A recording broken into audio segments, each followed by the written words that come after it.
Test cricket at its finest. Live from the Caribbean, the Frank Worrell Trophy, Australia and the West Indies on SEN Test Cricket.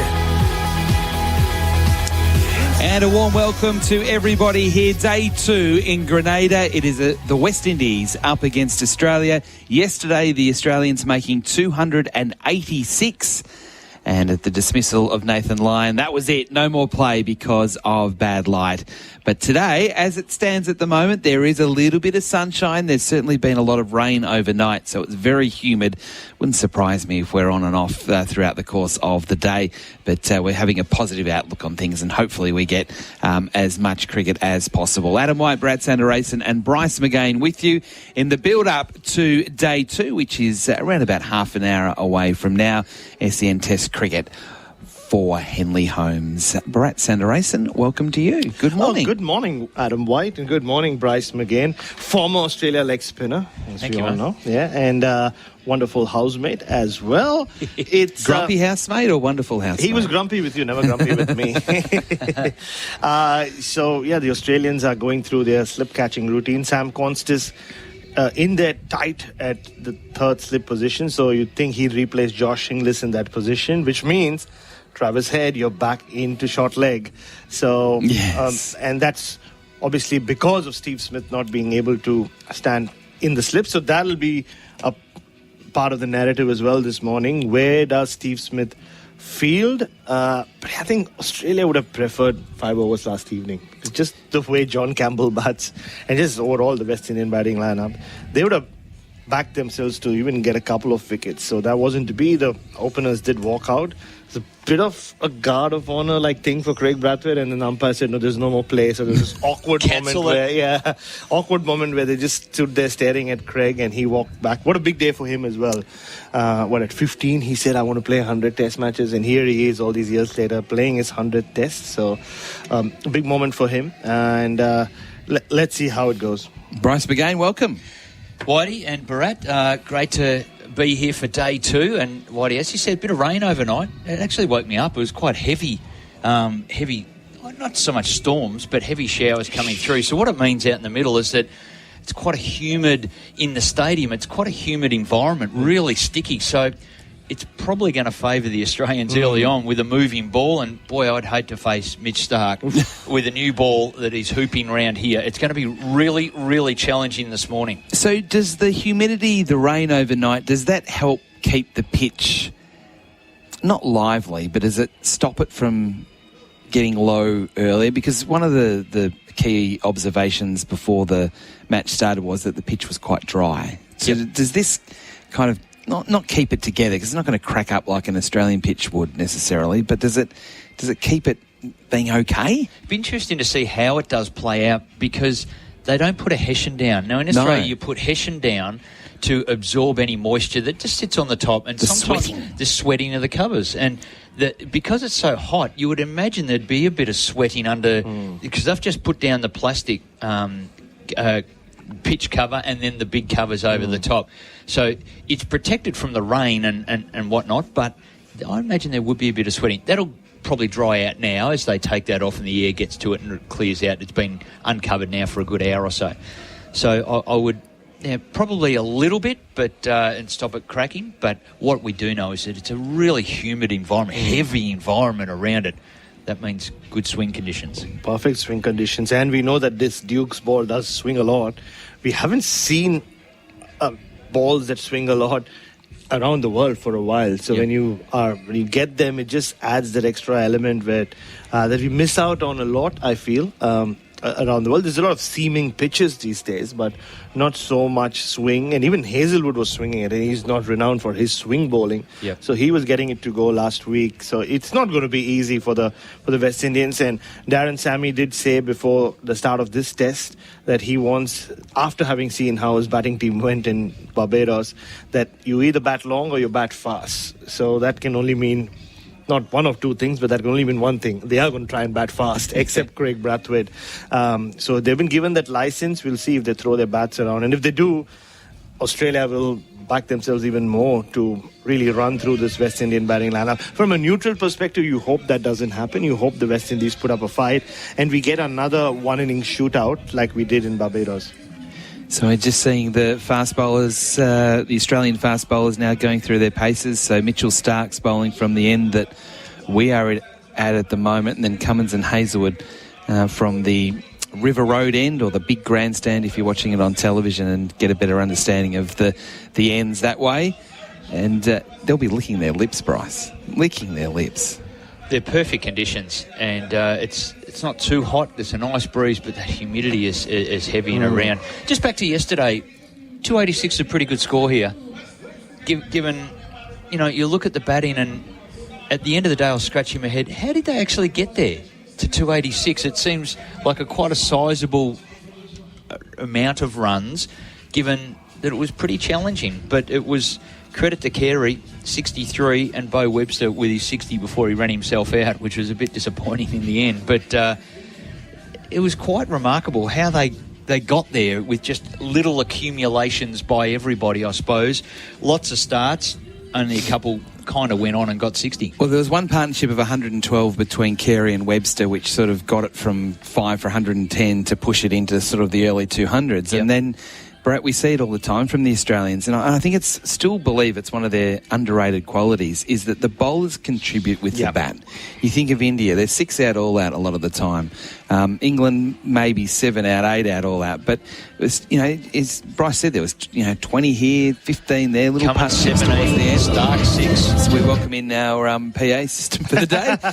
But, yeah, there's that sort of feeling that you're never really through them. They've always, even Hazelwood got 11 or 12 towards the end. Yep. Well, he gets a double-figure score every time he bats in the West Indies. He should be batting higher. Just to horses for courses, he should be batting 9, I feel. Well, Mitchell Stark won't like it, but you're right. I mean, Pat Cummins' 17 of 17 balls was vital as well. He hit a couple of boundaries just to drag that score further. Which is why it was so surprising what happened in the first innings in Barbados when Shamar Joseph and Jayden Seals in particular just blew the tail away.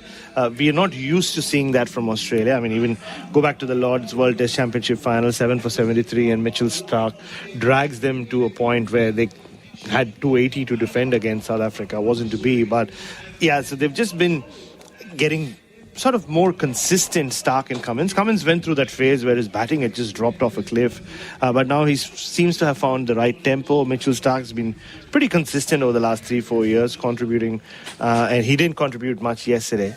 I mean, it's a little surprising to see Nathan Lyon often not, this series in particular, they're keeping him away from the strike. And that got me thinking, is it because of the uneven bounce and they just want to protect his fingers? I don't know, it could be anything at this point. But for someone like Nathan Lyon, who's contributed so much with the bat over the years, I've been surprised. And that's why Bo Webster got out, because he's trying to protect Nathan Lyon from the strike. So that could be a discussion point later in the day, but I found it interesting. So it was 6 for 222 when Webster was out. When Carey was out, 6 for 222. So they've managed to find a way to get an extra 64 runs between, 8, 9, 10 and 11. So that's to your point, Bryce. That's why they get 286. And it felt yesterday that it was more a 230, 240 sort of score, which you'd go probably just above level because of the nature of how the West Indies bat. 286, I still think is lower than what they would have wanted, but against the West Indies and their batting, it's fine. Oh, it's fine. It's more than fine. It's a premium score. Yeah, we spoke to Alex Carey and he seemed pretty content. I mean, obviously no cricketer is going to say, we're happy with what we have, unless they make 500. But you could see it in his tone as well. Like, they were happy and they are confident that they have enough to play with here to really dictate terms in this test match from this point on. Yes. So first ball is about 20 minutes away. We're live here from Grenada. We saw a little bit of blue sky as we look ahead. That's good signs. It still has that real steaminess to it. But I think what helped us yesterday was the wind. It kind of blew the clouds away quickly, and we've got another very strong breeze today, which is very helpful, I think, for weather conditions. As I said, the first ball not far away with the West Indies to be batting with Craig Brathwaite finally to get out there in his 100th Test match. So we're all looking forward to that. There's no question about that. As we welcome in our audiences that have just left the NRL coverage, Adam White, Brad Sanderson and Bryce McGain with you in the build-up to day 2 here in Grenada. Australia yesterday making 286, the West Indies to start their innings in around about 15 minutes from now. We've just been discussing the 286 from Australia, whether that was about par, above par. You're pretty bullish that it was a good score, Brad. It was a very good score. I think when we got our first impression of this pitch before the start of play, we thought, and even in the first 40 minutes of play, where Australia were 47 for not too much, it felt like a pitch where Usman Khawaja will just dig in and make a big score. Yep. And then Steve Smith will do the same and Australia will just pile on the runs. But then everything changed with Alzari Joseph and the way he just swung the ball in. And can I just take a break? I think Darren Sammy has been very animated out there in the middle. And I think it has to do with the fact that I think he wanted the pitch to be rolled a little earlier. So he was gesticulating towards the groundsman from there, from near the West Indian dressing room. Now he's walked up all the way and had a chat with the fourth umpire. And now he's having a chat with the Australians. I know what it is. It's supposed to be rolled half an hour before the start of play. Correct. Play is now earlier, 10 minutes earlier or 11 minutes earlier. And he's gone out there and said, no, you're rolling it 20 minutes before play. It's got to be rolled and then settle for half an hour. And he's spot on. He's right. They've got it wrong. And the third umpire's out there looking a bit blushed. He looks more like a bouncer than an umpire out there at the moment. Is that Greg Brathwaite? I think it could be. Not Craig, but Greg. Carlos, Craig. There are a few of them in Barbados. Now Darren Sammy just having a word with George Bailey. So back on that pitch that was being rolled a bit too late than it should have been. It's not as straightforward as we thought it is. And it's, I think, the uneven bounce, but the two-paced nature of it. And I think that's what we gathered from the press conferences last evening. Darren Sammy was the one who spoke on behalf of his team. So maybe 286 could be closer to 380 on a more docile pitch. So we'll have to wait and see. You never judge the pitch until both teams have batted on it. Is that an original line? No. Okay. No, it's not. Just checking. Bharat, thank you. Bryce, thank you. We'll take a break here from Grenada. We'll talk to my favourite person next, Andrew Mason, and the great driving from Andrew Mason yesterday. It needs to be discussed. It is SEN Test Cricket for Henley Holmes. We're not far away. So what was it? We're 16 minutes away from the opening ball on day 2.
is SEN Test Cricket, the West Indies versus Australia, live from Grenada thanks to the Henley Breakthrough Collection, billed from only $227,900. I'm Adam White and I'm joined by Andrew Mason.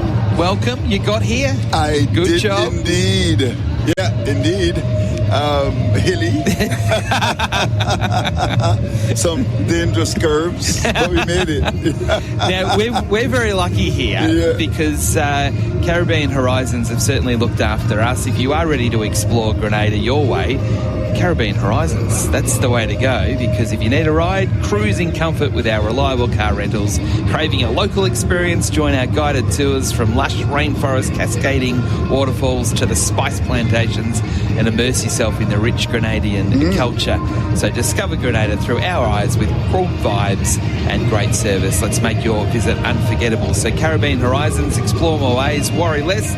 Visit CaribbeanHorizons.com to book. Now, they've looked after us with a rental car, Caribbean Horizons. Yeah. How would you describe driving in Grenada? Because in Barbados, you're in full control. Yeah. A little bit of stress last night. Yeah, indeed. When you compare Barbados, of course, with Grenada, no comparison. Barbados is flat as a Bajan pancake. Very hilly. In fact, as you look up at the River Road, can you imagine driving up there? No. Can you imagine? So I'm reluctant to criticise you because I don't want to be driving here, and I like driving. I haven't been here for 13 years. In fact, I lost my way a bit. And what was interesting is that actually Bryce was the man telling me where to go. Can you imagine that? Yeah, but I mean, it's interesting.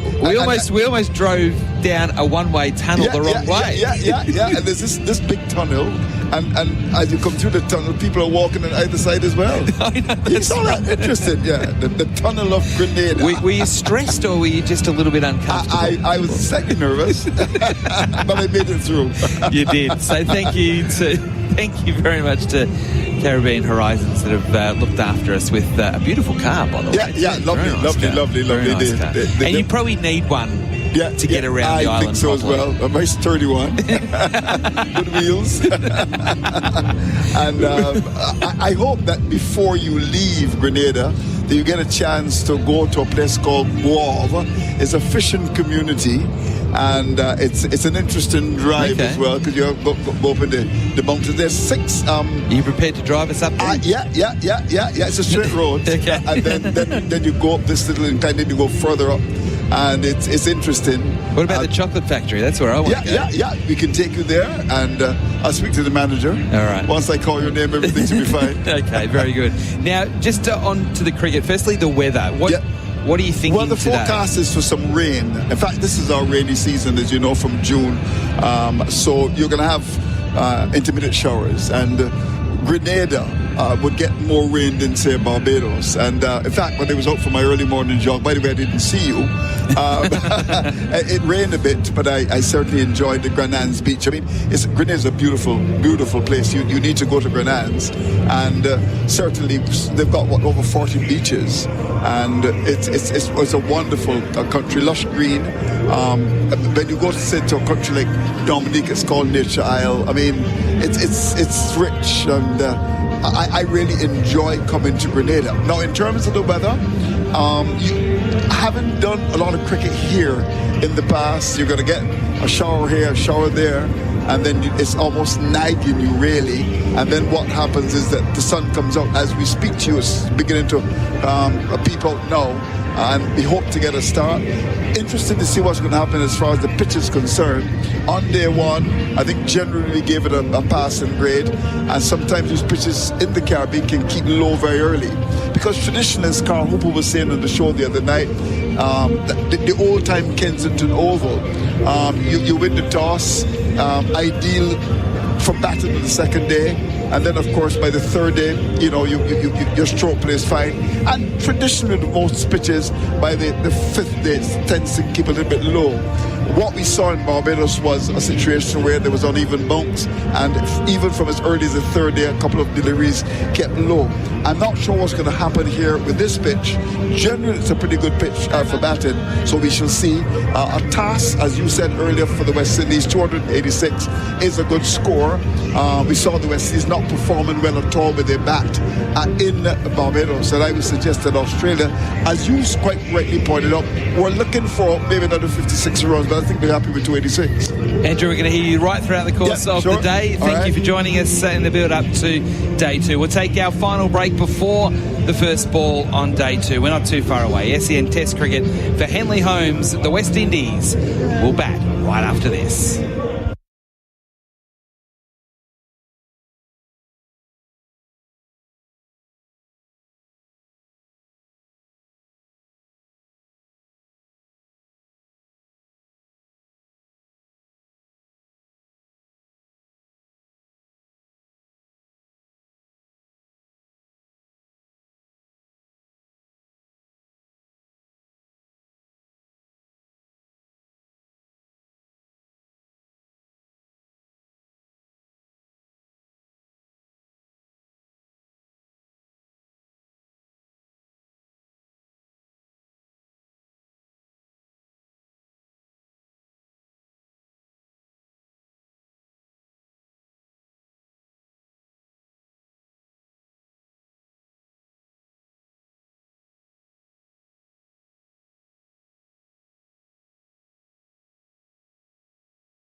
Chris Adam White, Bryce McGain, and a very loud PA system joining you here with us this morning.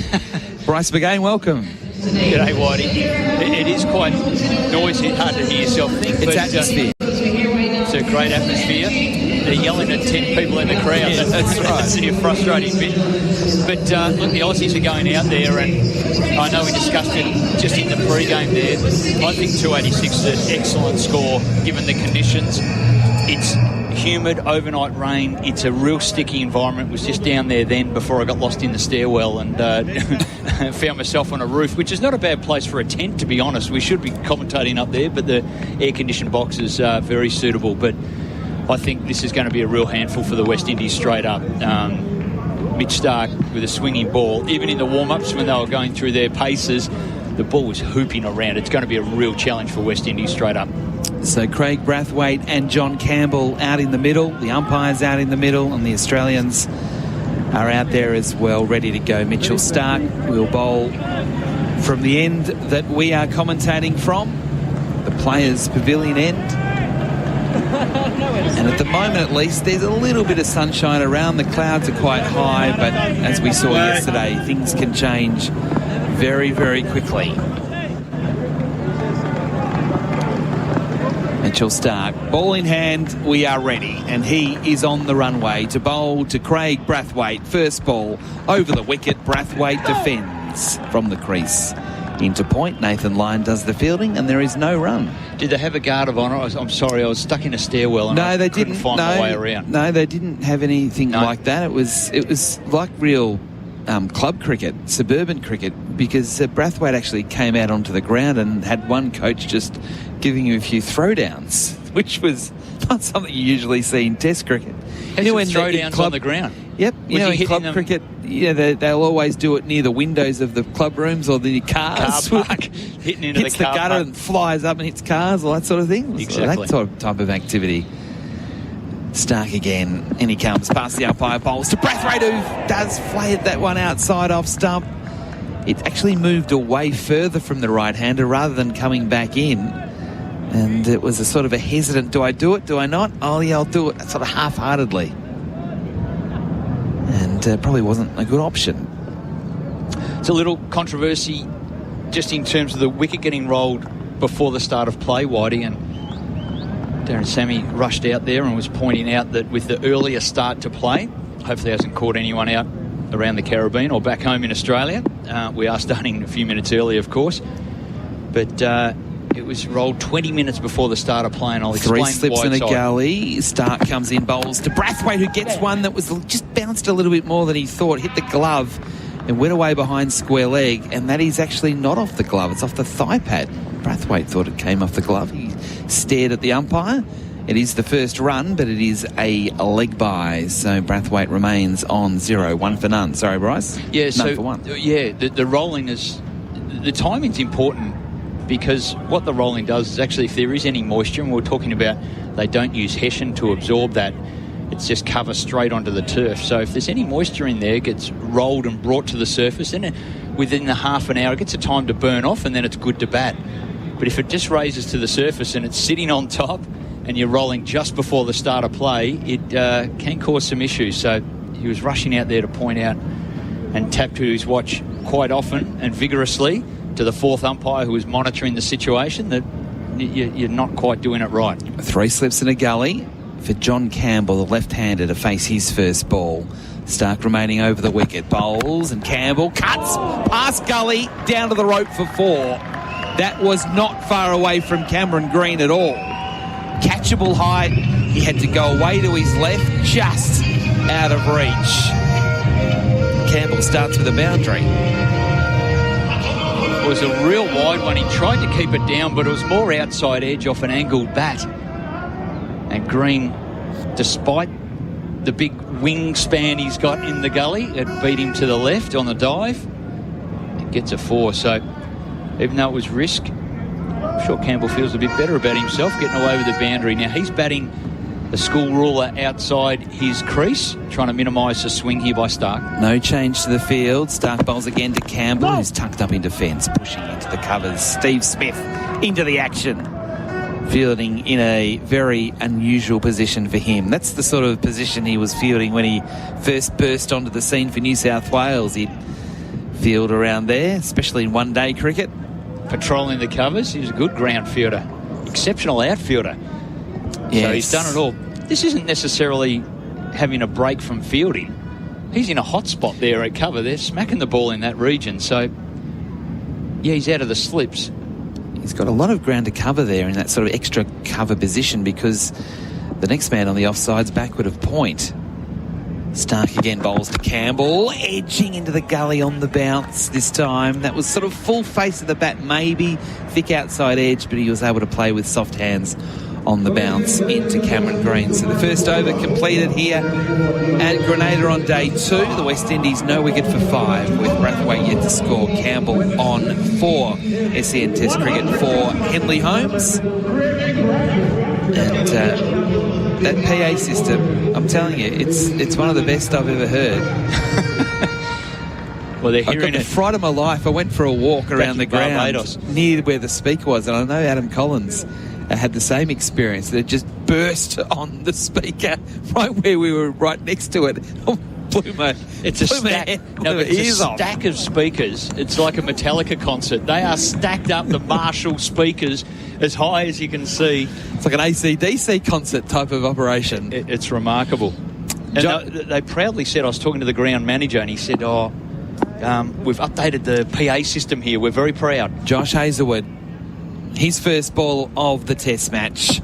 Bowling to Brathwaite, who pushes in defence away on the offside line, coming around from point to prevent a run. At the moment, at least, it's sunny. It's not as bright and sunny as it was to start yesterday. It's one of those things, if you went down to the letterbox to get the mail and went back up inside, you'd work up a sweat. You wouldn't need a long driveway for that to be the case. Brathwaite tapping away at the crease, waiting for Hazlewood. 3 slips in a gully and a bat pad. Hazlewood bowls. Brathwaite confidently forward, pushing into point. That was a good defensive shot.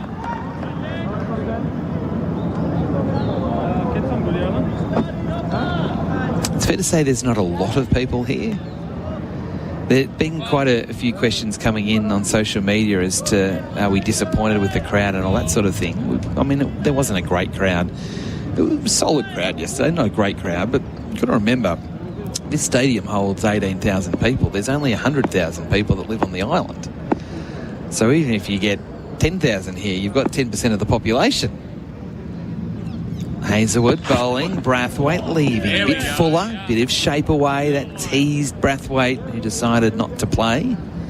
So in comparison in Melbourne, that's like having the MCG hold 600,000 people. Is that right? 10% of 6 million? Someone will correct me on that. Yeah. So 10% of your population. I'm rounding up there, I think. I mean, there were a lot of Australian fans here yesterday. Noticeably less today, at least at the start of play. Significantly less. Yeah. Maybe they'll come in a little bit later. They've slept in. A couple of big nights.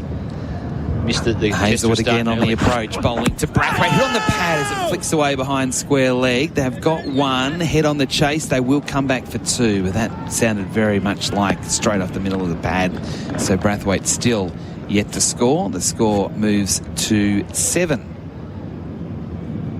He still can't get a run in his 100th test.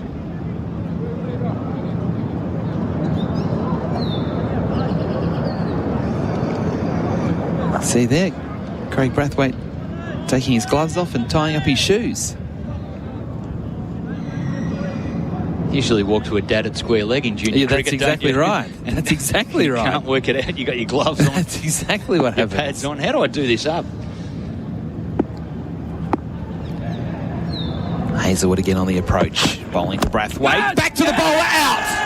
Brathwaite's out for a duck in his 100th test. Hazlewood, shin high, catching with 2 hands on his follow through, and he's continuing on with what he did in Barbados. Hazlewood strikes Australia in their 2nd over, getting a wicket. And sadly, for poor old Craig Brathwaite, He's out for a duck. He was on the front foot, but not committed to it, so his body weight was back. Put the hands through the ball and just spooned it back. Good low catch in the follow-through by Hazelwood, it must be said. And they lose an early wicket for the West Indies, and I'm really fearful here for the West Indies. This is set up for Australia really to rip through, given the conditions. Unfortunate for Craig Brathwaite. He'll get another chance, though, later in the test in the second innings, but he's on his way for a duck in his 100th. He looked okay too in the very short stay, albeit. But he played a couple of confident defensive shots. There was a couple of occasions where it came off the pad or the body rather than the bat. So he was scoring runs out there, just not off the bat. Yeah. And unfortunately, in his 100th test, he's out for a duck. You think of some of the great Australian players that scored centuries in their 100th test. Unfortunately, that's not the case for Craig Brathwaite. The new batsman, Kesey Carty, comes to the middle, wearing the number 96. He's got a lot of work to do.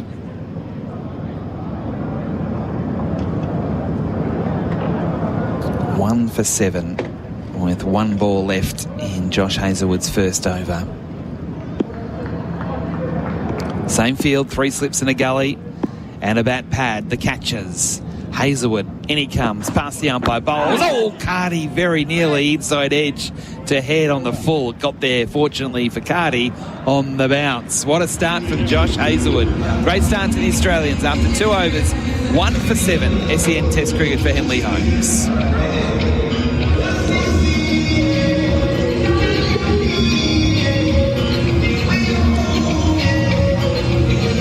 Mitchell Starc will continue from the broadcast end, with Australia striking in the second over. 1 for 7 after the Aussies made 286 yesterday. And the sun continuing to shine here at Grenada. Starc at the top of his run, ready to go again. John Campbell tapping away at the crease. As we welcome in our AFL audience, as Mitchell Starc starts a new over, bowling, and Campbell scoring 4 runs with an edge between third slip and gully. And for the second time, he finds the rope in just the third over of the morning. So welcome for everyone that's just joined us from the AFL this evening, where news from Grenada is that Craig Brathwaite, Carlos is in the next box. Yeah. Craig Brathwaite is out in the second over in his 100th test match. He was out for a duck, caught and bowled Josh Hazlewood. And not the start, obviously, the West Indies wanted. Certainly the start the Australians wanted. Adam White and Bryce McGain with you to start day 2. As Starc comes in again to bowl, and Campbell is beaten by beauty that swings away from the left-hander as he pushed forward. So now our entire audience has joined us on the SEN network, on radio stations around the country. Just a reminder that you can sync us up with the TV if you're watching at home using SEN Sync on the SEN app. So the toggle do about 33 seconds if you're watching on a streaming service, but if you're watching on the traditional way through your cable connection, it's about 19 seconds. And you'll hear from the entire SEN team throughout the course of the day. 3 slips in a gully for Mitchell Starc bowling to John Campbell on 8. Starc bowls and Campbell leaves, and that ball got to Carey on the bounce. Bryce McGain, as you expected, there's been plenty of swing early on. Big swing by Starc, and even in their warm-up, they're not, well, maybe they are using new balls in the warm-up, which would make sense, but they were getting prodigious swing, all the bowlers. It was quite remarkable. So it's going to be extremely difficult batting. Humid, overnight rain, weather into the outfield. That's getting steamed up now as the day warms up. So very favourable conditions for the Aussies, and they've got their early wicket. Starc again on the runway, running away from us. Bowls to Campbell, who's from the stumps, playing away to forward square leg. It's always dangerous playing against the swing for a ball that would have hit middle and off stump. But he found the middle of the bat.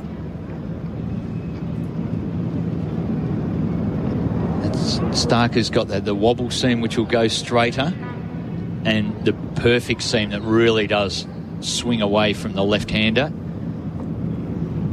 It's a big cordon there, and the deeper point, important to note, there's 3 slips in a gully, and Lyon is much, much finer than what he would normally be. It's a genuine catching position, even though he's walking in. Stark again on the approach, bowls to Campbell, gets a bouncer, and he sways out of the way rather than play the uppercut, which he's more than capable and probably wanted to do. Oh, he's practicing it. Yes, that was really in the wheelhouse to go that way. Quick But bump. he thought better of it. Just a shade under 145 by Stark. Bit of sun on his back now. He's feeling it. He wants to get in the action. Wants an early wicket for himself and the team, of course.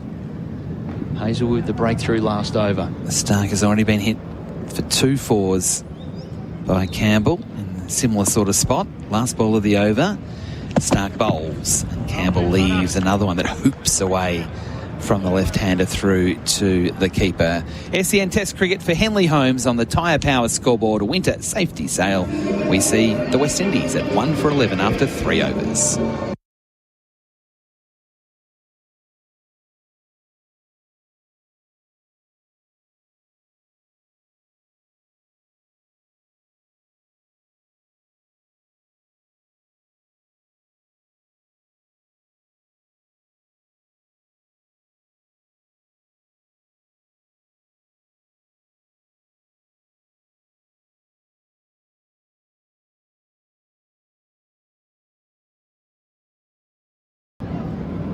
SEN Test cricket for the Henley Breakthrough Collection, billed from only $227,900 with Henley Holmes. As Josh Hazelwood continues from the river end, bowls to Carty. He's up on his toes, just pushing to point and taking a single.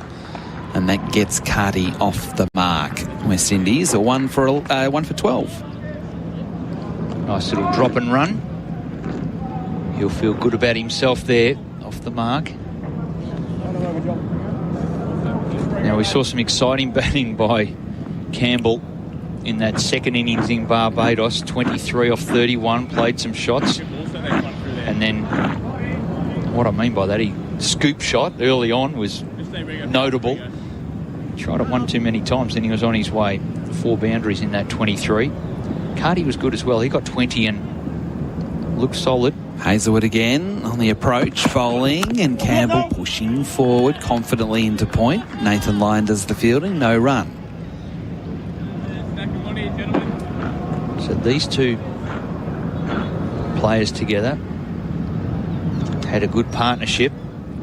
Then Carty was stuck up the other end as the collapse happened, and he became the tail end and kicked things off even further when he was dismissed. But they were able to put on some runs.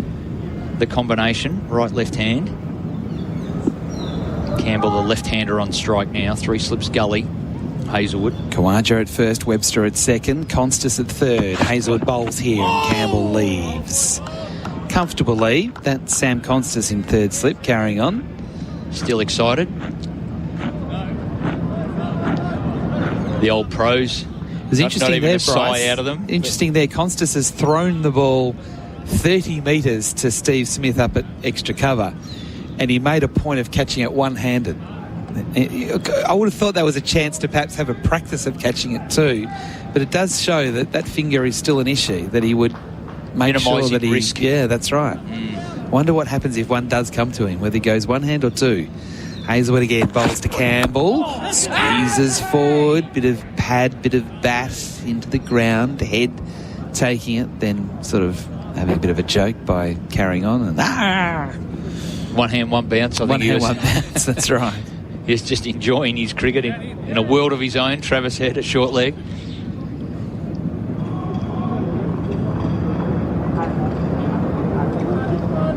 So all smiles, the Australians. You can hear the chitty chatter in the back. It's all friendly, enjoyable. Feeling confident with their position in the game. Hazelwood charging in. Bowls to Campbell, who's squared up, defends, dropping the ball at his feet. Good delivery there from Hazelwood, but in fairness, well played as well by Campbell. Watch the ball. It was a ball that moved away from him, so it was well done and pitched. Though he squared up a little bit, he played it right under his eyes, and that's the key to success. He didn't go outside his eye line, made sure his head was in line with that seaming delivery. So you're right, Whitey, it was well played. And they need plenty of that because they're going to be challenged. Yep, one ball left in the over. Is the clock ticking in his mind here, Campbell, doing all this defending? Hazelwood bowls, Campbell. Oh, that's a delightful shot through the covers. He collapsed the back knee and just stroked it out towards the rope. It won't go for 4 because the outfield is slower with the rain, and they rush through for 3. Campbell off the bat certainly thought it was 4. He wasn't even running. That was a great way to finish the over. That's as attractive a cricketer shot as you will find. 1 for 15 the score, Campbell up to 11.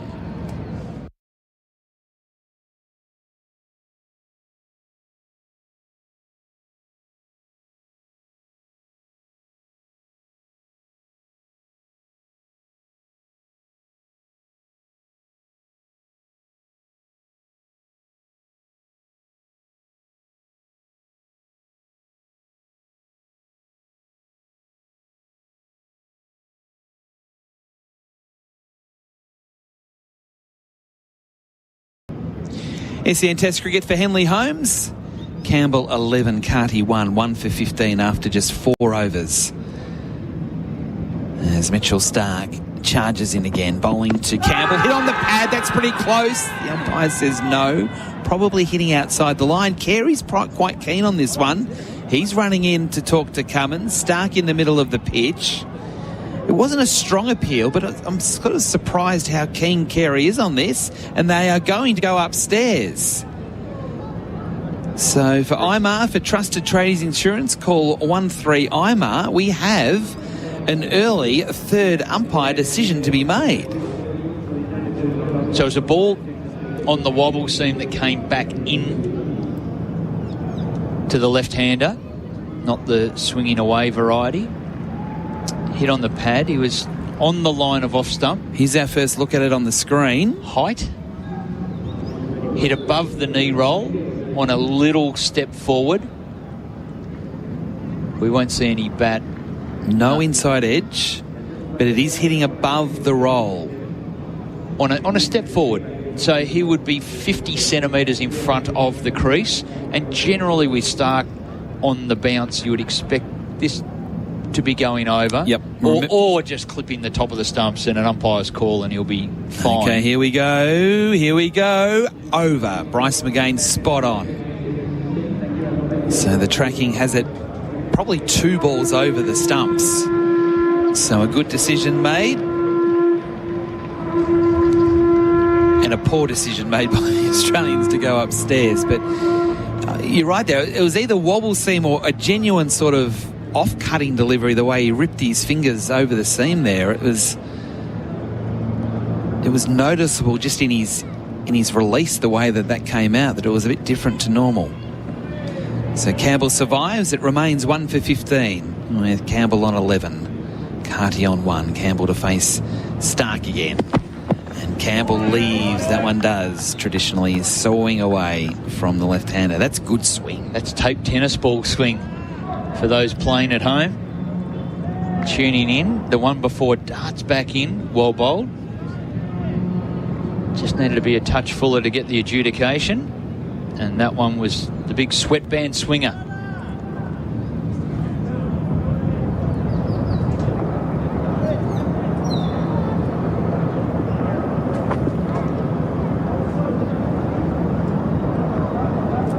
Mitchell Stark at the top of his run.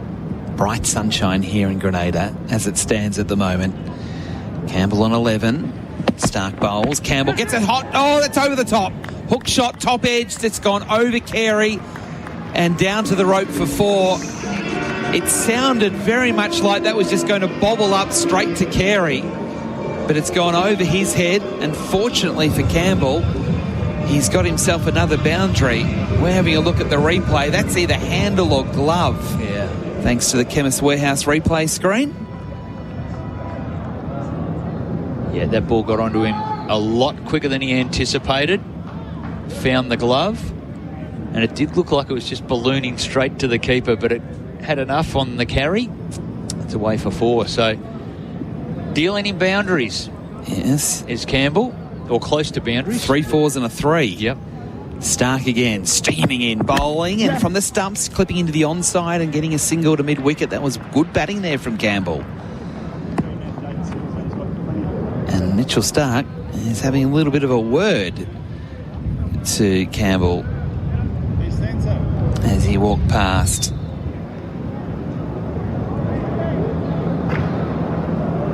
There's something about him, isn't there, John Campbell? When he plays a good cricket shot, it's a really good cricket shot, but then he can play some really bad cricket shots as well. Well, or maybe make bad decisions as well. Well, that's the preempting. Like, you're not scooping without knowing you're going to do it. You're not doing that as a reflex. That's a decision, isn't it? It's a decision before I'm going to do this now. Skill. Yeah. Where if that enters his mind, he's got to let that thought go and get back to batting properly. Carty now waits for Stark.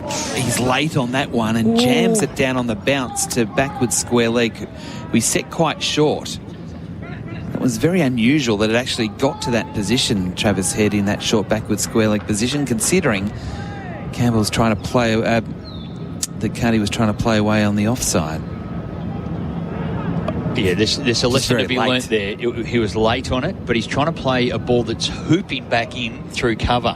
There's a big reason why there's a massive gap at cover, because they want him to do that. That's risky.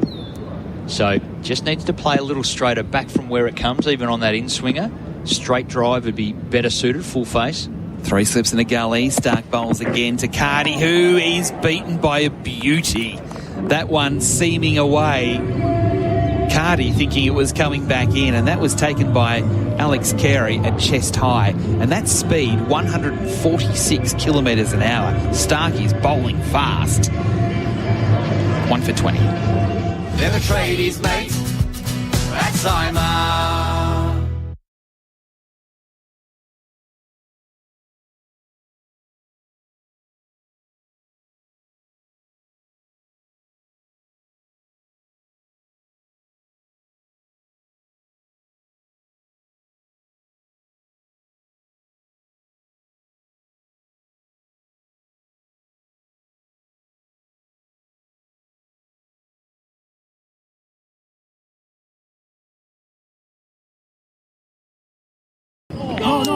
This time, Campbell prods forward. Hazelwood just right on song here, and is making batting very difficult for the West Indies. Hazelwood 1 for 4 as he starts his third over. The West Indies 1 for 20. Campbell on 16, Carty on 1. The man out so far today, Craig Brathwaite, the Centurion. His 100th test, the 10th West Indian to get to 100 tests, out without scoring. Hazelwood here on the approach again, bowls to Campbell. He's hit on the pad trying to work away square of the wicket on the onside, pitched outside leg stumps, so no thought of a proper appeal from the Australians. Feast of sport on SEN. We've had the NRL, the AFL, now the cricket. Of course, there's State of Origin next week, the Matildas' upcoming games against Panama, all here live on SEN and the SEN app, the home of sport.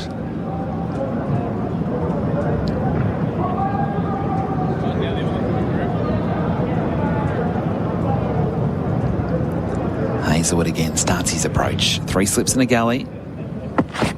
Advancing Campbell and then leaving. Unusual. He took 2 steps outside his crease there, Bryce, and then decided, no, I'll just let it go. It's hard to describe how he's thinking, but taking a lesson out of Alex Carey yesterday, Alex Carey did that quite often and made his own length. So the awkward length he got out to, and Carey was able to drive because it ended up being a half volley. So he made a half volley. That one he went out there. It was a ball we couldn't play, so he just let it go. Hazelwood again bowling to Campbell, who's back and jamming down on it, pushing with no real control into point. So I don't mind it. He's gone out there, but not with the view of I'm just going to smack it anyway. I'm changing my length. I'm batting out of my crease now. So he moved out and was ready to play the shot well outside his crease, and then made a good decision for the ball that was bowled to him. So some sound batting skill and maybe a bit of a tip of the lid to Alex Carey, who was able to do that yesterday. Just a bit of a delay here. Not entirely sure what's going on. The umpire having a word to Pat Cummins, and we're saying, okay, enough of that, whatever it was. Hard to tell from up here. Hazelwood again. Bowls to Campbell. Oh, pull shot. Wonderful pull shot. That's outstanding. That's gone for 6. That wasn't that short. And Campbell rocked back and swatted it away forward of square leg. And that's gone a long way right out of the middle of the bat. That looked like Brian Lara, not John Campbell. That's cleared the rope. That's hit the fence on the full. So that's a good 20 metres that's gone over the rope. He got every bit of that. And we even saw in the Australian innings, the short ball sat up and really asked to be smacked. Hazelwood again to Campbell, who is playing defensively this time, just opening the face and just guiding it into point. Well played, John Campbell. He's up to 22, 1 for 26 after 6 overs on the Tyre Power scoreboard winter safety sale.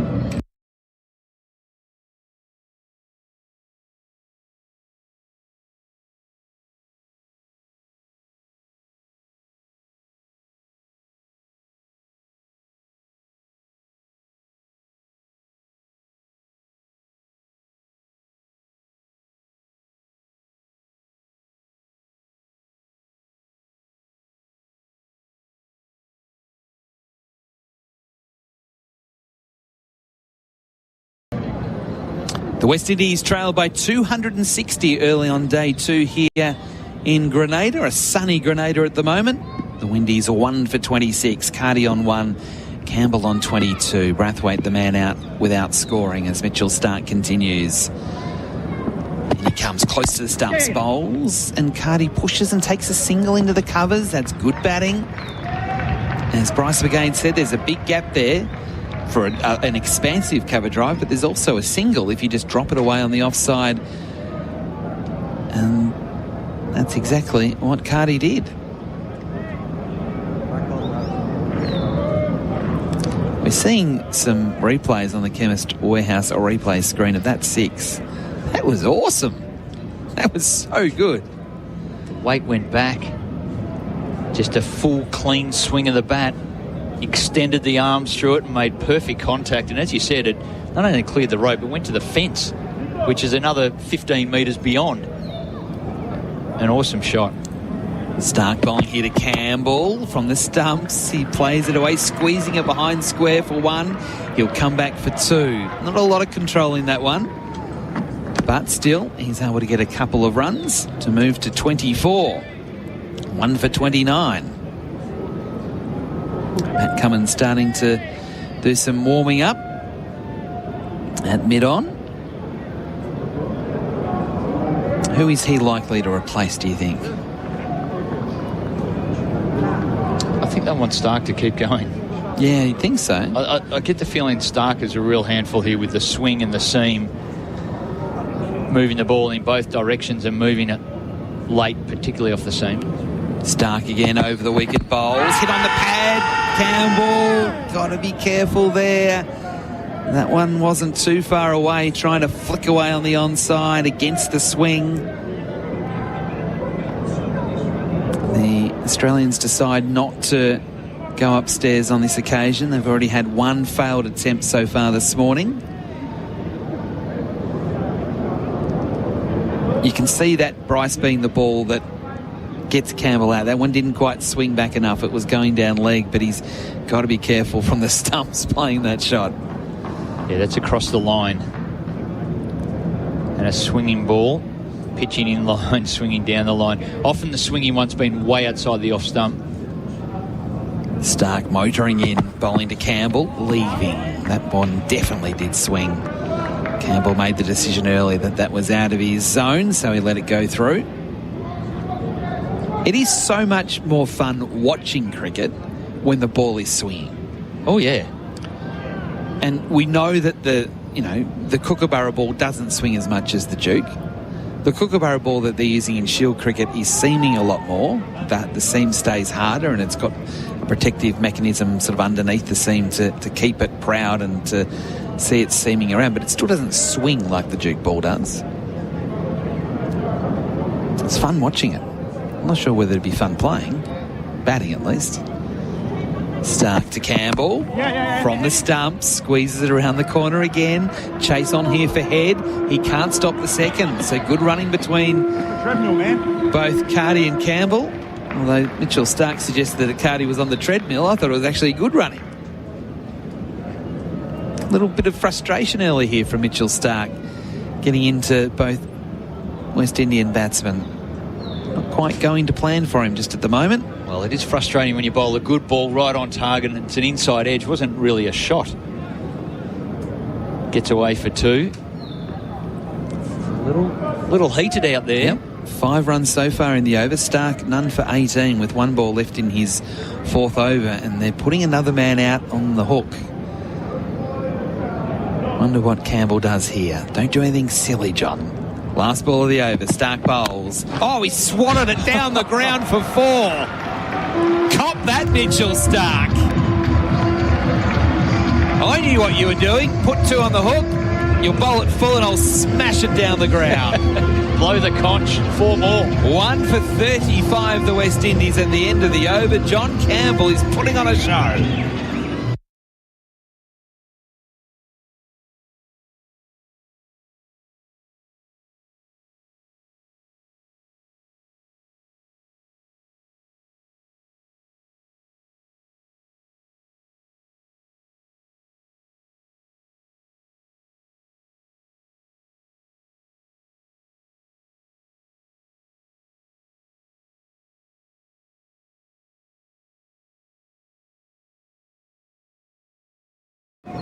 The West Indies 1 for 35. Campbell up to 30. Carty on strike here as Hazelwood continues. He is on 2. Hazelwood bowls. Carty, very nearly playing straight to head at bat pad. It went past him to his left and they can get 2. That was a defensive kind of prod at it. Unfortunately for Carty, it evaded head, and once it got past him, very much into open territory.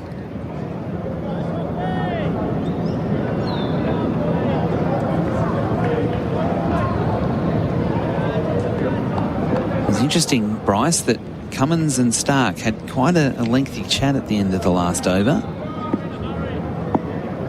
I'm interested to know what that was all about. Hazelwood again to Carty on 4. Carty pushing into points confidently.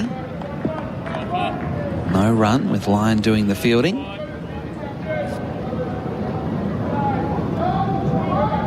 Playing that under his eyes with an open face. Ball on the channel, 5th or 6th stump. Line.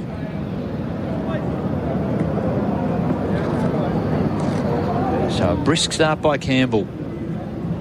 30 off 29. He's dealing in boundaries, mostly. Carty 4 off 7. Waits for Hazelwood. Good delivery. Carty pushing at it. Hard hands. Trying to probably push past mid-off. He went hard at it and beat the outside edge. Hazelwood with a ball angled in that seams and straightens. Beats the outside edge, but I think the positive from a Carty perspective, he committed to it. He committed to playing with a full face, didn't fend out at the ball or play from the crease. He stepped forward. Hazelwood again. Here he comes. Bowls to Carty. Hit on the pad. Hazelwood likes this one. Umpire has a look. He's unmoved. I think too much Too much movement, and they just resume back into their spots. No one gathers in the customary spot next to the wicket. I think it's seamed back, that one, heading down the leg side. He's just got to be a little bit careful here, Cardi, where he's kind of getting caught on the crease and on the move. That one darted right back in and actually missed the pad. It got him high up on the thigh. Nathan Lyon from point indicated to the team, no, that's high. That's high. Let's not continue on. They've already burnt a review on a high one. So Cardi with his front foot way out. Open stance. Hazlewood bowls to him here. Cardi, that's better. Pushing forward with a bit more confidence. Good stride in as it really rocketed up to mid-off. So often this is a way in which, and a little inside edge, as we see on the replay. Seeing the Chemist Warehouse replay screen there, it was a big edge, and we didn't pick that up straight away. No. But his stance is indicative of someone who has locked off on the front leg and has been out LBW. Yep. So they try and bat with an open stance, keep that front foot out the way, give them access to the ball. So it's a symptom of a dismissal. And last a mode ball of dismissal. Over, coming up here, Hazlewood on his way, bowling a bit closer to the stumps on that one inside edge. Again, just past head at bat pad, and again they can come back for 2. So a good searching over there from Josh Hazlewood. Had Cardi in all sorts of trouble, but he's got 4 runs from the over, and he's now 1 for 39 at the end of the over on the Thai Power scoreboard. Winter safety sail.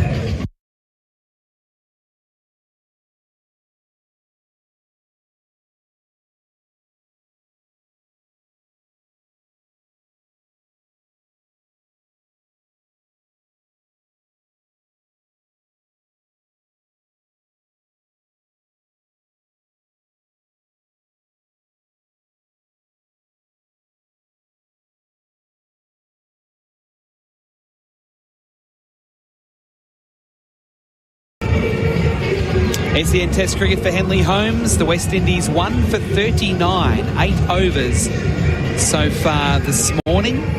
Carty on 6, Campbell on 30, Brathwaite the man out without scoring. Adam White and Bryce McGain with you. Andrew Mason shortly. Bharat Sundaresan will join you as well very shortly as the sun continues to shine here in Grenada. And at the moment it's shining on John Campbell. And we are now going to see a change at the players' stand end of the ground. Pat Cummins will replace Mitchell Starc, who got a bit hot under the collar in the last over. He did indeed. Frustration. He was bowling good balls and they were still able to get them away. Cummins bowling here to John Campbell on 30, and Campbell is in defence and getting a single. Good run there. Just dropped away on the onside behind square leg, and Cardi called him through. Campbell was, okay, fair enough, I'll take the run. He moves to 31, 1 for 40. Travis Head is a bit like the Tin Man at the moment. He's got the pads under the whites. He's the man at square leg. No helmet on. That's settling in behind Alex Carey. So he's a bit slow to move. And they picked him off easily with a single. Dawdled through in the end. So the right hand of Cardi on strike now to Cummins. Cummins, in he comes, past the umpire, bowls to Cardi, inside edge, balloons up off the pad. Oh no! Oh no! Wow. What a wonderful catch from Cummins! How did he do that? Full stretch, coming forward, sliding on his elbows to get his hand underneath the ball. But again, we're going to have to go upstairs to see whether it did carry.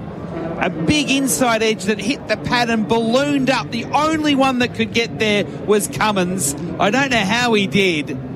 We'll just now find out. They're confident, the Australians. I think it's just a bit of insurance policy here from the umpire to make sure. We're having a look at the first replay. Big inside edge, hitting the flap. Up it went. Cummins saw it. He's running, he's diving, and he is catching it. That is spectacular from the captain. We're having another replay now across the pitch full stretch, hand underneath the ball, and then sliding on his stomach like he was on a water slide.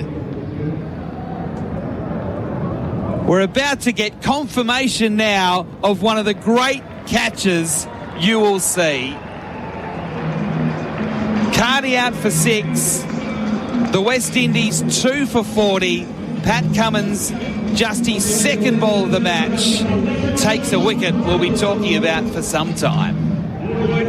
Well, no surprise, Pat Cummins, first ball, best ball. He hits the mark straight away. The ball seamed back in, took the inside edge, into the pad. And I just was talking about Travis Head. He's at square leg with the pads on. It would have been a simple catch for him at short leg. He would have had to move just a few metres to his left. But as it was a caught and bowled. And Cummins, in his follow-through, darted off to his right and took a full body length dive just above the surface and held onto it. A superb catch. So I'm going to head out. Andrew Mason to head in, with Brandon King coming to the crease with the West Indies 2 for 40. More from Bryce. Well, just a superb bit of bowling, right on the money with a seaming delivery. And the catch is one you'll want to look up. If you're stuck on the radio, go and have a look at it, because it is a beauty. And the penguin slide continued for about 4 metres on his stomach. G'day, Bharat, and to you too, Andrew Mason. A very good morning. Morning to you. Brilliant. Excellent. Superb. When have you seen a bowler take a catch at silly mid-on? Yeah. And a fast bowler at that as well. Very interesting observation. Unbelievable. The reaction, the awareness, extraordinary. Here's Cummins up and bowls to King, and King is wrapped in the paddles. Appeal for leg before. The umpire says no. Maybe sliding down the leg side, but he played across that. Got to be careful, Mr. King. So, you don't think they're going to go upstairs? Barrett? No, I don't think so. It was going down, and Mitchell Stark was indicating from mid-on that it was going down as well. But when every time you think you've seen it all from Pat Cummins, he's like, nah, I'm not done yet. I have something more special, something even more special for you. It was amazing. It was just the reaction to then take off, and he had to sprint for the 7 or 8 metres, and then the dive. But amazing. he comes in again to bowl to King, and King is forward to one that's pitched and landed the off stump. You can see the movement into him. The ball comes from the inside edge, goes down towards mid-on. There's no run. Short leg is definitely in there. Travis Head now. That's a reverse angle of the catch. Look at that again.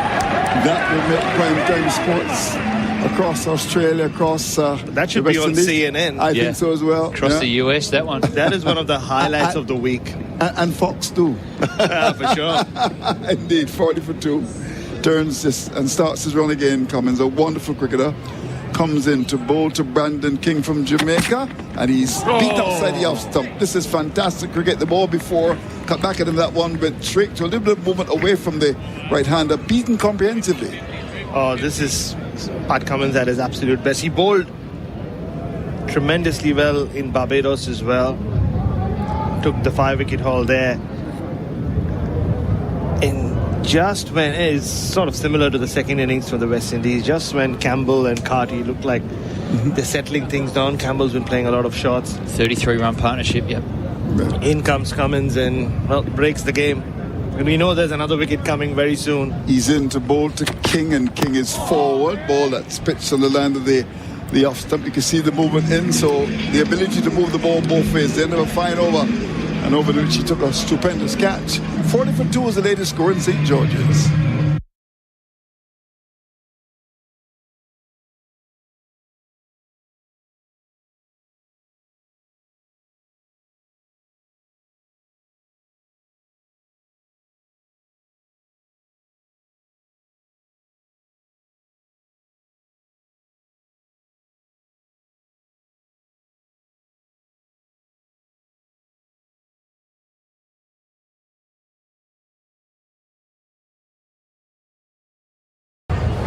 Tremendous worry for someone like a Craig Brathwaite. In fact, he started this series needing 65 runs to get to 6,000. Feels like you've said it a few times. And I'll say this, in the first innings, gone for 4. Second innings, gone for 4 in Barbados. And, well, it's gone for duck. So, in the 3 innings, he's just been able to muster 8 runs. It's not getting there at No, this rate. not at all. Duck Not at all. for dinner.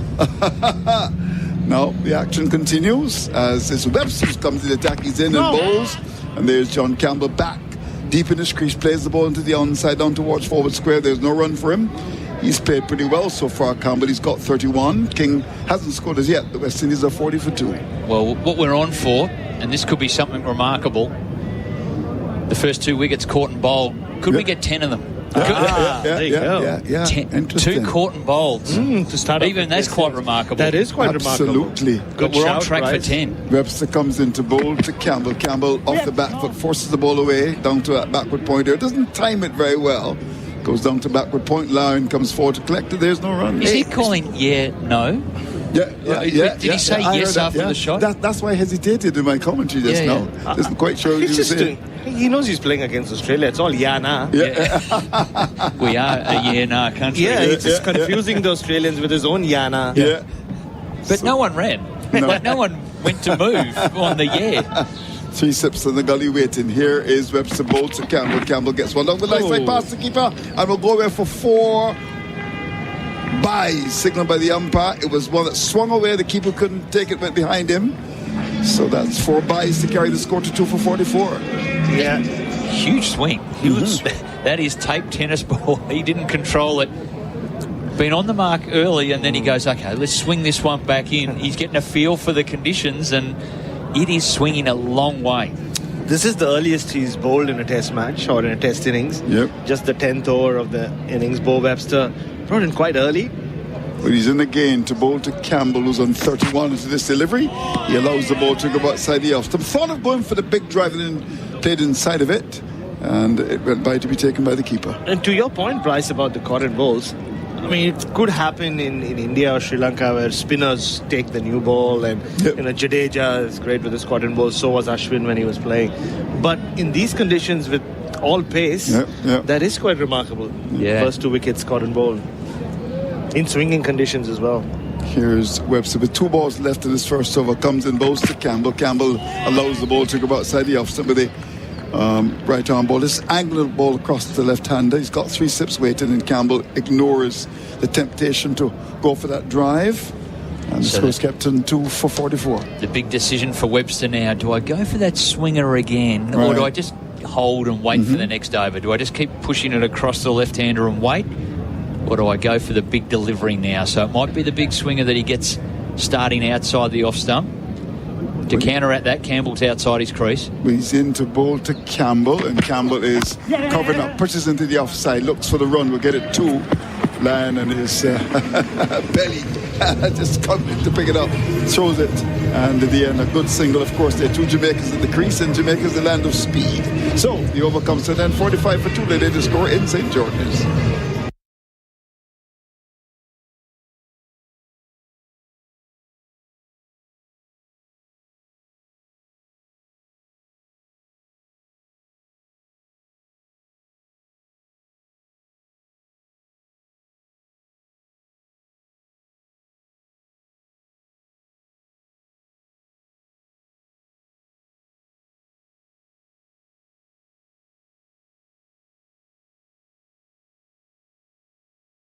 So Hazelwood has gone off the field. 2 for 45. The action continues. Labuschagne in, straight to third slip. Kicks the kid out. You go to point. Yeah, he hasn't done that in Test cricket ever, I think. Stood at slip. Well, he's in there. He didn't do any practice this morning. Not at all. Oh, it's making me nervous now. Cummins round the wicket, bowls to Campbell. Campbell is along the ball to go outside and land the off. So walks straight across the stumps. And the ball went by to be taken low down by the keeper. John Campbell turning into Matthew Hayden. We're just getting some TV highlights here on our effects. But he was walking at Pat Cummins. That's quite something. As you can see on the replay screen for Chemist's Warehouse. Save on your prescriptions at Chemist's Warehouse. So 2 for 45. Campbell is on 32 from 37 balls. And here's Cummins round the wicket to bowl to him. And to this delivery, he's coming forward to one on the off stump. That's good bowling. Good batting as well. Just getting the line, elbows well caught, puts it up to bit off. There's no run. Bryce, one thing we've learned about Andrew Mason is he's just the king of the Caribbean. He's not just in the news, he makes the news. So I was at the back of the box just trying to do some research on John Campbell. Yeah. And I chanced upon this article in the Jamaica Gleaner, the main national newspaper in Good Jamaica. research. Well done. So 6 candidates they had for Test captaincy after Craig Brathwaite hung up his boots, so said, I'm done. So Roston Chase being one of them, and he got the nod. Here's Cummins again to bowl to Campbell. And Campbell is allowing the ball to go outside the off stump. So, and the other names were Joshua De Silva, used to be wicket keeper, Jomel Warrican, who we saw in the first Test, and a couple of others, including John Campbell, who hadn't played Test cricket in 3 years. And the article said reports from leading voices around the Caribbean. And the third paragraph said, as reported by leading commentator and broadcaster in the Caribbean, Andrew Mason, on his show Mason and Guest. Of course. So there you go. Yeah, there you go. Here is the ball. The up stump goes by. In fact, you were highlighted on the sports program. Oh. Yeah, and Adam, what they did, they listen, of course, to the show. Obviously. They take pieces out of it. And then write articles from it. Yeah. In fact, Quoting what was said. Yeah, Okay. indeed, yeah. So you made big news in Barbados and by extension the region. So we'll have you on again. They want you. Yeah. Bryce McGann. Certainly increase the ratings. Yeah, true. 245. I remember getting Curtly Ambrose into trouble once on your show. Here is Cummins. He's in and bowls. Loose drive. Loose. Big drive that could have taken the edge. Very, very bad indeed on the part of Campbell. 45 for 2. Well, what is he doing there? Tell me. Well, he's just doing what he's been doing all morning. He just sees a bit of width and he just gives it his all. Like he tried to hit that ball so hard, he almost overbalanced once the ball went past his bat. But next door, I'll tell you about how I got Curtly Ambrose into trouble. Oh, yes. On Mason and Guest. I want to hear that. It's 45 for 2. Here we go as Cummins is into Campbell. Campbell gets a bounce of ducks. The ball goes over his helmet to be taken by the keeper to end the over. So it's 2 for 45. This is the latest score in St. George's.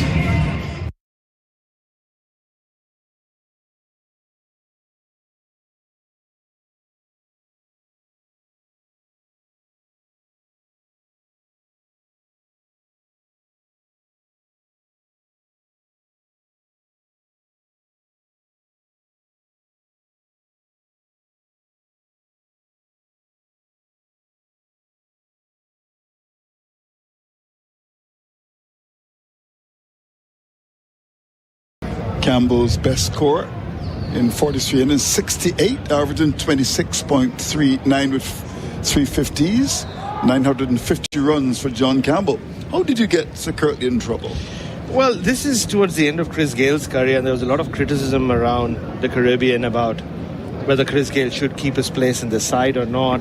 And you had me as a guest, and Sir Curtly was also there. Yeah. Philo Wallace was always a regular. Here's Webster bowls, ball which squares the batsman up, good delivery on top of the off stump, finds the outer portion of the bat, goes down to backward point, there's no run. Yeah, and despite my own personal relationships with Chris Gale, it goes back a long time, I was very critical. I said, I don't remember exactly what I said, but I was critical of him staying in the side, and and poor Sir Curtly did was agree with everything I said. I completely agree with you. Next day, he was quoted all around the world as slamming Chris Gale. Oh, my God. With my words.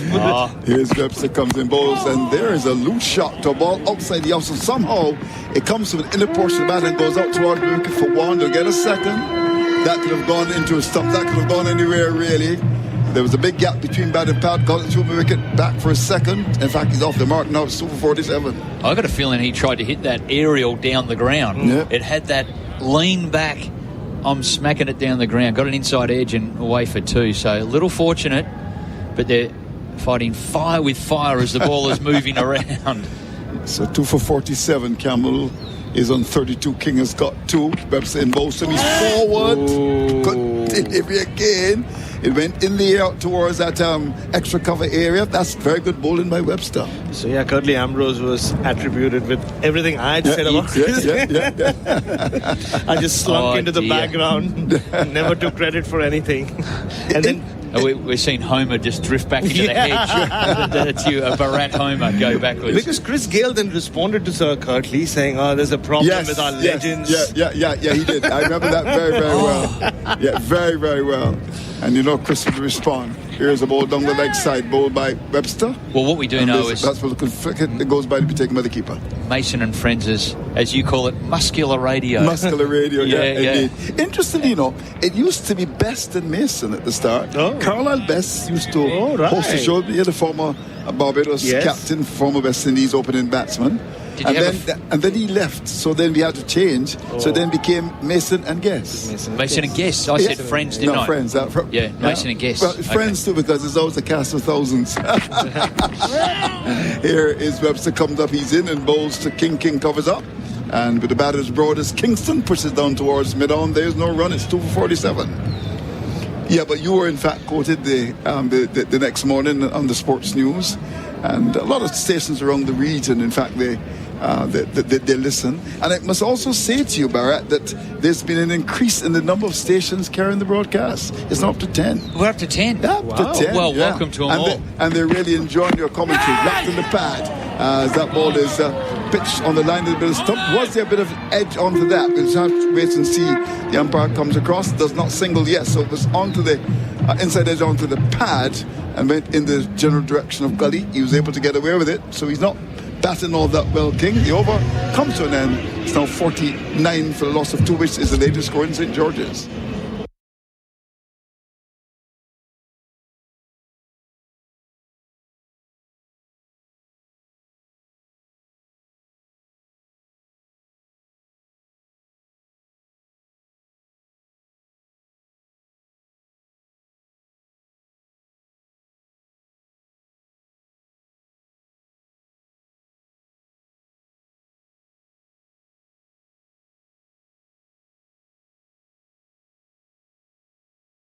So the West Indies trailing by 238 runs. They're now 48 for 12 overs gone. Cummins will continue his probe as he starts his run to bowl to King. Goes past the umpire now and bowls to King.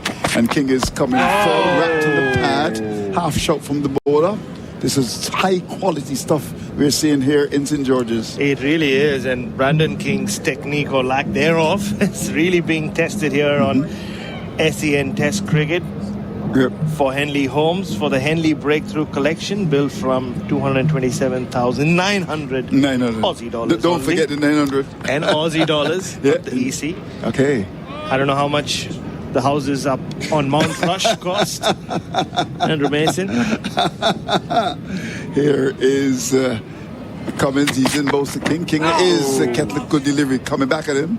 It's the top of the pad and dribbles away down towards gully. There's no run. It's 2 for 48. Yeah, the problem with Brandon King is because he's got that kind of half step, not a full front foot stride. He's just caught in the crease. And that's why you see so many times he's rushed, he's off balance. And he got an inside edge first ball of Josh Hazelwood in the second innings and was caught brilliantly by Cameron Green. And Pat Cummins just honing in, zeroing in on his pads and his stumps.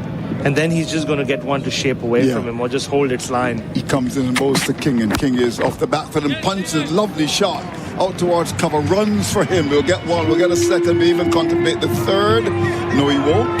The ball was a bit short, and he punched it nice. He's a good player to watch, really. Very easy on the eyes, and that ball went to cover. Back for the second to go to 5, and the 50 has now come on the board for the West Indies. It has. That was nicely played. Those shorter lengths, so he had some width to just punch, and he's a very punchy batter. We saw that in the few boundaries he hit in Barbados. And Steve Smith, the one chasing it down, scampered behind it and kept it to 2 runs. Good old Steve Smith, in a unique position. Here is Cummins to bowl to King, and King is wrapped in the pads. Ball going down the leg side. Again, he plays across it, but he's got to be careful here. Such a big target for Pat Cummins to hit because he just plonks that front foot like I said, just a half step in front of him, and it's right in line of the stumps. All the ball needs to do is to straighten a little, and he's dead plumb. So, well, it's very clear what Pat Cummins is trying to do. This one was just sliding down leg side. He's got 3 slips and a whitish gully in position as well. And the forward short leg, and the point is going to go predictably on the onside, maybe out towards that square leg area. I don't think he'll go too deep though, No, Andrew. no. Almost in a catching position. It is in a catching position. A short square leg, Nathan Lyon. Here is Cummins again to bowl to King, and King is beaten outside the off stump. we can't speak about it more. That's high quality bowling. The ball before was cutting back that one, pitched just on top of the off stump, movement and bounce as well. I love the reaction from Brandon King. They didn't say this is what Test cricket's like. Still just playing his second Test match. Yeah. And it, like we predicted, all he was trying to do is keep him in the crease, keep him thinking about the ball coming back in, and get one to straighten like that. Yeah. And King, lucky to survive. He did flash at it. He knows it. Here is Cummins again. On his way, goes past the umpire, bowls to King. King is forward, pushes through mid-off, runs for him. Will get too comfortably. Ball that was pitched on that off stump. And once again, Simpson, the old man, comes across to pick it up. The batsman will come back for the second. So that carries King to 7. Campbell has got 32. 13 overs gone. 2 for 52 is the latest score in St. George's.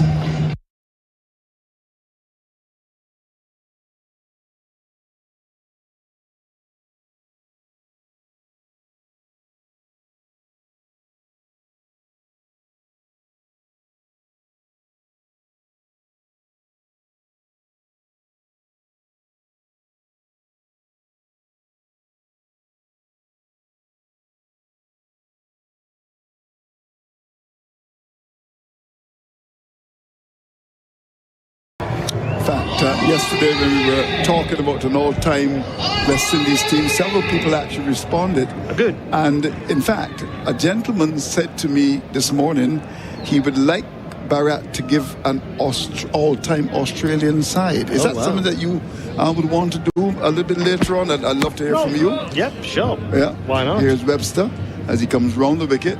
And there is Campbell coming forward, pushes up the offside of the pitch. There's no run. But he was saying to me that his 4 fast bowlers would be Marshall, Ambrose, Holding, and Roberts. Right. That's what he said. Yeah. No, fair enough. And he said he would give consideration to Lance Gibbs as a spinner. As a spinner. Oh, of course. Yeah, yeah. Man with the biggest fingers in the Caribbean. Oh, yes, yes. Loves to tell you about that. Here's Webster comes round the wicket. He's in balls and pulled away. That's going to go towards the boundary. Long leg comes across to pick it up. That's Hazelwood. The batsman will get a single for that. So with that, Campbell goes to 33. It's up to 53 for the loss of 2. Who would be? All those numbers obviously coming to you on our Tyre Power scoreboard, winter safety sale. And the only reason I didn't go with Marshall, Holding, and Roberts is just to break them up and spread the eras out, which is why I put West Hall in there. Yeah, yeah. The godfather of the fast bowlers. There you go. So he just has He started it all. He started it all. Yeah. Here's Webster as he comes in again. This time to King, who's got 7, and King is allowing a wide ball to go outside the off stump. No damage done. Reverend Wesley Hall. So that's why I put him in there. But I mean, how do you leave Lance Gibbs out? Right, the greatest spinner the West Indies have produced. And who would be your opening batsman for the West Indies? Yep. Greenwich and Haynes. No, just to mix it up. Okay. I might just throw Chris Gale in there with Gordon Greenwich. So no Haynes? No Haynes. Oh, that's going to make primetime sports tonight. Bharat says just no to mix Haynes. it up. Sorry, but, Desmond Haynes. No, but Gale has here is Webster comes in and bowls. The ball turned fine, 4 runs. Fielder down in the boundary could not get across in time, moving to his right. That looks like Hazelwood down there. It was angled just outside the landing legs and got some bat under that. And it went fine. And the back whisker could not get across. That's gone for 4. Welcome boundary to Brandon King. And he's been in the wars. There's no question about that. So he now goes into double figures. He's definitely preferring life on this end facing Bo Webster than Pat Cummins from the river end. Here is Webster again on his way to bowl to King, and King is pin a naughty shot. That was wide. That's a get-out shot. He wouldn't want to see that on the replay. It was too wide, and he chased it. He did, and Bo Webster is struggling with his lines here. I think just the control with the movement. So he slid the previous one down the leg side. This time overcompensated, was really wide. So wide that it could have been signal wild, but just snuck under the bat. Just keeping an eye on Josh Hazelwood as well. He was off the field. He just come back on it. Here is Webster again, bowls to King. King is forward, pops it in the air, just in front of the fielder coming in from that mid-on. If that's the captain, might have been deceived by a slower delivery, and it went a long way in the air down towards mid-on, dropping in front of the captain. So, time for drinks. 57-2 is the latest score in St. George's.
Brathwaite back to the bowler, out. Brathwaite's out for a duck in his 100th test. Hazelwood shin high, catching with two hands on his follow through. Bowlers to Campbell. Oh, pull shot. Wonderful pull shot. That's outstanding. That's gone for 6. Last ball of the over. Stark bowls. Oh, he swatted it down the ground for 4. Cop that, Mitchell Stark. John Campbell is putting on a show. In he comes, past the umpire bowls to Cardi, inside edge, balloons up off the bat. Oh, no! Oh, no! Wow. What a wonderful catch from Cummins! How did he do that? Some of the action from the first hour of play on day 2 here at Grenada. Australia getting 2 wickets in the first hour and 10 minutes. A wicket to Stark, a wicket to Cummins, and that last catch from Cummins, I still can't believe he caught it. Adam White, Bharat Sundaresan with you, Bharat. Just the way that he was able to change direction, because he had to obviously come forward, but he also had to move to his right very quickly across the pitch and then slide on his elbows to take it with one hand. It's quite remarkable for someone of his size to be able to do such a thing. Yeah, in his follow-through, where he's obviously at the point of impact, he's just kind of finishing his action at that point as well, and to dive and slide on that joining pitch. Yeah, these are hard pitches. Yes, so hard surfaces on the square. So, I mean, he's a freak. Pat Cummins. He is. You don't think of him as a freak because of just how consistent he is and what he does, and he doesn't seem to do anything extraordinary at times. No, that's the thing, isn't it? That's a good point. Yeah, but just his spell. And the most freakish thing about him for me is the number of times he just takes the ball in his hands and changes games for fun. Yep. That's why I've called him the ultimate Grinch of world cricket many times. The first ball after the drinks break, Cummins bowls and Campbell plays onto the onside in defence, and there's no run. So it's 2 for 57 on the Tyre Power scoreboard. Winter safety sail. Hazelwood and Cummins getting a wicket each in the first hour. John Campbell's the one that's providing some entertainment here at the National Cricket Stadium. Plenty of audacious shots. The two Jamaicans together. Both of them have played a lot of white ball cricket for the West Indies. Don't have really special records in Test cricket, John Campbell in particular. Campbell on 33, waits and leaves. Cummins coming around the wicket, getting the angle to come back, but he leaves that one as much as anything on length. Speaking of stats, our good friend in the crowd and proud Adelaidean, proud Kensington man, and proud many other things. Laurie Colliver, Laws, has sent us a stat. So John Campbell has been out 36 times in tests, 5 times in the 40s and 5 times in the 30s. Right. Thanks for that, Laws. And I think his highest is 68. He's getting into his danger zone. He is. Where concentration starts to leave him. He's on 33 from just 46 balls. Cummins again past the umpire bowls. Campbell leaves again. You can see the graze on his right elbow, Cummins. It's a bright red elbow, courtesy of that spectacular diving catch we were just talking about. I think it's a good leave. I think it is too. Pat Cummins just had his hands on his head and almost like he wanted John Campbell to believe that he's taken a huge risk by leaving that one, but it was well wide of off stump. So the Chemist Warehouse replay screen, no problems at all for John Campbell doing that. Don't get sucked in, John. Cummins again, a bit closer to the stumps, bowling here. Pull shot, away into open territory. And it hasn't gone right off the middle of the bat, but it'll still go for 4 at square leg. Constas was out in the deep. He had no idea where it went. He never had a play at the ball. I'm not sure too many people did know where it went because it wasn't fully controlled. No. But he got enough of it to get out to the rope at square leg. Another boundary to John Campbell. He's up to 37. Yeah, very top edgy. But yeah, Sam Constas had no idea. He was looking around and he reacted really late. Not that he would have been in any position to stop that from rolling into the boundary ropes. Cummins again, 2 for 61. Bowling to Campbell, who's tucked up and playing nicely, quite fine. A big chase for Constas. He will get there just in time. Knocks it back into play with his left hand and then collects and throws in. 2 more to Campbell. He's up to 37. 39, 2 for 63. It feels like a 50-over knock so far from John Campbell, doesn't it? He had the blazing start. He was 30 of 30 at one point. Now he's just trying to consolidate. Has to somehow survive this Pat Cummins spell. You cannot expose 2 new batters to the Australian captain or you'll just rip right through your middle order. Still 3 slips in a gully and a bat pad for Campbell, who plays well back and across and nudges it past head at bat pad and gets another run. So he's into the 40s, John Campbell. 40 from 50. Over bowled.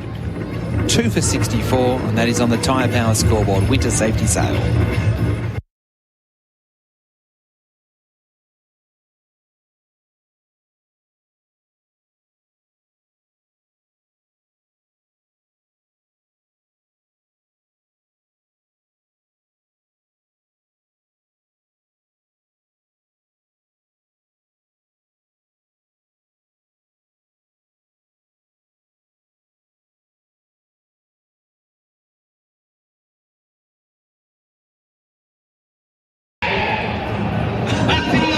SEN Test cricket for Henley Holmes. West Indies 2 for 64 in reply to Australia's 286. Darren from Geelong is back once again with a big glass of milk, but he's also having a roast lamb sandwich with it. Oh, beautiful. Roast lamb sandwich, please. Webster, that's made me really hungry because I didn't have breakfast this morning. That's right. Roast lamb on fresh white bread with butter and tomato sauce. At 1 Thank you a.m. very though? much. I'd have that at any time. 1 a.m.? Oh, that's so good. Bryce is judging you for that. But Darren from Geelong, you know what? Every time I hear from you, Darren, I want to reach out for a big glass of cold milk. Flavoured milk if you're at a bite. Flavoured milk, definitely flavoured milk. We have had some issues with the text coming through, but Yeah. we are now back in operation. So 0433 98 11 16 as Webster bowls again. Campbell advances, hits it in the air, and he'll hit it straight to Mitchell Stark. John Campbell's gone for 40. Webster takes the wicket. Campbell on the advance, trying to lift down the ground for 6. And he has given Mitchell Stark the easiest of catches.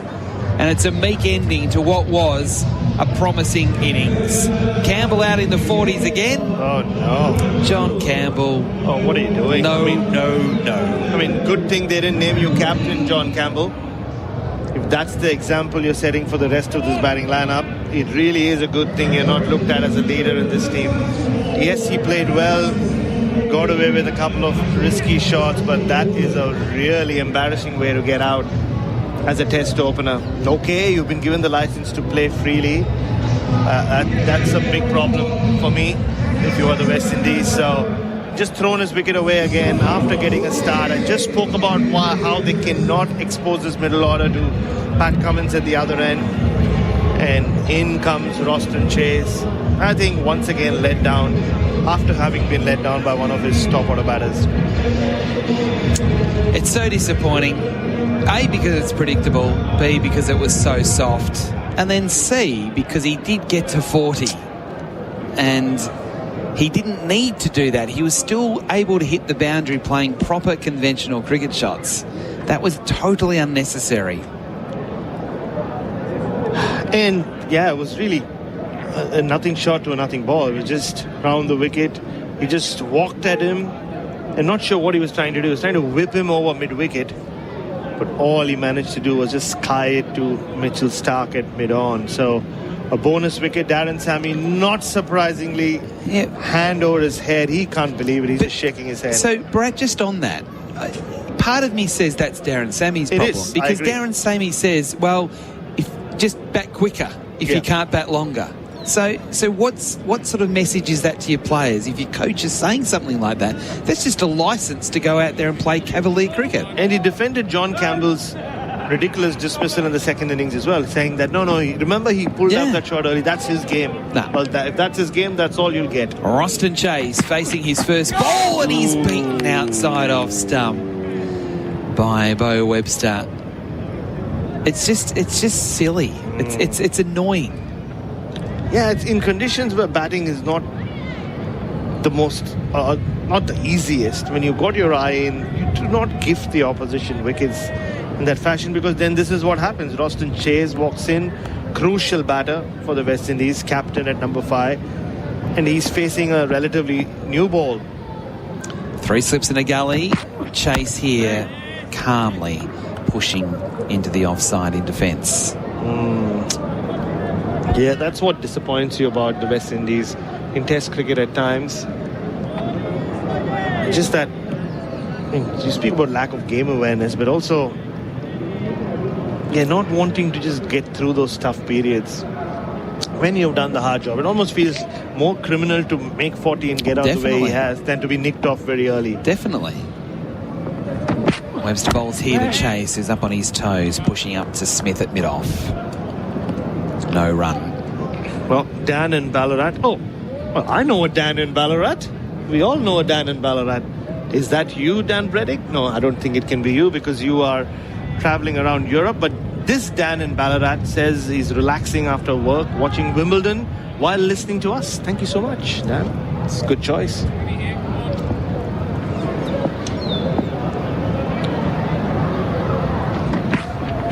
Edging here and falling short. Webster bowling well again, and this time it's Chase that gets the edge on the bounce into the court. And a wicket maiden there from Bo Webster. He has 1 for 9 through 4 overs. We're still coming to terms with what John Campbell has done. These are the West Indies 3 for 64.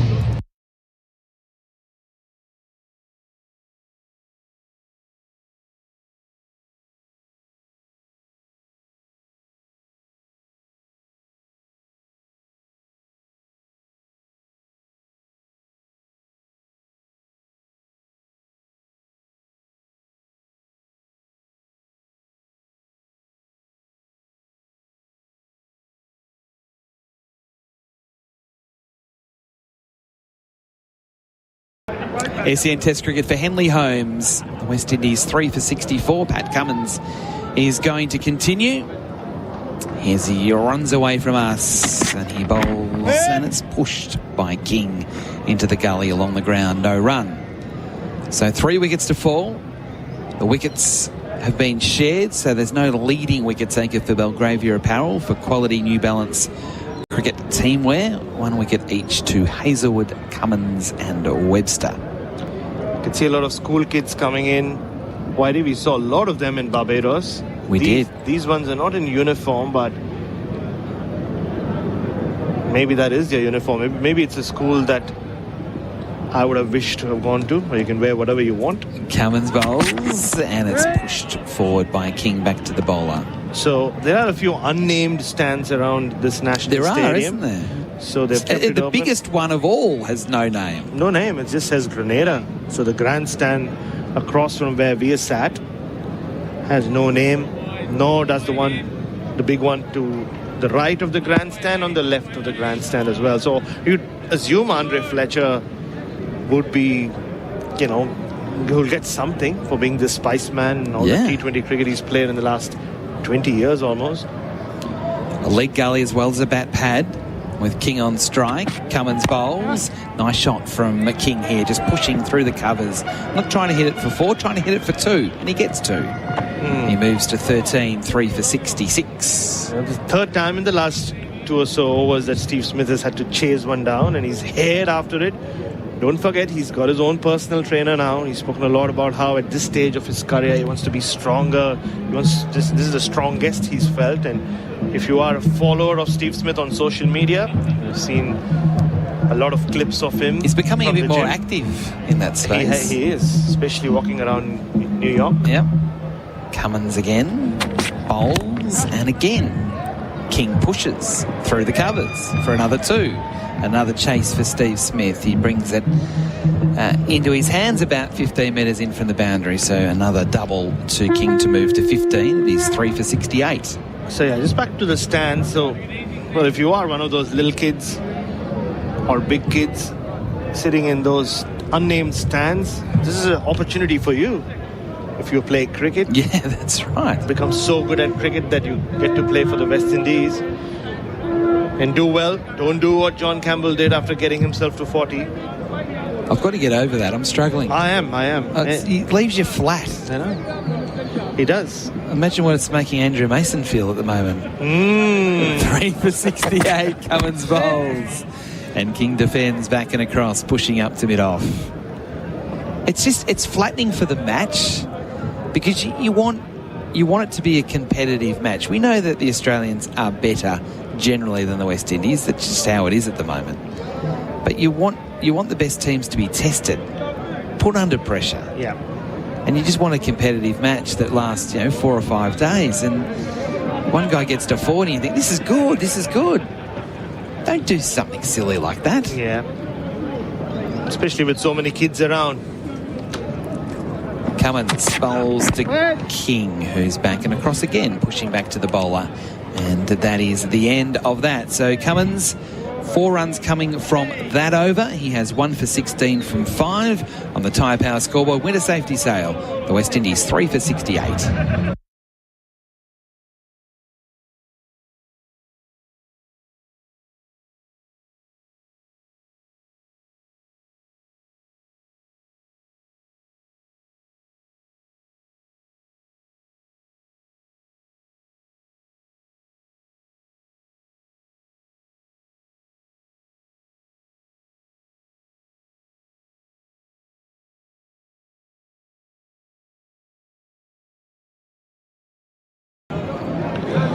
Around the grounds for Chemist Warehouse. Save on your prescriptions at Chemist Warehouse. England, just after tea, 5 for 374. Jamie Smith on 161. Roston Chase defends the first ball of a new over from Webster. Harry Brook 156. So these two have put on a partnership of 291 at 5 runs and over. Yep. They were in trouble. They were in real trouble. They were on all sorts. At one point, they were 5 for 84 when Ben Stokes was dismissed for a golden duck for the first time in his career. They are now 5 for 375, and they haven't even got to the second new ball. Chase waits here for Webster. That's a tight leave. Almost touched the pocket of his trousers on the way through, but it was more on length than anything else. As we welcome Bryce McGinn in, I don't know, my admiration for Bazball is still of a grudging nature. I don't know about you, Bryce. Have you gone past the grudging stage and have you just become an out-and-out admirer of Bazball? No, I like positive cricket. There's no doubt about it. But I'd like to see the results Good point. of the method. Webster bowling to Chase, who plays at that one and misses. It was a tentative sort of, will I go for it, will I not? Oh, probably, oh no, and then it goes past the outside edge. And that happens when you hit the perfect length. You're not sure whether I have to play the movements there. There's a lot going on when you're playing the ball and just hanging the washing out there outside the off stump. There's a lot in his mind, so he's just trying to reset now. A little wander over the bat. He's yet to score, Roston Chase, through 7 balls. Webster tighter to the stumps, bowls and beats him again. It's a working over. That was an outswinger. Chase caught on the crease, trying to play defensively, and it very nearly hit the edge. It very nearly hit the top of off stump. Yeah, Webster's bowling really well, but just so Chris, the second time Josh Hazlewood has been off the field. So you see Marnus now at second slip with Webster bowling. Keep an eye on that. He left the field. He's coming back on, you can see. But 2 times he's been off the field for only a few overs each, but still. Webster bowls again. This time Chase does find the bat, this time pushing up to mid-off. What I've noticed is that the bowlers are rotating off, having a bit of a rest, and then coming back on. There's been a bit of that through the first hour and a half. Yeah. Hazlewood may have gone off a couple of times, but we've seen all the fast bowlers have a little bit of a break. Australians do tend to do that a bit. Every team does these. I don't think any team should do it. I don't think that's right. We had that issue a couple of years ago. Webster, that's a wide one outside off stump to complete the over. We'll continue that discussion after the break. It is the West Indies 3-4-68 SEN Test cricket for Henley Holmes.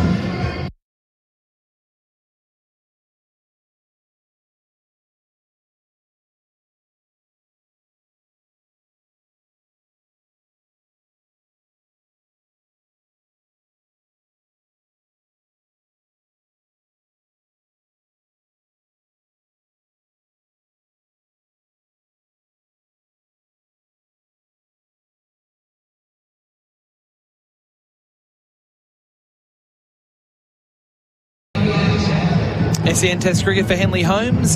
The West Indies 3-4-68. We've had 18 overs so far this morning. 40 minutes away from lunch. On day 2, Adam White, Brett Sanderson, and also Bryce McGinn with you as Josh Hazlewood comes back into the attack. Yep. He'll be bowling from the end where we are commentating from as he runs away from us. Approaches, bowls. That one just kept a little low. Chase did well there, back and across to defend. In fact, it's King. Change of ends for the Hoff. Open the bowling from... what do they call that end again? It's The Darboe. Darboe, which is a suburb of St George. Oh, well done. Yep. Plush I was listening to you. Oh, thank you, Bryce. Yeah, it's a posh end. It's the posh end. And we're at the river end. Isn't it the other way around? River end's at the other end. Incorrect. Oh, the river is behind us. Is it? Yeah. Hazlewood bowls here to King. Oh, that one jagged back sharply. And King did very well to keep that one out. Yeah, it's been a proper working over for Brandon King, and credit to him that he survived 28 balls the way he has. It was Cummins and now it's Hazlewood. There's no let up, is there? No, it's nothing. just devastating. And Webster's just slotted in nicely just to give them all a bit of a break and share the load. He hasn't missed a beat. On that, just an observation from when the Australians walked out into the field after this ball. 3 slips and a gully in the bat pad, as has been the case for pretty much all morning. Hazelwood bowls. Another one that doesn't bounce, and King did well to adjust and push out on the offside. Doesn't score a run, but found the middle of the bat to a ball that clearly there was some variable bounce. So, they've had this tradition for a while, the four of them, Hazelwood, Stark, Cummins and Lyon. So every time the Australian team takes the field, they have their own little cartel, pats on the back and fist bumps. So when Cam Green was bowling regularly, he was part of that cartel. Bo Webster wasn't. I've been observing this for the last couple of test matches. He's still on the outer. Yeah. And today, even though Cam Green isn't bowling, he got a pat on the back. But Hazelwood past the umpire, bowls again to King, who gets a bit of glove and maybe a bit of bat as well as it goes out behind square leg. And it is called runs, no leg by. So it was off the thigh pad. It didn't make a bat sound. The way it went so far, I thought it must have hit a bit of glove or something. Anyway, it was bat. It was not bat, it was pad. So 3 for 69 with that leg by. Chase back on strike, yet to score. That's a good observation, Barat. You know what, Bo? It's not going to faze him. no, it won't. He's from Tassie. He's used to being left out. He's used to it. Yeah, big deal. Yeah. Yeah, I know. You always forget about us. Yeah. But I was intrigued. Is it that you have to take X number of wickets to be included? Hazelwood again to Chase, still yet to score, and he's still yet to score as he shoulders arms outside off stump. Because I do remember one of the subcontinent tests where Manas was bowling a bit of medium pace. He tried to get into it, but they said, nah, not sorry, Man. You're not part of this. No, things are desperate when Marnus is bowling his medium pace at test level. Even at Sheffield Shield level. Yeah, well, club cricket, okay. That Perth test match. Oh, Yeah. No, we were there. not good. 3 for 69, Chase. Can he score his first run? Hazelwood bowls and chases one outside off stump and misses. In defensive mode. A good over there from Josh Hazelwood. Just the leg by coming from his first over of a new spell. It is 3 for 69 on the Tyre Power scoreboard.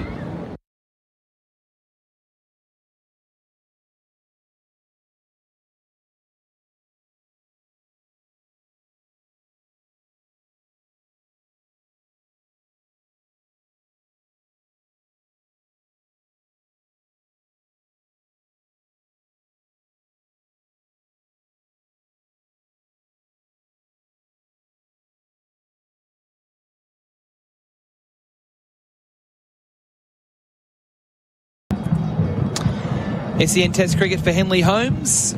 The West Indies 3 for 69. We're about 36 minutes away from lunch on day 2. Mitchell Stark. So a double change. Mitchell Stark, and he's going to bowl from the Darbo end. Right. I thought the little river that was running along the back of the main grandstand was why it was the River Road end, but it's not. I thought the river was behind us. It is. Well, there you go. Well, we'll ask our taxi cab extraordinaire Wayne. Mitchell Stark bowling here to King, who plays nicely through mid-wicket, just rolling the wrists, only getting a single. Bit of a loosener from Mitchell, and it was dealt with appropriately through the onside for 1. So King 16, 3 for 70. There are just messages coming through. So big show from Turak. We won't read the entire message, but he thinks he can make better choices than John Campbell after 10 drinks, and a few other things we won't mention on air. Yeah. Also, one more here from Matt in Greensboro. So he's listening to us. Hello, Matt. G'day. While watching the Collingwood versus Carlton replay, one man who would have watched it live and will watch the replay later is the great Frank Demasi. Yes. He was Head of security for the Australian group this Since morning. 2007-8. Wow, it's been a long run from Frankie. Yeah, he watched the game over breakfast. Stark bowling to Chase. And Chase, he's looking comfortable in defence. He just can't score a run as he plays that one into backward point. He's got this calmness about him that a couple of his teammates don't have at the crease. Yep. And Frank, one thing with him in the most even extreme of situations, he's always stayed calm. And you've had a bit of a reunion with him, Bryce. I've noticed you came and said hello to him the day before the game, and then you guys were walking laps around the stadium. It was terrific. Great to catch up. He looked after the Australian group when I was involved. Toured India and South Africa. But another Collingwood connection in the Australian group at the moment. Can you guess what it is? Mitchell Starc on his way, bowling to Chase. And Chase is pushing firmly into the covers. Smith does the fielding, no run. So Frank's a super keen supporter of Collingwood and watches and listens all around the world, wherever he's travelling. G'day, Frank. He'd be tuning in right now. But another connection within that Australian group? Someone has a relative playing? For Collingwood. For Collingwood. Oh, right. A part of the assistant coaching group. Correct? Yes. You don't know? Gee, I thought you knew everything, Brad. Matthew Wade. Oh, there you go. It is. I had to point to him, but it is his cousin, Jeremy Howe. All right. Starc rushing in, bowling to Chase, down leg side. He tries to tickle it, misses. I wasn't aware of that, but I did interview Jeremy Howe for AFL Media, the content I do for them after the Collingwood-Carlton game at the MCG, so earlier in this year. So he spoke a lot like Matthew Wade now that I think about it. Well, Matthew Wade was himself a very, very good Australian footballer. He's very small, but as you'd imagine, quite tough. In fact, not quite tough. He was tough, and but chose cricket. Probably the right choice. 3 for 70. 2 balls left in the over. Starc to Chase. Oh, has that bowled him? No, it's missed the stumps. I don't know how. How did that miss? Oh, wow. It's gone right over middle stump. A ball that came back, cut him in half. There was a bit of a noise, so I'd love to see the Chemist Warehouse replay here to see whether it did actually deflect off the stumps. Pat Cummins has his mouth wide open like he's at Luna Park. Or he is Luna Park. Oh, just missed everything. Yeah, it was like right over middle stump. It was like a magic trick. He was cut in half, Roston Chase. Last ball of the over. Again, late on that one, going back and pushing out on the onside. I think that was more the ball hitting the bat rather than the bat hitting the ball. Over bowled. It is 3 for 70.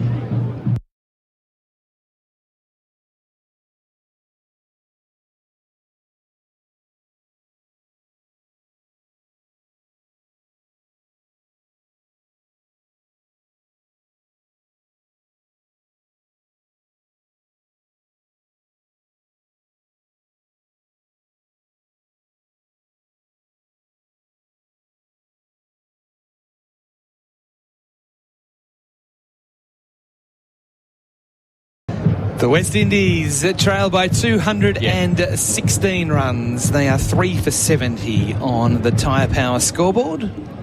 Whitey, it doesn't get any easier. The opening bowlers have a break. It's Pat Cummins' first change and Webster. Now they're back on, and it's going to be a tough half hour as we head into lunch. Now they're looking for a bat.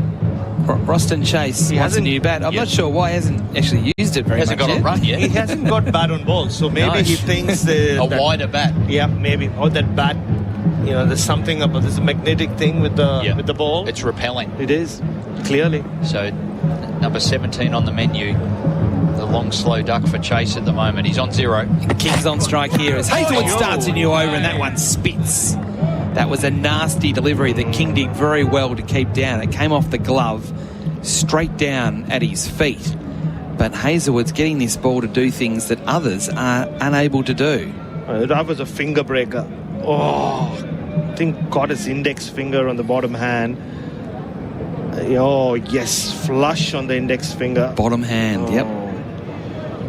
Josh Hazelwood just wink it a nod at the pitch and the batter. Says, King hasn't carried on. He's just straight there, ready to go for the next one.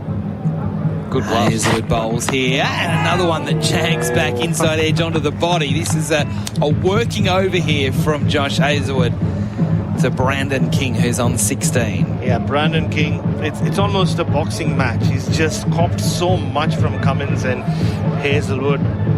Does he keep fighting? Does he just get knocked down? Does he wave the white flag? We'll see. It's a real test, isn't it? You can just see a big shot coming any moment here from a player that's most noted as a short form player, a white ball cricketer. Hazelwood again on his way. bowls, and it's down leg side. So he missed out there, King, as that one just pitched and kept going down leg side. Carey had to dive away to his left. Yeah, messages coming through. So James, well, before the start of the series, everything was about Steve Smith's recovery and his little finger. Ever since we've got to Grenada, it's about Adam Collins and his voice. So James wants to know, hope he's back soon. We hope he's back soon as well. It's still where it was yesterday, so he's still recovering. He's been wonderful behind the scenes, though, sorting everything else out for him. For us, sorry. Yes. And himself. Hazelwood again, past the umpire, bowls. Cutting well, cutting for 4. Brandon King, that's how you do it. Bit of width, it was too short. And King took full toll. He moves to 23 for 74, and it's taken a while, but the dancers are back in the Junior Murray stand, and the drums and the horns. They slept in this morning, but they've arrived just on lunch. Well, that's what the release from a pressure cooker must feel like for Brandon King. In the moment he saw some width and it was slightly short, he just threw everything at it. Hazel will be a bit frustrated by that one, relieving a bit of pressure. Bowls again here, and King's pushing forward confidently. Big stride in, defending back to the bowler.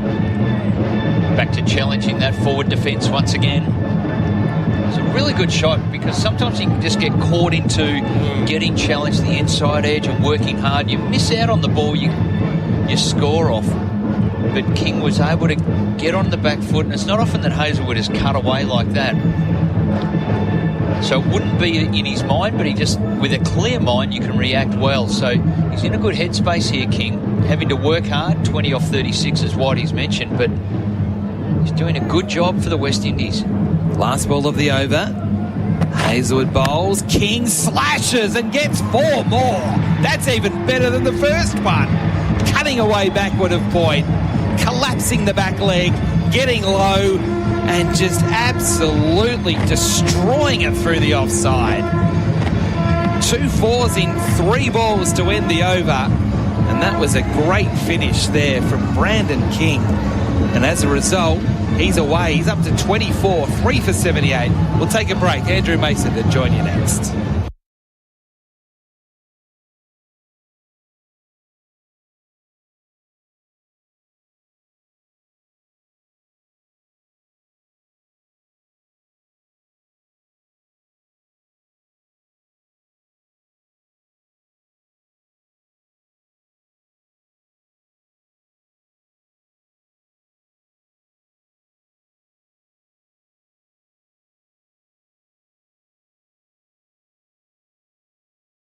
So the action continues. Ball pitched around the off stump by Stark, struck beautifully out towards the cover area by the captain.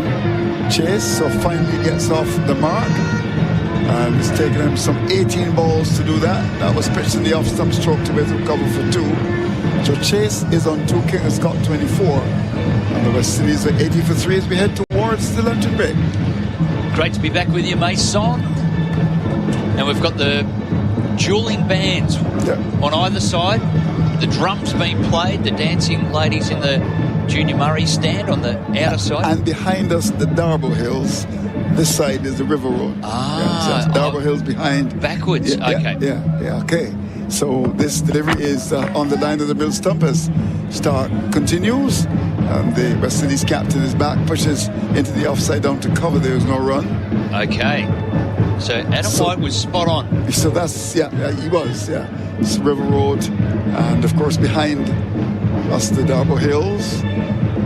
Wonderful, wonderful country. Beautiful country as well, Grenada. Challenging to drive around though, isn't challenging, it? Yeah, indeed. You can say that. The roads are, like most roads in the Caribbean, very narrow. Very narrow. You got to be a good driver. One-way tunnel? Yeah, one-way tunnel as well. Pedestrians have got to walk through and duck their head. That was interesting. Here's Stark, comes up now, bowls to Chase. Chase is get the ball, which almost takes us out of banged in short. And he ducked quickly, and the ball went over his helmet, taken by the keeper. What aggression there from Stark. Well, it was one that he went to ride up and then had to try and duck down, but to duck down as your body's moving up, you lift your feet up. So he was in the air in a crouch position, squared up. It was a real awkward one. And Stark, well, he's taken it over to warm up. Now he's getting them through. 145, that delivery. And yeah, I think he's going to try to set him up here. Now he's got 3 sips in the gully. Don't be surprised if he looks to york him here. It's 3 for 80. Chase has got 2 from 20 balls. He comes up now and bowls to Chase into this delivery. Chase is on the back foot, plays it capability to the onside, just jumping across the stumps. Good pace. And the ball goes down towards the mid-wicket area. That was at 137.3 as Stark goes back to his mark. 3 for 80. A little period here just before the break. The West Indies won't want to lose another wicket. Of course, Australia will be looking to get another scalp or 2 before the break. they will be. And look, West Indies are going along pretty well. So a comparison with the Australians, they lost their 4th wicket at 93 around the 22nd over. So 3 wickets down, they're going okay. Here is Stark, comes in, bowls to Chase. He's driving through cover. Lovely shot by the West Indies captain 4. Yeah, it is. Oh, that was beautifully played. Pitched up, launched into the drive. Sumptuous drives to the offside. And he's got the conch shell man blowing away in the stand. Well played, Chase. A very nice shot. Lent into that. It was wide outside the off stump, but he allowed it to come to him. He didn't reach out, even though it was wider outside. He played it under his eyes. The ball came back into his hitting zone. And I tell you what, there's some happy fans here at the moment, not just beating drums or blowing conches. They're feeling some fight from the West Indies. It's good. He's gone to 6 now, and Stark comes in, bowls to him, and that's another good delivery. Banged into the pitch, he jumps across the stumps and pushes up towards that bit on there. That was at 141, so he really cranked it up there. Stark to end the over. So 3 for 84, the latest score in St. George's.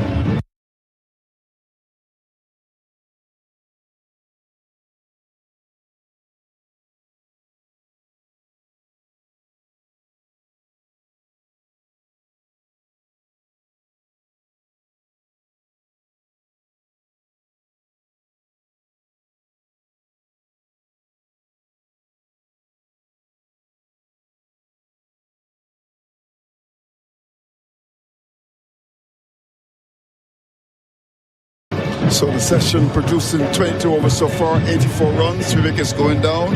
Brathwaite in his 100th test match, Cotton bowl, Hazelwood a duck.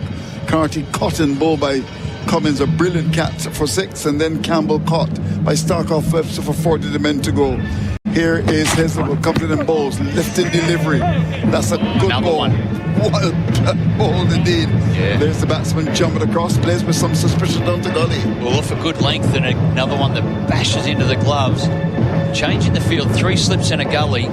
That point has gone back to the boundary, as it was king the over before. A back foot cut shot, and then a fuller delivery was just a bit of width, but he crouched down into it, and Adam White really let loose. He was excited by it. It was a savage cut shot, really pumped it away.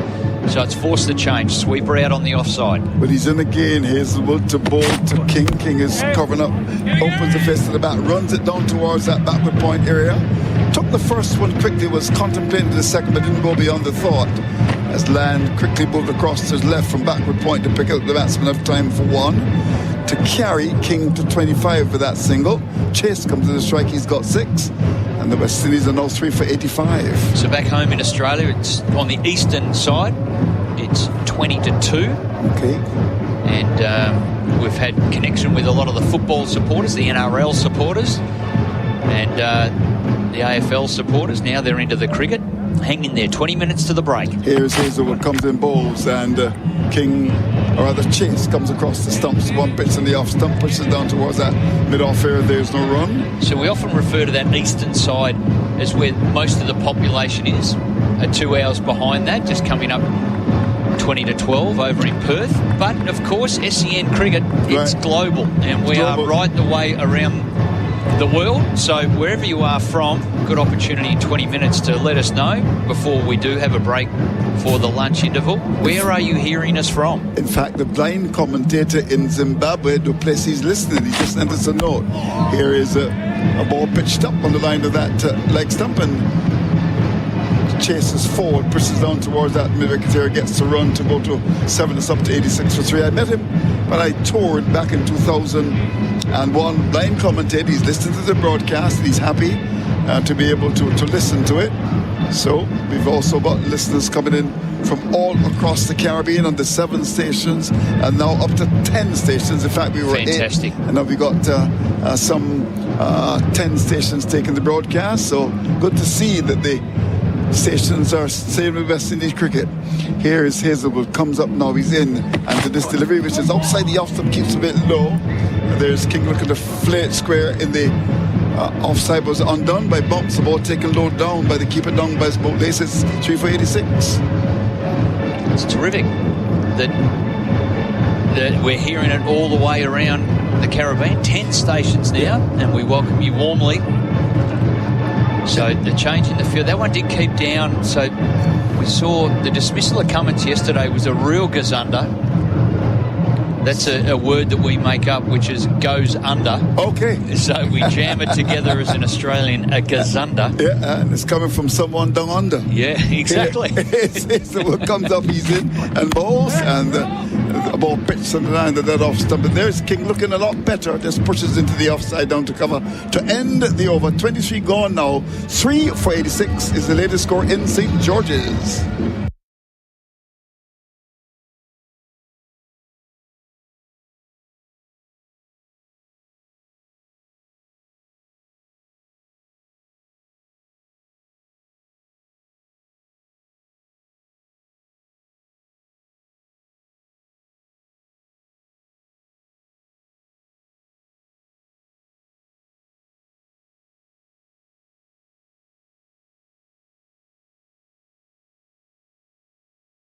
So we're getting closer and closer to lunch on the second day of the second test match. Just about another 15 minutes to go before the break, and it's going to be start to continuous battle against the West Indies captain Chase, and this delivery is on the line of the off stump. It just comes onto the front foot, and that Chase pushes up towards that mid off here. There's no run. In fact, in Jamaica there's Omega Radio. In Antigua, we've got 3 stations. I'm sure that Barrett will make a note. ABS Radio, that's the National Stadium station. Point FM, that's owned by the Prime Minister, Mr. Gaston Brown. Yes, Prime Minister's own radio stations. Really? There's a WP 93.5. That's also in Antigua, so there's 3. Yep. CBC is in Barbados carrying the broadcast. What was that one? WP? Yeah. Okay, WP. Yeah. They're in Antigua. Here is start in bowls. Bob on the line of that leg stump, jumping across the stumps. He's that jumpy kind of player. Chase, they feel that he's not all that good against fast bowling, and he just plays it down towards mid-on. There's a run. Quickly, let me tell you. Yes, go. Then there's New Stop in Guyana. Yep. We've got GBN here. Yep. That's in Grenada. Real FM is in Grenada. And there's also a station in Grenada carrying the broadcast called The One. The One, yes. Fantastic. And you're gonna like this one from Nevis. It's called 2020 Vision Radio. Can you imagine that? Yeah, in Nevis. Hello to our friends in Nevis. Here is a delivery which is outside the line of the off stump. Start continues. Off the back foot goes Chase and hits the ball into the pitch. It goes up towards that mid-off area. There's no run. So you got listeners all across the Caribbean. It's terrific. Mm-hmm. Yeah, The One. I prefer to listen to The One. The One? Yeah. I like the WP. Yeah, you like WP. that? Yeah, it's good. Yeah, that's very much in Antigua. So we welcome you. Of course, GBN is the national station, Real FM as well, taking the broadcast. Thanks to you for joining us. Real as in R-E-E-L as in fishing reel? Real FM, or yes. As in R-E-A-L? Yes, R-E-A-L. Real FM, that's it, yeah. Not fishing reel? No. Okay. It's 3 for 86. As it's going to be a start, comes in bowls to Chase. Chases back, turns the ball off his hip, down towards long leg, will get a single. He's battling quite courageously here in adversity. He's got to stay there. He's the captain and must be encouraged by the thought that the business of a leader is to turn obstacles into stepping stones of disaster into triumph. He must know that. And, of course, he will want to batters. We say in the Caribbean until the cows come home. Have you ever heard that before? I have. Yeah, and cows come home. And the sheep All too. day. That's generally all day. Yeah, all day. Yeah. And of course, there's several monkeys around as well. Have you seen the Give monkeys? back to the monkeys come home? Oh my golly, they're in Barbados, like we call it like pigeon peas. There's so many. That's a little bit of the Barbadian parlance for you. Yeah. They say licks like pigeon peas. Here is the delivery, which is outside the offside of the back foot. Banged away through the offside for 4. Brandon King living up to his name. That was a beautiful shot square in the offside. That's gone for 4. Well, he's the king of cut shots. Yep. He put Hazelwood to the sword a couple of overs ago. Yeah. And that one, that's power. You could hear it. He crunched it. Don't nobody move. Yeah, that's 4. Wonderful shot. He's a good player to watch. Hit it with a lot of power. Low to high, put it over point. Yeah. From the land of wood and water. Of course, he's Aki and Saltfish country, living banana. He's also from the land of speed. As he settles on weights, he's gone to 29. How will start respond as he comes up? He's in and bowls. He gets a bouncer. That's the typical fast ball response. Banged in short. He ducks the ball, goes over set to be taken by the keeper to end the over. 3 for 91 is the latest score here in St. George's.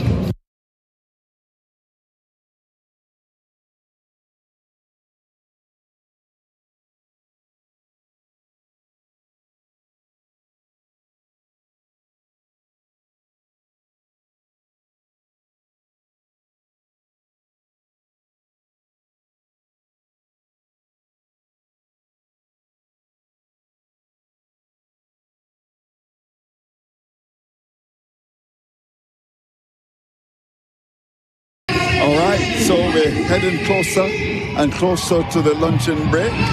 Not a big crowd, just a gathering of spectators, but they're certainly having some fun here in the Spice Isle. Of course, the carnival is just around the corner. It's going to be in August. I was just speaking to the lady who provides the coffee. She tells me she's getting ready for carnival. You'll be back in Australia, so please stay for carnival.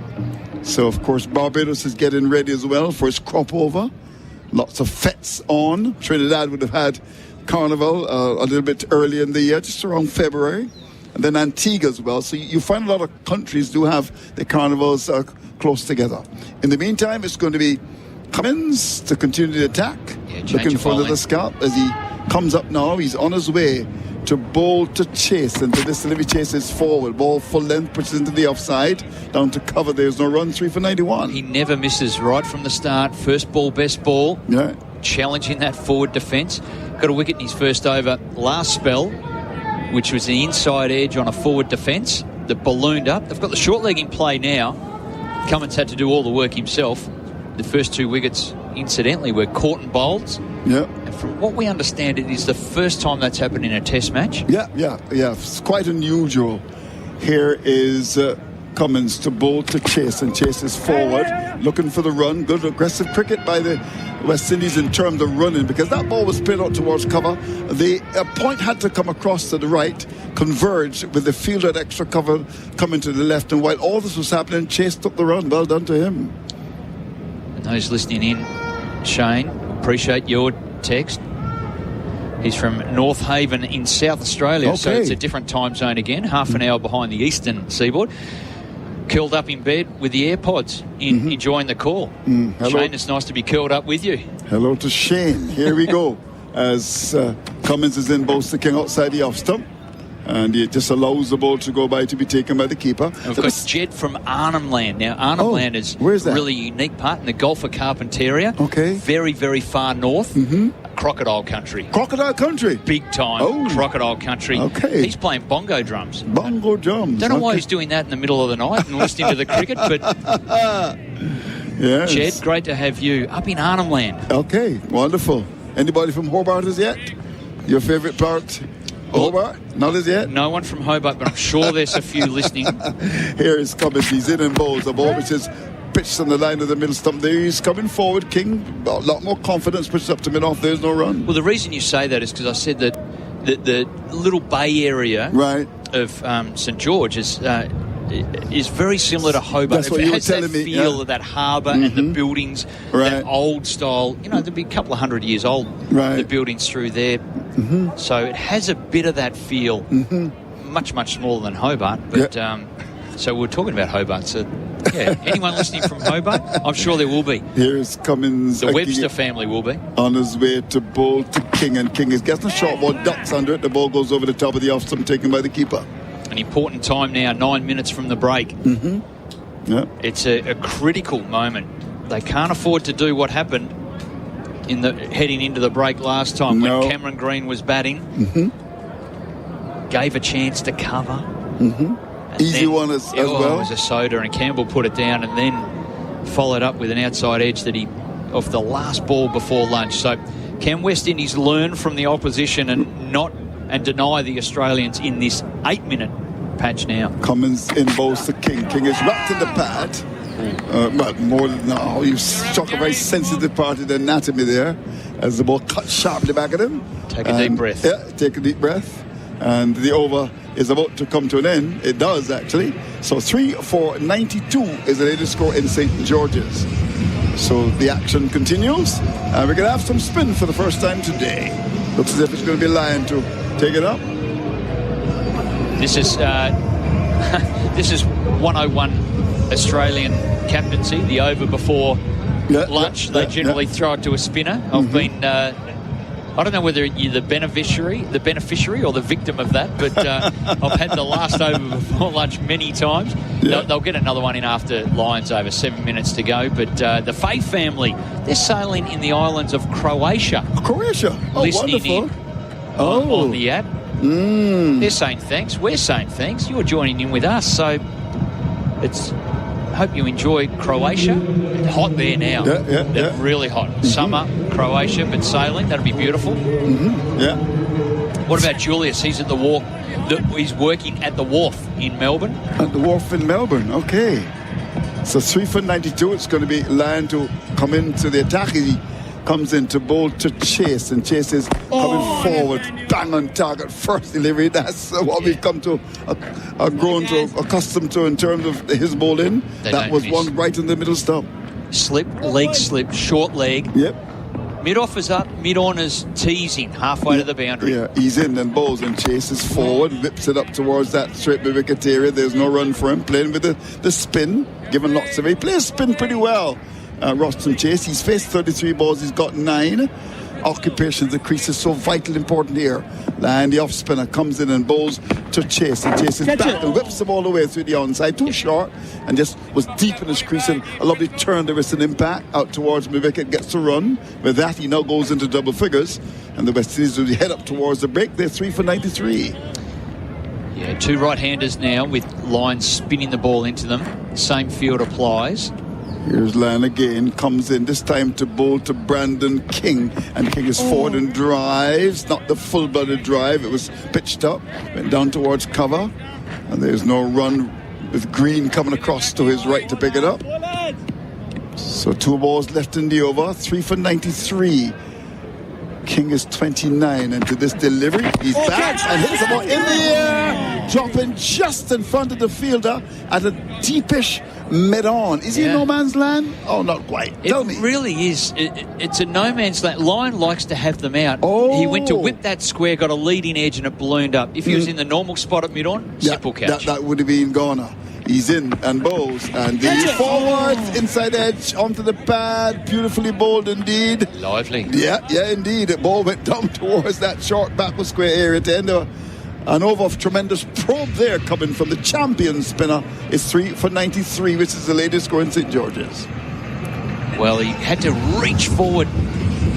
They have a saying in Australia, Andrew, reaching like a sick cow. And it's like a sick cow? Yeah, how they reach. It's a different type of reach. It's a play on words, but he was generally out there. And that's a difficult thing with Nathan Lyon, because he gets so much overspin, the ball drops. So he thought he had it covered, and then he ended up reaching out, trying to smother it down. It bounced, kind of took around the glove, maybe even a forearm and thigh, but no catch or no dismissal. So 1 over to go. Pat Cummins, 4 minutes, Can West Indies get through? Well, he comes up now. He's into bowl to the West Indies captain. And to this delivery, short, down the leg side. No challenges. He just came inside of his stumps. And the ball went by to be taken by the keeper. He's got 3 sips in the gully and the forward short leg. And the first ball was one short. So I rather suspect, like good fast bowlers do, would want to set him up and try to pitch the ball up and maybe even try to york him. But we shall see. 10 to chase. King has got 29. And the West Indies before lunch on the second day in pursuit of 286. They are now 3 for 93. Nice partnership of 29. Yeah, very important as well. Need to flourish after the break. 5 balls to go. Here's the delivery, which is on the line of the leg stump, walking across the stumps. That was going down the leg side. Was there some bat into that? Goes down to that backward square area. The umpire comes across and was signaled leg by, so there was no bat. And with that, the West Indies will go to 94 for 3. It brings King into strike. He's got 29. Chase on the non-strikers, and he's on 10. Well, Cummins is time aware here. He had a little glance across to the scoreboard and went, okay, 3 minutes. Yep. I reckon I can get through. I got 4 balls. But throw it to Lyon again. When he comes into bowl to King, and to this delivery, King is covering up to one on the off stump. He's looked a lot better, King, and pushes the ball up towards that mid-off area. There's no run. He's battled away. He's got 29 from 51 balls. You wonder whether the West Indies King and Chase will come together, try and stall a bit of time. 2.5 minutes. Yep. And 3 balls left in the over. Here is the Australian captain. He comes in to bowl to King, and King is forward, ball pitched up, good delivery on the off stump, but he comes right across the stumps and pushes up towards that mid-off area. There is no run. He's really went back to his mark rather quickly. We may be able to squeeze another over in, I think. He's hustling through. It's going to be tight. So 3 for 94. What a day it has been so far. The West Indies losing. Brathwaite for Duck. Carty 6 and Campbell 40. The men to go. Here is Cummins in bowls to King. King is forward and pushes up towards mid-on. We'll get a single. Mid-on is whitish. Ball that was played away up towards that mid-on area. Hazelwood had to come to the left to pick it up. And the batsmen do have time for one. So 1 ball is left. And with that single, King goes to 30. Chase is on 10. 3 for 95. We may be able to squeeze another over in. I've got 11:59. And we shall see. Here is Cummins as he comes in to bowl to Chase, and to this delivery. Chase is whipping the ball away. Where's that gone? Beautifully played. Shot. What a shot. That's gone for 6.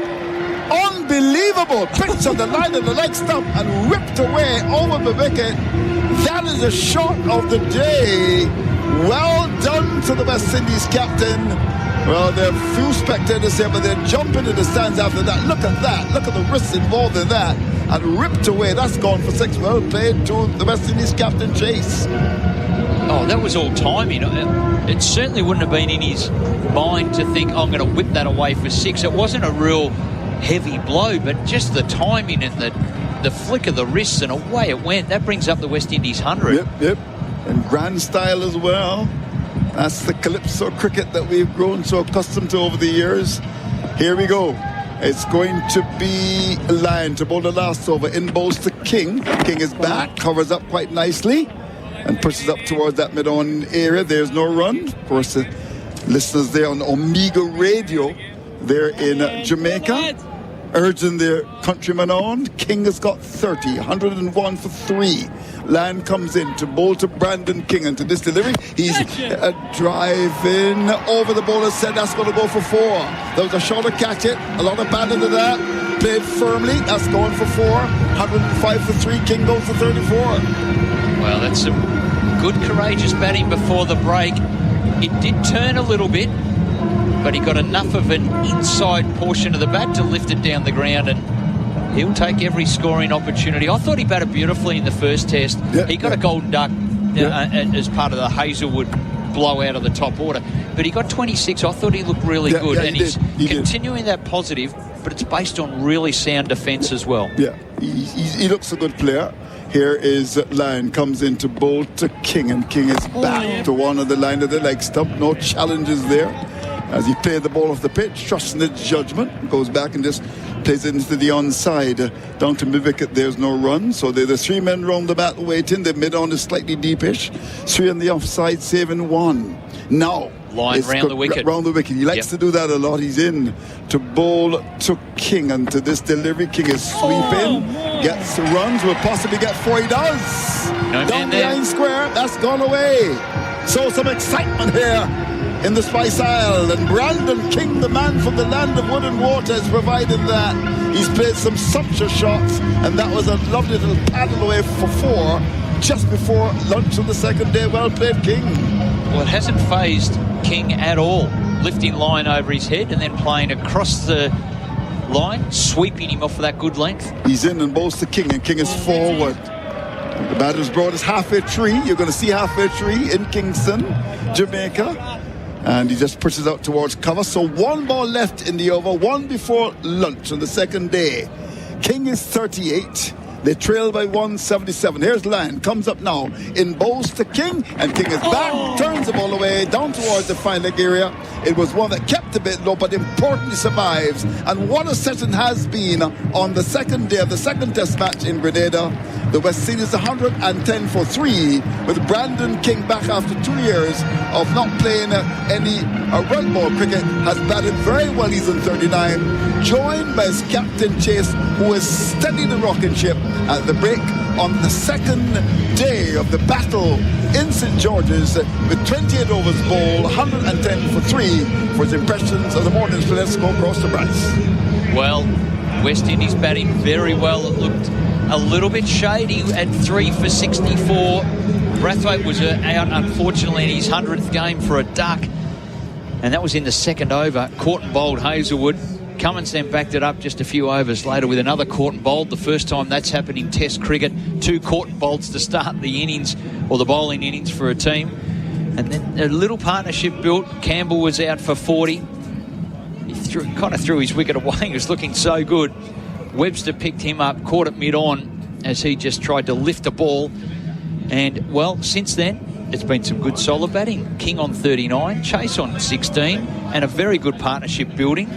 That partnership now of 36 runs is shaping up really well. West Indies in control at this stage after 28 overs. Comparison-wise, Australia, once they got to 110, they were 5 down and the top order was dismissed. So the West Indies ahead in terms of the comparison situation. Good batting by West Indies. Australia, I thought they may be able to just rip through. The conditions certainly favoured the ball, but West Indies batted beautifully to go down, just 3 down. Yeah, I agree with that. So quickly then, Brathwaite caught and bowled Hazelwood a duck. Campbell caught Stark, bowled Webster 40. Casey Carty caught and bowled brilliantly by Cummins for 6. Brandon King 39 not out. Roston Chase 16 not out. The West Indies 110 for 3 and 28 overs. Stark 7 overs, no winners, done for 34. Hazelwood 7 overs, 2 winners, 1 for 24. Certainly looking to do pretty well in terms of getting more wickets after the break.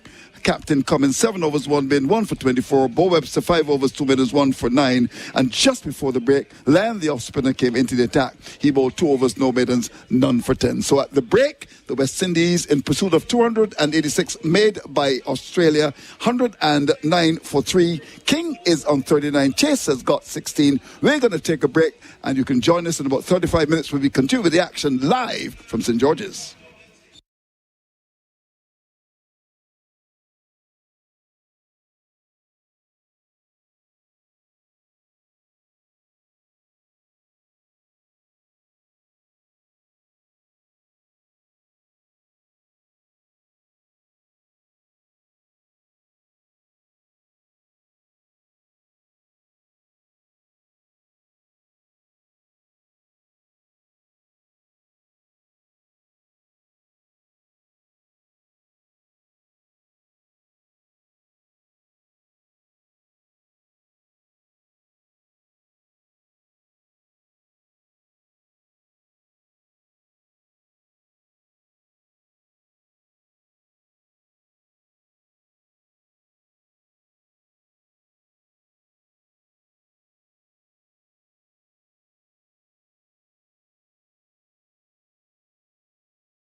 Hazelwood again on the approach. Bowling for Brathwaite. Back to the bowler, out!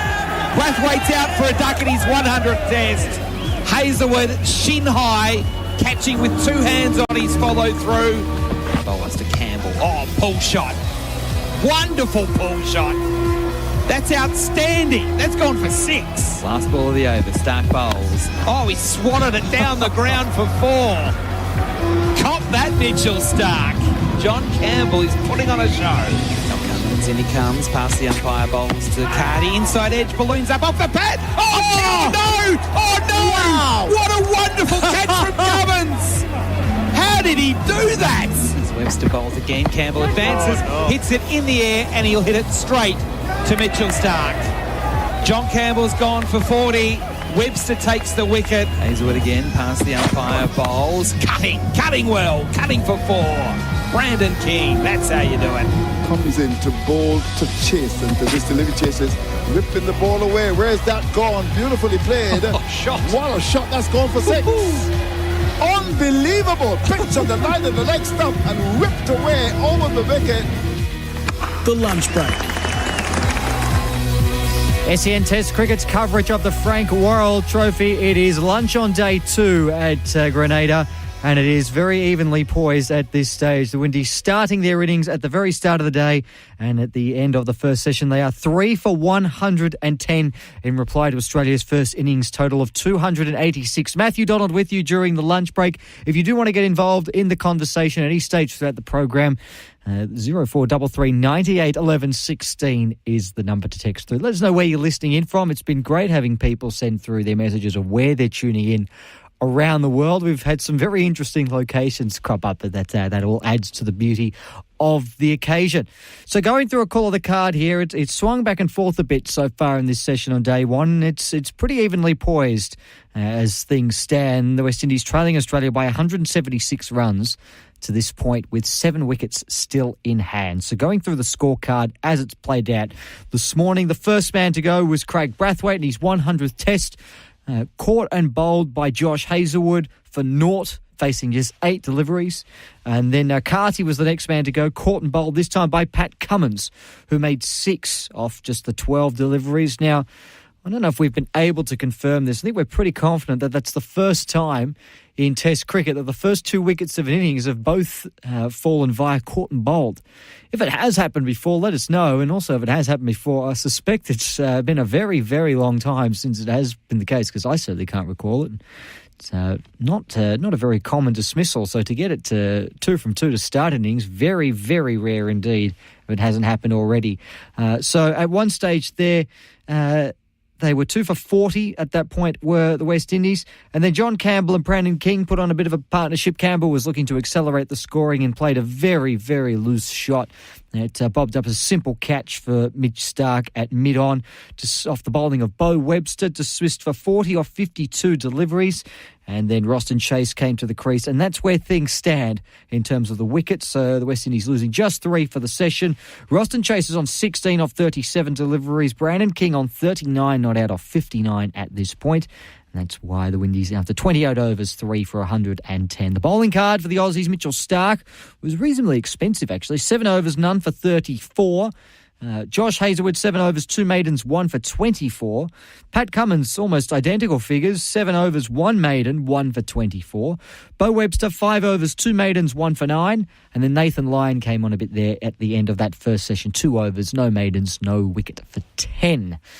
So it'll be interesting to see how Pat Cummins uses his bowlers in this second innings, and whether Lyon gets a bit more of a go, or whether they just offered him the ball a little bit at the end of the session. Going around the grounds at the moment, because there is another test match that's going on as things stand, and we're getting very close, rather, to the end of the first innings, or England's first innings. Now, in response to India's 587 that they posted yesterday, England are 9 for 407. So they still trail India by 180 runs with 1 wicket in hand, but it was looking like it was a much worse situation for England at one point. They were 5 for 84 at one point, were the English. So 5 wickets down and over 500 runs still in arrears. So to still be only 180 runs behind is a pretty reasonable effort. And a lot of the thanks should go to Jamie Smith and Harry Brook, who put together a stand of 303. It was a remarkable feat from the two of them. So Jamie Smith is still out there at the moment.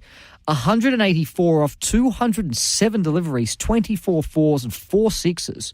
He was ably assisted by Harry Brook as well, who made 158 off 234 deliveries, 17 fours and 1 6 for him. But as you can imagine, with those two scores, not much else has gone the England's way. There have been 5 ducks in that innings as well, so it really has been a feast or famine for the English batters. 2 golden ducks as well to Ollie Pope and Ben Stokes. So if you can get past 22, it seems you set yourself up for a big innings as far as this England effort is concerned. Zach Crawley, 19. Ben Duckett, duck. Ollie Pope, duck. Joe Root, 22. Harry Brook, 158. Ben Stokes, duck. Jamie Smith, as we said, 184 not out. Chris Wokes, 5. And Kars Tung both making ducks. Shah Bashir is still there at the crease at the moment. He's just arrived. So the first innings for that one should be done very shortly. Turning our attention to AFL now, there were 2 games that took place here on the Friday night. Collingwood and Carlton was the main attraction, as you'd probably expect, and it was the Magpies who extended their lead at the top of the AFL ladder with a big 56-point win over the Blues. Carlton, and the pressure on Michael Voss, their coach, just continues to mount. It was a reasonably competitive opening term, just the 1 goal in it at quarter time, but the Pies flexed their muscle over the next 2 terms. They kicked 12 goals to 3 from quarter time to three-quarter time to really break the game open, and it was a pretty even last quarter, but the damage had already been well and truly done by there. Jamie Elliott and Dan McStay each kicked 4 goals for the Pies. Zach Williams with 3 for the Blues and a lone hand up front. And over in Perth, the other match on this Friday night, it was the GWS Giants who maintained their push towards September action with a 59-point win over West Coast. Going in the match as favourites, they kicked 5 goals to 1 in the first quarter to set the game up nicely for them, and the Eagles never really challenged after that. It was 11 goals to 7 for the remaining 3 quarters. There was the midfield a combination of Finn Callaghan and Tom Green for the Giants. Callaghan picked up 37 disposals, Tom Green 35, while Toby Green, he kicked 3 goals 4, so he could have had a really big day for the Giants had he kicked straight. So as things stand now with the ladder, I mentioned Collingwood have extended their lead at the top. They are now 3.5 games clear of Brisbane, although the Lions do have a game in hand.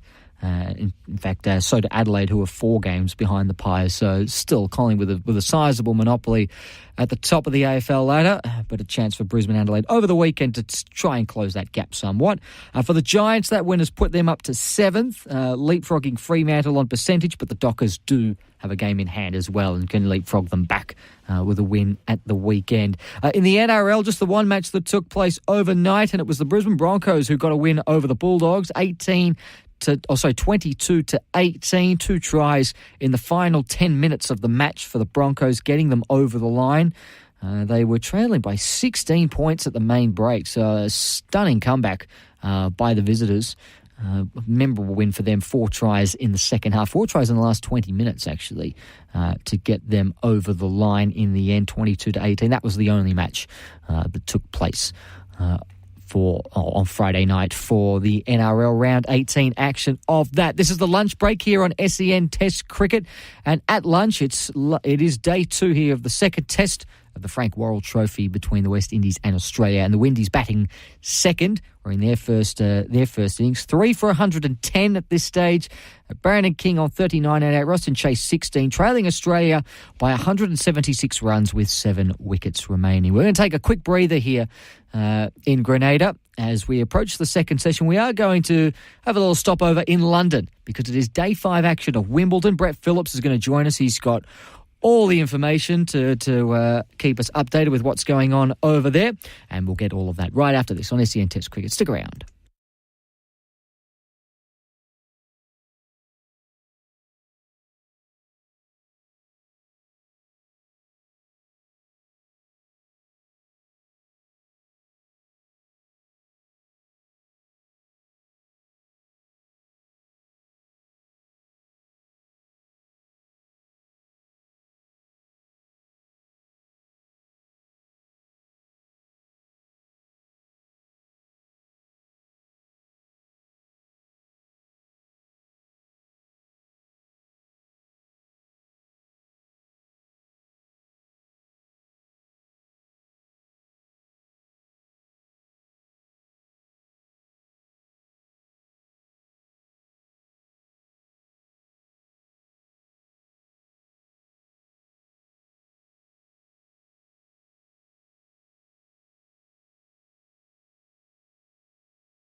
SEN Test Cricket's coverage of the Frank Worrell Trophy. It is lunch on day 2 here in Grenada, and it is the Windies who are 3 for 110 in pursuit of Australia's first innings total of 286. West Indies trailing by 176 runs with 7 wickets remaining. Matthew Donald with you through the lunch break, but it is time to go across to Wimbledon now and get a feel for what's going on day 5 of the tournament. And the man that we have to go to with anything to do with the world of tennis is Brett Phillips. BP, a very warm welcome to you.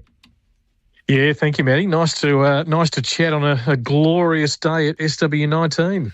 It is. No, it's always wonderful to hear from you as well. We should always start probably from an Australian perspective when it comes to the tennis. Rinky Hijikata, we talked about him yesterday and he had a big clash against Ben Shelton. How did that all play out in the end? Yeah, well, a strange turn of events last night. I was sitting out on the number 2 court and obviously the light was fading, and that is one thing that comes into play here at Wimbledon, the light. We don't play to all hours, and there's no floodlights on the outside courts, and it was a really entertaining match. I mean, Rinky Hijikata is, a well-accomplished tennis player, and he took it up to Big Ben with that massive lefty serve, and Shelton basically was one game away from closing out the match when the referee called stumps, which, didn't please anyone that was courtside. It was pretty dark. I reckon they could have fitted one more game in. As a consequence, they come back today.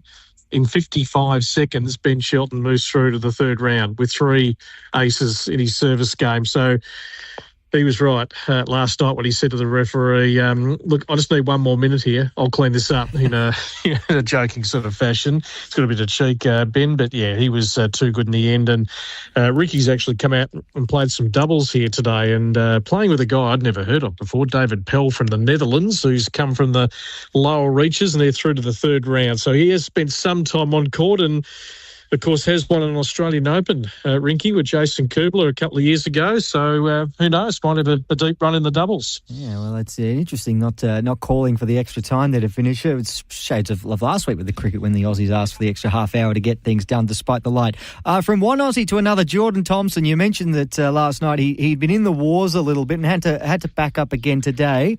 Where's his current status? What's he doing? Yeah, I'm just peering over court 18 as we speak here. This is a great court. This court is where the longest ever match in Wimbledon history was played between John Isner and Nicholas Mahut all those years ago. It's a little amphitheatre type court. It's got some seating. It's got standing room around the perimeter, the media balcony. All the networks overlook this court. Now, Jordan Thompson, we've been talking about him throughout the week. A bit battered and bruised with the lower back brace on, the adductor, just a real fighter, 2 5-setters, and his first 2 sets today has been a grass court masterclass. Unbelievable. But then his opponent, Luciano Darderi, for Italy, but he was born in Argentina, defected to Italy.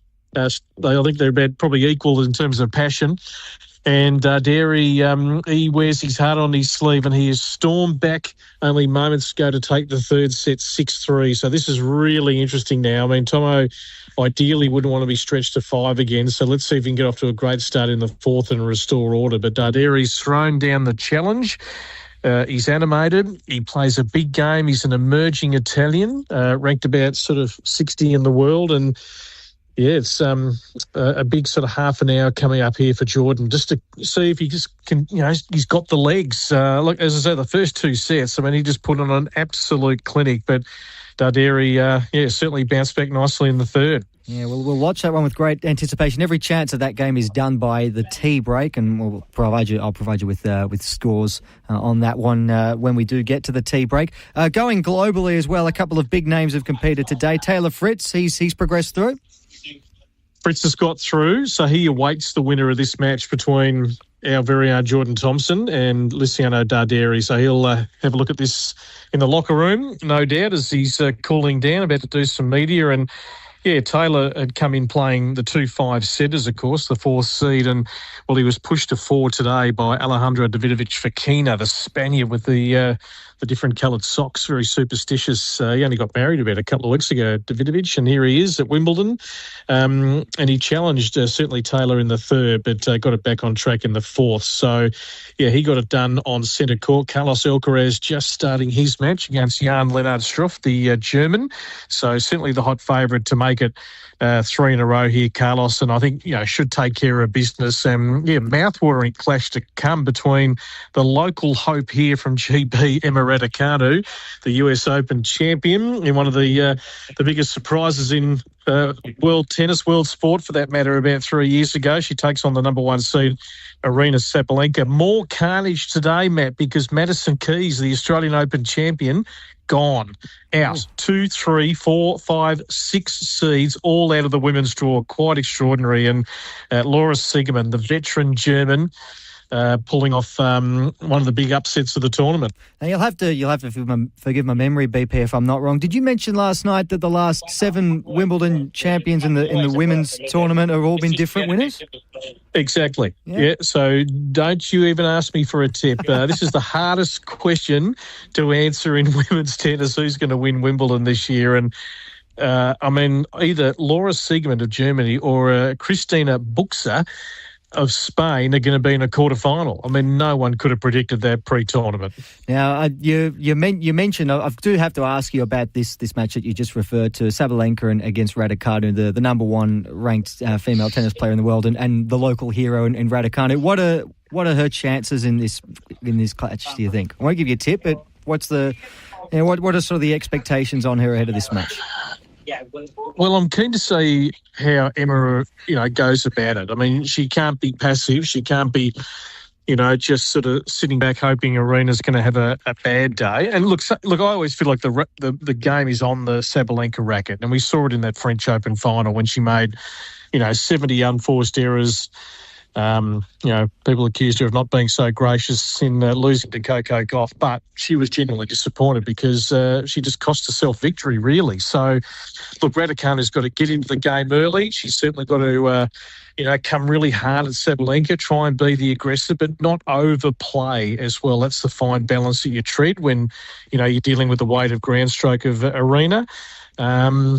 Raducanu, I mean, what a great opportunity. She's actually playing some really good tennis. And, as a consequence of winning that US Open at 18, in the biggest surprise ever, every match she's played after that has been so heavily scrutinised. She hasn't been able to just develop quietly as a teenager.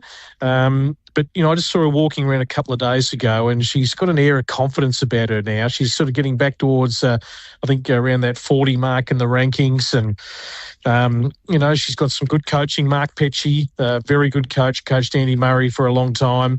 So let's see if she can take it up to the world number 1. If we lose the top seed, oh, goodness, just throw the cat amongst the pigeons. Who knows? Well, the way this tournament's gone, I wouldn't back against it, and there's going to be a great deal of anticipation ahead of Emma Raducanu's clash with Aryna Sabalenka. BP, I know there's a lot that you've got to tend to, so I'll let you go, but your time and your insight is always greatly appreciated here, so thank you for joining us. Pleasure. Thanks, Matty. Brett Phillips there, our tennis expert on SEN. He's hard at work, scouring his eye across every contest that's going on at Wimbledon at the moment. And there is an awful lot to keep an eye on. Carlos Alcaraz, he mentioned there, has already just broken clear and leading 4-1 in the first set. That match, I feel like only started about 4 minutes ago, and he's already 4-1 up. And we're on serve with Thompson and Darderi in that fourth set. And when we get to the tea break, we'll keep you posted on the scores with all of that. And, of course, the other cricket match that is going on. In fact, India's innings has just started. England have been bowled out in the end. I'll just get the scores up for that. India, a no wicket for 1 run. So 181 run lead. England were bowled out for 407 in the end. Jamie Smith finished not out, 184. Shahab Bashir was dismissed for a 2-ball duck. So there were 6 ducks in that England innings. They still posted 407. So it was a real chalk and cheese type innings there for the English. Hey, cricket fans, ready to explore Grenada your way? Caribbean Horizons have you covered. If you need a ride, cruise in comfort with our reliable car rentals. Craving a local experience? Join our guided tours from lush rainforests, cascading waterfalls to spice plantations and immerse yourself in the rich Grenadian culture. Discover Grenada through our eyes with good vibes and great service. Let's make your visit unforgettable. That's Caribbean Horizons. Explore more, worry less. Visit CaribbeanHorizons.com to book. It is lunch on day 2 of the second test between the West Indies and Australia. As things stand, the Windies are currently 3 for 110, trailing Australia by 176 runs with 7 wickets in hand. Brandon King and Roston Chase are the 2 not-out men at the crease. We're going to take a quick break here on SEN Test Cricket. The second session coming up right after this.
Bowling Brathwaite. Back to the bowler, out.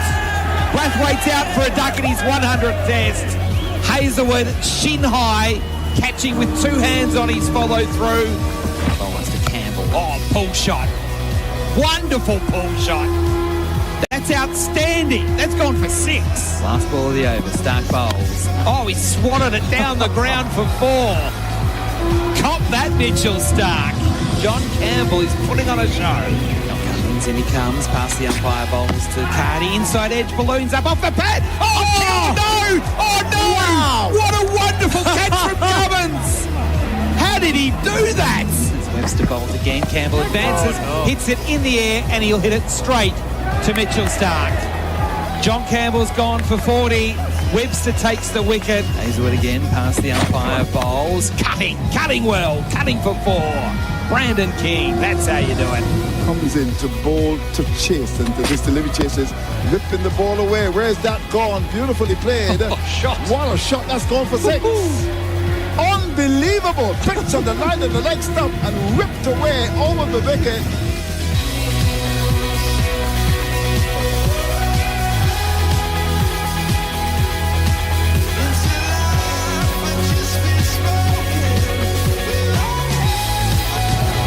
And welcome back to SEN Test Cricket for Henley Holmes.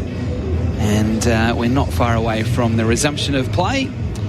At lunch, the West Indies 3 for 110. So we've got King on 39 and Chase on 16. Adam White and Brad Sundaresan with you, bright sunshine. We're still waiting for the umpires to come out. The Australian players at least, are kind of filing out of the change rooms. Haven't seen the West Indians at this stage. But, Brad, it's fair to say you've got to give a lot of credit to the West Indies to get 110 in that first session. Losing 3 wickets, I get that, but they kept the scoreboard ticking over. And outside of it, one really poor shot from John Campbell, they were pretty good. They were very good.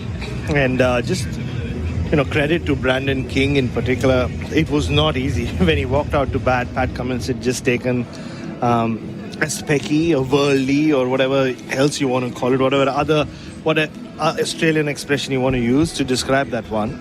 And he was pumped, and that was a very difficult spell to get out of.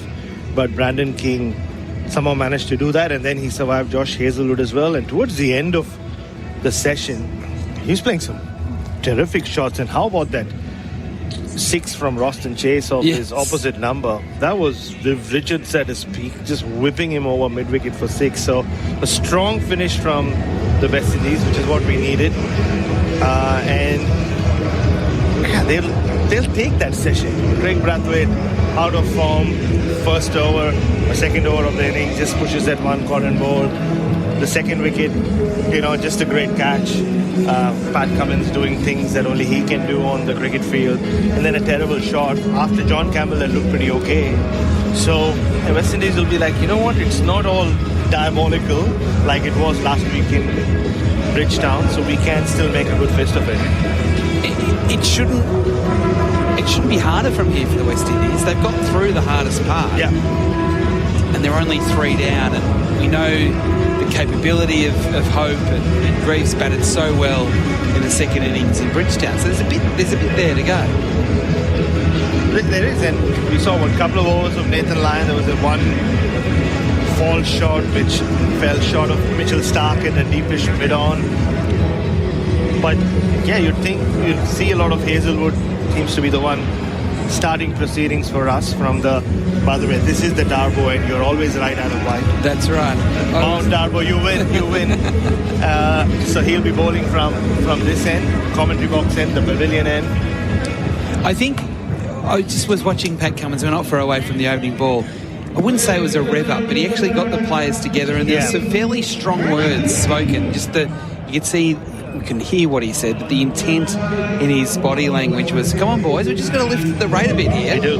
Yeah, I mean, just that last half hour, it was good bowling, but yeah, it just felt like there were a few easy runs, weren't there? Yeah, there were. Credit to the West Indies. They are showing the right intent and they're being rewarded for it. These two have put on 46 with Hazelwood to bowl the first over of the second session. 2 slips in a gully and pushing forward. King again wanting to score, not getting a run. Smith coming around from extra cover to do the fielding. The intent was there to try and score. So King 39 from 60 balls. Chase 16 from 37. The deficit now is at 176 as we start the 5th session of the match. Well, Australia were 5 down by the time they got to 110. They lost Travis Head at 110, and it was just after this period where batting didn't look difficult at all yesterday when Alex Carey and Bo Webster were in there. Yeah, I agree. Bad pad still in play as well. Hazelwood bowls here and King is up on his toes, punching into point and taking a single because he's earned that single because Lyon is out on the fence, and that was as a result of 2 cracking cut shots that King played about 40 minutes from lunch that kind of got him going and put the Australians on the back foot. How about that scything cut shot he hit like a la Richie Richardson off Mitchell Starc? Oh, it was fantastic. That was just the shot of the day for me. I know Roston Chase's 6 was special, but that aerial cut shot where he went from down to up and just slashed it was quite something. That, you know, at times you see a boundary being hit, it feels like a statement. Yes. That felt like no that. doubt about that. Hazelwood again, ambling in, past the umpire bowls to Chase. That was right on line, bat and pad close together. It hit the bat, then it hit the pad. Spitting out on the offside, no run. Yeah, he just looks like such an LBW candidate, Roston Chase. Just the way he plays, a bit like he's like a mirror image of Usman Khawaja at times. Doesn't get that front foot out at all, and because of that back and across movement, we always feel like you can just sneak a ball past his inside edge and wrap him on the pads. He got LBW that fashion in Barbados as well. Khawaja in first slip, Webster in second, Constas in third. Hazelwood again bowls. Oh, hit on the pad. Is it pad first? Or is it a bit of bat as well? That's awfully close. They've gone through for a leg by. Again, Chase being caught on the crease. They're talking about it.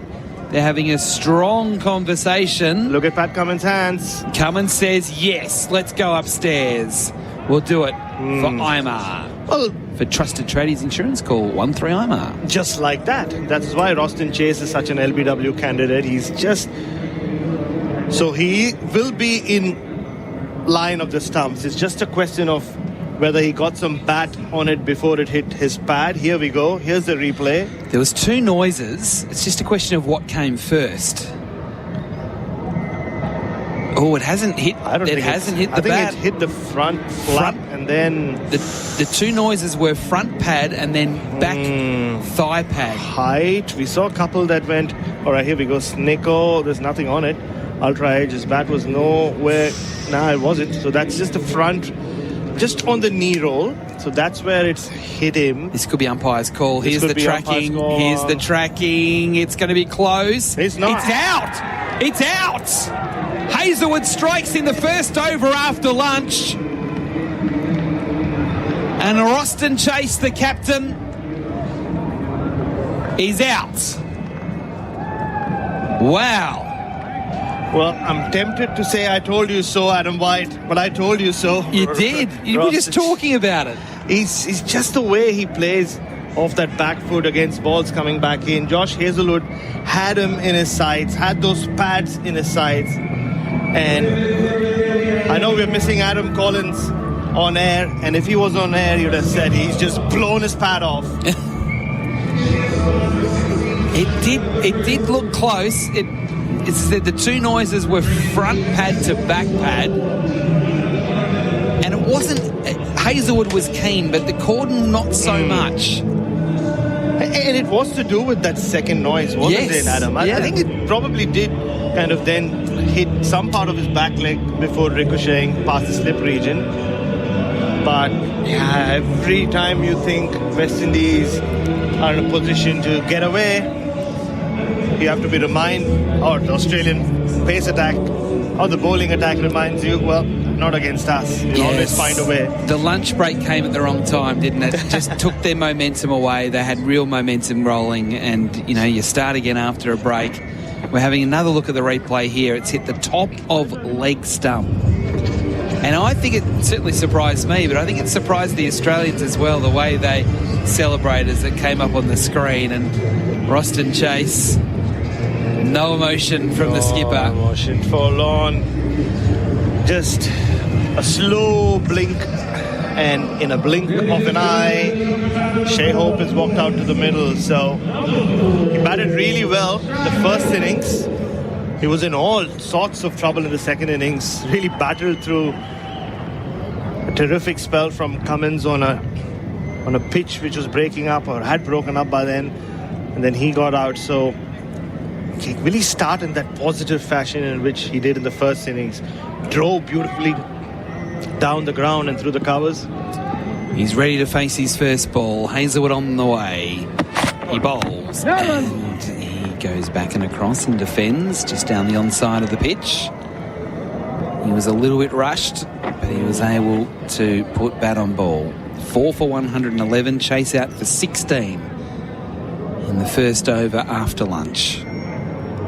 It must be said too that the crowd has just definitely improved as the day's gone on. The no-name stand, which is at Square Leg where we are at the moment, just sort of to the side of the main stand. There's lots of locals in that stand. It's good, great to see. Hazelwood again. Bowls and playing and missing is Hope. Searching for that one, caught on the crease. Great over from Josh Hazelwood. He's the only man with multiple wickets. 4 for 111 at the end of the over.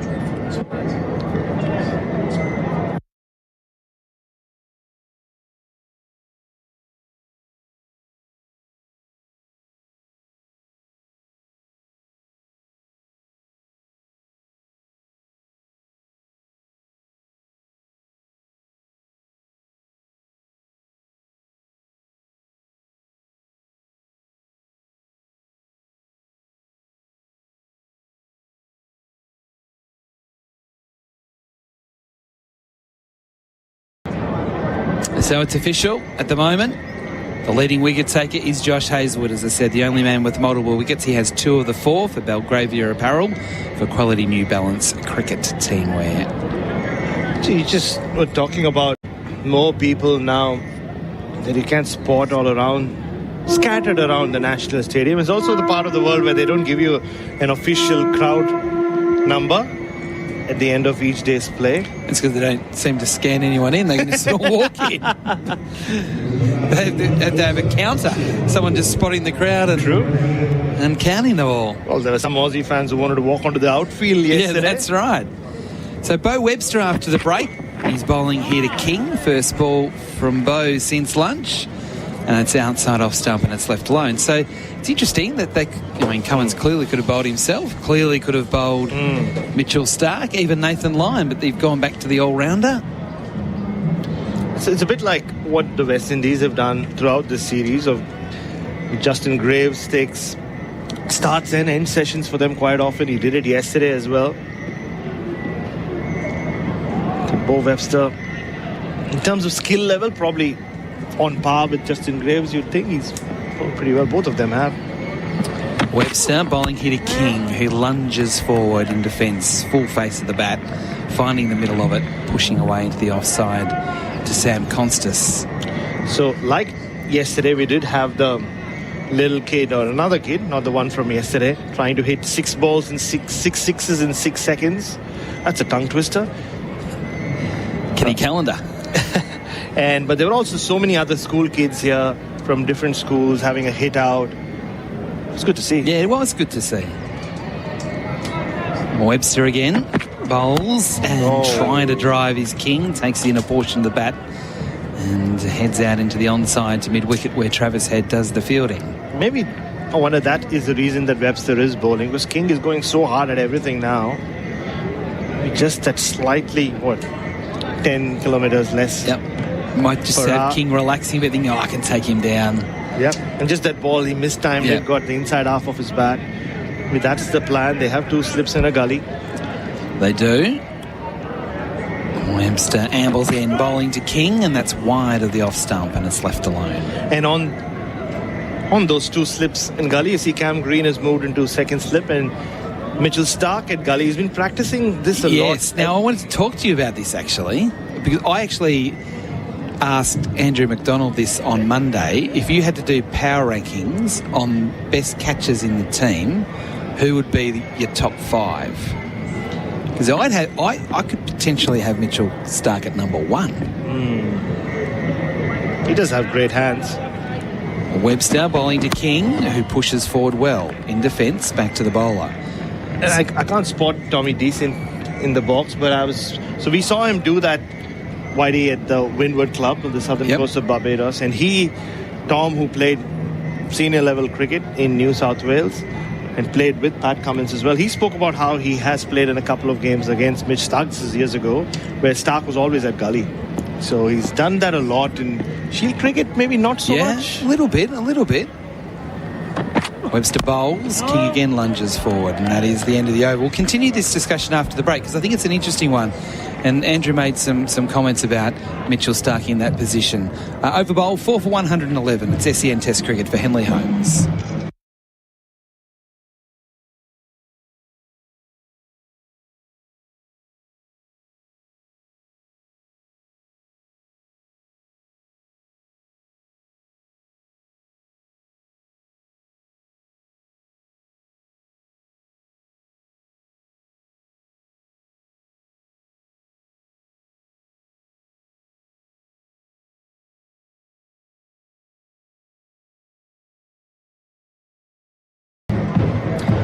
SEN Test cricket for Henley Holmes, the Breakthrough Collection. Don't forget about that, building from just $227,900. Hazelwood starts a new over and Hope's back and across defending.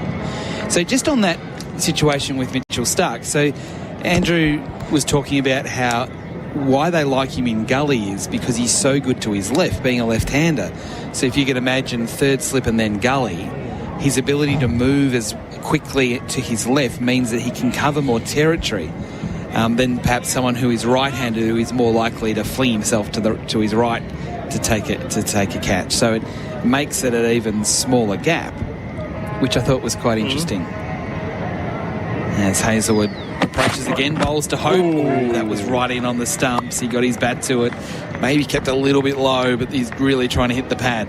Now, the difference is that in the current team, because Cameron Green is 7'8" and can move so far either way, as good as it is to have Starc there, you've got Green, so it's not required. So I asked, because they had Starc and Constas fielding in third slip at practice on Monday. But the thing is, again, because Starc is left-handed, third slip, it's okay, but he can't move as well to his right.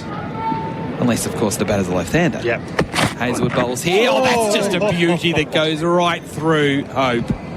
It seemed away. Usually Hazelwood brings it back, but that one, that just knifed once it hit the surface and beat the outside edge. That's that wobble seam. Wow. That's gone right over off stump. That is, if that had hit the top of off, that Shama Joseph delivery to Bo Webster would have had competition for being the ball of the decade. Yeah. That was terrific. Just the angle in. He doesn't go too wide of the crease generally, Josh Hazelwood, like Pat Cummins tends to do. So it's so difficult to pick what that ball's going to do after it comes into you. 3 slips in a gully. Hazelwood again to Hope, who leaves, shouldering arms outside off stump. That one's seaming back, but it was pitched a lot wider than the previous delivery. So Starc number 1. So what's in the other 4 spots? Well, I think you've got to have Smith in there. Oh, I thought he had given you the power rank. What's that? I thought Andrew McDonald had given you a power rank. No, he wouldn't do it, but he said that all he said was that he would have Starc in his top 3. Oh, cool. Okay, that makes sense. He wouldn't go much further than that. So I would have had Webster, Smith, Starc as my top 3 catches. Webster's number 1 for me. Yep. Hazelwood bowls. Hope again rushed in defence. That one in on the stumps. Caught on the crease, Hope, but finding the bat, defending away on the offside. Who would your top 3 be? Oh, Webster number 1 by far. Yep. I mean, we've seen a lot of Shield cricket, and any ball that goes anywhere in that Webster region is gone. You just don't. Straight in. And he took that terrific catch low down in the second innings in Barbados as well at second slip. So Webster number 1. Steve Smith number 2. That's how the catches he takes. It's quite spectacular. He drops them. Well, he does drop a few, but he takes the spectacular ones. Hope this time punching, getting it through. Off the front foot, through cover point, out to the rope, 4 runs. He's off the mark. 4 for 115, the West Indies. And it was the last ball of the over. Bowlers hate going for a boundary off the last ball. On the Time Power scoreboard, the West Indies 4 down, but they're moving along, 115.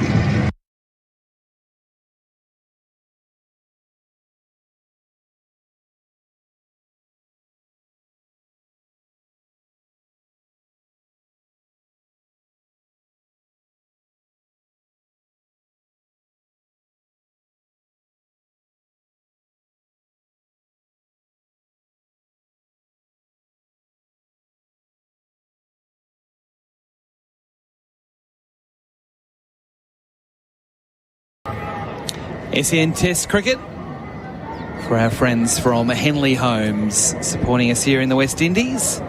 As Bo Webster comes in again to bowl to King, who's still staying steady, defending the next ball on the offside. So you've gone Webster, Smith, who's 3. Ooh, catches. Because the other obvious one is Green. It is Green. But I don't know, Pat Cummins is not bad. Yeah. I mean, he especially does for his own bowling. Yeah, I mean, the catch in Pakistan to break that game open in Lahore, Adam Collins and I are still wowed by it.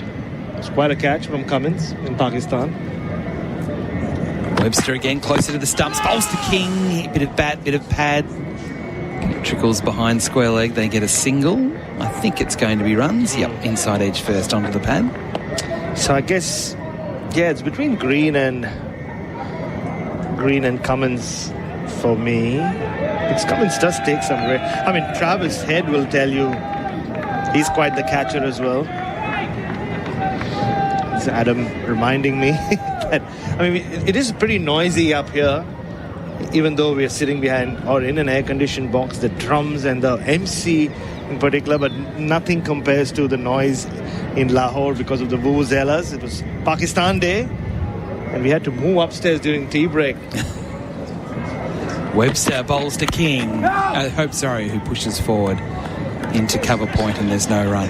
I mean, Adam and I, Colo and I have done some dramatic things on the road, makeshift radio boxes, but the fact that we were able to move an entire radio broadcast setup in the space of 10 minutes or 15 minutes and still get the first ball after, I think it's still one of our great achievements.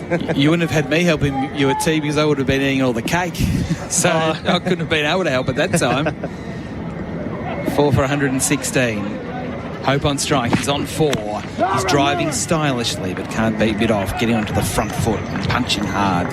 It's like when you see Shea Hope batting, especially in Test cricket, not so much in one-day cricket where he seems to have a bigger range, it almost feels like he defends or he drives.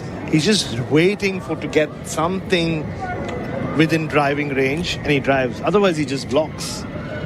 Very different to the way he plays in 50-over cricket, a more versatile batter. He's come back into Test cricket after quite a while, as we know. I don't mind his cricket shoes. Quite like those. He's standing outside of his crease, waiting for Webster, and he leaves, playing inside the line. That wasn't a shot. He purposefully just played inside the line. Batters do that. I don't know why they do it. I think it's risky. And just noticed through my binoculars as well, he's standing well outside his crease. Yeah, that's right. And he just glanced behind at Alex Carey after he stuck his...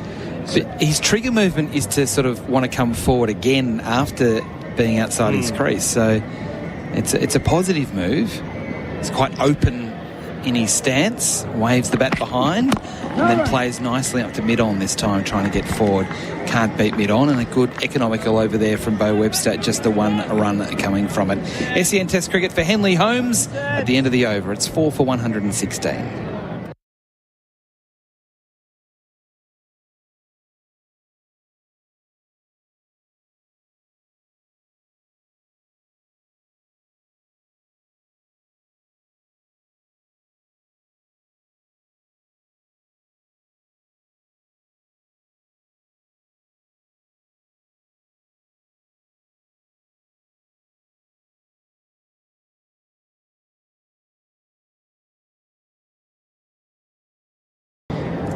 The clouds are quite high here in Grenada, which is a good sign. We thought we might have had a few interruptions through the day. As it stands, we've got through unscathed as Hazelwood starts a new over. A bit wider on the crease, bowling to King, presses forward, pushes into cover point, takes the single with the man out on the deep. So he's doing well here, Brandon. He's not getting sucked in yet.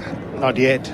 But Hazelwood wouldn't mind 5 balls at Shea Hope when he's still fresh at the crease. He wasn't very happy being driven through the covers for 4. And the reason I did bring up the Hope Carey thing was the day before the test was the 2-year anniversary. And Dan Cherney, that ace news reporter, sports reporter, cricket reporter from News Corp, was standing right there with me when Alex Carey finished his test session and walked past me. 3 slips in a gully. Hazelwood on his way to bowl to Hope, who's tucking it nicely into mid-wicket. Wants a quick single, taking on Cummins. They get there. Cummins fielding with the one hand and flinging it in at the striker's end, but they were safe, even if there was a hit of the stumps. Well, and there's a dog on the field. There is a dog on the field. And the dog who... It's not a pig on the field like there was that day at the SCG. That's right. But there is a dog. And nobody's noticed the dog. That's so his dog is at a wideish long off, a few yards in from just covering from a lot rope. of sort of a sweeping type of roll out in the offside. And Hazelwood just points at the dog and asks it to leave. And now he's trying to bring everybody else's attention to the fact that there is a dog. I need to do my Sandy Roberts voice. There is a dog at extra cover. and the dog now is walking infield. Now this happens... No, Josh Hazelwood is trying to wave it away. The dog thinks he's asking it to come towards him. Steve Smith, known to chase dogs away, is trying to get involved now. This is the sort of stuff that happens in the cricket that I play on a Saturday in Australia, where sometimes the dog goes onto the field and we're yelling at the owner, put it on a lead! Well, I don't think this dog really has an owner. Well, Pat Cummins' turn. Now this is good here because... All right. The dog's worried about the drone. So they're using the drone, maybe not yet. Not yet. The drone's working as a sheepdog. And the dog's finally gone off. It will come back on, you watch. Yeah. No doubt. We're going to play on. Hazelwood on his way to King. And King is in defence, playing back to a ball that kept a little bit low. So just to finish off on Alex Carey, so he walked up to us and we congratulated him, 2-year anniversary. And we had a bit of a chat about him.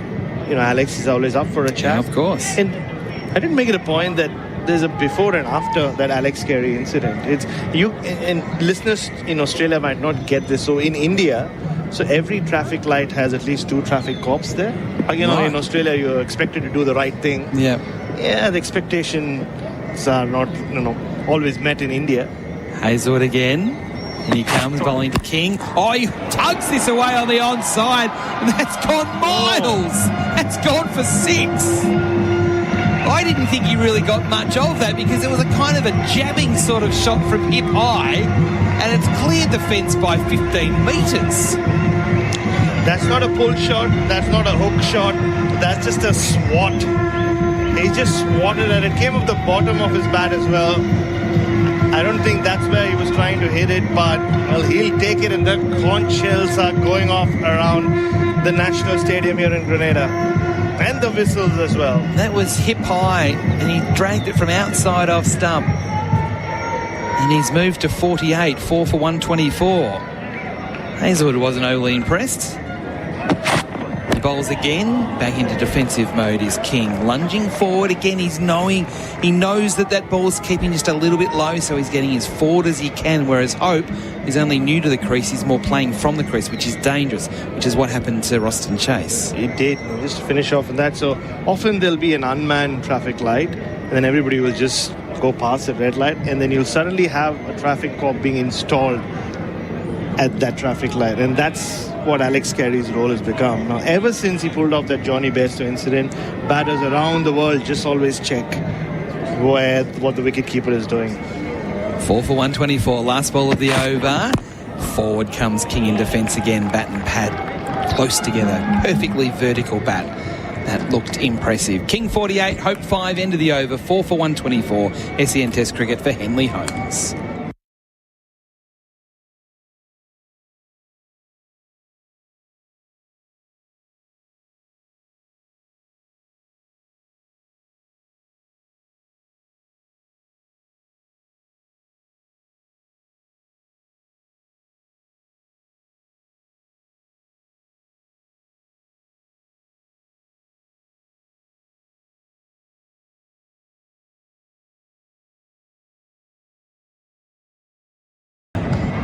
Adam White and Brett Sundaresan with you. SEN Test Cricket for Henley Holmes. The West Indies 4 for 124. So 14 runs have come in about 25 minutes post-lunch, but they have lost the wicket of the captain, Roston Chase. Bo Webster will bowl again here to Hope, who is on 5. 2 slips in the gully. Webster bowls. Hope lunges forward. Almost it was a tippity run type of situation where he wanted to just bunt and run. He had to really draw outside the off stump to make contact. It was a risky manoeuvre. They didn't take a run. They did. And you know, if there are some dog owners listening to what happened in the previous over and you're thinking, I have a dog just like that with no recall. No, that wasn't the case. There was nobody to recall the dog. No, there was no owner. It was just left to its own devices, really. Webster again. Bowls. Hope squared up, defending offside of the pitch. Yes, because, I mean, you could ask the question, how the hell did the dog get into the arena? Well, I've seen human beings walk into the arena without being checked. So there's no way there was someone checking that dog. It was a cute dog. I kind of had my binoculars on the dog. It was a cute little black, shiny, Labrador-ish dog. So maybe it was Andrew Mason's dog. Well, he owns horses, that man, not dogs. Webster tighter to the stumps, and that one shapes away. So that was purposeful, the way he came in a little bit closer. Swings away. Hope didn't play. There was a lot of movement after it passed the stumps. So Mitchell Starc is warming up, so maybe there'll be a bit of Starc from the Hazelwood end or the Darbo end, where we are sat, good thing. So Brandon King has found a way. Hasn't always been convincing, but he's got himself to 48. Can Shea Hope let's get some fluency going in this innings. Webster a bit wider on the crease this time, clipping away. Nice shot from Hope out into open territory behind square leg. Tying up is Hazelwood, and just a single to Hope to move to 6. So I've got a question for you. This is right in your wheelhouse, at Adam Collins' wheelhouse. Bo Webster is very, very close to being a 50-50 all-rounder, where he's equal batter as he is bowler. He's almost as close to 50-50 as you can get. Can you think of other players that are really close to 50-50 all-rounders? So Stokes 65-35, that sort of thing, more batter. Webster bowls and King leaves. Webster's really in that zone of being close to 50% bowl, 50% bat. Andrew Flintoff? Yeah, I reckon he's the... Yeah, I've had this conversation at home with my kids. We sort of go through and we try and come up with the absolute 50-50. Flintoff was as close as we could come up with for 50-50. Can I just say I'm in awe of your household as well? Why is the kind that? of discussions you have with your kids is quite impressive. Yeah, but it does get a bit annoying at times. Webster bowls. He beats the outside edge. He fended at that one and missed it, King. And that is the completion of the over. 4 for 125. You just get random comments in the back of the car. Maniti, is he 50-50, Dad? People in Australia know who Maniti is. We'll take a break. Andrew Mason not far away.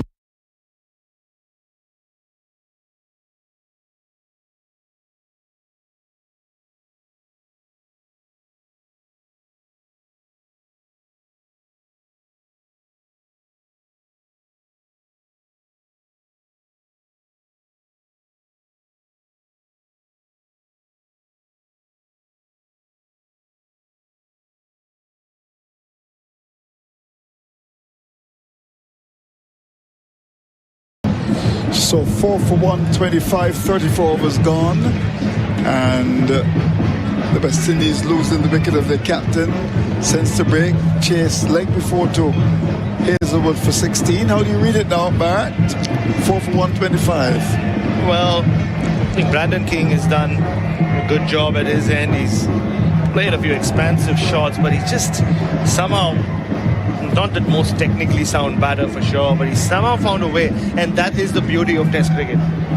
Yeah. We've seen Bo Webster do that so well in his nascent Test career. And going back to what we were just discussing before you came on, Adam Collins has put up numbers for Bo Webster on our screen. So he's averaging 45.6 with the bat. So here's Starc to continues for the Australians. He's in both, so Hope is back. So ball that goes right through him. What a delivery to get first ball. That's a really great ball.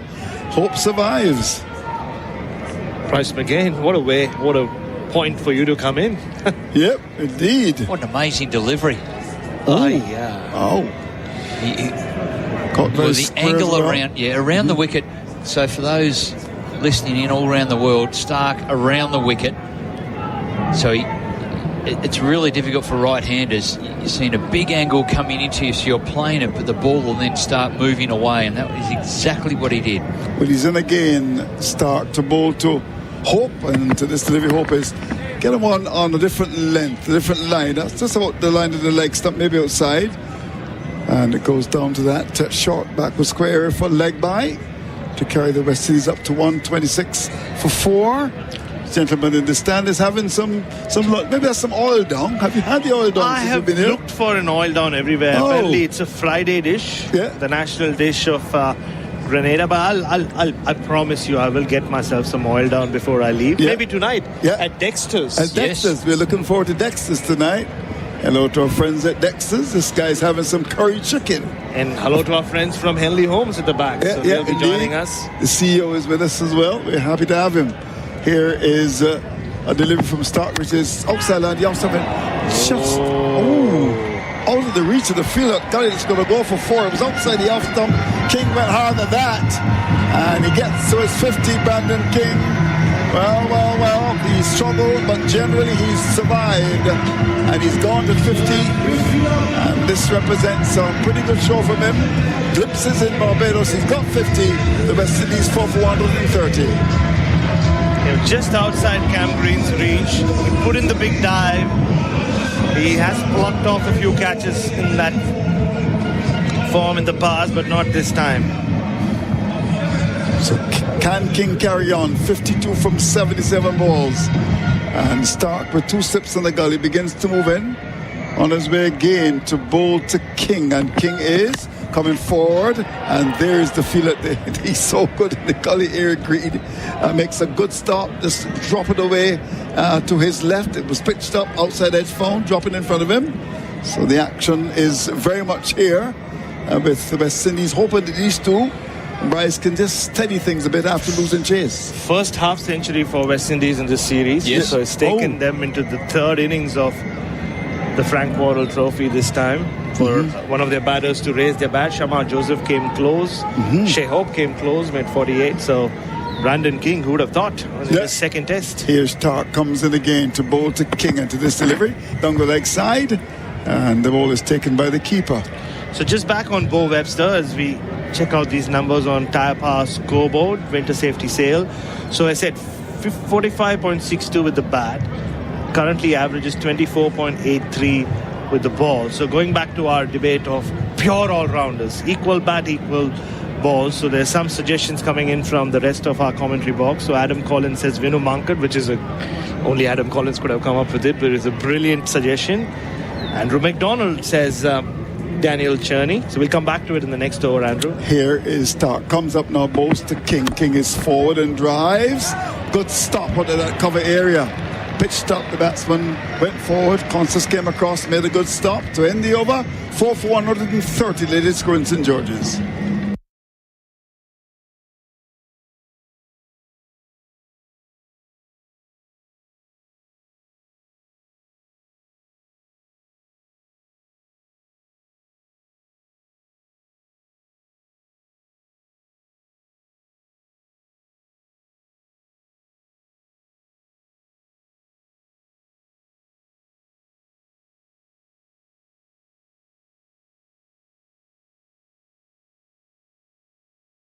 Good discussion you've got there going. Yeah. Bharat, tell us more. Yeah, on SEN Test cricket for Henley Holmes. Henley breakthrough collection built from only 227,900 Australian dollars. Yeah. Not easy. Add the 900. Not Bajan. No, not Guyanese. Not Jamaican. Not yet. Not yet. Here is Webster comes in and bowls, and he almost plays the ball into his stump. So there was a big gap between bat and pad there. So all played at that. Didn't look comfortable at all on that occasion. Yeah, very inside edgy so far this innings from Shea Hope. Yeah, almost just bad shot, just held his bat out. So more on the level all-rounders. So Vinu Mankad, Andrew McDonald, Bryce, you played a lot of cricket with him. Yeah. Does he fit the bill? He was probably the winningest, if that's a word, cricketer. Whatever he did, wherever he played, the team won. Here is Webster, comes in, bowls to Hope. Hope gets one down the leg side, looking to flick the ball away. Goes by full to be taken by the keeper. It was quite remarkable for Victoria, even county cricket, T20 cricket, wherever he went, they won. And it's had a similar path as he's been coaching as well.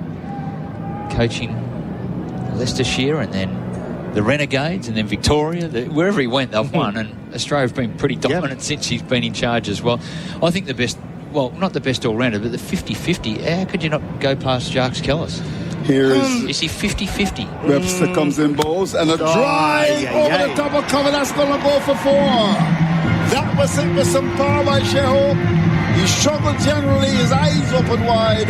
That went away down towards extra cover. That's gone for 4 to carry up into double figures. It's now 4 for 134. Well, trademark Sheho playbook.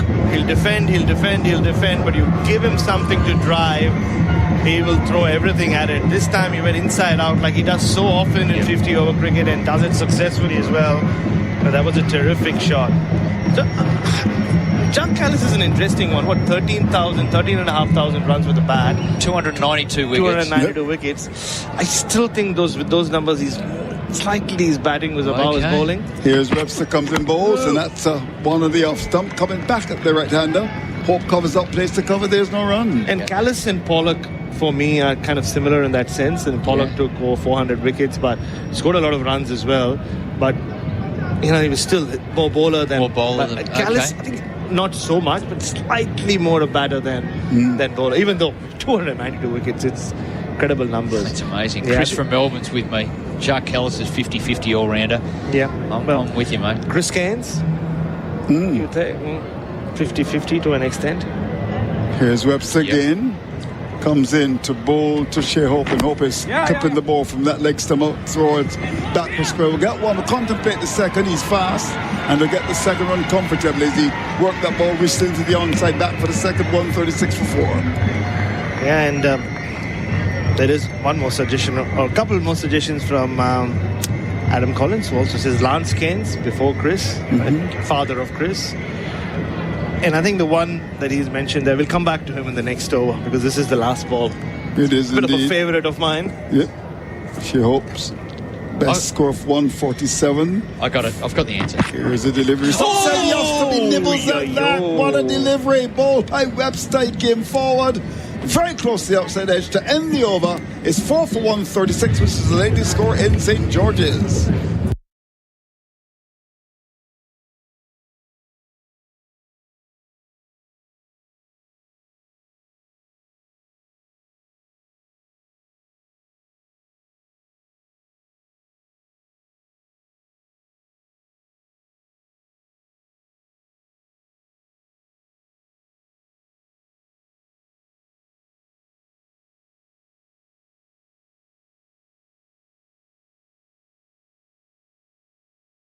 So the West Indies trailing by 150 now, with King on 52. Hope has got 12. Last wicket fell at 111.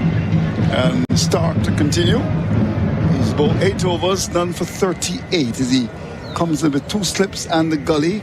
Waiting, he's up to the wicket now. He's in and bowls to King. And King gets one down the leg side. Goes by to be taken by the keeper. Angle down the leg side. So it's 136 for 4. What about Greg Matthews? Oh, very good one. So we're talking off-spinning all-rounder for Australia. His test record, he averaged 41. Oh. Played 33 tests, averaged 41. So 1,800 runs. Only took 61 wickets in those 33 tests at 48. But then if you look at his first-class record, his bowling was unbelievable. 516 wickets, 190 games, and averaged 38 with the bat. Here's Stark, comes up now, bowls to King, and King is wrapped in the pad. There's a appeal for leg before. Hope is a long way down, and gets the skids on and gets back into his ground at the non-strikers end. That ball clearly headed down the leg side. There was an appeal. as the ball went down towards square leg. So from round the wicket, angle the ball back to the right-hander. So these two will have a little bit of a chat. Let's have a look at that in the replay. Yep, a replay on our replay screen for Chemist Warehouse. Winter safety sail. Yeah, almost double play there from Australia. The LBW was shaping down the leg side, so that was never going to be given out. But nearly a run out. Marnus involved as substitute. Here Stark comes in, bowls to King. King is on the back foot. One pitches from round the wicket again, just targeting his pads, and he works it into the onside. Down to Cummins, who comes across from that wide mid-on area to pick it up, and there's no run. So just on Greg Matthews, Adam Collins has just informed us. In the history of Test cricket, he had the most even career statistically with the bat. What he means by that is if you group his scores, nobody more consistent to his career average of 41. That's a very good batting average for someone who batted 6, 7, at times 5, and further down as well. So Further down, yeah. So, Mitch Stark again from round the wicket. Comes in to bowl to King, who's on 52. Goes past the umpire, bowls to King. King is coming across his stumps again. So there's a definite plan to attack his leg stump, but angling across him, it's the pad, goes behind the keeper, there's no run. And speaking of spinning all-rounders, another name that Adam Collins just put in there. One of our own, a proud owner of an SE in Henley Holmes jacket, Ravi Shastri. Oh, good old Ravi. Yeah. I mean, if you ask him, he'll say He's got to be a better bat. He was an opening bat. I think so, yeah. Bryce, 182 test wickets, 5 in every ground that you can name. All right, okay. Okay. Is what he would have said if he Yeah. Start round the wicket again to Brandon King, 52. He's up to the wicket and bowls to King, and King is forward, works the ball into the onside. We'll get a run. We'll contemplate the second. Hope is keen to come back as the ball was picked up down at the wicket here. The mid wicket on the boundary came across to pick it up, and Hope gets into the mind of King. There's no need to flirt with danger. It's 4 for 137. And I guess Ravi Shastri is the ultimate all-rounder in cricket. Incredible commentator, does the toss all around the world. Yeah. He can call the presentation, call the winning moments, and won 2 test series in Australia as coach. Yep. Beat that, Bryce. Yeah. You can't beat it. No. You can't beat it. One to come in this over. As Stark comes in, bowls to Hope. Hope is on the back foot, stares it square the offside for a single. There's protection, and the backward point boundaries just jump back and played it quite nicely down to backward point for one to end the over. And with that, he goes to 13. King is 53. And the West Indies are 4 for 138, which is the latest score in St. George's.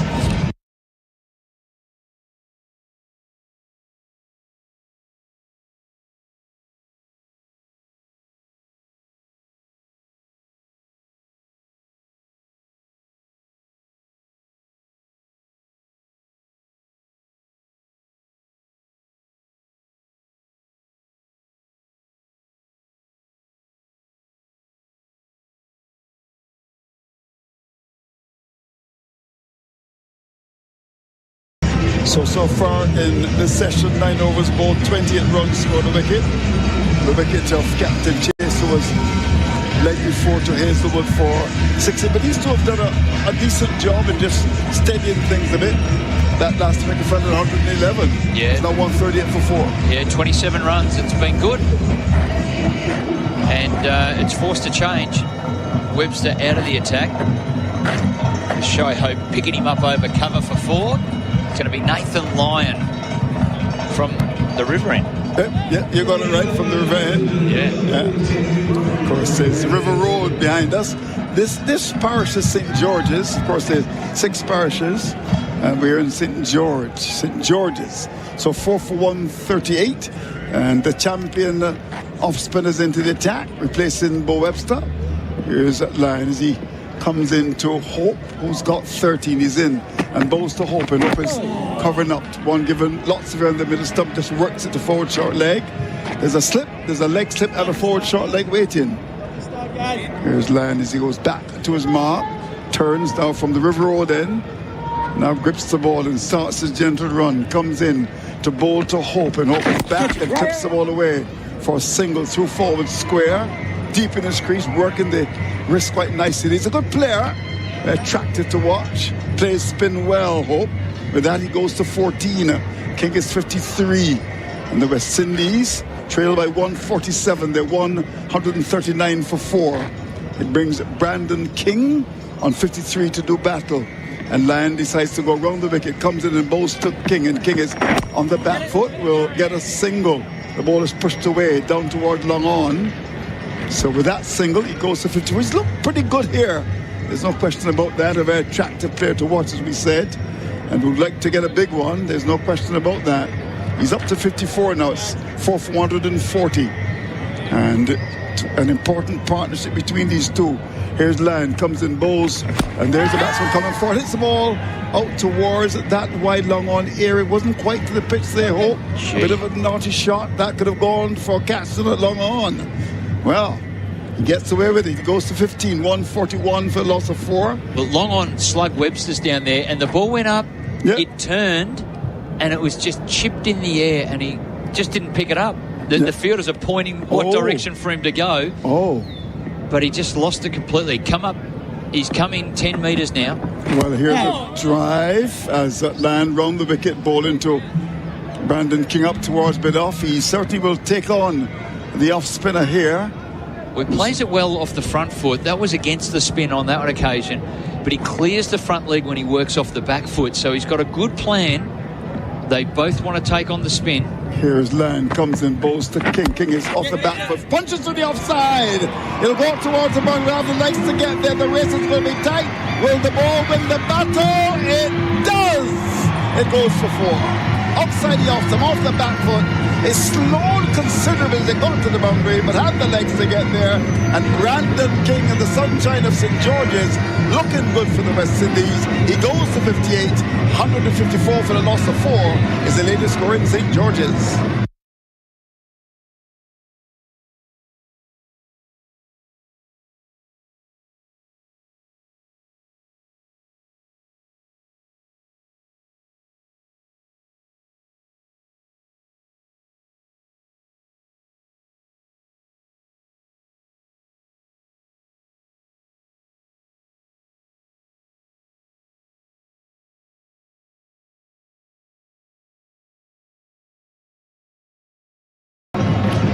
The head coach of the West Indies side, Darren Sammy, when he got the appointment, made the suggestion out in all formats. He wanted to bring some of the white ball players to play red ball cricket, and he identified King, and King is on 58. Now here is Stark, comes in and bowls to Hope, and Hope is on the back foot to lift and deliver, get a single as the ball goes down to backward point, and the fielder gully had to come across to pick it up, and had to move a good 10-15 metres to his right.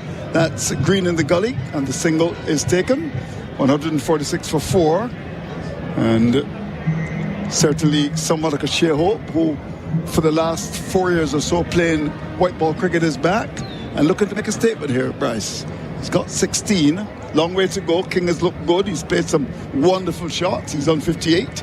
And the West Indies are 4 for 146. Remember, Australia made 286. Here's Stark, who's wicketless, which is unusual. Comes in. It's time to bowl to Brandon King, and to this delivery, King is getting one down the leg side, goes by to be taken by the keeper.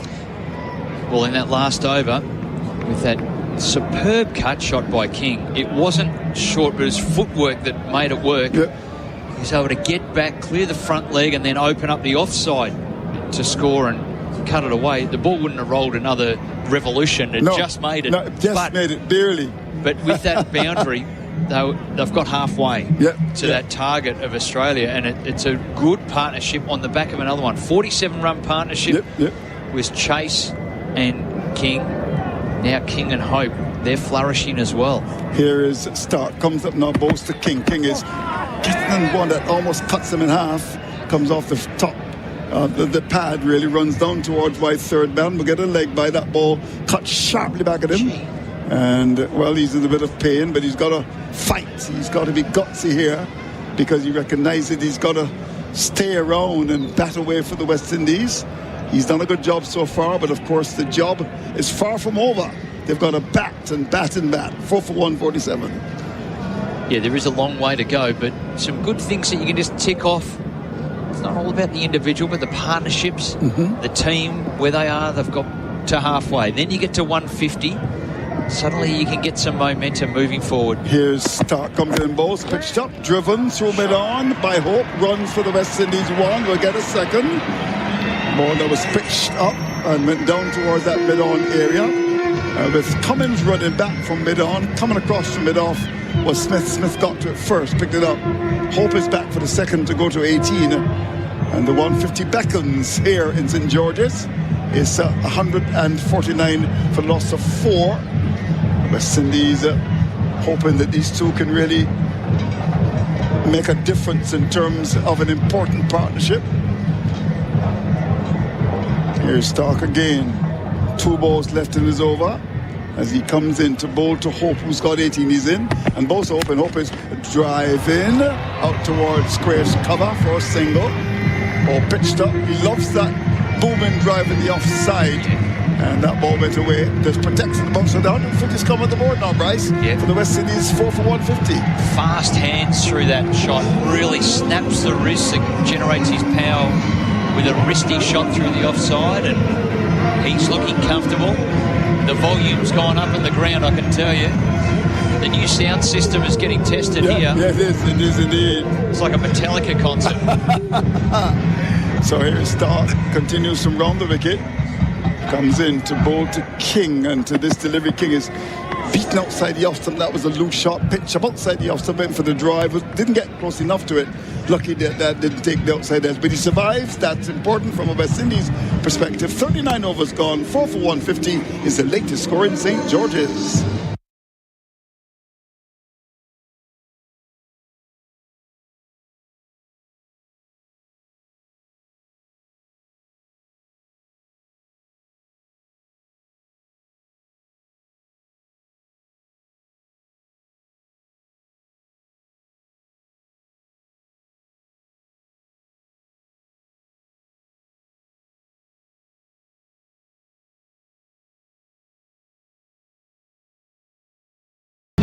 So the West Indies continue to fight away.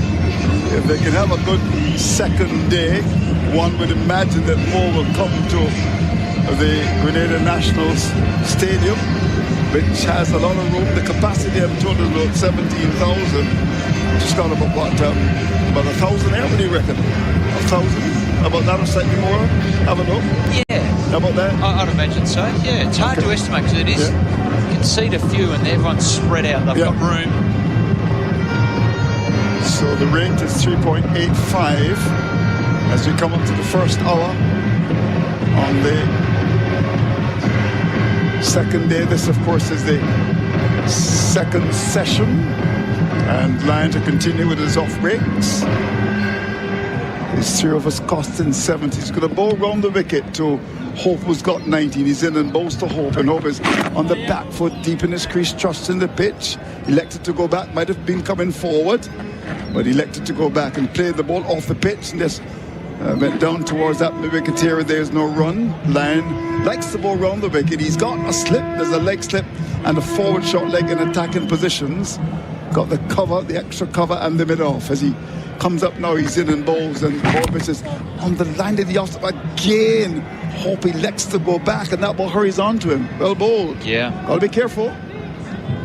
He mixes his pace up. Yeah. Does Lyon.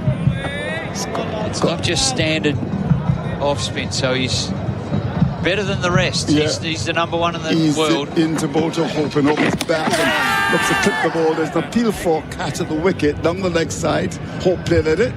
More of an inquiry, and now that says the umpire. So 150 on the board for the West Indies. We lost 4 wickets. You see the monitor. Let's clip the balance way through down the leg side. Incredible bit of keeping. Yeah. That deviated a long way, and he took it clean as a whistle. Here's Lyon, comes in, bowls to Hope. Hope is off the back foot, looking to steer the ball into the offside. Got to be careful, Hope. He likes to score, but this is the time you've got to be selective. And that was not a good shot at all. Let's have a look at the monitor there. Yeah, so kept a little low. Yeah. It's a quicker delivery. Yeah. So Lyon's got his pace up over 90 here, so he's really getting it through. He's got the attacking field, slip, leg slip, short leg. He's in and bowls to Hope, and Hope is going back again. Electing to go back. Yeah, No time. No time at all. I don't know if he's a bit worried about the fact that there's a forward short leg into the leg slip. General play has been pretty well, but in this over, he's had some concerns. Well, line's adjusted. He's not tossing the ball up here. He's really firing it in. There's a gentleman with a transistor radio listening to you there on the monitor. He's off the back foot to a short ball and stares at square the offside. Down for that backward point here with short side and the off stump went back and stared at square the offside to end a maiden over from Lan. A good over, an over in which there was tremendous probe in it. At the end of 40 overs now, 4 for 150. That's the latest score here in St. George's.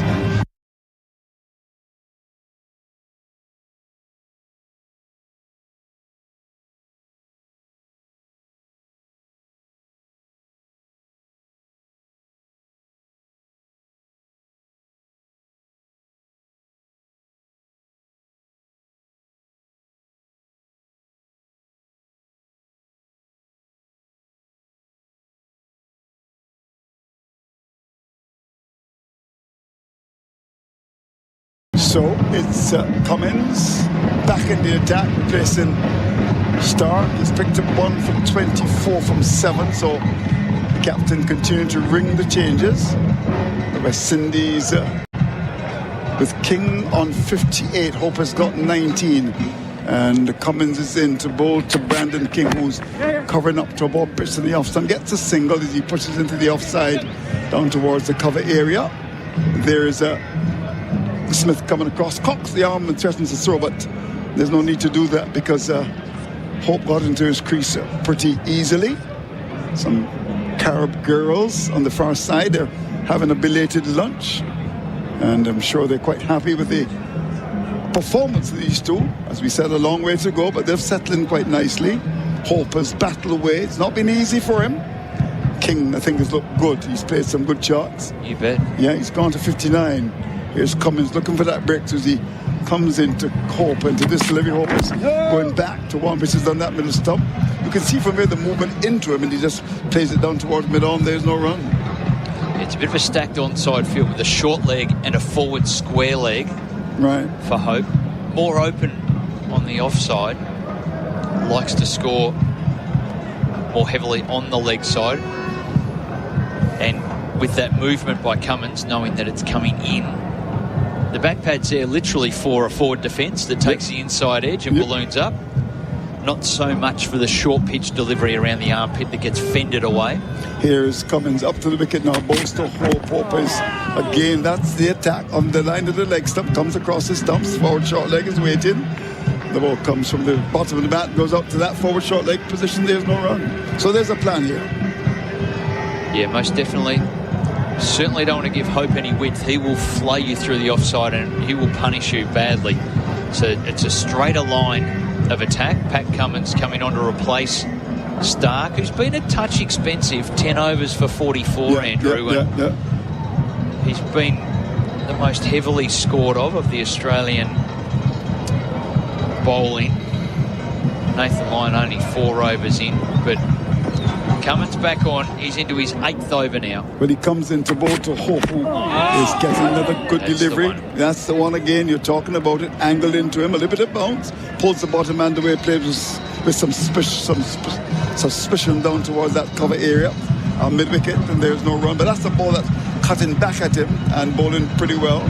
He said there's a plan. He's got the 2 steps and, of course, the gully. So don't be surprised, having bowled a couple of deliveries angled into the right hand, that he may decide maybe to look for that outswinger. He's a clever bowler. I'm expecting that before the over comes to an end. He turns now, polishes the way now, grips the ball and starts his run. Body throwing forward, goes past the umpire and bowls to Hope, and Hope is down the pitch. When he gets there, drives to cover, will get 1. Smith is after, will come back for the 2nd.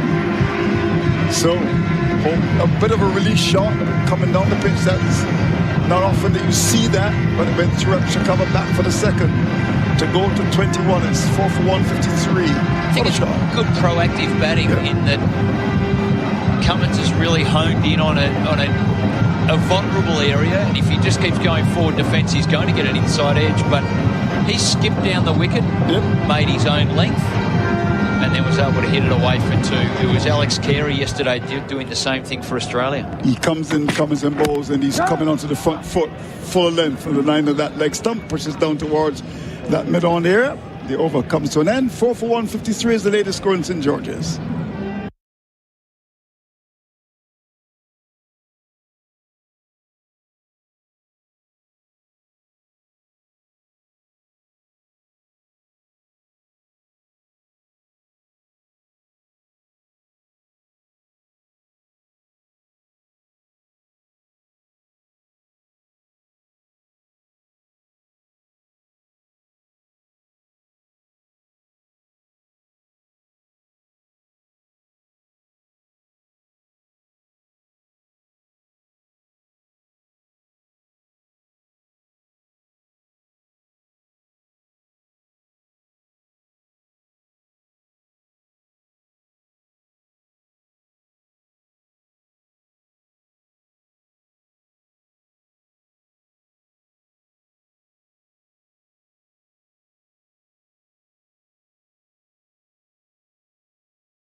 Again, bowls. Oh, hit on the pad. Is it pad first? Or is it a bit of bat as well? Cummins says yes. Let's go upstairs. Here's the tracking. It's going to be close. It's not. It's out. It's out. Hazelwood strikes in the first over after lunch. He comes bowling King. Oh, he tugs this away on the onside. That's gone miles. That's gone for 6. A delivery from start, which is outside and the outside. Just out of the reach of the field. Thought he was going to go for 4. It was outside the off stump.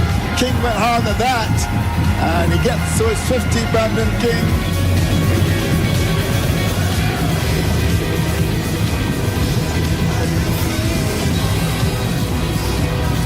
Welcome back to SEN Test Cricket for Henley Holmes as the players have a drink. Importantly, I found the fruit cup juice. Bryce McGain. Got yourself on the fruit punch. Yes, I have indeed. Are you aware that the fruit punch has maybe got a bit of rum in there? No, it hasn't got any rum in there. Might be a rum punch. No, it's not. Because I've had that much of it, I'd be lying down in the back of the box if there was any rum in it. So, they've had a good session again, the West Indies, having lost just 1 wicket so far. Yep. And it happened straight after the break with Roston chase out in the first over.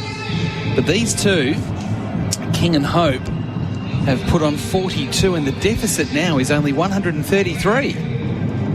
No, they ticked over the halfway mark. They got to the 150, and, well, they're just honing in, ticking off the little milestones that you do when you're chasing down a total. And it's been some good proactive batting.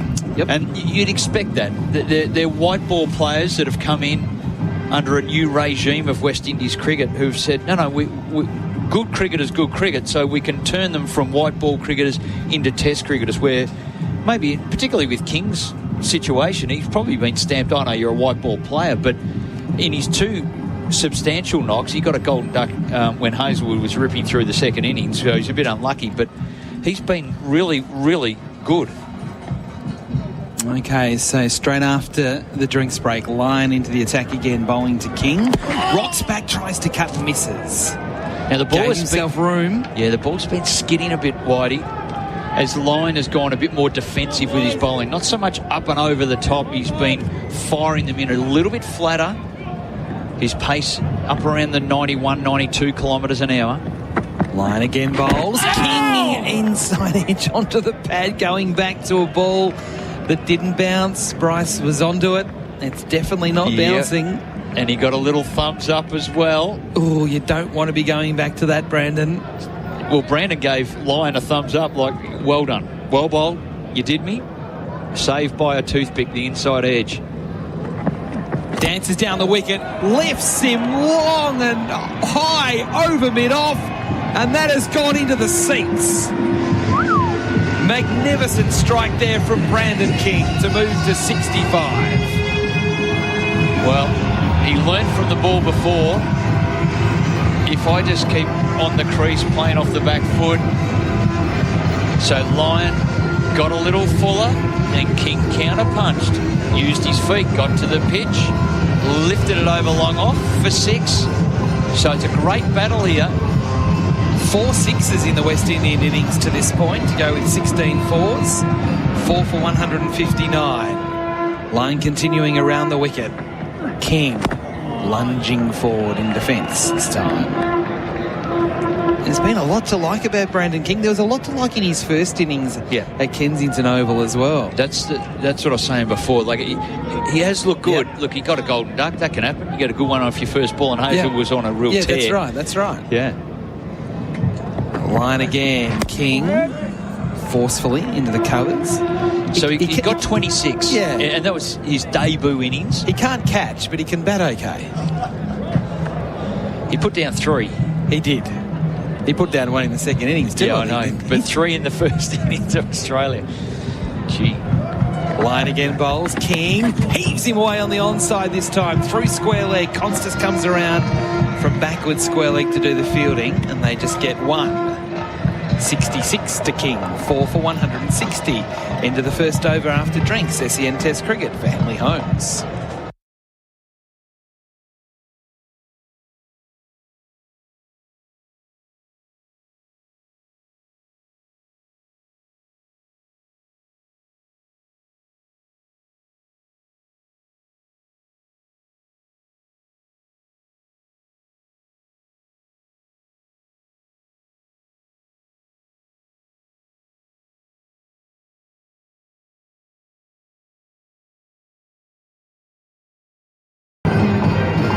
Four for 160 on the Tyre Power scoreboard. Winter safety sail. King on 66, Hope on 21. Cummins, and he comes again. 2 slips in a gully. He bowls and it's flicked away on the onside. Runs here again for King. He'll get at least 2 through mid-wicket, with the fielding done by Hazelwood.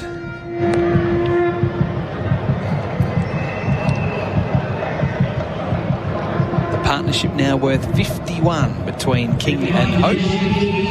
King 28, Hope 21 in that partnership. A couple of extras thrown in as well.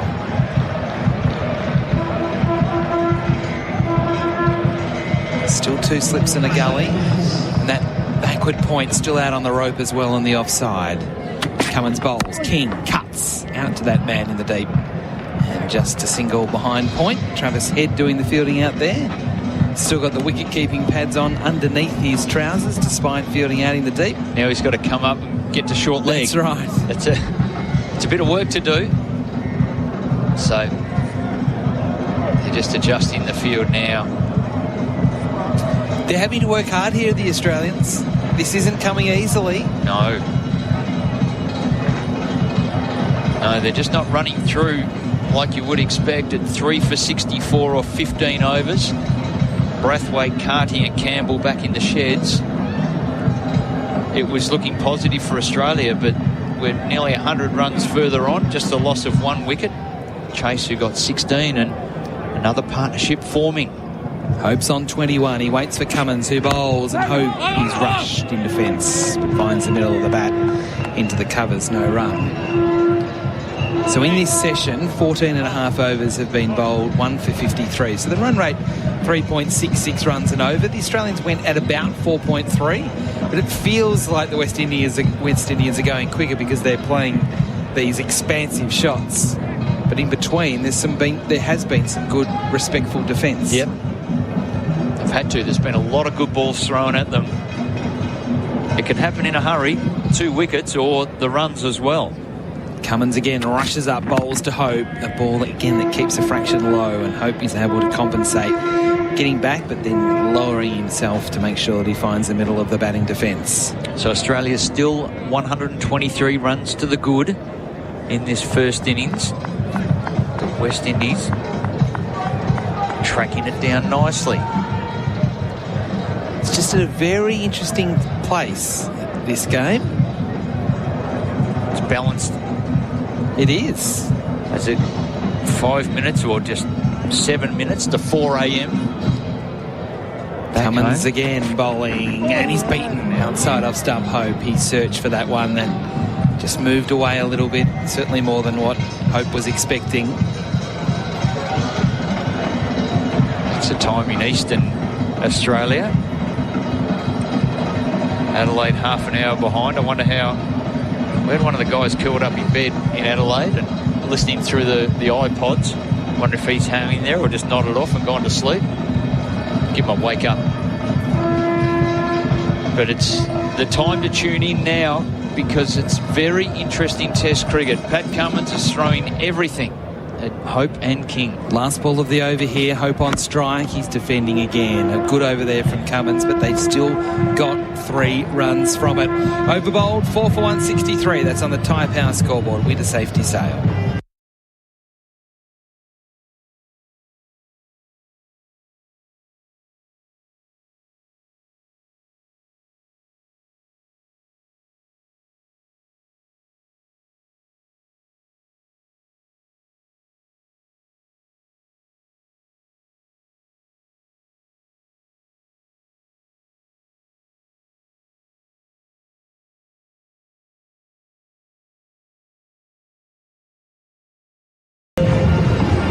SEN Test Cricket for Henley Holmes.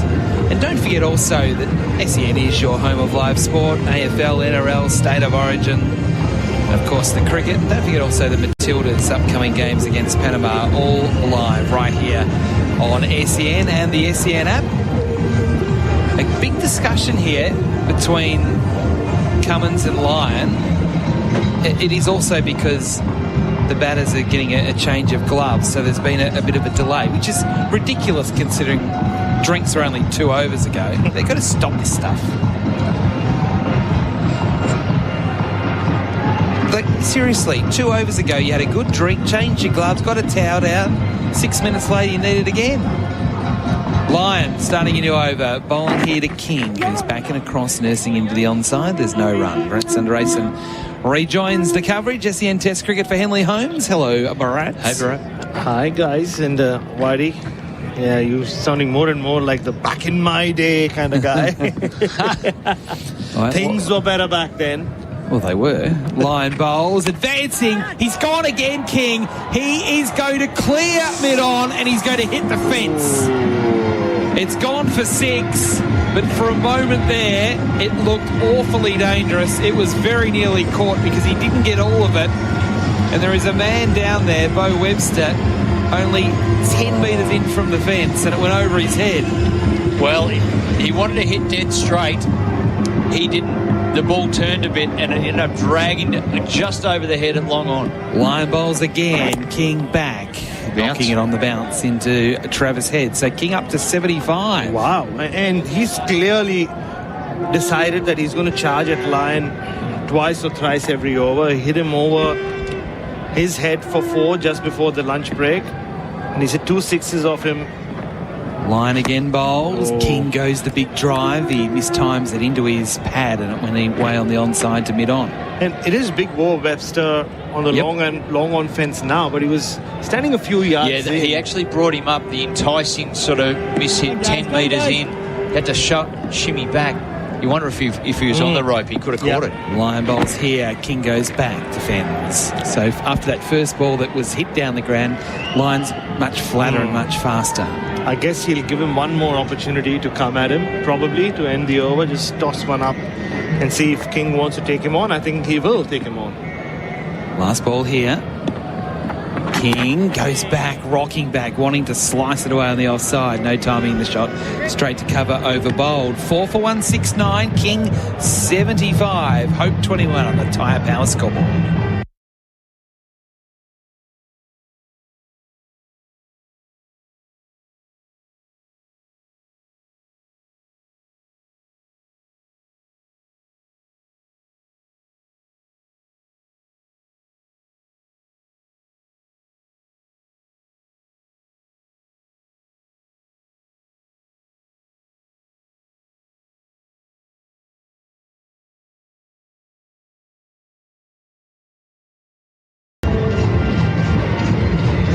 For 169, Pat Cummins is going to continue from the broadcast end and from the players' stand end here at the National Stadium in Grenada. Bright sunshine still here, which is great news. We won't ask Andrew Mason about the weather again after he said it would rain for a bit of today. Well, only joking, Andrew. Cummins starts in your over. He bowls to Hope, who's tucked up in defence, back to the bowler. Well, that and driving around he's much better driving in Barbados. Much better. The roads are just a little tighter here, aren't they? You know what? I saw a different side of Andrew last night. All right. Because I didn't think he could get stressed. But we were going into a tunnel the wrong way, and we had to reverse out on the main street in the middle of St George's with tooting of horns and flashing of lights and a board meeting going on in the back. It was all happening. Literally. Cummins bowls here. It's outside off stump. It keeps low, but Hope leaves alone. And again this morning, it's a bit tardy. Well, just to our friends at Caribbean Horizons who are looking after the car for us, he does drive very safely. He does. He just didn't know where he was going. That was the difference. There were more important meetings happening at the back of the line. And our directions might have been a bit reactionary rather than proactive. They were a bit late. We need to turn right at that one past there. And once you pass the turn, you can't really go back. Some of the roads we were going on, Cummins a lot wider on the crease here. Skill beats Hope. The ball just held its line and went through. So Caribbean Horizons is the place where you get your rental car when you're in Grenada. Explore more, worry less. Visit CaribbeanHorizons.com to book. So it was a ball that didn't do a lot. It did actually. On replay, just did enough to straighten down the line, but Whitey called it well. It went really wide on the crease, and sometimes when you get outside of that eye line of the batter, they fend and play at because they think there's a big angle coming in. And Cummins using all his tricks at the moment to get a wicket. Cummins again very wide on the crease. Ball! Pat Cummins strikes. Wow. Hope out for 21. I tell you what, Australia needed that. And when Australia needs a wicket, you turn to one man. That man is Pat Cummins. 5 for 169. And that is the pure genius of Pat Cummins. Previous delivery came wide of the crease, got one to straighten outside off stump, went wide again. If anything, went slightly wider this time, very close to the bowling crease. And this one just kept coming in with the angle, and Shea Hope had no idea. Well, it was probably with that wicket in mind that he went wide, created what he thought was an angle, took the ball away, and then he went for the wicket-taking delivery, open up the gap, open up between bat and pad. It is pure skill of the highest order, where, as Whitey, you said, they need a wicket, they go to Cummins, but he worked it out by going wide. It was a different strategy, and he gets a breakthrough. This guy's a genius. He now has 2 wickets, 2 for 30 off 9.4 overs. And now the West Indies 5 down for 169, still trailing by 117. The good news is for the West Indies that Justin Greaves comes to the crease with such a terrific innings in the second innings last week at Kensington Oval. He'll need a similar sort of performance here to try and get the West Indies close to the Australian first innings score. And the good news for Australia is the West Indian tail is even longer than what we saw last week. Not that Jomel Warrican did much, but again, you can just keep looking at the replay for the last 2 deliveries that Pat Cummins has bowled. Pretty much similar spot the previous ball. That one just shaped away from the right-hander. How good. This one, same spot, just jacked back in. And Shea Hope just looking at Pat Cummins and says, you know what, man, you're too good for me. I give up. High quality, high test quality from Pat Cummins. He joins Hazlewood with 2 wickets each to be the leading wicket takers for Belgravia Apparel in partnership with New Balance, delivering high performance teamwear to the BBL and to the WBBL. The Tyre Power scoreboard, the West Indies 5 for 169. And Justin Greaves now to face his first ball. 2 slips of gully and a bat pad. Cummins on the runway, bowls, Greaves defends from the crease. That was a quick ball from Cummins, a heavy ball from Cummins. And I think, we can just never stop, kind of raving about how good Pat Cummins is. And this is what he does. It's you look at Mitchell Starc and the way he gets batters out. You see magic deliveries from Hazlewood as well. With Pat Cummins, it's always the setup. You always go back to how he went about dismissing the batter, and that was just pure class. Shea Hope, well set batter as well at that point. Cummins again, last ball of the over to Greaves, again wide on the crease. Greaves strokes the ball nicely up to mid-on, where the fielding is done by Consta. So wicket maiden there from the skipper. 5 for 169, SEN Test cricket for Henley Holmes.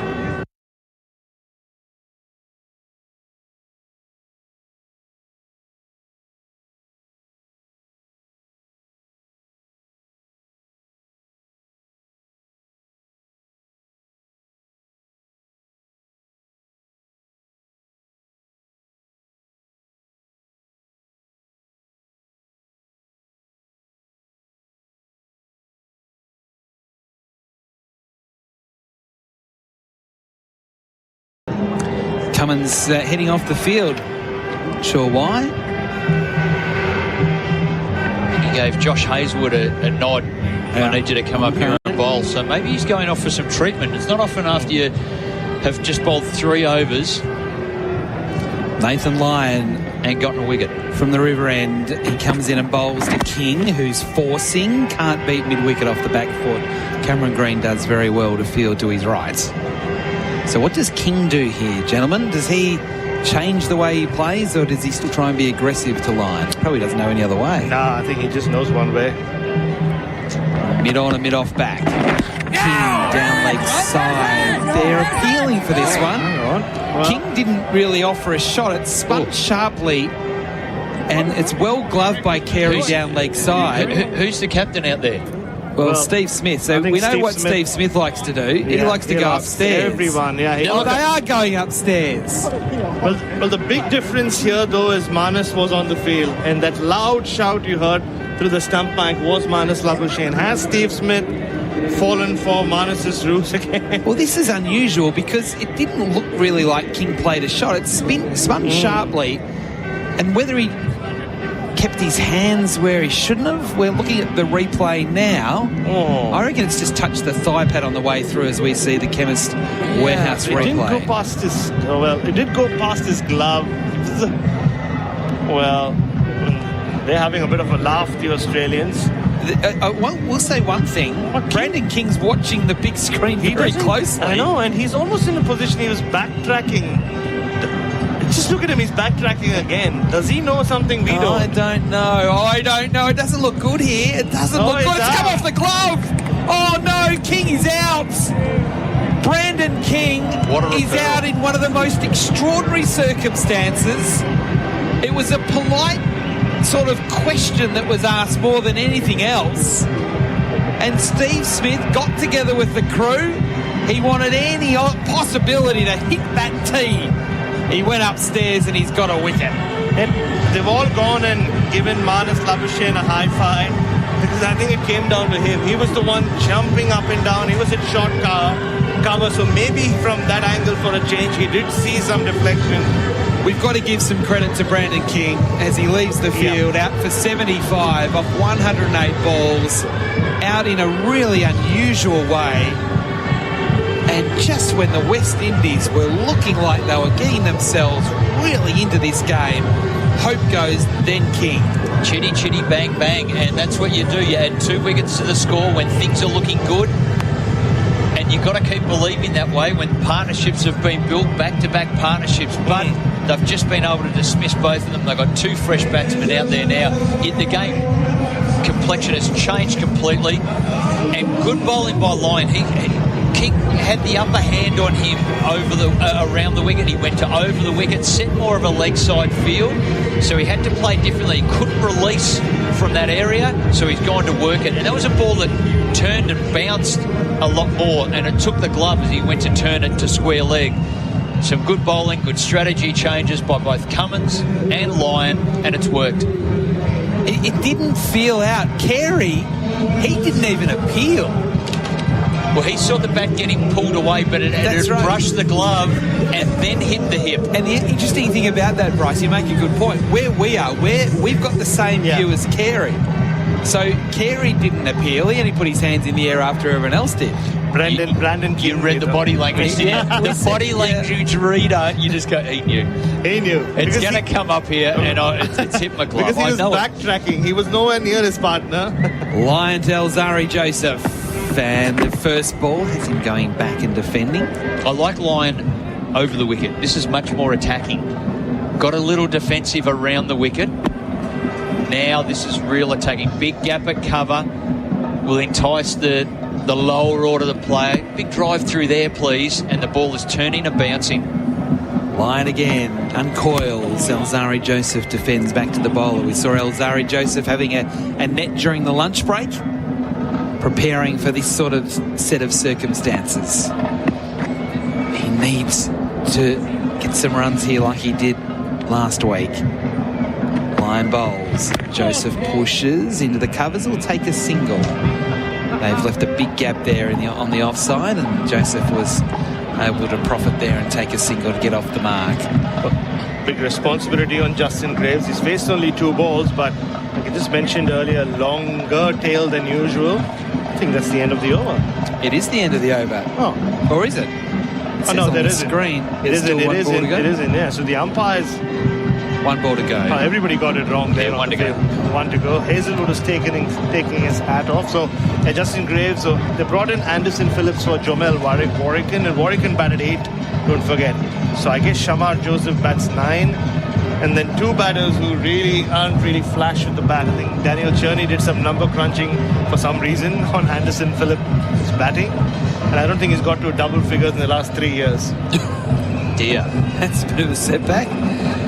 Lyon, last ball of the over, bowling to Graves, who goes back to one that keeps a bit low, and he was able to adjust, and he kept it out. So Lyon getting a wicket in that over, 1 for 31. West Indies 6 for 170 on the Tyre Power scoreboard.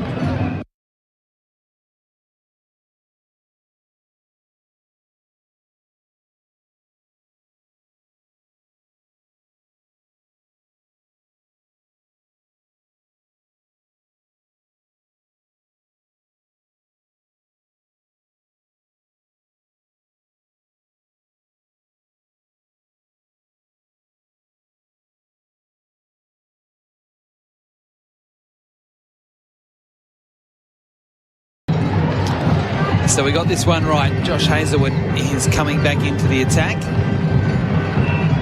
to replace Pat Cummins, who did get a wicket in his last over. So Cummins still off the ground. Has 2. Hazelwood has 2. And 1 to Lyon and Webster. The West Indies 6 for 170. It is something unusual. 3 overs in that spell, a wicket, and then trotted straight off the ground. It must be treatment. He's still off the ground. Hazelwood, in he comes, bowls to Joseph, who lifts him over mid-wicket. Not fully timed, a couple of runs as Stark chases after it into the deep. 2 more to the score, 6 for 172. The deficit, 114. He did have a strap over his right elbow this morning, or he had it throughout the day, Pat Cummins. So was that from the graze though, when he took some skin off his elbow? Did he have it beforehand? No, I don't think so. No, I think it's the bark that he left after the diving catch. Left it on the pitch area.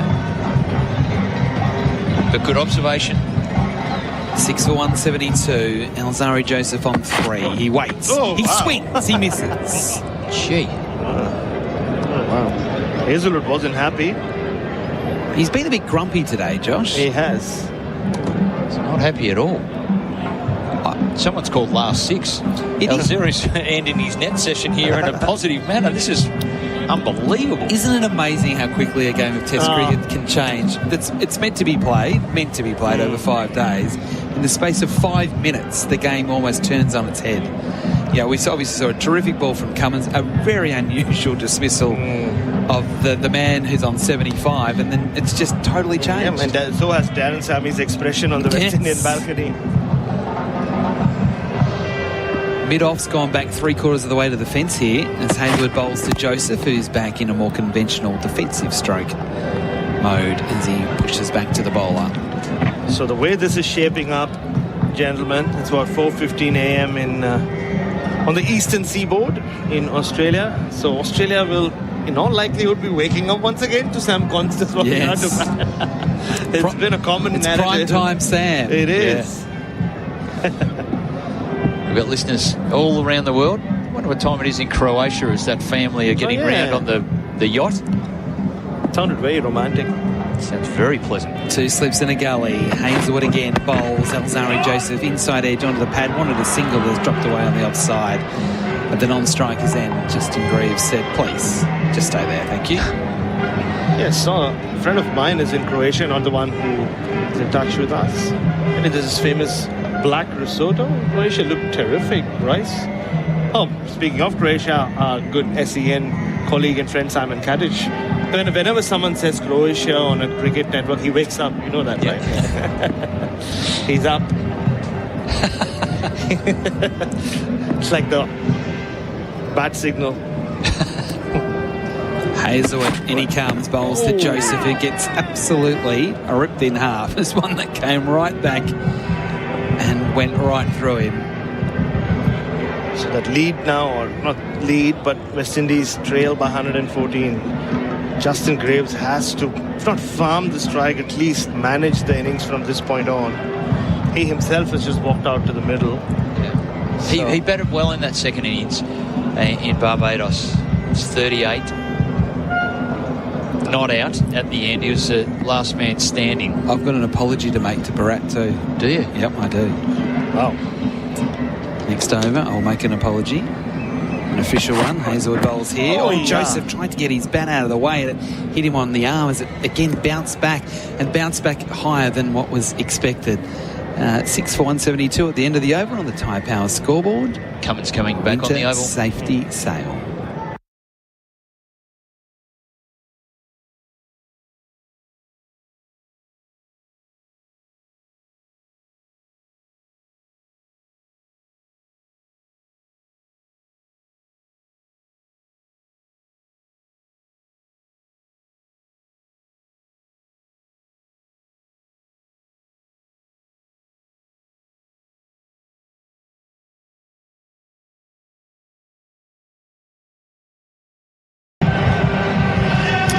West Indies 6 for 172 on the Thai Power scoreboard. Winter safety sail.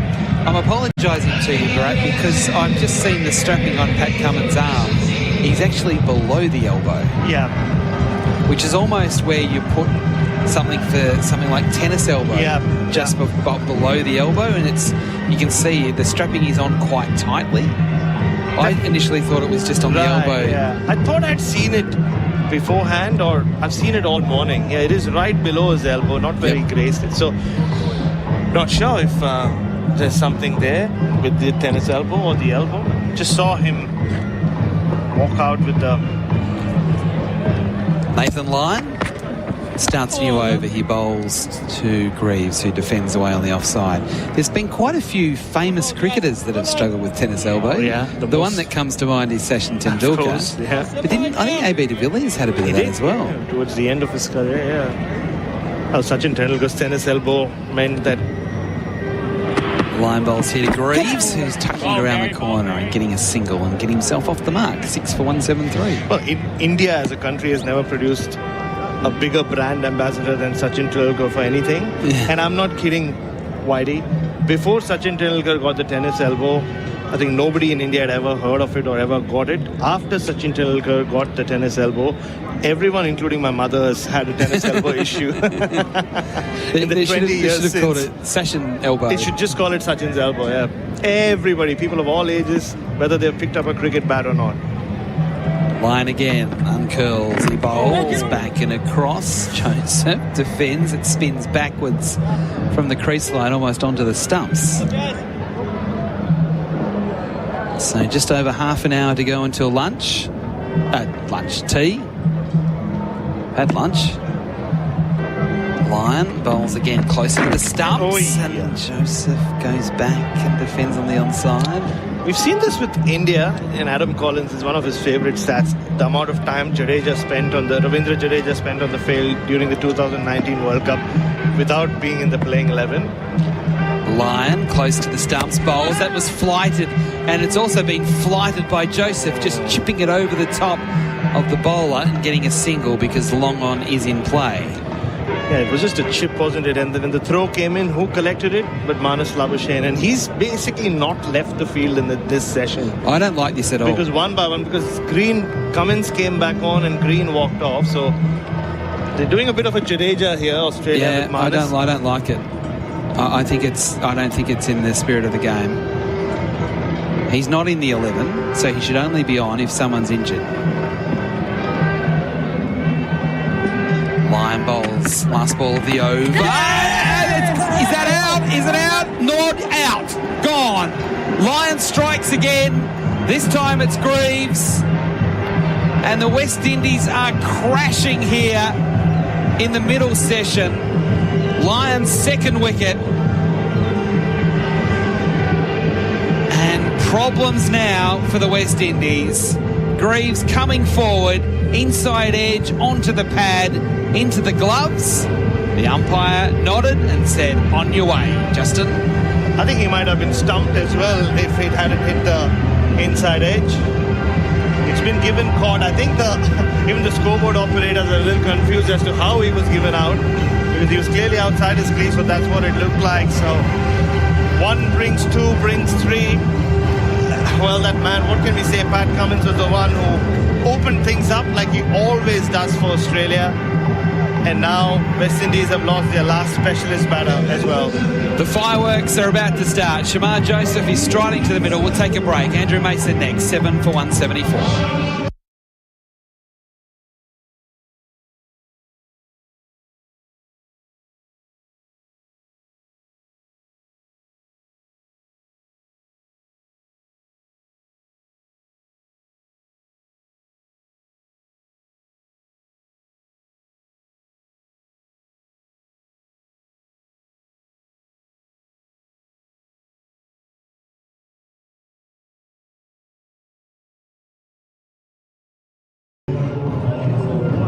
All right, so we've got a situation where the West Indies are capitulating here. The last time I was on, they were looking good, but we've seen the departure of Hope, followed by King, and now Graves. So we're in the tail, so to speak, and the partnership is required between the two Josephs. The differential 112, and this really is unfolding rather quickly here, Barrett. Yeah, well, sadly, Andrew, we've seen this play out so many times. When you watch the West Indies play Test cricket around the world, but especially against the likes of Australia, they just get into positions where they could potentially get on top of the opposition, but they just can't make the most of it. But I mean, this has just been high-class bowling. Pat Cummins, someone just walking behind the side screen right below us. Well, it's going to be Hazelwood to continue to bowl to Alzari Joseph. He's in a Boston. He's on the back foot to an in-swinger, pushes up the pitch. The bowler picks it up. There's no run. So it's looking as if it could be a pretty handy lead as well for the Australians. 174 for 7. They've trailed the West Indies by 112. Massive lead. Yep. And we've seen against the new ball in particular, the batting's not easy. on this pitch, and yeah, they just look to be coasting. Really, King was playing his shots. Hope seemed to be getting his eye in. Here's Hazelwood, comes up now. Both Alzari Joseph is off the back foot. We'll get a single as he may even get two here as he pushes out towards the cover area. We'll come back for the second, as that was a ball that was on the line of the off, some of it short and got nice into line, played it through the offside, through cover back for the second. So he goes to 6, and the West Indies, as we head towards tea in the second day, they're 7 for 176. Well, Shamar Joseph, if you look up on your Tyre Power scoreboard, winter safety sale, has walked out to bat at number 9. Has to be the highest he's batted in Test cricket so far. Yeah. In his still very young Test career. Started at 11, went up to 10. Now here at number 9. Here's a delivery which is on the line of the leg stump, worked away as Hazel was on the pads of Alzari Joseph, just working it neatly through forward square for 1. He can bat a little bit, Alzari. He's gone to 7, and your favourite batsman of the West Indies side comes to do battle, Shamar Joseph. You like him, don't you? Well, I thought you mentioned talking about my fellow Adelaidean Carl Hooper, who's on a replay screen here for Chemist Warehouse. Yeah. It's brought, I think he said about 43 people from Australia. Correct, alongside Dizzy Gillespie. But Shamar Joseph, well, he's just lights up the screen, doesn't even bat and ball. It was a manic innings from him last week in Barbados, under fading light with the lights coming on. 48, nearly broke the record for the fastest half century in Test cricket. We know there's only one way he likes to play. Well, he waits on Hazelwood, and his first delivery is pushed into the offside, looks for a single. Alzari Joseph gets home as the ball was thrown by Cummins from cover at the stumps of the striker's end. I'd like to see a replay of that. It was pushed away. Let's have a look at this. Describe it. Yeah, I think it was nicely placed by Shamar to the right of Pat Cummins. He had to make some ground, and Alzari would have been very tight if Cummins had hit the stumps. Long legs of Alzari were. Remember, he was running from Barbados as well. Yeah, he was. He was by Manas. So there's only one way Shamar is going to play. Let's see how Alzari, because there's not much to come after this. Seals and Phillip, you would expect, won't be too long for this world in terms of their batting. Well, in comes the bowler Hazelwood. That keeps a bit low. And Alzari Joseph is on the back foot, digs it out, plays it into the offside to cover. There's no run. And jammed it out of danger area. What a highlights package Pat Cummins has provided already today in the field. That outstanding cotton ball, one of the best you'll ever see. And then that incredible setup of Shea Hope from wide of the crease. Just genius at work. Yeah, absolutely brilliant. 1 ball left in this over. Hazelwood comes in to bowl to Alzari Joseph, and he is getting one down the leg side, looking to work the ball away. Goes down the leg side to be taken low down by the keeper, skipping across to his left to haul it in. That's Carey to end the over. 7 for 178 is the latest score in St. George's.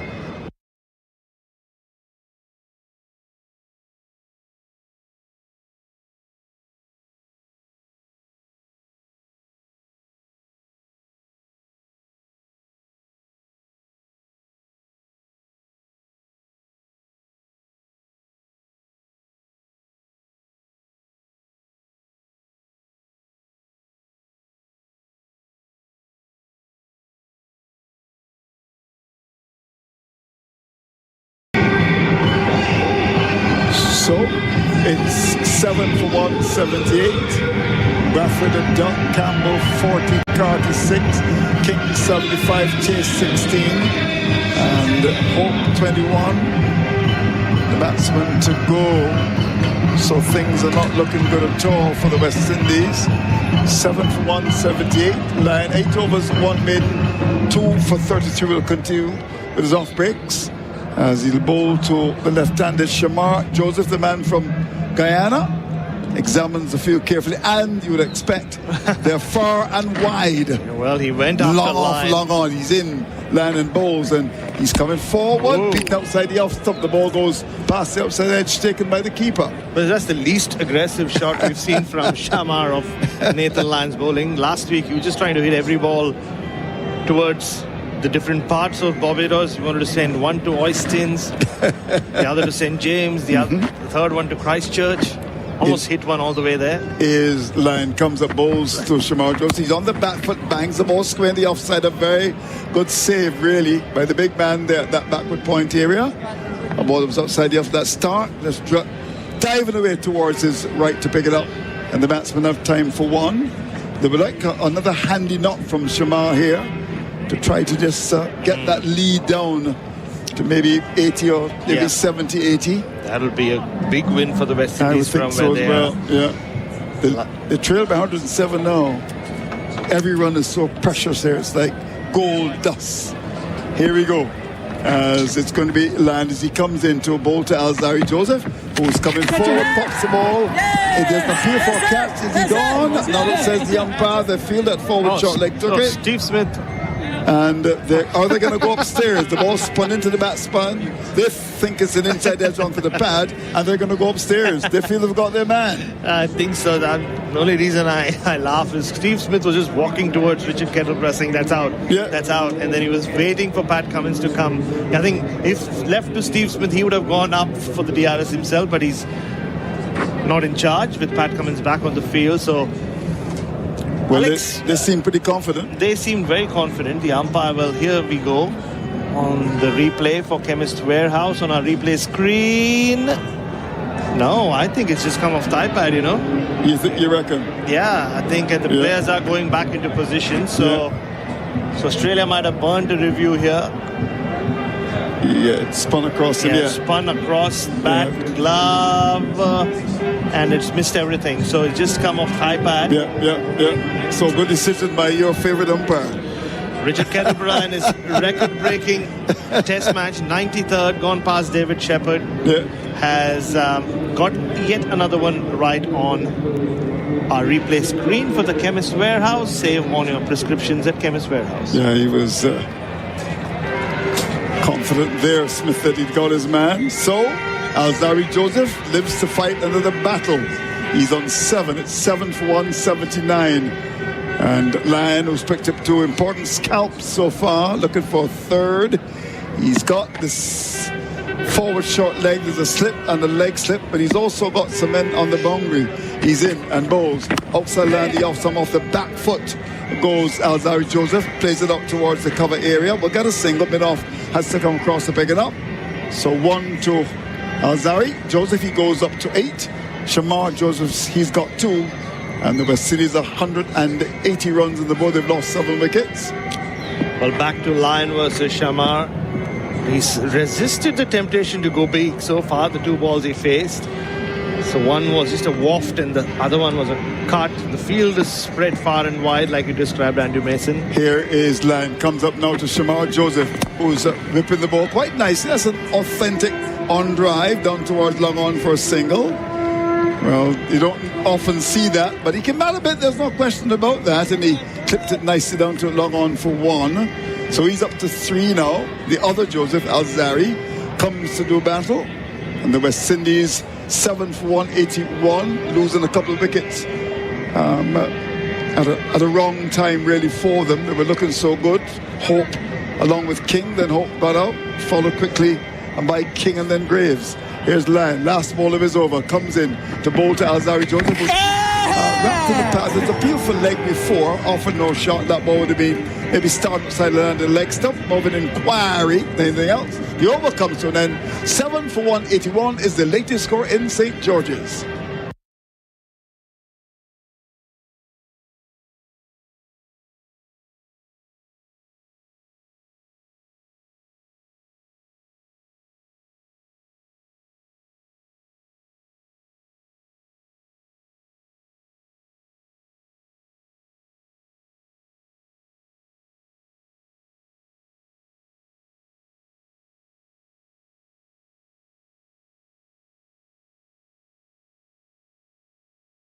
So we're getting closer and closer to tea on the second day. It's been a good session for the Australians. The lunchtime score was 109 for 3.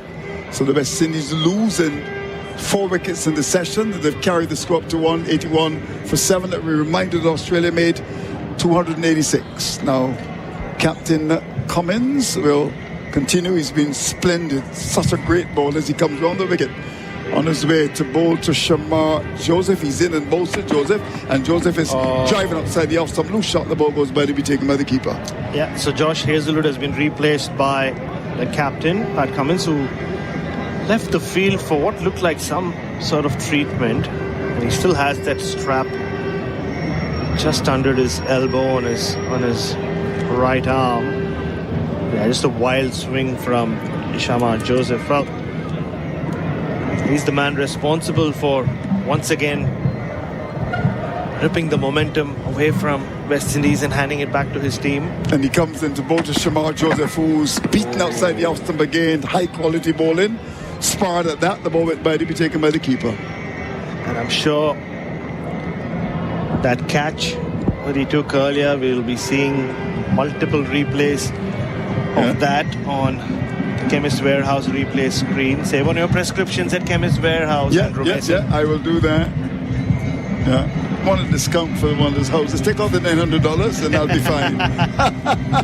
181. It's been bothering you, the extra $900. Here's Cummins round the wicket again on his way to bowl to Shamar Joseph, and this delivery short, and he swings at it. Oh, did he pull out of the shot? Banged in short, goes by over his helmet to be taken by the keeper.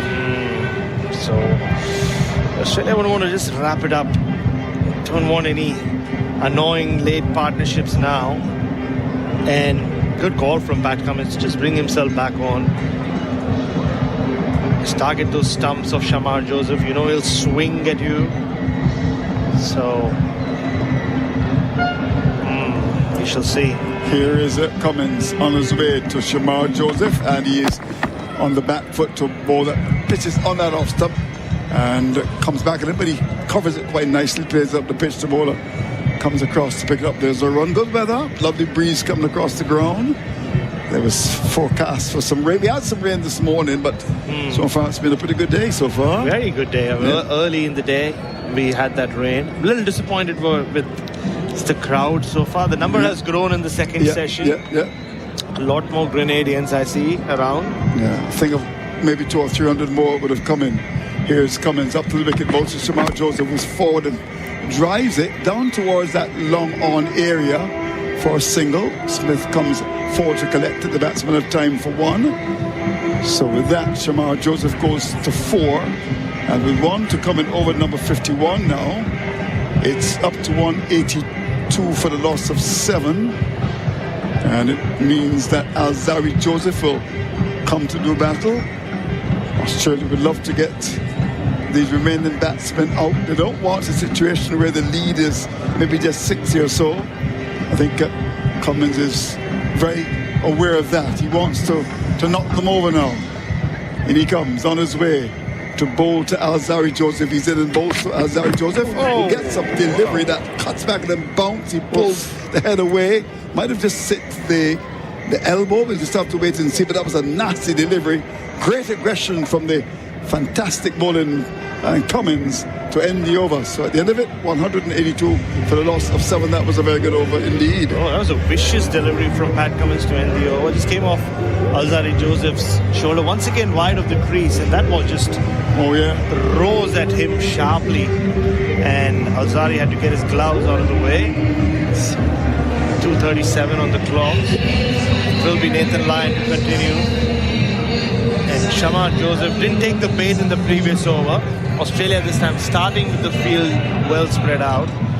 So if he does want to clear his front leg and swing, he'll have to deposit it over the ropes. He did it quite successfully last week in Barbados. But will he do that the last over before tea? Well, they've got the backward square, the mid-wicket and the boundary long off on the boundary long on. There's also cover about 20 metres inside the boundary. So plenty of real estate. on the offside and the onside. They know his reputation. He hits the ball very hard. Here's Lyon round the wicket, comes into bowl to Shamar Joseph. He's in and bowls. He's off the back foot to one that hurries onto him and pushes into the offside down to cover. Cummins comes across to pick it up. There's no run. Yeah, the music is going off in between the overs. It's not quite reflective of how many people are actually on the ground. Here's Lyon again. There's a brand name shades. He's in and bowls off the back foot, forces the ball away down towards that cover area. There's a big gap between backward point and cover. He found that gap. Hit the ball into the ground and wasn't well timed, but he gets a run for it. The start comes off the cover boundary. So with that, Shamar Joseph goes to 5 and the West Indies up to 7 for 183. Alzari Joseph comes in the strike. He's got 8 from 21 balls and the action continues at the Grenada National Stadium in St. George's. Here we go. As Lyon comes up now in bowls Alzari Joseph, who's swinging off the bottom of the mat, goes down towards that backward square for 1, and that's all they'll get. As Hazelwood comes across, fires will return to the base of the stumps, a single to carry the score now up to 7 for 184. Alzari Joseph goes to 9. Shamar Joseph comes in the strike. There's 3 balls left in the over. Yeah, just once again, the sound is not reflective of how many people are on the ground. The conch shells are going off. It's still sparsely populated, the National Stadium. Here's Lyon, comes in both. Shamar Joseph off the back foot, forces into the offside, down towards that cover area. So a bit of a forced atmosphere here. Yep. What has been a really good day of Test cricket. But so far. It's been pretty forced though. Here's Lyon again. Comes in to bowl to Shamar Joseph, and to this delivery he's off the back foot and forces into the offside down toward backward point. Another run for him, so he's not going for broke here. I think he recognizes too that yes, he does that very well, but he would want to play with a bit of care here, would want to be a victim of his own indiscretion, so he's decided that he's going to just work the ball around and just wait for that bad ball. So far he's handled well. Still a mountain to climb for the West Indies. So that single takes him to 6. Alzari Joseph comes in the strike. Lyon comes in and bowls to him, and he's on the back foot. No problems at all. Just standing tall and just playing the ball instantly into the offside down towards that cover area. The umpire comes up, removes the bail. So we're at tea on the second day of the second test in St. George's, Grenada. The West Indies 185 for 7 with the 2 Josephs at the crease. Alzari Joseph has got 9. Shamar Joseph, he's got 6. And 24 overs bowled in this session. 4 wickets going down, 74 runs scored. A session that belonged to Australia. Eventually did. Session in 2 parts. That first star after Roston Chase was knocked out in the second over belonged to the West Indies. It was all about Brandon King taking on Nathan Lyon, hitting him for 2 sixes and some attractive boundaries against the fast bowlers as well. Shea Hope was building into his innings. There once again, on came Pat Cummins. Set Shea Hope up like a genius, or like the genius that he is, wide of the crease, and knocked him over. Then Lyon has picked up 2 wickets at the other end. Justin Greaves scored down the leg side. Oh, that was Brandon King, and then Greaves through the gap inside edge onto pad. So Australia will take that session very gleefully, because halfway through it did seem like hard work. Yeah, so quickly then, before we take a break, Craig Brathwaite, Cotton Bowl, Hazelwood not.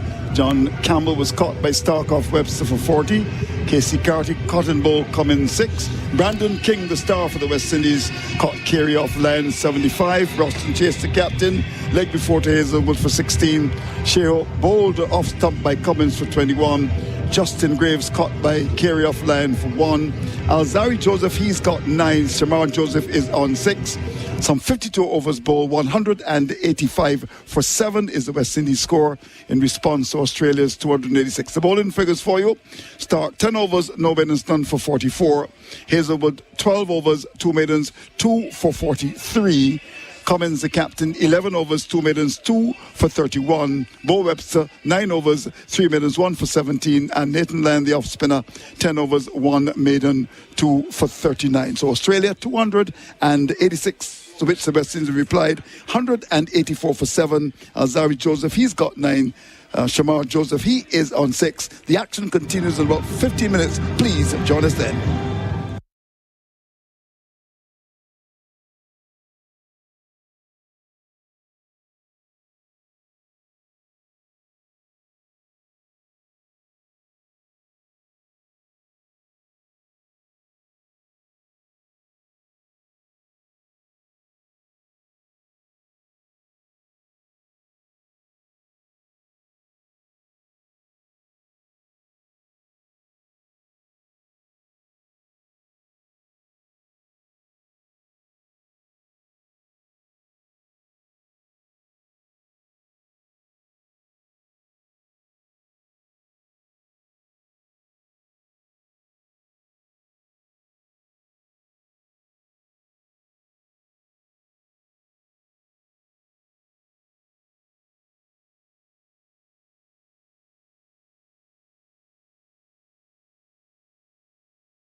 Again bowls. Oh, hit on the pad. Is it pad first? or is it a bit of bat as well? Cummins says, yes, let's go upstairs. Here's the tracking. It's going to be close. It's not. It's out. Hazelwood strikes in the first over after lunch. He comes bowling King. Oh, he tugs this away on the onside. That's gone miles. That's gone for 6. A delivery from start, which is outside on the offside. Just out of the reach of the field. It's going to go for 4. And he gets, so it's 50 Brandon King. Dances down the wicket, lifts him long and high over mid-off, and that has gone into the seats. Once again, very wide on the crease. Ball! Pat Cummins strikes. Wow. Hope out for 21. I tell you what, Australia needed that. Mid-on and mid-off back. Down leg side. They're appealing for this one. King didn't really offer a shot. It spun sharply. Just look at him, he's backtracking again. Does he know something we don't? I don't know. It doesn't look good here. It doesn't look good. It's come off the glove. Oh no, King is out. Lion bowls. Last ball of the over. Is that out? Is it out? Not out. Gone. Lion strikes again. This time it's Greaves. The tea break. SEN Test Cricket's coverage of the Frank Worrell Trophy. It is tea on day 2 at Grenada, and it's Australia who have fought back in this one. They took 4 wickets in the session. The West Indies, who were 3 for 110 at lunch, is currently standing at 7 for 185, trailing the Aussies by 101 runs. With just 3 wickets still in the shed. Matthew Donald is my name, navigating our way through the tea break here. Well, the boys in Grenada have a bit of a breather. A call of the card here as far as the Windies batting innings is concerned. I mentioned they were 3 for 110 at lunch. Roston Chase and Brandon King were the 2 men at the crease at the time. Chase was dismissed very shortly after the luncheon break. LBW off the bowling of Hazelwood for 16 off 39 deliveries. Then Shea Hope came to the crease. He was bowled by Pat Cummins. They built a nice little partnership, he and Brandon King. Cummins broke that, bowled Hope 21 off 51 deliveries. And then in the very next over, Nathan Lyon removed Brandon King. A little touch down the leg side off the glove, taken by Alex Carey. King dismissed rather, for 75 of 108. He was looking very good, while at the crease there was Brandon King. And then Justin Graves departed not long either. The same combination, Nathan Lyon bowled, taken by Carey. And Graves finished with just 1 off 6 deliveries. So the fall of the wickets there in the second session, 4 for 111, 5 for 169, 6 for 169, and then 7 for 174. The bowling, Mitchell Starc, 10 overs, no maidens, no wicket for 44. Josh Hazelwood, 12 overs, 2 maidens, 2 for 43. Pat Cummins, 11 overs, 2 maidens, 2 for 31. Bo Webster, 9 overs, 3 maidens, 1 for 17. And then Nathan Lyon, 10 overs, 1 maiden, 2 wickets in that session at a cost of 39 runs. Going around the ground with some other news in terms of the world of sport. There is another test match that's been played. It stumps on day 3, the test between England and India. It looks like India do have the match under control at the moment. England were bowled out for 407 earlier in the day.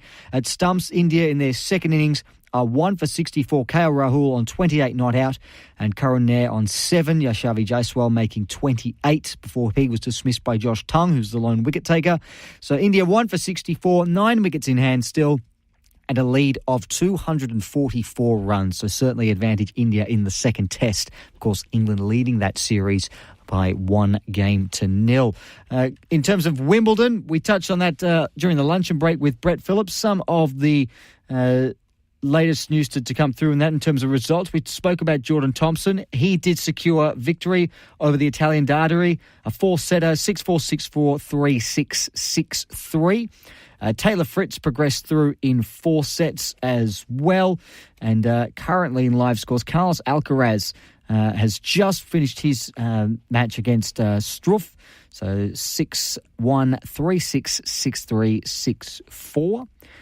He won that one in 4 sets. And, of course, the big one from an English point of view, Emma Raducanu is facing Aryna Sabalenka a little later on centre court. It's going to be an interesting one. It's going to be a fascinating one for the locals. It's going to be a very exciting contest, that one. Certainly the favourite Sabalenka, the number 1 in the world, but an opportunity for the locals to get behind the Grand Slam winner.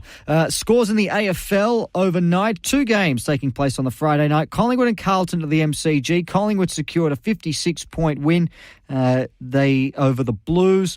Jamie Elliott and Dan McStay each kicked 4 goals for the Pies. They now move 3.5 games clear at the top of the table, although the teams below them, Brisbane and Adelaide, do both have games in hand. And over in the West, it was the GWS Giants who beat West Coast by 59 points. Reasonably comfortable win for the Giants, who look to stake their claim for a place in the top 8. They currently sit in 7th spot. Teams around them have games in hand, but it was an important week because the top 9 are playing the bottom 9, so the sides vying for final spots can't really afford any slip-ups this weekend. And, so far, all the teams in the top 9, the Bulldogs last night, Collingwood and the Giants have all secured victories. And in the NRL, it was the Brisbane Broncos who pulled off a big win against the Bulldogs. At 16 points they were trailing by at halftime, the Broncos. And then 4 tries in the final 20 minutes of the match saw them storm home to win with a final score of 22-18. So a big win there for the Broncos. That's the sole round 18 Friday night game there in the NRL. It is tea here on day 2 as far as SEN Test cricket's coverage is concerned of the Frank Worrell Trophy. The second test, West Indies, in response to Australia's 286 yesterday, are 7 for 185 at tea. They trail the Aussies by 101 runs and they still have 3 wickets in hand. And it is the 2 Josephs, Alzari and Shamar, who are looking to dig the Windies out of a hole here. Alzari Joseph is on 9. Shamar Joseph is on 6. We will take a quick break here on SEN Test Cricket and we will bring you the final session of today's action right after this. Don't go anywhere.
Is it pad first, or is it a bit of bat as well? Cummins says yes. Let's go upstairs. Here's the tracking. It's going to be close. It's not. It's out. Hazelwood strikes in the first over after lunch. Here comes bowling King. Oh, he tugs this away on the onside. That's gone miles. That's gone for 6. A delivery from Stockbridge is outside and the offside. Just out of the reach of the fielder. Gully is going to go for 4. And he gets to his 50, Brandon King. Dances down the wicket, lifts him long and high over mid-off, and that has gone into the seats. Cummins again very wide on the crease. Ball! Pat Cummins strikes. Wow. Hope out for 21. I tell you what, Australia needed that. Mid-on and mid-off back. King down leg side. They're appealing for this one. King didn't really offer a shot. It spun sharply. Just look at him, he's backtracking again. Does he know something we don't? I don't know. It doesn't look good here. It doesn't look good. It's come off the glove. Oh no, King is out. Line bowls. Last ball of the over. Is that out? Is it out? Not out. Gone. Lion strikes again. This time it's Greaves. Some of the action from that second session where for a while, just for a little while, the West Indies were starting to worry the Australians. Into Pat Cummins that changed all of that with the wicket of Shy Hope. So when Hope was dismissed, the score, well, before he was dismissed, 4 for 169. So they lost 3 wickets really quickly in about a 45-minute session up until the break. And we resume here at Grenada with the West Indies 7 for 185. Adam White and Brett Sanderson and Bryce McGain with you. Alzari Joseph on 9, Shamar Joseph on 6. We need some fireworks. G'day, Whitey and Barat. We do need, well, we'll probably get fireworks, whether we need them or want them or... Well, for the game, we need some fireworks. Yeah. But he's 6 of 13, Shamar Joseph. He really held him. I don't know whether it's this promotion to... Get to the break. Number 9. Batting like a batsman. He's heaved the first ball over mid-wicket. A bouncer from Cummins, and Shamar Joseph says, I'll take a bit of that. Didn't time the ball particularly well, but still got a single. He gets down the other end. First ball of the session is a single, so he's up to 7 for 186. Okay, no more. I think he's decided that he'll go back to the usual way he plays. He just tried swatting at that one. Just got enough bat to clear mid-wicket. Alzari Joseph has shown some patience. Yeah, at times he can be very restless with bat in hand. He's got a promotion as well, up to number 8. That's really high for Alzari. Cummins into his 12th over here, the first after tea. He bowls here to Alzari Joseph, who hits it firmly on the third bounce to mid-on. Hazelwood doing the fielding. Full face of the bat, didn't try and clip it, really tried to hit it hard down the ground. Trail by 100. The West Indies. How close can they get to that Australian total of 286? Can they get to within 70 from where they are? They'll take that. Absolutely. It's dead set on 100, the deficit, as you're saying, Brad. So it's a nice clean number as Cummins bowls here, and it beats the outside edge. He nibbled at that one, Alzari, trying to just turn onto the onside where there's this big gap in mid-wicket. Just straightened again. It did. I must say, now be cautious, because this is the setup that happened for Hope. Wider on the crease. Just straightened a little. Oh, it was pretty straight delivery. It was, yeah. But he got the next one to really jag back, went wide, angled in through bat and pad. So be cautious. Cummins again past the umpire, bowls and defending nicely, comfortably. Alzari Joseph. You'll be happy to note, Adam White, that I think for the first time in the last 3 hours, Manas Labuschagne, the 12th man, isn't on the field. Yes. So it's all playing, or 11 playing members as it for should the test be. match. We're not NFL where we have some team for the offense and some team, or a different team for the defense. Special teams. We don't need that. You've got 11 players, use them, and unless someone is totally injured and out of the game, then you can have your man come on. Cummins bowls here, bounce it down leg side, ducking underneath it was Alzari Joseph. I think it's not in the spirit of the game. Because if you give the bowlers, they do their spell and go off, have a shower, get a fresh pair of clothes on, have a drink, maybe a bit of a massage, that's taking away what Test cricket is. Test cricket is about the war of attrition, and it's keeping the opposition out there for long periods of time, making them thirsty, making them tired. Not going off and having a break and a shower and spending 15 minutes and then, it might come back on now. Is that what they were doing? Well, what else were they doing? I don't know. Changing socks? Cummins bowling here, and it's down leg side, and Alzari Joseph can't keep up with it or catch up with it. Bathroom break, it maybe? Is. Well, wait, hold on. 7-4-1-8-6 at the end of the over. SEN Test Cricket Family Homes.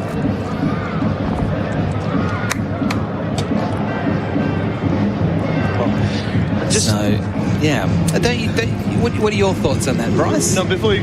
Well, I'm not sure what they were doing. Well, let's just assume that's what they were doing. There is an official message in the group from a spokesperson. Just lots of change of clothes for the bowlers. That's the official line. Poor bowlers. They got sweaty clothes. You know what? If every minute they're off, they're not allowed to bowl. Oh, wow. Every minute's an over, they can't bowl. Yes. Well, stop them from doing it. That is not in the spirit of the game. For players to be going off because it's hot, to have a drink and a shower, which is the batsman, 20 runs now, can I go off and have a shower now? And I'll just have a bit of a rest. But why did someone else can go out and bat and I'll come in at the fall of the next wicket? They got sweaty socks. Oh, please. It's for the aesthetics of the game. I'm with you, Bryce. Lyon with 2 slips to Shamar Joseph, who plays it nicely backward of point. That's a nice cut shot into a pocket of space, which enables him to come back for 2 with the sweeper coming around from cover point to do the fielding. It does annoy me. It's not. I'm not trying to be smart about it. No.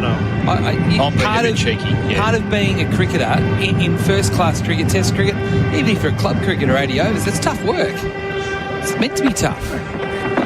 Joseph sort of fanned at that one, which is a bit shorter outside off stump. Well, certainly in first-class cricket when I was playing, the umpires would rarely let you go.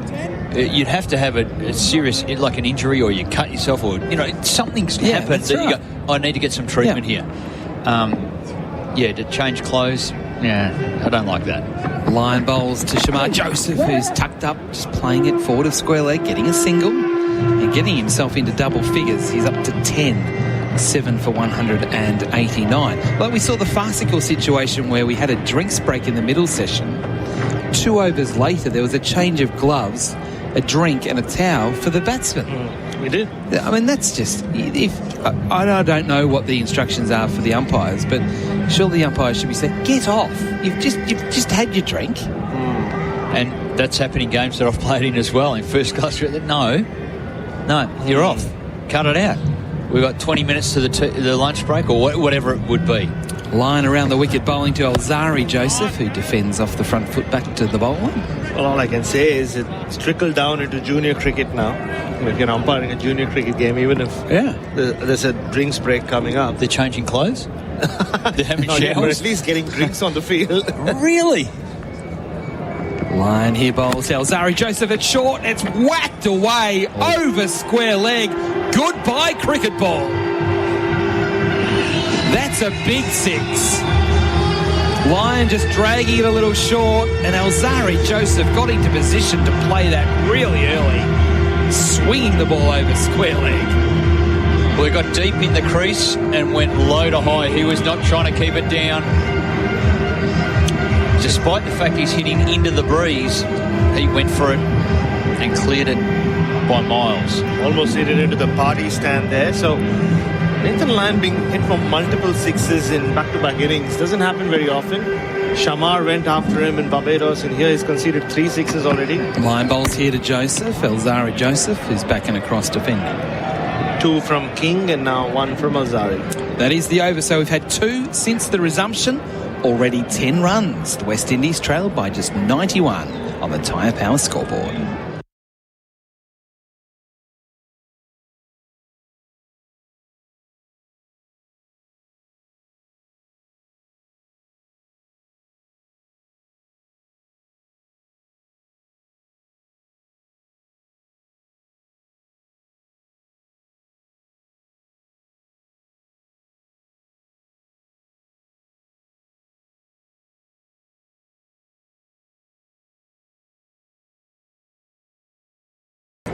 SEN Test cricket for Henley Holmes. Australia going okay, but the West Indies, they're just hanging around, trailing by just 91, 7 for 195. Alzari Joseph 15, Shamar Joseph on 10. Both of them, if they stand here for another half an hour, they'll start getting closer to Australia's first innings score. Shamar Joseph swipes and misses the start of a new over from Cummins.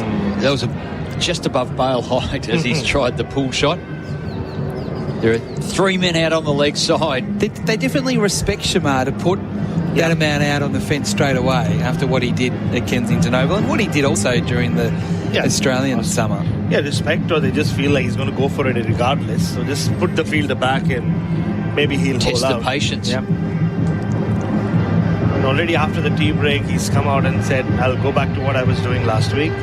2 slips in a gully. Cummins around the wicket, bowls to Joseph. That's a nasty one. That rears.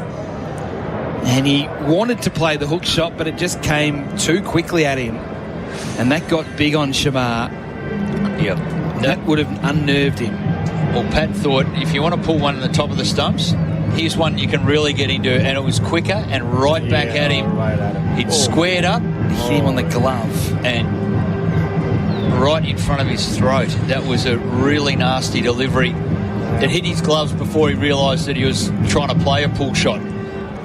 Yeah. Bit closer to the stumps this time. Joseph plays that one in the air and it's going to fall safely, dropping an extra cover between Hazelwood at mid-off and Stark at point. I had no idea where that one went, to be perfectly honest. Hazelwood had no idea. He was standing there bewildered. So was Stark. They had no idea because the back swing was sort of, I'm hitting you over long on or mid-wicket. Kind of sliced it. Yeah. And up she went. He does get away with a lot, doesn't he, with bat in hand, Shamar?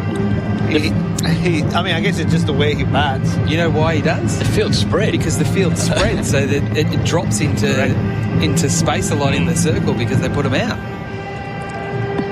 7 for 196. Alzari Joseph now on strike. Cummins bowls. Joseph up on his toes, pushing to backward point on the rope for a single. That's sensible, clever batting. Well, Whitey Bryce Barat watching the cricket and listening to your commentary. Awesome Saturday morning here in Carnegie. That's a suburb in Melbourne. Question, what AFL jumpers are in the crowd today? Other than Colo's Hawthorn jumper that he's been wearing for the last 2 days. Last 3 decades. 4 decades. Yeah, it's under his shirt every time he commentates. He's got the Ozchild sponsorship on the left. So let's try and get the lenses up, you boys, and see what we can find. See if we can find a footy jumper. I know there's a Crows jumper. Yeah, I've seen a few Crows jumpers actually. Really? Yep. Cummins here, bowling to Shamar Joseph. Shamar tries to force on the onside, gets tangled up with the ball into the pads and it drops away below him or behind him. And Carey has to come all the way up to the stumps to collect the ball. Shamar wasn't going to be friendly and throw it back. It almost went through his legs, that ball, as we saw the Chemist Warehouse replay screen. There's, of course, the guy with the Port Adelaide jersey throughout the 2023 World Cup who we bumped into in Sri Lanka. He became quite the attraction. Port Adelaide. Every game that Australia played in the World Cup, which they won. Cummins to Shamar Joseph. This time he swings it high in the air into the onside. It will be not caught. Or is it caught? No, it's not. It's been put down. Spectacular effort by Travis Head in the deep. In fact, it's Nathan Lyon down there in the deep that was at full stretch. And they come back for 2. We'll have to have a look at the replay after the break. 2 more to Shamar Joseph to win the over.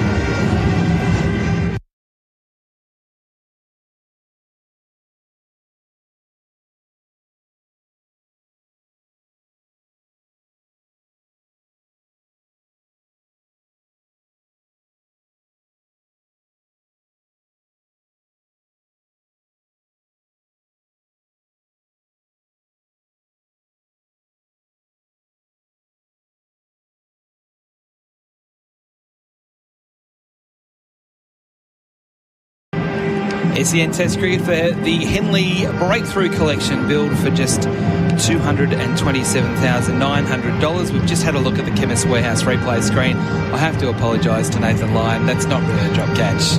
In full stretch, it was just out of reach. Couldn't have stretched any more. No. He was horizontal to the ground. Had a good crack at it. He's now bowling to Alzari Joseph. And that one again spins and goes down leg side, and they've got runs here. It'll probably just be the one. No, Alzari Joseph is coming back, and he'll get back. That's good running. Buys the call, so that one definitely spinning and bouncing. And Steve Smith on the throw. And remember, he had that elbow issue in the Australian summer. He did. Against India. He had some real issues with throwing. He's gone the full tilt, hard throw, and he's hyperextended his elbow again, and that has hurt him badly. Yep, he hasn't been throwing a lot. He spoke about he practices it on and off. We saw him do it in Sri Lanka instinctively, Bryce. Yes. He was in a lot of pain. Line again. In he comes, bowling to Alzari Joseph, who pushes forward. So that ball before, the real bounce and spin, Bryce, that beat Carey. It was quite similar to the Brandon King dismissal in the extra bounce and spin, but it evaded everything this time. Well, we've got to point out Alex Carey's keeping. The catches he's taken behind off line, unbelievable. Line bowls here to Joseph, who is going back, and it hits the pad. Again, spin and bounce.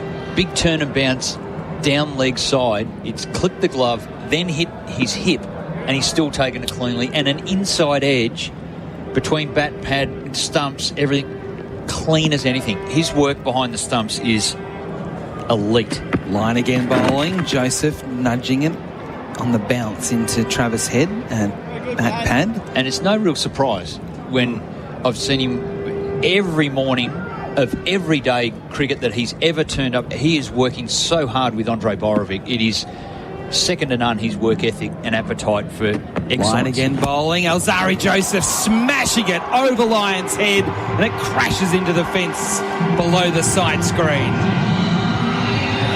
Well, the Josephs are really turning it on here.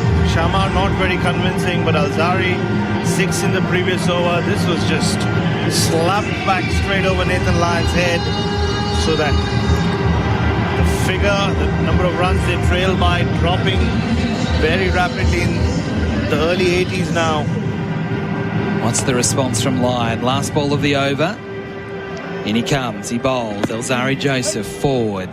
Squeezing it out backward of point to Hazelwood. End of the over. No run there. 7 for 205 on the Tyre Power scoreboard with Alzari Joseph 20, Shamar Joseph 13.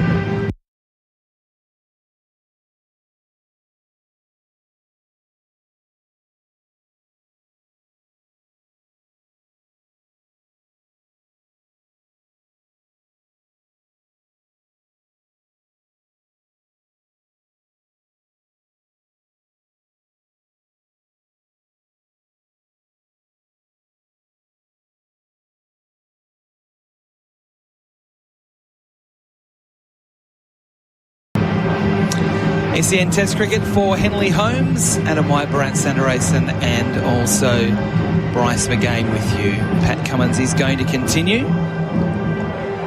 The deficit 81, West Indies 7 for 205. Shamar Joseph on strike. Cummins bowls. Joseph flicks away nicely. Quite fine, but it will only be a single with Lyon coming around to do the fielding. One more to the score.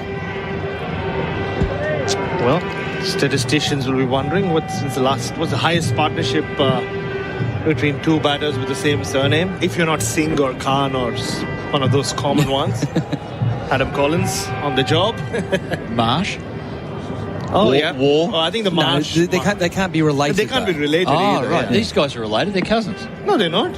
What? They're from different islands. Guyana and Antigua. Different countries. This is There like you go. finding a McGain in New Zealand and saying you're related.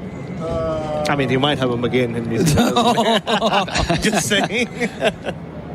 7 for From one of the Gold 206. Coast or something. Cummins bowls and Alzari Joseph defends Like from finding the him crease. again on the Gold Coast and saying he's related. He is.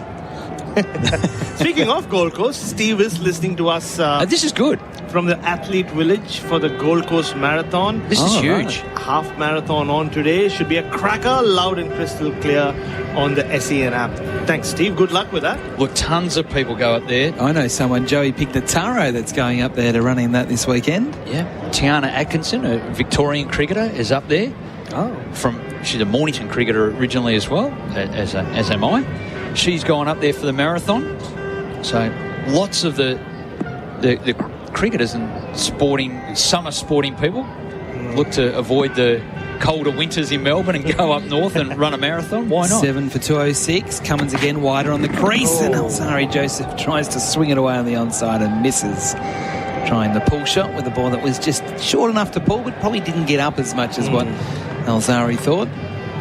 Speaking of conditions, still not sure what to make of this pitch, Bryce. Just dying a bit. Yeah. And we saw the pitch in Barbados. It was dry as well, and the more around this sort of time, the back end of day 2, it dried up and played a few tricks. Pat Cummins has already been a victim of one that's kept down. Cummins here again, past the umpire bowls. It's a bouncer. Alzari Joseph gets underneath. Real tennis ball-y, that one. That was really short. And was on the way down to Carey, who had time to put his cup of tea down and just wait for it to then lob into his gloves. Yeah, it reminded me of what Lenny Pascoe once told me when I went to interview him. Wanted to try and bounce out Joel Garner. Ian Chappell said, in a way only Ian Chappell can say, you're not doing that. Lenny Pascoe said, no, I'm going to do it. And apparently bounced the ball. It was nearly landed right next to his foot. And it looped over Joel Garner and fell in front of the stump. Cummins bowls a slower ball that Alzari Joseph did not pick up at all. And it very nearly hit the off stump. It was full enough to almost hit on the full. But he just didn't pick it up. That one was bowled at 110 kilometres an hour. You don't usually see Cummins bowl that sort of ball. It's an off cutter, wasn't it? Yep. Yeah, he's off spinner. Oh, it just dropped on his... Oh, that would have been quite so a replay. Close. That counts to warehouse replay. I mean, we already talked up his genius twice today. Yep. We're running out of superlatives at this rate if that had hit off stump. He's not running out of tricks, though. He's got a big bag.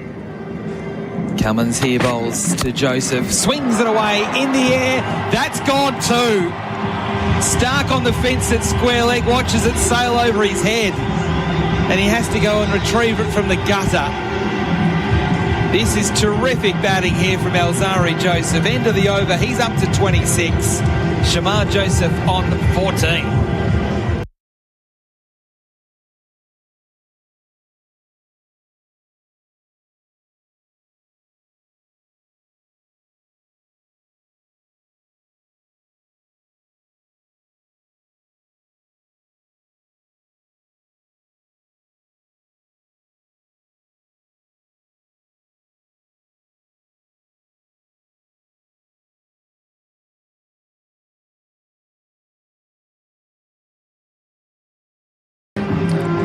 The two Josephs have put on 38. The score is 7 for 212 on the Tyre Power scoreboard. SEN Test Cricket for Henley Holmes. Trail by 74. 74 only. And I don't know what you're sensing, but Pat Cummins, he wanted to get this over with pretty quickly, bowling straight after tea, and it hasn't happened like it did for him in that middle part of the middle session. Correct, yeah. The runs have come very quickly after the tea break, and the Josephs are doing it for themselves. They need something to bowl at. Yeah. So they're trying to make it as much of a one-inning shootout as possible. Some close point in. Shamar Joseph on strike to line. He just strikes it out to backward point off the front foot. No run. Adam White, are you sitting down? Manas Labuschagne is on the field again. So who's off now having a shower? Changing their sweaty socks. Stark's out there. Lyon bowls to Shamar Joseph. Cutting and can't beat Khawaja at backward point. That was well fielded. That ball was spinning. I think it's Captain Cummins who's off the field. Yeah. So that little spell. Oh, no, he's a cover, isn't he? He is. So yeah. Who is off the field? Lyon again. Coming in, bowling. And Joseph driving back to the bowler. I can't see Cameron Green. No, I think Cameron... I think it's Bo Webster who was not there. Who's That's down Cam Green is on long off? off. Oh, slug. So it is Bo Webster.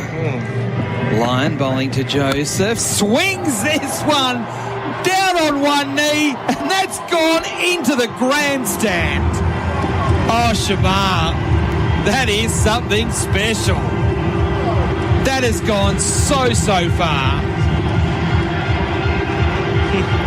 Well, he cleared the ground in Barbados with a similar slog sweep of Nathan Lyon last week. And this one nearly did the same. It went into the upper tier of one of those unnamed stands. That's gone 100 metres. Easy. Yeah. 7 for 218. Lyon again. Joseph tries to cut and misses. Well, he's doing it again, Shamar Joseph, and this time he's got support from the other end. They're going to have a look for a stumping here.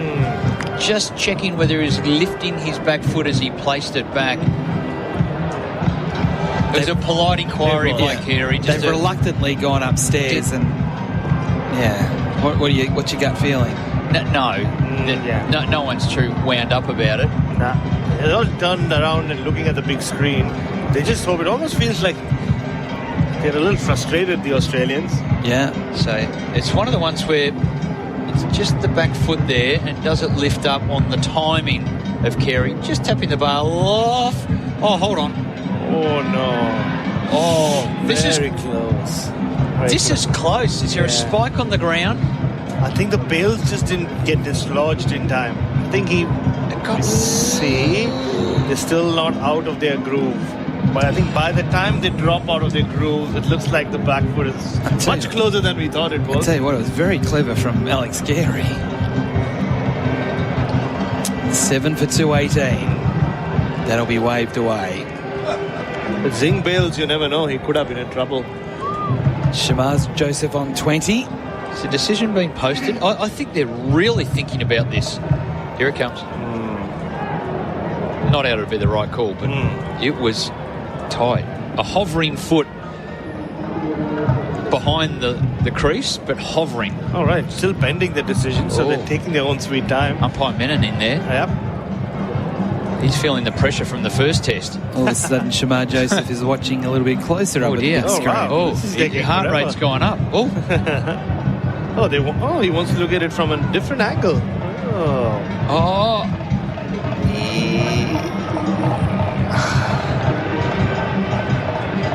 It's bail and groove. You're right, Brad. You're right.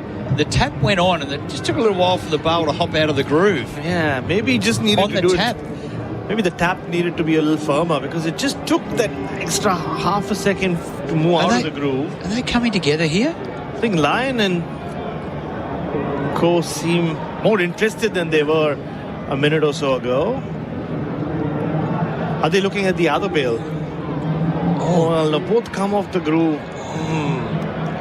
Now everybody's going back to their position. All right, Nitin Menon is good third umpiring though. Thorough. Very good third umpiring. Wow. West Indies fans are loving it. Well, they want more of this Shamar Joseph. He's up to 20, and the deficit now is 68. 7 for 218. Line again, last ball of the over. Shamar Joseph cuts into the gap, out to the man in the deep for a single, so he'll keep the strike.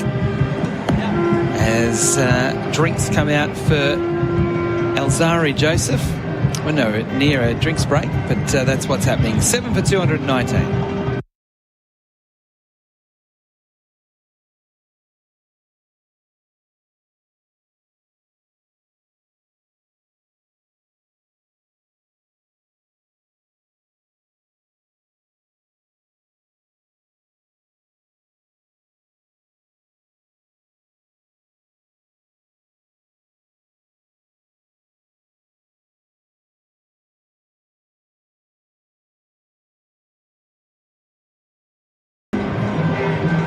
SEN Test cricket for Henley Holmes.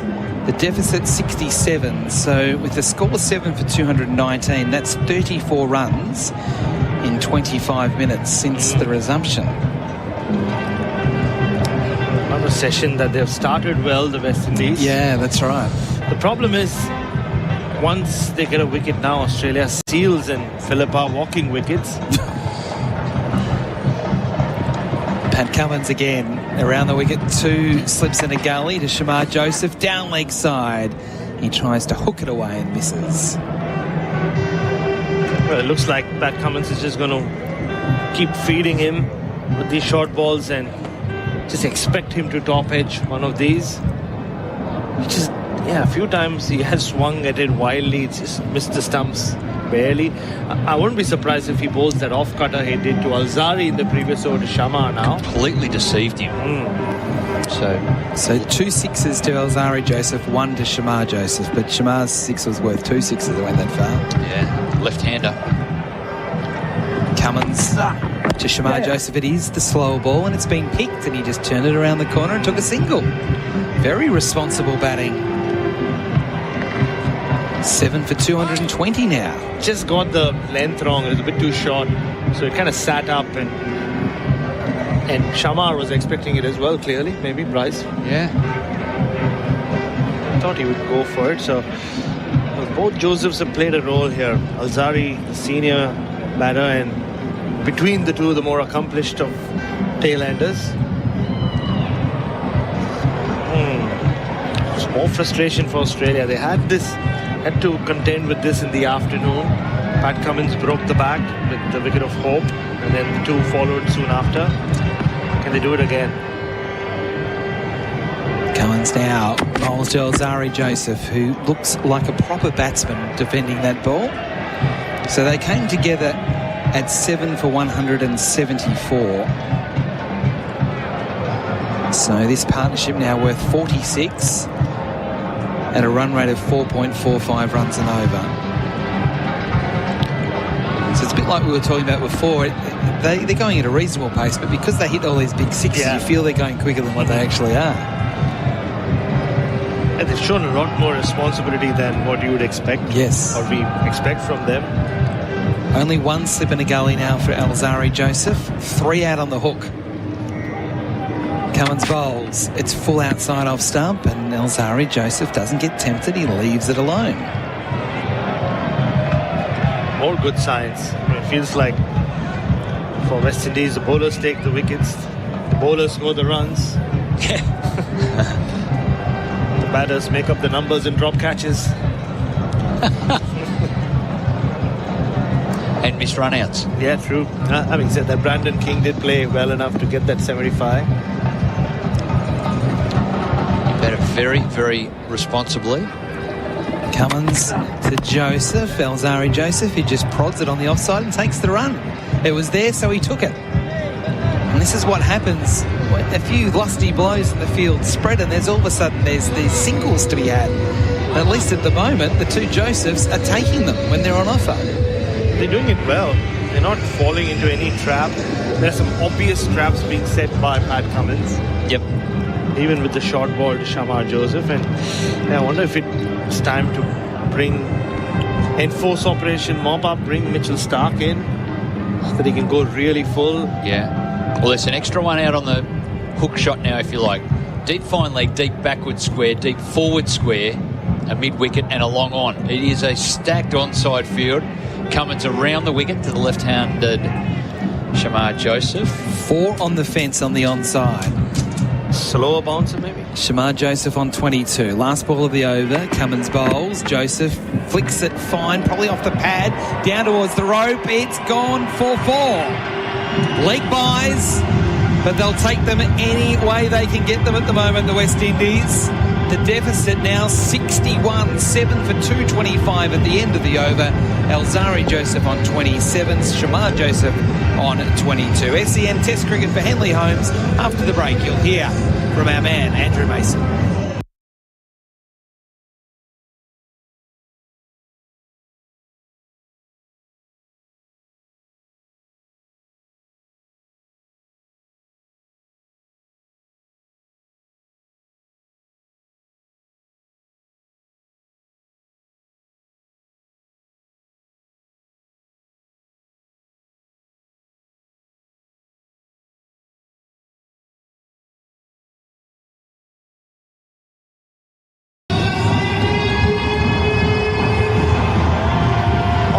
So we got a situation where 50 partnership between the two lower batsmen for the West Indies, Alzari Joseph and Shamar Joseph, and it has revived the innings. The deficit is now down to 61, 51 partnership from 66 balls. Line to continue. So frustration for Australia here.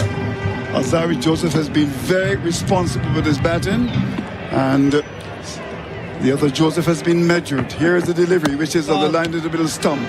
Coming onto the front foot is Alzari Joseph, as Land is on his leg stump, pushes out to mid wicket. There's no run. Good work from these two, Bharat. Very much so. And like even that front foot defense from Alzari Joseph, he's hit a couple of sixes, but he's played percentage shots. He's not just gone after everything. Line comes in and bowls Alzari Joseph. He's on the back foot, no problems at all. One of the line of the middle stump with a bit of turn across him. And he plays it up the onside. The pitch, the bowler comes across to pick it up. There's no run. Yeah, and he's got skills, clearly. And he's shown it before across formats. He's got 50s in one-day cricket and Test cricket. Yeah. Can bat. There's no question about that. Doesn't take his batting as seriously as he should, in my view. Temperament thing with him, isn't it? Yeah, he settles. He's got 27 and Lion is in and bowls him, and he's hitting the ball in the air. Will he be caught? Yes, he is.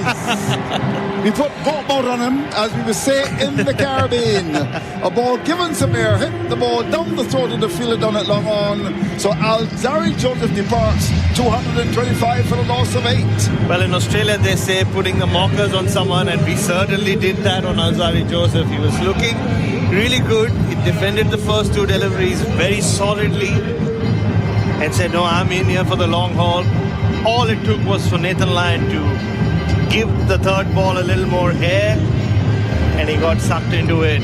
Alzari Joseph very disappointed with himself. He's dragging himself off the field. Too late now. Didn't get the kind of elevation he thought he could, and the ball dipped on him with that overspin from Nathan Lyon, and Nathan Lyon has his third wicket. And now, with 3 balls to go, he'll back himself to finish this West Indian innings like he did last week in Barbados. Yeah, and we were just, as we would say in the Caribbean, bigging up the batsman, and that happens sometimes. A couple of balls you don't score, you get fidgety, you become impatient, and well, he got out.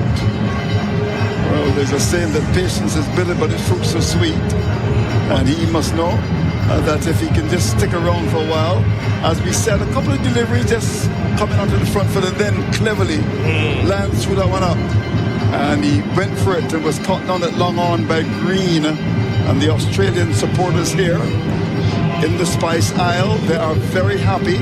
We've had brilliant weather today, and as we look out, of course the Darber Hills behind us, and in the mountains we've got some houses rather dangerously perched. I hope they're fairly well insured there. And I understand that our good friend Junior Murray's from this part of the world. Just behind the pavilion is called River Road. 225 for 8. You're going to buy a piece of land up there? Well, Baran, if I do, then you know who I will go to build a house. Just like well done. Our friends who sponsor this, who make like all of this possible. SAN Test Cricket brought to you for Henley Homes. Henley Breakthrough Collection built from only $227,900 Australian dollars. No sense.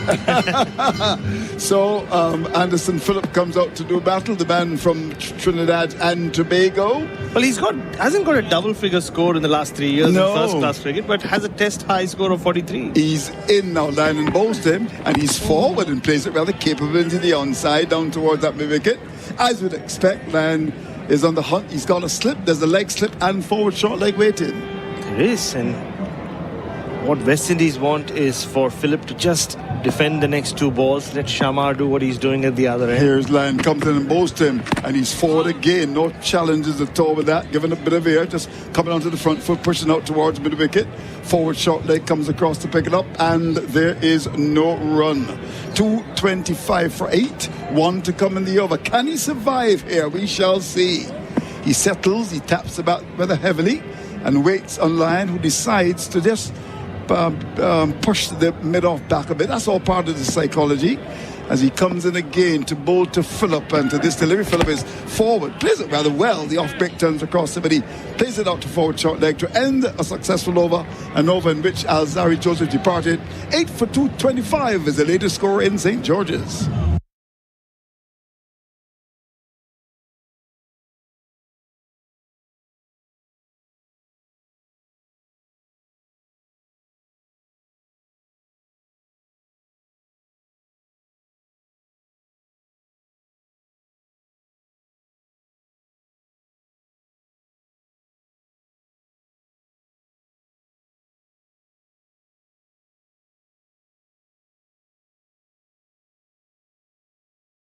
All right, the lovely music there in the studios. And, of course, the action will continue. The West Indies trailing now by just 61 at one stage. It looks as if it would have been a lot more than that. Well, every run is important here, Baran. It is 5:39 a.m. in Sydney and Melbourne. They're listening to us on SEN Test Wicket for Henley Holmes. Nathan Lyon, those 3 wickets, the leading wicket taker so far for Belgravia Apparel, for quality New Balance cricket team wear. So Cummins to continue. An interesting field. He's got no slip. He's actually got a gully. And then there's also, as he comes up now, round the wicket he's in, and to this delivery, batsman is forward and drives, will take the single. That's Shamar Joseph.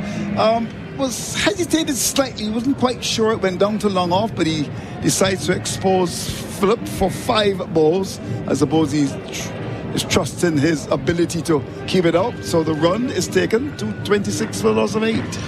Well, we'll see. Would you have taken that? Well, just looking at Anderson, Phillips' recent batting feats, maybe not.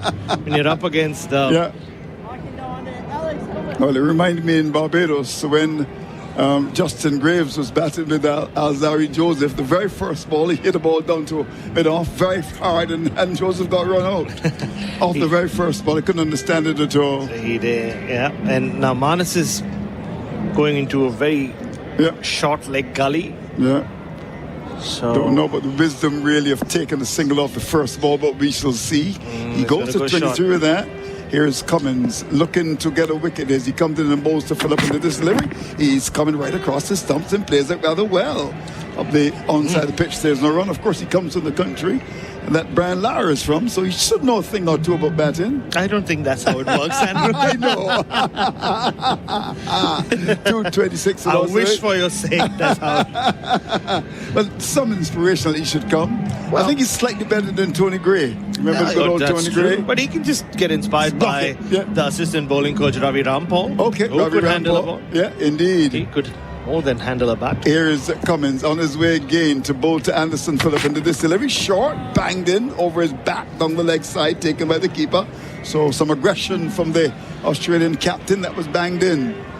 I think he's just trying to set him up here. He is. He is. He's going to go full, really full, and be a question of whether Anderson Phillip can hold his ground. Yeah, we'll see what happens here. So the first ball was on the middle stump, and he played it quite nicely. The second was banged in, went over his back over the leg stump. Let's see what will happen with the third here. He's a crafty bowler as he starts to move in on his way to bowl to Anderson Phillip into this delivery. He's covering up quite nicely again. The bat is broad as Port of Spain or Frederick Street. You love to go to Trinidad and go to Frederick Street and get some roti. Oh, yes. Of course, there's some people call it roti. Yes, Tony Gregg used to call it roti. Yep. The late, great Tony Gregg. Do you like Trinidad and Tobago? I love Trinidad and Tobago. Have you ever been to Carnival? Yes. No, I haven't. Like the best carnival, they say, in the world, better than the one in Brazil. Speaking of carnival, yesterday we went down into town for dinner. Okay. Here's Cummins again on his way to bowl to Anderson Phillip and to this delivery. He's wrapped in the pad. Not out, says the umpire, maybe going down the leg side. Was there a bit of bat? We're not sure. It was a bit slower. It was. I think it was going down. It was a slower one. Again, that off-cutter from Pat Cummins. Yep. And maybe just off the pitch. Did a bit too much. We're waiting for a replay on the Chemist Warehouse replay screen. Save on your prescriptions at Chemist Warehouse to see if how much this did off the pitch. Yeah, just hit the outside of his front pad. So going down the leg going side. down the leg side. So I'll come back to the Carnival story in the next over, Andrew. He's got one ball to survive here. He's faced 7 already. Can he block this? In comes Cummins on his way to bowl to Phillip. Into this loop. Phillip is beaten outside the off stump with a slow ball, completely cut in half with that. Deceived by the change of pace, but he survived. Importantly, from a West Indian perspective, he hasn't scored as yet. Shamar Joseph is on 23. 8 for 226 is the latest score in St. George's.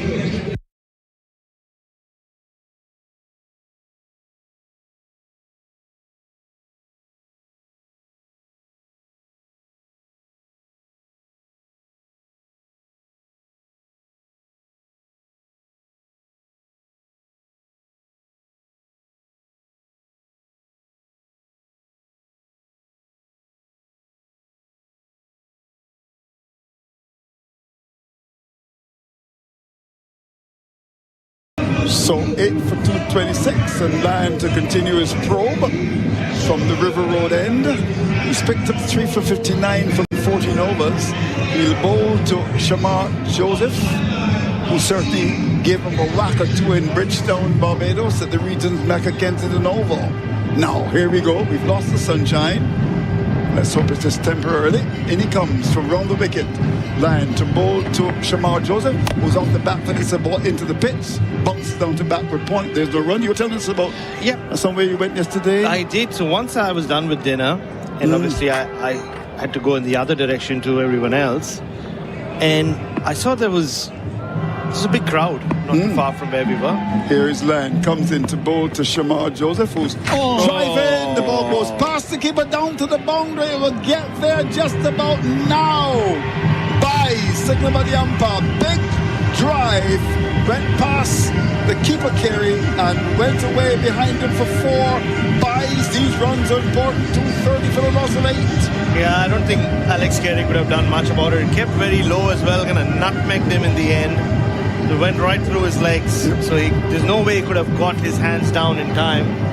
Shamar Joseph swinging wildly again, and low. The ball just sneaking through his legs. Well, he waits on Lyon into this delivery. He's allowing the ball to go outside the off stump, taken by the keeper. So I just wanted to check what the big crowd was, and apparently it turned out it was a competition for musicians and artists for the carnival here in Grenada. I see. So these were the preliminary rounds. Preliminary rounds, Well, they call it Spice Mass here. As Lyon comes in, bowls to Shamar Joseph, who's allowing the ball to go by to be taken by the keeper. This has been a calculated knock. He's not bowling for broke. He's allowing those balls to spin across him. He's had 2 that turned and bounced. Let's see what happens with this delivery. Will he be tempted with that one given somewhere on the off stump? We shall see. In comes Lyon, walks first, now breaks into a gentle run. There we go, and he drives out towards the cover area. That's gone all the way. That's gone away for 6 runs actually. I predicted that he was going to give that somewhere, but you know what? Shamar's bat was really broader than broad and hit it high over the top of cover. That's gone for 6. Well played indeed. He's the kind of cricketer that the world needs to have around. He's so exciting. He's with bat and with ball, full of energy.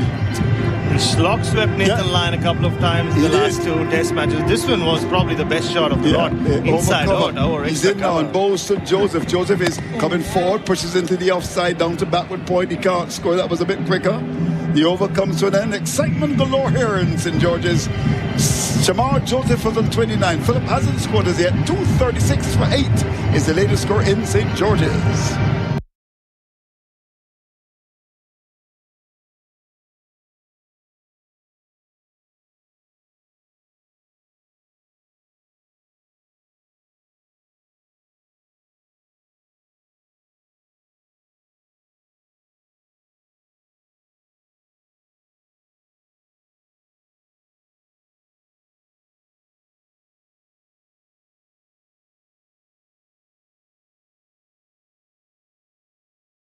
So, Joseph hoping that Anderson Phillip can stay with him. Well, and the lead is now exactly 50. It is. Yeah, they trail by 50. So as you look at our tyre power scoreboard, winter safety sail, Mitchell Stark's coming back and he's bowled 10 overs. expensive 10 overs, so no wickets for him. As I spot an Indian team jersey on television. But just to finish off on the Carnival, so that was the quarterfinal. Right. And then I was told then they'll have the preliminary rounds and the quarterfinals, the semi-finals, and the finals will be the last Friday before Carnival right here at the National Stadium. Okay, we look forward to that. We'll book your ticket and come. Spice Mass. Here is Stark to continue as he comes into bowl to Anderson Phillip. His first ball is turned away neatly. Well played. This turned the wrist and impact down to long leg, gets a run. So the Trinidadian back in the West Indies side gets a run. He's off the mark. Allowed Shamar Joseph to see what he can do. 237 for 8. The lead for Australia is 49. And at one stage, in fact, I'd suggest the last hour looked as if they might have gotten the lead of maybe around 100 or even a bit more than that, but it's now down to 49. It is, and because of the efforts from the two Josephs, and Pat Cummins, a longish spell from him this afternoon, but he's turned to the man he generally turns to knock out the last 2 wickets. And this is going to be interesting. Last time Stark bowled at Shamar Joseph, he just whipped him for 6 like he was Sanat Jayasuriya. So he's got a fielder right back there where he hit him for a 6 last week. Cameron Green, the fielder, is Bo Webster there. Yep. So they're far and wide. And here is Stark round the wicket, comes in to bowl to Shamar Joseph. He's in Boston, and he's off the back foot, looks to cut the ball away. The ball goes over the top of the bat to be taken by the keeper, undone by extra bumps generated from this very tall fast bowler. Yeah, Stark's not going to give him anything in his hitting out. Either it's going to be all the way in his block hole, or it'll be slightly short of length and slightly wide. Just drag him out. Shamar's hitting arc is generally when you go close to him. If that makes sense. You drag him out, he doesn't always generate the same kind of power. So either block hole or it'll be wide outside off stump. But he's on 29 from 40 balls. 8 for 237. He comes up now, Stark. He's in and bowls, and he's bowled him. Beautifully bowled by Stark. The stumps have been disturbed. Joseph goes for 29, 237 for a loss of 9. Well, that's exactly how we got him in the first innings last week. You just knew it. I mean, it was no prizes for guessing which way Stark would go. The first one was wide outside off stump. This one wasn't very full, but still just zeroing in on his pads and his stumps. Shamar Joseph was cramped. The ball ricocheting off his pads onto stumps. So Stark's required just 3 balls to remove the danger man. And with Jaden Seals to come, Australia will think they can wrap things up now. West Indies will take it. He's played his job once again, Shamar Joseph. 29 vital runs, big partnership with Alzari Joseph. He's brought that lead down to, well, Australia will still take whatever they get. But West Indies won't mind just 40-odd runs. Or being 40-odd runs behind in the first innings. That partnership you're talking about realised 51 precious runs. In fact, we've had some very interesting partnerships. Chase and King 47 for wicket number 4, and King and Hope 58 for wicket number 5. Because at one stage the West Indies were 111 for 4, then 169 for 5. They lost 3 wickets quickly. 169 for 6, then 174 for 7. So out comes Jaden Seals to bat. So there are 2 Trinidadians at the crease, and we shall see, can they eke out another 10-15 runs. But at the moment the Australians are looking to just wrap it up. And good bowling, as you said. The ball before was outside the off stump, was ball with some pace, and I think that was quite predictable, telegraphed really. It was right in the block hole, and as you said, it wasn't quite Yorker length, but it was enough to disturb the stumps of your favourite cricketer, Shamar Joseph. So 9 for 237. Jaden Seals walks out to fill the breach. He's a left-handed player, and he's going to do battle against Stark. Stark getting his first wicket. As you said, it's been a bit expensive. 10 overs and 3 balls, 1 for 45.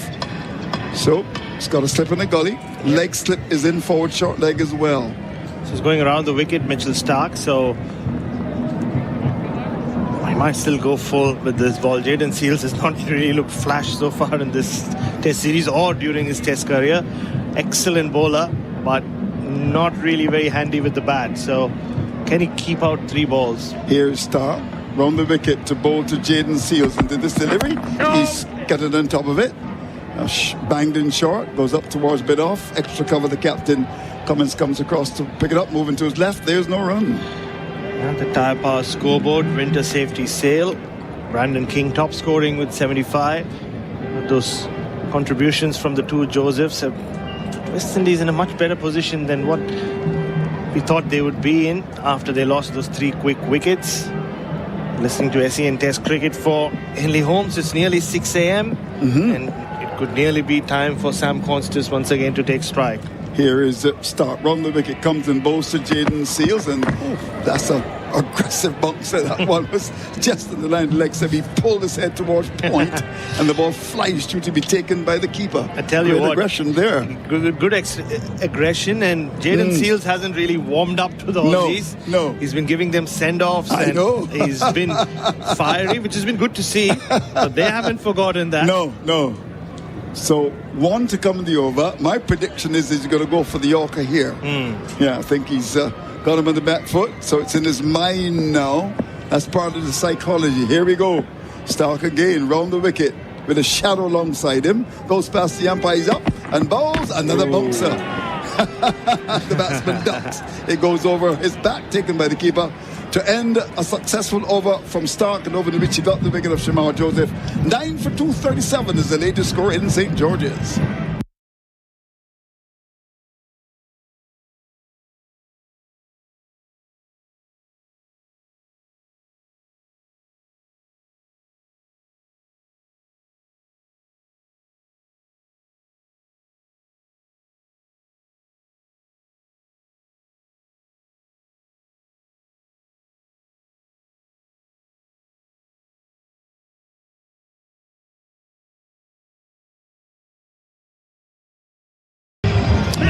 I reckon that as we look towards the end of the day's play, that with the West Indies competing, and if they can pick up a couple of wickets this afternoon when the Australians bat, you could get a pretty decent crowd for Saturday after they go to the market. We'll take you to the market tomorrow morning. Here's Lyon, comes in, bowls to Phillip, and Phillip is coming onto the front foot, blocks it into the onside. Have you ever been to a market in the Caribbean earlier Saturday morning? No, I haven't. You never? Actually. Okay, No, we'll take you. Get your spices.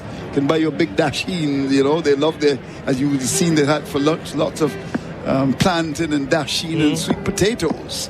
Here is a delivery from Lyon, which is on the line of that middle stop. A bit flat, a bit faster, goes back. Phillip and flicks it down to my wicket. There's no run. I had a sweet potato pudding for the first time last really? night. How was it? It was really Nice. good with some Sweet. ice cream. Okay, while I was wonderful. waiting for my cab. Vanilla? I understand you like vanilla. Or you're a chocolate man? Nah, not a chocolate man at all. Here's a delivery, which is on the line of the leg stump. Bowled by Lyon. On the back foot goes Phillip, pushes to my wicket. There's no run. No. So we had it for the first time. First It was time, nice. sweet potato pudding. It Sweet was potato pudding. You normally have sweet potato pie. Do you? true. Yeah, indeed. So 237 for 9. Lyon looking to pick up his 4th wicket. He's got 3 for 65 into Phillip, into this delivery. Outside the off stump off the back foot, forced away out towards cover. Runs for the West Indies. They'll get 2. The bit off fielder had to come across to pick it up. That was too short. Plenty of real estate in the offside in the front piece out to cover. So he gets 2 important runs again for the West Indies, just to keep bringing that lead down. So it was too short. It was a bit of a poor delivery there by Lyon. And it was punched through cover for 2. Phillip has got 3. He's faced 13 balls. There are 2 balls left in the over. Here's Lyon, comes in to bowl to Anderson Phillip into this delivery. He's forward, capably, playing the ball at the onside of the pitch. The bowler picks it up. There's no run. well, he's regaining his batting form. Yep. But he had lost the last 3 years. This is pretty good. I mean, he's still not got to double figures, but Yeah, we take him to dinner if he gets a double figures in this innings. Here's Lyon with the last ball. The over comes in, bowls to Phillip. He's on the back foot, pushes into the onside, so forward short leg, keeps the ball up. That ends the over, and at the end of it, he's kept on 3. Seals hasn't scored as yet. 9 for 239 is the latest score in St. George's.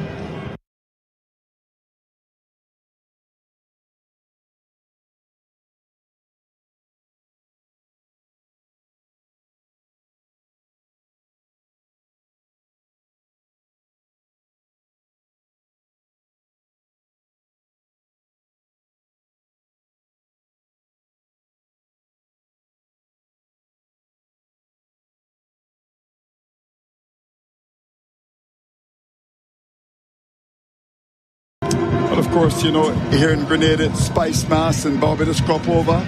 And, of course, in Trinidad, it's Trinidad Carnival.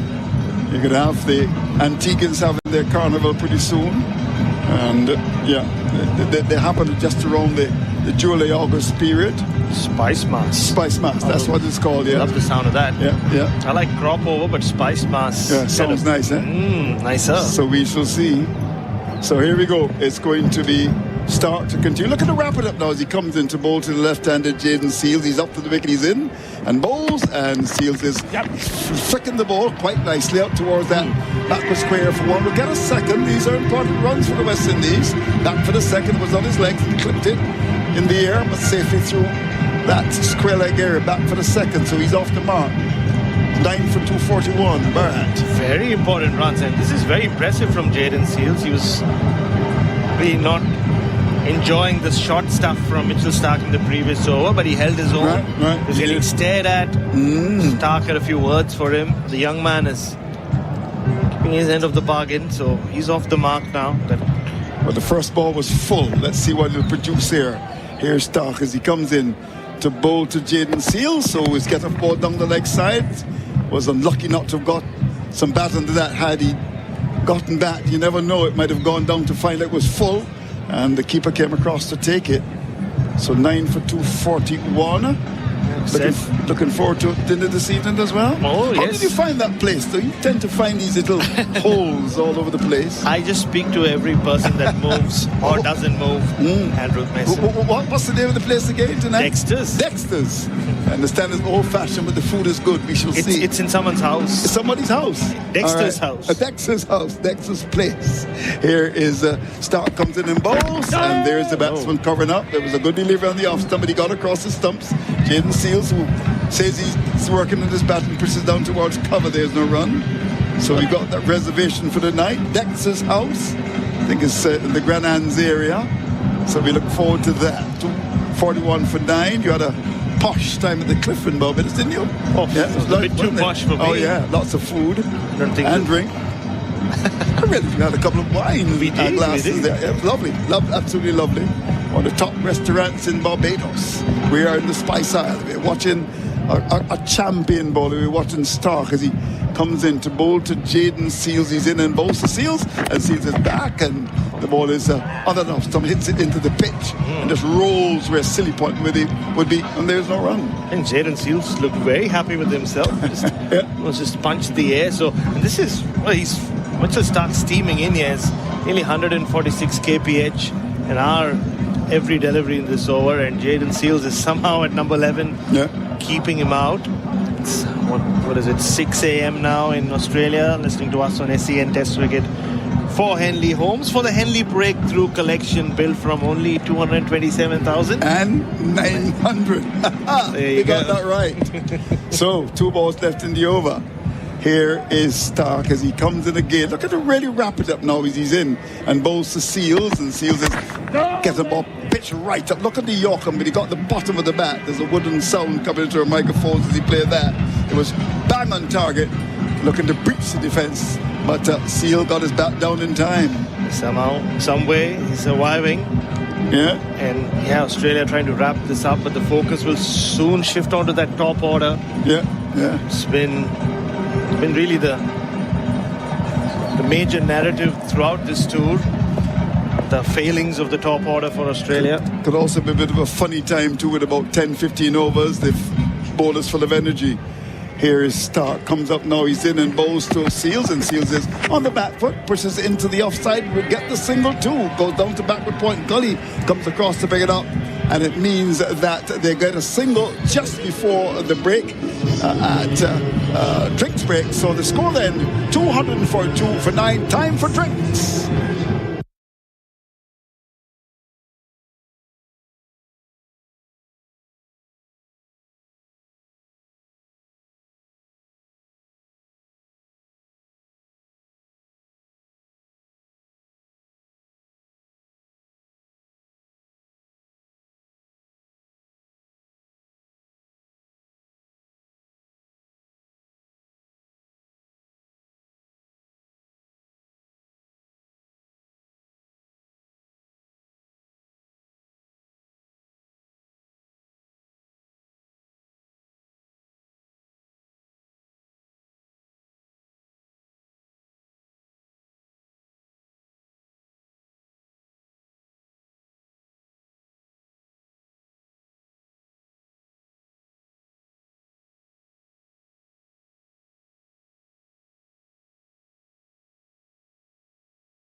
here bowls. Alzari Joseph at short. It's whacked away over square leg. Goodbye, cricket ball. That's a big six. Cummins here bowls to Joseph. Swings it away in the air. That's gone too. Stark on the fence at square leg. Watches it sail over his head. Line bowling to Joseph. Swings this one. Down on one knee. And that's gone into the grandstand. Landed in and Bolston. He's hitting the ball in the air. Will he be caught? Yes, he is. A ball given some air. Hits the ball down the throat of the field down at long on. Some of the highlights of the first hour after tea. Plenty of highlights, it's fair to say. The West Indies, they're still batting. They're closing in on Australia's first innings total, courtesy of a 75 today from Brandon King, a 40 from John Campbell. Cameo performances from both Josephs, but they are 9 down. And as it stands at the moment, I don't know. Are they in the game, Bryce McGain? My word, they're in the game. 2-4-2? Yeah, my word, they are. It's been a brave effort. They've had steady partnerships throughout. A little collapse in the middle of losing 3 for 5, but it's been steady partnerships. None of them have flourished that can make a big dent in this run chase. The deficit 44. 9 for 2-4-2. Phillip and Seals 3 each. 10 and 11 in the batting order. But yeah, I mean, they are in the game. The scoreboard says they're in the game. Line here, bowling to Seals. First ball after the drinks break. He leaves and it almost hits the stumps. Just slid on straight with the arm. And he just signalled as he walked away. Oh, that's a straight one. Yeah, okay. A penny for the thoughts of Sam Constas at the moment. What's going through his mind? He's going to have a testing little session tonight. Lyon bowls and Seals comes forward, pushing back to the bowler. It's just a question of whether it's going to be an hour, whether it's going to be 40 minutes. Could be one of those situations where in your mind is your heart rate and the pulse is in your head. Lyon bowls flatter, short, and it tries to, or Seals tries to cut, but he misses. Lyon, we might be looking. Yeah, Lyon's again saying to Carey, are they going to go upstairs for this? Because he's taken off the bails again, similar to the situation with Shamar Joseph earlier. They are actually going to go and have another look. This is where square leg umpires just not needed, are they? I mean, they just go up for anything. As in go upstairs for anything. Well, they do need to check. Yes. But and generally, so he's on the walk. Again, it's the back foot as he gains his balance. Went to cut in a squatting position. It lifts up, and Carey, no. See, in that situation... It's a timing situation. Do you feel, though, in that situation that if he's completed the actual shot, do you think that really he can be given out? Because he's not trying to score a run, he's actually in his crease. Well, that was a little different. He got his front foot back behind as well and then sort of hopped. Line bowling here to Seals, who pushes forward again on the offside. But if you're losing balance and then take another little step... But sometimes they're losing balance, hitting it the second time. That's what I should have done. And that's when their feet go in the air. I don't know. I feel like once that initial shot is complete... You're getting into Bairstow areas now. No, not really. Because he's behind his crease. Pushing Seals into point. Well, if you're regaining your balance, I think he's well within his rights. There, I think he was just walking around behind the crease. So, slight difference. Yeah. 9 for 2-4-2 on the Tyre Power scoreboard. One ball left in the over here for Lyon. And he comes around the wicket, bowls to Seals, who pushes nicely up to long off and takes a single. They're giving runs and the West Indies are taking them. So just the single, that last ball of the over, where there was a scoring shot. So Seals is 4, Phillip is 3, 9 for 2-4-3.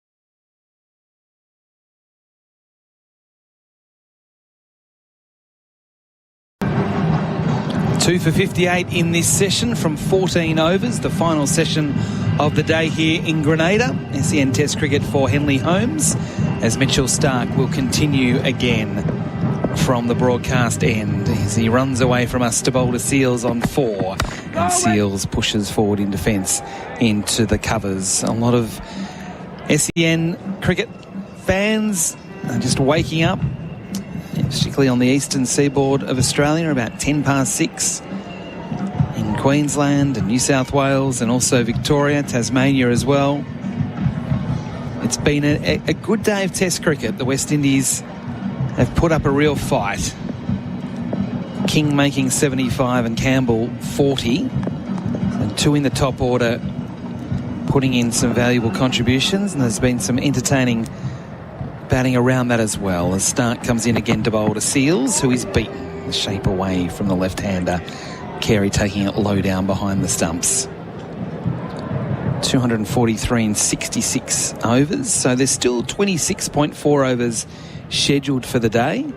We've got through all of today so far without losing any time to bad weather. The forecast was for some showers today, but they haven't come, at least at this point. There was a lot of rain overnight, so it has had that steamy feel to it.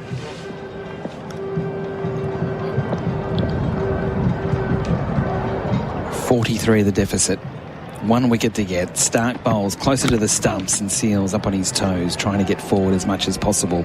Pushes into the offside. SEN is your home of live sport, AFL, NRL, State of Origin, obviously the cricket, the Matildas' upcoming games against Panama, all live right here on SEN and the SEN app.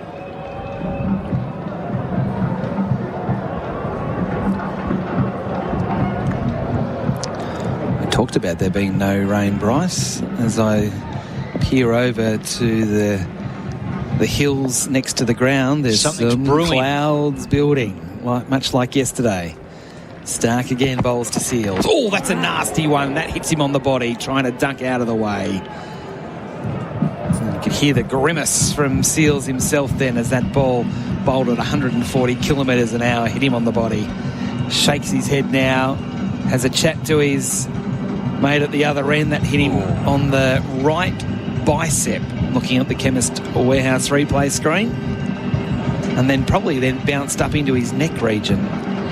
Even had Steve Smith going, oh, that was a bit of a nasty one. Yeah, grimacing. Yeah, that's his top arm, being a left-hander, so his right arm right up on the shoulder. Starc again on the approach. Bowls to Seals, who shows courage there, getting in behind the line of the next ball despite being hit the ball before, and defends into the offside.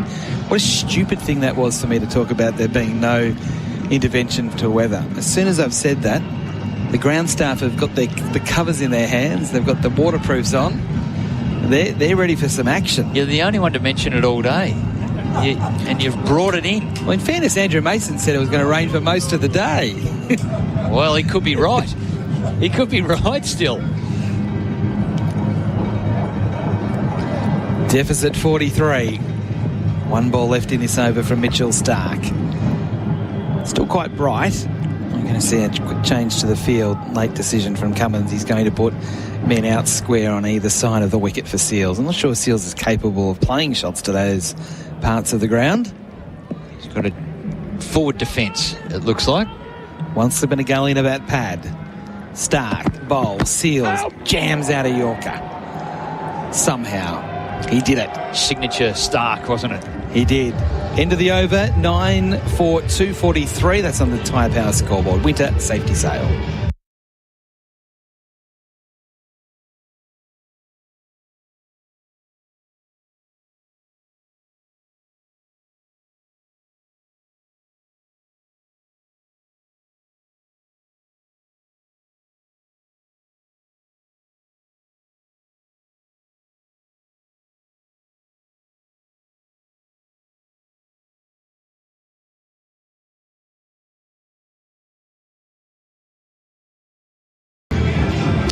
SEN Test cricket for Henley Holmes. Adam White and Bryce McGain with you. So there's some medical treatment now for Seals, who got hit on the arm.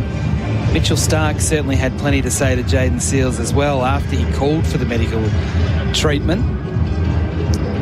Doing a few big arm circles to loosen up that shoulder. There's nothing worse because it can give you a dead arm. Yeah, there's all sorts of things going on here at the moment. We've got the ground staff having a sort of a planning meeting, getting ready to bring the covers out if in fact the rain does come.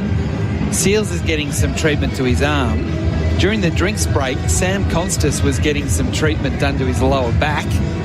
Obviously getting sort of prepared to bat at some time tonight, you would think.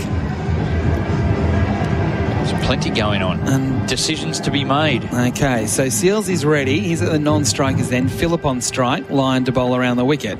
Phillip tickles it. Oh, gets runs here. That went past Webster at leg slip. It's going close to the rope. I think it'll get there. It will. 4 runs to Phillip. Every run they get now is so valuable. The deficit only 39, and I'm not sure there's too many here today that would have thought the West Indies would get even this close when we arrived at the ground today. A little faint glance here. There's a leg slip in play, and it gets glanced away. Too fine for Bo Webster in the leg slip position. Again, line around the wicket. Bowls to Phillip, who's up on his toes, trying to force back past the bowler, but he can't get past Line, who came to the onside of the pitch to do the fielding. And there's no run. Line 3 for 72. Been one of Australia's best through 17 and a half overs. He bowls again, pushing forward. Phillip defending. Nathan Lyon taking plenty of wickets for Belgravia Apparel for quality New Balance cricket teamwear. Also delivering high performance teamwear to the BBL and the WBBL in the upcoming Australian cricket season. Over the wicket now, Lyon. Change of angle. Phillip goes back and plays quite nicely, just flicking his wrists off the back foot, getting the ball to mid-wicket but straight to Cummins. So there's no run, but the shot was good, just not the placement. From the SMS. Thanks, Adam. Just switch the radio to listen. And you bring the rain. Thanks, Line mate. Bowls. Oh, this is close. Trying to sweep. Line loves it. The umpire says, yep, I'm giving it to you. You bet. And the West Indies are all out. Nathan Lyon taking a 4th wicket. Phillip out for 7. You got to challenge it. The West Indies all out for 2, 4, 7 unless they go upstairs. Yeah. And they are... they're up there. Yep. No, they're gone. Already up there. They're up there. They're going upstairs. Yep. So for IMAR, for Trusted Tradies Insurance, call 13IMAR. They've got nothing to lose. It's turning a bit. Yeah. This could be missing. Okay. This could be missing. On a sweep, so his front foot is down the pitch. It's plumb in line, but the ball turned a bit. We're looking for a bit of bat or glove. It's going to brush past the glove on the sweep. It's very close to the glove. Yep. But missing. All right. It's all pad, hitting below the knee roll. We're going to tracking. Is it hitting or not? Umpire's call. Okay, For leg here we go. Hitting in line and missing. There you go. Well, you said umpire's call. Well, you had the chance. You sat on the fence. I tried to support the umpire. I'm not here to put umpires down. You sat on the fence. You had a great chance. You suggested it was going to miss. And when you had the chance, you did well. Everyone knows I really meant that. So they're not all out. No. And unfortunately for Lyon, he's got to take his cap back off, give it to the umpire, and bowl it again. Dear me. Anyone got any liquid paper? I've got to take it out of my book now.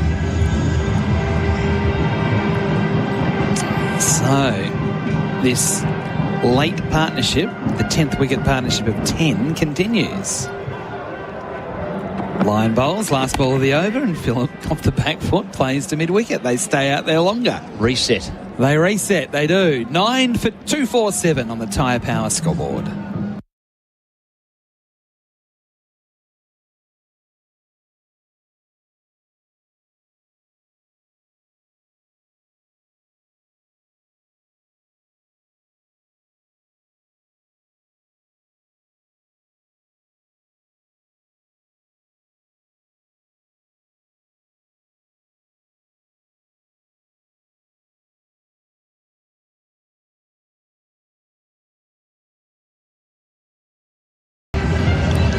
It is getting a bit more gloomy to the weather quarter, but at least at the moment the late afternoon sun is still shining here in Grenada. It's 20 past 4 in the afternoon. It feels like it's more like 20 past 5. I'll tell you where it is gloomy, and it's off the text machine in Christchurch, New Zealand, not the one in Barbados. Cheerio, boys. Enjoying the coverage. Laying bricks in gloomy Christchurch. Haven't got a name there, but 043. I don't envy what you're up to. Gloomy would probably mean cold as well, Christchurch. Winter. And it's going to be the slug. Yes. So Stark out of the attack. The Australians still need one more wicket, and there is still an hour and 10 minutes remaining today. That's with the extra half hour. Can you help Sooty here? G'day, lads. Listening from Warrnambool on my walk. I need your help.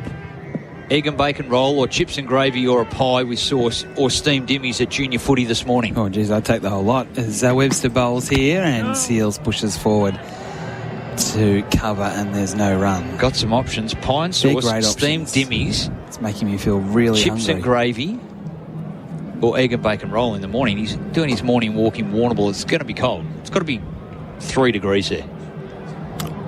I'd probably go the steamed dimmies and the chips and gravy.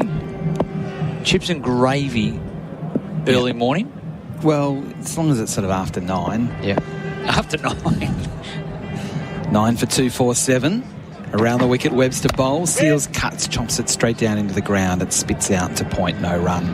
With Constas doing the fielding, he thought he was about to put the pads on. But he's still out there fielding at point. The Australians have been out there all day. It started, 9 minutes or 11 minutes before 10 o'clock this morning, because we had to pick up some time lost because of the rain yesterday. So it's a hot, humid sort of day. Be taking a lot out of the Australians. They need one more wicket to be able to put their feet up and watch a bit of cricket late in the day. Watch some of them bat. Webster bowls here to Seals, beaten. And that was a one that sort of didn't run along the ground, but maybe it was one of those off-cutters from Webster, and it got to Carey on the bounce, and he sort of went down and just blocked it with his body more than anything else. It bounced just that little bit, that awkward length back. Not a half volley, but it's a hard one to cleanly glove. Ground staff are still out there, Bryce. They are. They haven't put the covers down. Gone and sat down. They're hovering. They had the covers in their hands before. Yeah. Some of them have got their parkas on. And if it's going to rain, they slip the hoods up. Webster again to Seals. Nice shot. Again, straight to point, though. But he got on the front foot and pushed it out into Constas again, all along the ground. Score remains on the Tyre Power scoreboard. Winter safety sail, 9 for 247. We're getting a shot on our Chemist Warehouse screen of Jason Gillespie in the crowd. He's played cricket here before. Webster again bowls. Seals nudging it into gully. Stark doing the fielding on the bounce. I dare say this will be a common theme from our text machine. Loving the coverage. Gives me a great excuse to stay in bed a bit longer. That's Vic from Marutna. So he's still under the doona. Got the electric blanket on here early in the morning. Staying warm. Tuning in. 1 wicket to get for the Aussies. And it's Hazelwood at square leg warming up. Webster bowling right now. 2 slips in a gully. Webster bowls to Seals, who hooks it away off his hip, but straight to that man that Bryce is talking about. Hazelwood doing the fielding at forward square leg, and the West Indies have got through another over. A maiden there from Webster. Score remains 9 for 247. The Windies trail by 39.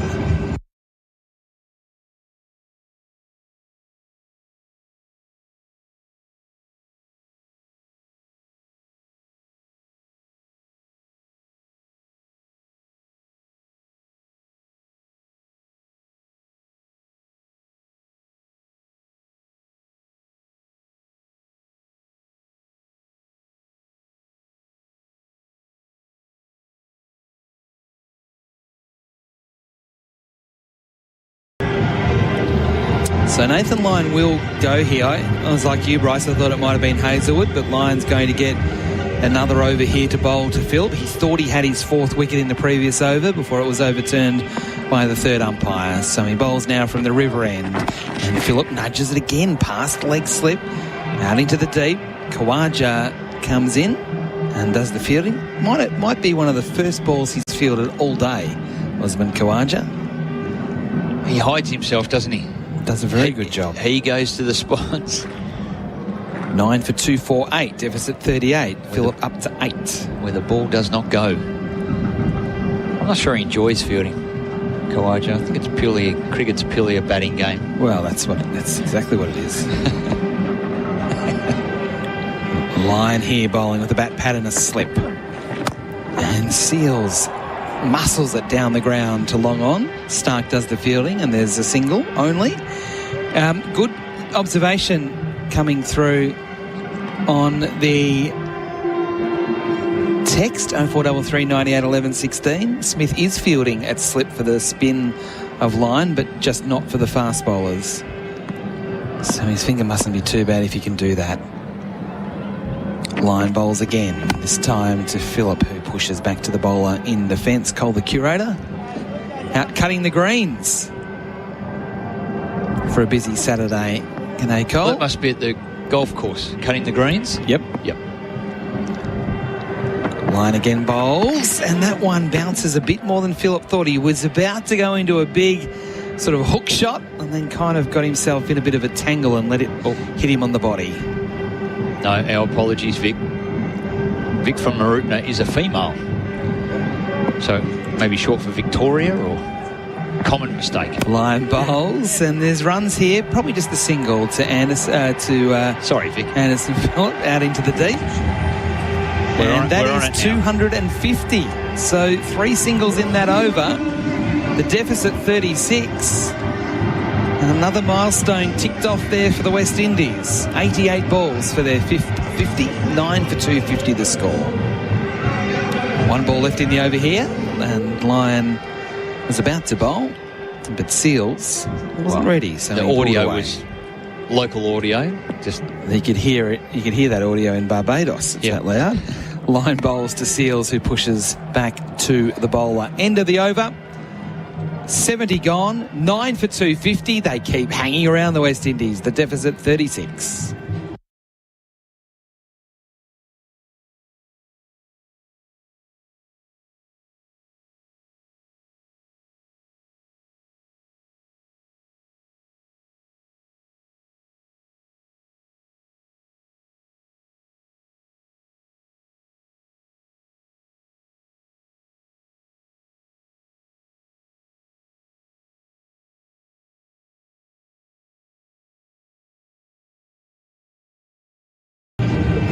It is sensational to have all the text starting to come through as people start to wake up on a Saturday morning back in Australia, coming from all over the place.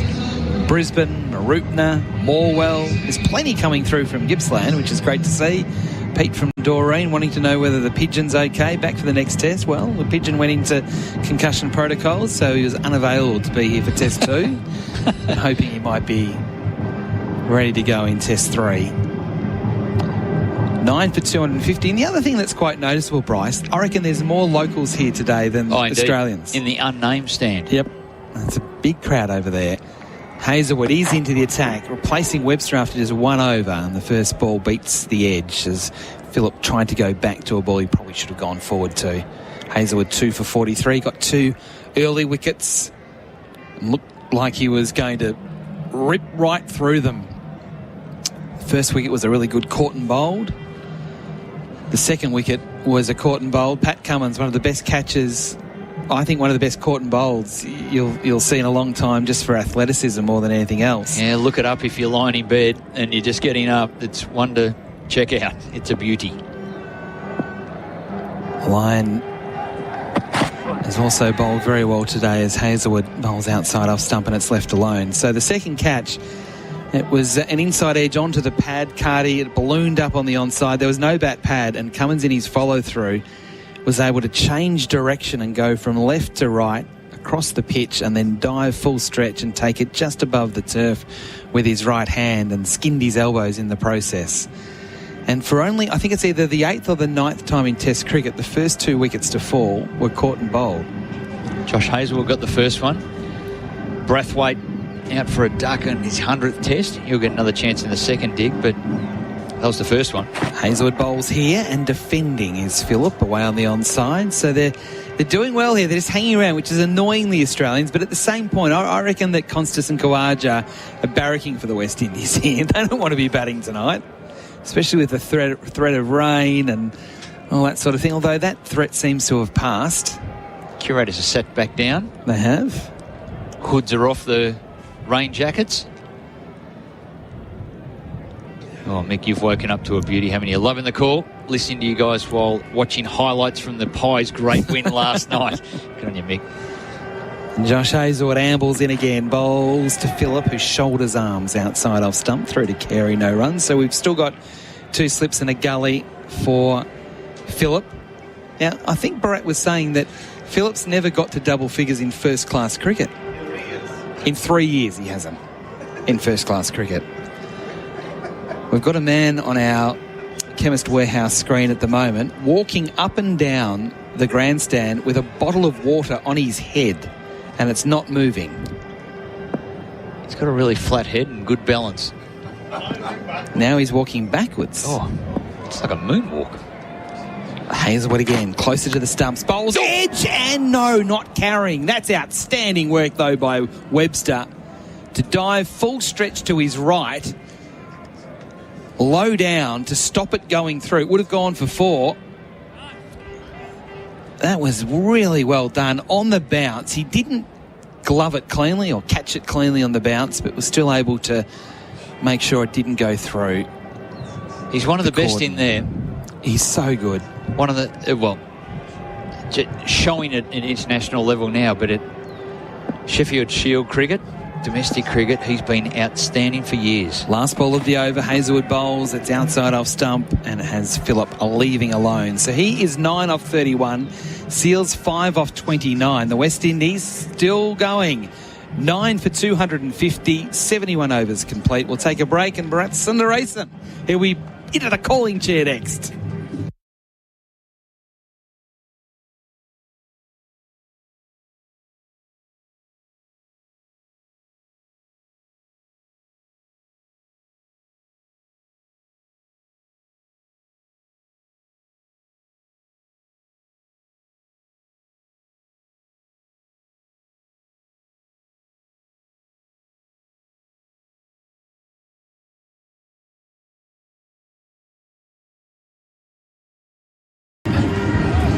Welcome back to the National Stadium here in Grenada. You're listening to SEN Test Cricket for Henley Holmes.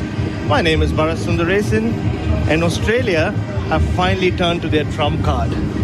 It's Travis Head time here. Yep, it's taken a while. It's Travis Head time here at the National Stadium. He'll be bowling from the river end. It's around 6 a.m. in Adelaide. So rise, mighty South Australia. Here comes your hero. And Australia needs someone to break this partnership. Well, we're getting some questions on the text. Bretto, he's on in Pushy up in Brisbane. Love to hear Bryce's thoughts on the Australian inability to get the last 3 wickets rapidly. Well, the issue's been they haven't given the ball to Travis Head. That is it. So Travis He's on now. Bretto, here it is. He is, and he's going to bowl from around the wicket. He's sort of loosening exercise. Here we go, around the wicket, slip in place. Travis Head bowls and Seals, who went deep in his crease, somehow just got his bat down in time. Oh, and he looked, I tell you who he looked like now. He looked like Alan Border. You know how he rubbed his hand in the dust? This is what he looks like. I know AB was a left arm, but Head's just channeled that. Head bowls and Seals just off the front foot, pushes it into the point region, and I know exactly what you mean. And he's got the half beard and the mustache, and it was exactly like that. But the problem with Travis Head, he put his left hand into the dirt. I don't know why. He's bowling with his right hand. He is. He hasn't quite perfected it. Here he is, third ball of the over. This time Seals does it nicely off the back foot. And I think the only thing missing with the Alan Border comparison is his clothes are not dirty enough. Yeah. It felt like Alan Border had extra laundry Filthy. that he had access to, because his clothes always used to be the dirtiest, as Travis Head bowls. Fourth ball of the over. And Seals swings at this one. They drew it out. Down to long on for another single, so he moves to 6, and West Indies now trail only by 35. So Travis Head, I don't think he'd mind bowling to the right-hander. He's got Anderson Phillip, who's survived for 31 balls so far, just pushing his cover fielder slightly deep. So over the wicket now, Travis Head does give it a lot of rip. Richard Kettleborough just holding him up. Waiting for short leg. The napkin just fell off from Constance's pants. Here he goes. Travis Head bowls, and Anderson Phillip once again very solid in defence. He's 1 run away from getting to double figures for the first time in 3 years, Bryce McGain. He'll be celebrated in Trinidad and Tobago. Travis Head to finish the over. More air this time, and he does get there. Anderson Phillip, well done. He's got to 10. He's taken West Indies to 9 for 252. There's applause everywhere. Trinidad is up in arms. The carnival has begun early at the end of that over.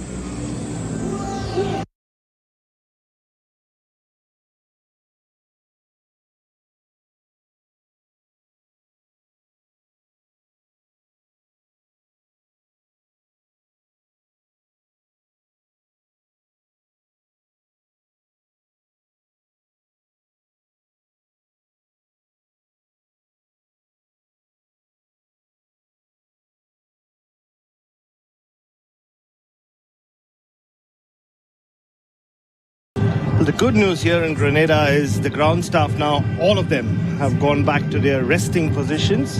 So they no longer are standing with their hands on the covers as Josh Hazlewood begins his 14th over, trying to just break open this final partnership. It's been frustrating.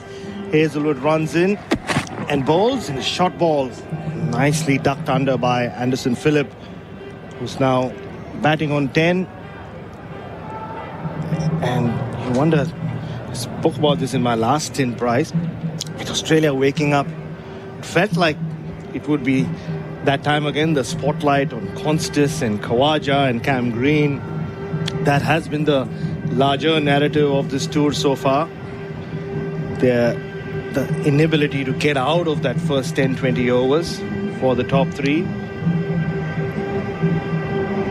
At least the top 3 wickets anyway. Yeah. Here's Hazlewood, second ball of the over. Glides in as always. Hazlewood bowls, and Phillips once again. Well, lots of positives here for the West Indies. Their innings has gone beyond what Australia were capable of batting. Australia batted 66 overs, nearly 67 overs.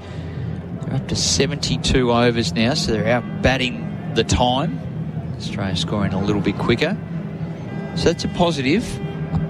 They've shown a lot of grit. Yeah, they have indeed. And the tail's not prepared to just toss it away that we experienced in that dramatic last session back in Barbados. Hazlewood in again. He bowls, and Phillips gets a bit of an inside edge towards Constis at square leg. He's just scurrying towards that ball, so no run. And they've tried everything. Pat Cummins was still bowling when these two came together, or just before these two came together, threw the ball to Mitchell Stark, so they've survived the Stark spell. And he was bowling high speeds as well. Jaden Seals had a bit of an exchange with him. Well, they've faced them all, this partnership. They've thrown all at them, including Travis Head. Hazlewood turns around at his mark. Runs in, goes past the umpire. Hazlewood bowls, and Phillips off the back foot somehow gets his bat down, and the ball drops not too far from him as Adrian Holstock signals 2 to his partner Richard Kettleborough. So 2 left in this over. So we spoke about the contributions from the 2 Josephs, number 10 and 11, who were largely considered rabbits in this batting lineup. Seals and Phillip. Now they've batted 37 and 33 balls respectively. So the kind of fight we did not see in Barbados seems to have come to the surface here. 2 balls to go. 5th ball for Hazlewood in this over. And he bowls, and Anderson Phillips just pushes it in to that square leg region. Constis with the shin pads on comes charging in. You do wonder what's going through his head. Adam White spoke about how he wouldn't mind not batting later today. But I think if you are constant, you want to just get in there. You want to get there now, and Brad from Castlemaine, or maybe it's Brad Castlemaine, he's given us his full name, one or the other. The Windies chewing up time might be doing the Aussie openers some favours. Now, that's true. It is. But you don't want it to be 2 overs. You'd rather it be now, and you're going through for 40 minutes and have more time. So Hazelwood to finish is over. He bowls, and Phillips shoulders arms. So West Indies remain on 9 for 252 on the tyre power scoreboard. Winter safety sail.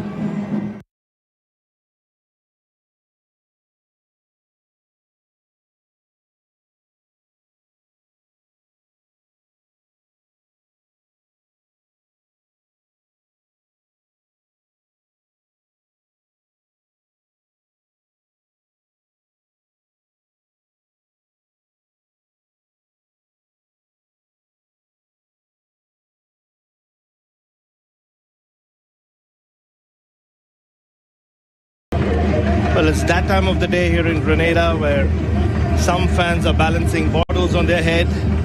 Some others have done consuming a lot more from many bottles. I saw strewn around and I went for a walk around Price. So hydration indeed of all sorts as dark clouds continue to hover over the National Stadium here. West Indies 9 for 252. You're listening to SEN Test Cricket for Henley Holmes.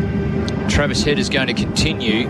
He's probably just asked the support staff, just get a little cup of ice. I might need to ice the finger after I wrap up this last one. He loves doing that. Created a bit of a stir with the celebration in Melbourne when he did that. Got rid of Rishabh Pant. It was misunderstood in certain cultural circles of India. Yeah, I had to play cultural attaché, not for the first time. And here goes Head around the wicket. Oh, the back foot somehow squeezes it out. They go for the single and it's done with no fuss. So Seals now moves to 7.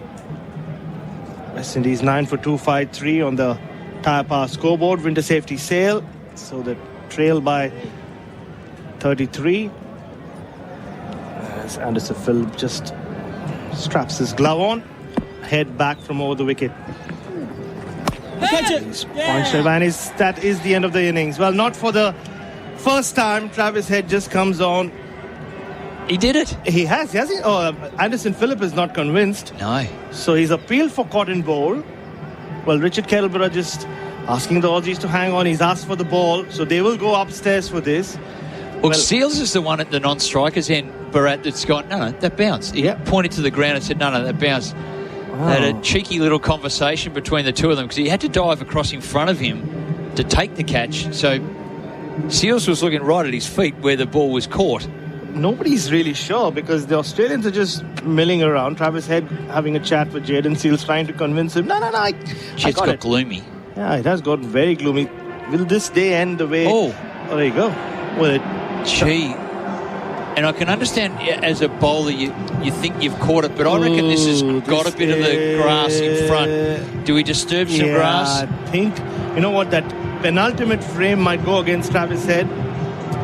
We're watching it on the Chemist Warehouse replay screen. Save on your prescriptions at Chemist Warehouse. And Travis Head still seems very confident. In fact, the players are going off. Out. It went straight into his hands. What are we talking about, Bryce McGinn? Well...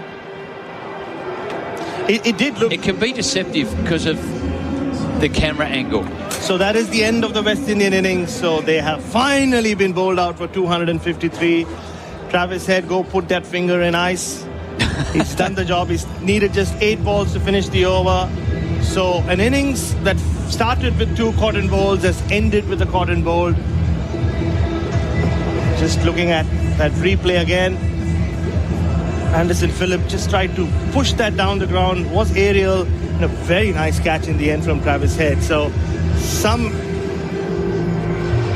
discussion and debate over whether that did land in front of him. Jaden Seals seemed to think so. Bryce McGinn wasn't convinced when he saw the first replay, but it's all done. So West Indies bowled out for 253. Australia end up with the first innings lead of 33. So Brandon King top scoring with 75, but it was really the lower order that has dragged West Indies back into this contest, because when they lost those 3 wickets in the middle session, in no time, you thought this innings would be wrapped up quickly, and by now we would already have seen the Australian top order in place. But the Josephs did their part, 51-run partnership, and then Phillip and Seals didn't score too many runs, but have frustrated the Australians. So as we take a bit of a break here, Nathan Lyon, leading wicket taker, 3 for 75. Wickets for everyone who bowled, including Travis Head in the end. So Australia, wake up, because when we come back, it'll be time for Usman Khawaja and Sam Constis, and the jury will once again be out on this new top order for Australia.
comes up now, Stark. He's in and bowls, and he's bowled him.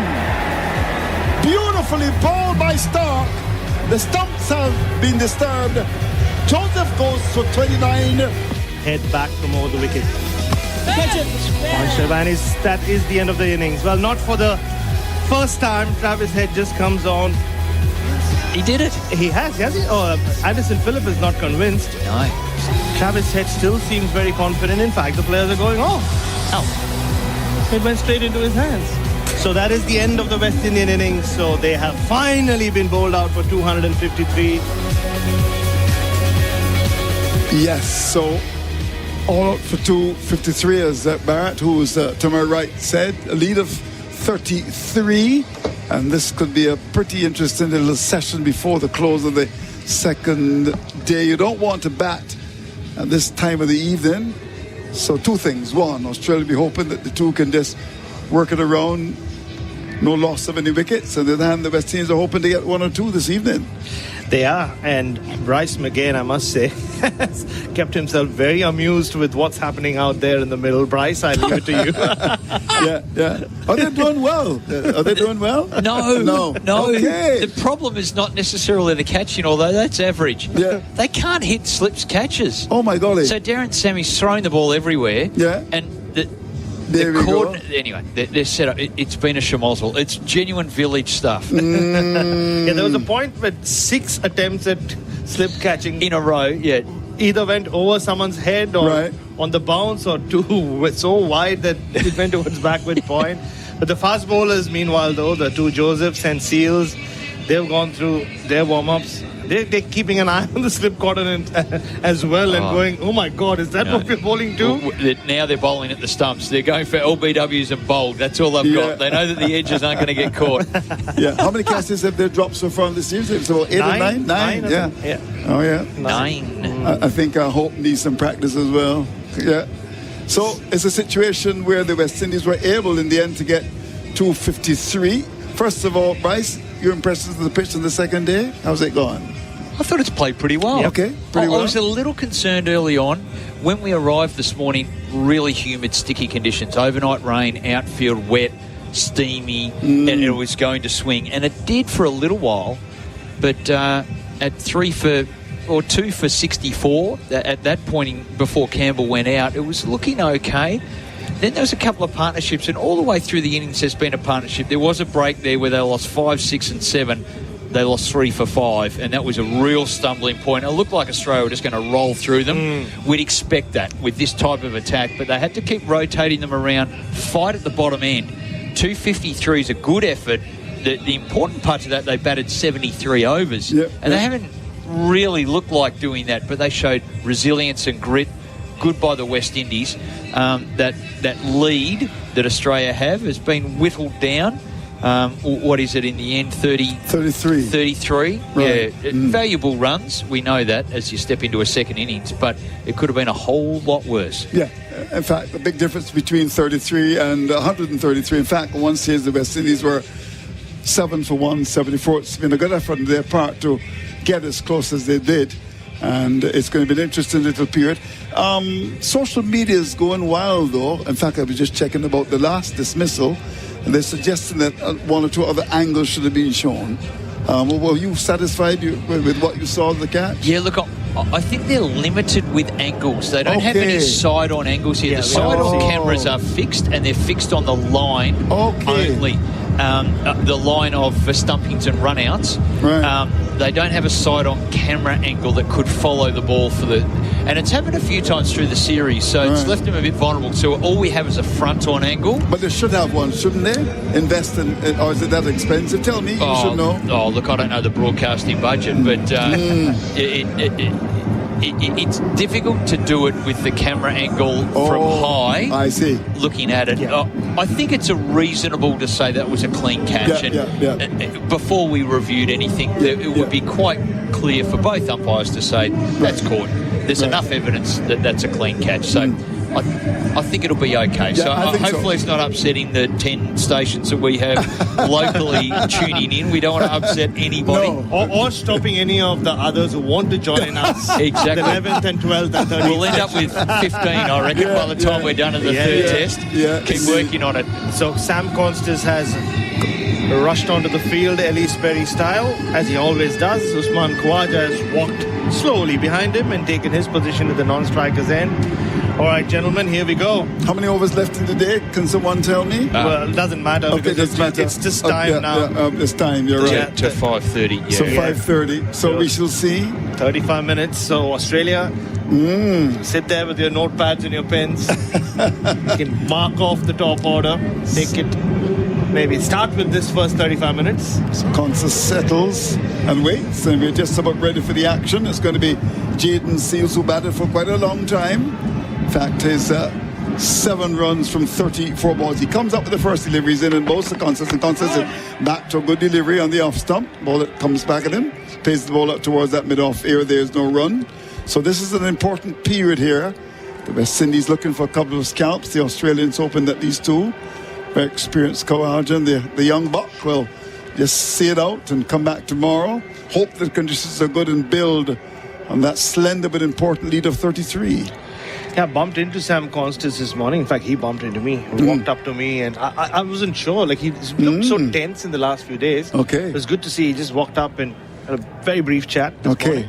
Here is Seals to bowl to him into this delivery. Outside the off stump, he allows it to go by to be taken by the keeper. Yeah, when you're as young as he is, you wonder, right? Like, a couple of failures in Barbados, got runs and then got out playing a loose shot in the first innings. What kind of mindset he's in? But he seemed to be his usual self. Okay. So what did he talk about? He just wanted to walk up. What did he want to talk about with you? With me, it's generally about hair. Like, so I'm his hair mentor and fashion. You spoke mentor. about hair with him this morning. Yeah, we always do. I'm in charge of his hair and soon to be his fashion guru as well. Is he having a good hair day? He's having a good hair day. Okay, good. No, I So told he's him going that out as there well. with complete confidence. Correct. Gentlemen, I hear you. Here's the delivery outside There you the go. off stump. I hear you. By to be taken by the keeper. That was quite cute. And it was on cue as well. It was my hair wash day, as you now know. Yeah. You were duly informed this morning. It was hair wash day, so I might just push it, but I was on time. Okay. So it's his hair wash day as well, clearly, from what I saw this morning. So it's all good. Very interesting if conversation. your hair is looking good, things just work out for you. Okay. Bryce. Yeah. You didn't know that, did you, Brycey? I haven't. The hairdryer was on for a long time. I think he had to borrow some from other bedrooms. He burnt out motors of the hairdryer. It takes a while. Here is Seals comes in, bowls the Constas. He's bowled! He's out! Bowled! And the young man fails again. And Grenada erupts. The West Indies have picked up a wicket. Well done to Jaden Seals. Well, Australia erupts as well at the same time on Saturday morning. Well, we said the jury was out after he got out, post getting a start in the first innings. He looks emotional right now, Sam Constas. You feel for him. He's staring into the distance, up towards the heavens. He doesn't want to look at that big screen for a replay because he was out playing on in the second innings in Barbados. He's out playing on in the second innings in Grenada, and this time, having not troubled the scorers, he's out. Yeah, and he looks quite shattered, to be honest, Bryce. Yeah, he does. He went to play an angled bat shot. It was a ball way outside off stump. He went to half cut it, half back foot drive. It's an angled bat, 45 degrees. If you're imagining that, where the handle is down to the toe of the bat. And the ball that sort of skidded a bit, kept a bit low, Andrew, and he just dragged it onto the stumps. Yeah. Could very well have let it go. Yeah, he could have, yeah. I think that's all part of the nervousness of the young batsman. And I just saw Andrew McDonald, the head coach, was on the second floor balcony. Right. Immediately just go down to probably just console him, put an arm around the young man. I think so. He looked shattered. He really, I mean, he's got out cheaply in the series so far, but I've never seen him as shattered as he was just there. Well, Green is the batsman, and here's Jaden Seals with his tail up as he comes in on his way to bowl to Green into this delivery. Lifting ball, is he caught? No. Oh, Wow. Where did that come from? Went to the second step fielder, might have gone in the bounce, but that was a good, sharp first delivery to get. Wow. Well, Jaden Seals is fired up. Well, it stood up off a length, didn't it, Barrett? Just back of a length, and he went to leave it, and it got big, and it followed him right back. Took the gloves. Took the bat, no I doubt. think. Or bat. Or the bat in And- the top, near the handle. Yeah. Just dropped short at second slip. I think Yeah. he just got lucky that it got the bottom part of the handle, that it went to ground. Yeah. Justin Graves was the fielder there. 3 sips on the gully waiting. And Seals with a lot of support here. There's no question about that. The ground starts his run. 1 wicket down already. Comes in to bowl to Green. He's in and bowls to Green, and Green gets an outswing, allows it to go by to be taken by the keeper. What End an the over. fine over. He's fired up, Excitement this galore boy. here in He's Grenada. fired up.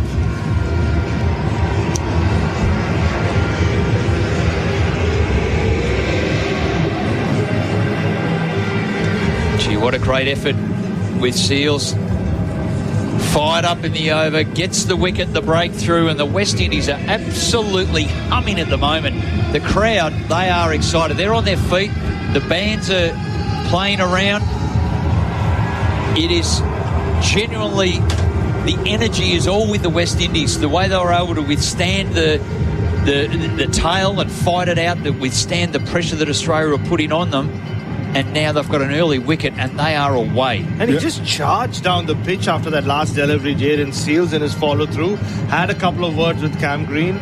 He was bullied around by Mitchell Starc and those Australian fast bowlers towards the end. Starc in particular. Yep. Kept bouncing him and having words with him. Even needed treatment at one point. What Shamar Joseph is going to bring now. He's already got 39 wickets. He comes into bowl to Karaja into this delivery outside the off stump, and he plays it rather nervously into the ground. Jittery. Wow. Very jittery there. Well, we've just seen one opener player onto the stumps. Usman Khawaja, that didn't go close to his stumps, but that was a very nervous poke outside off stump.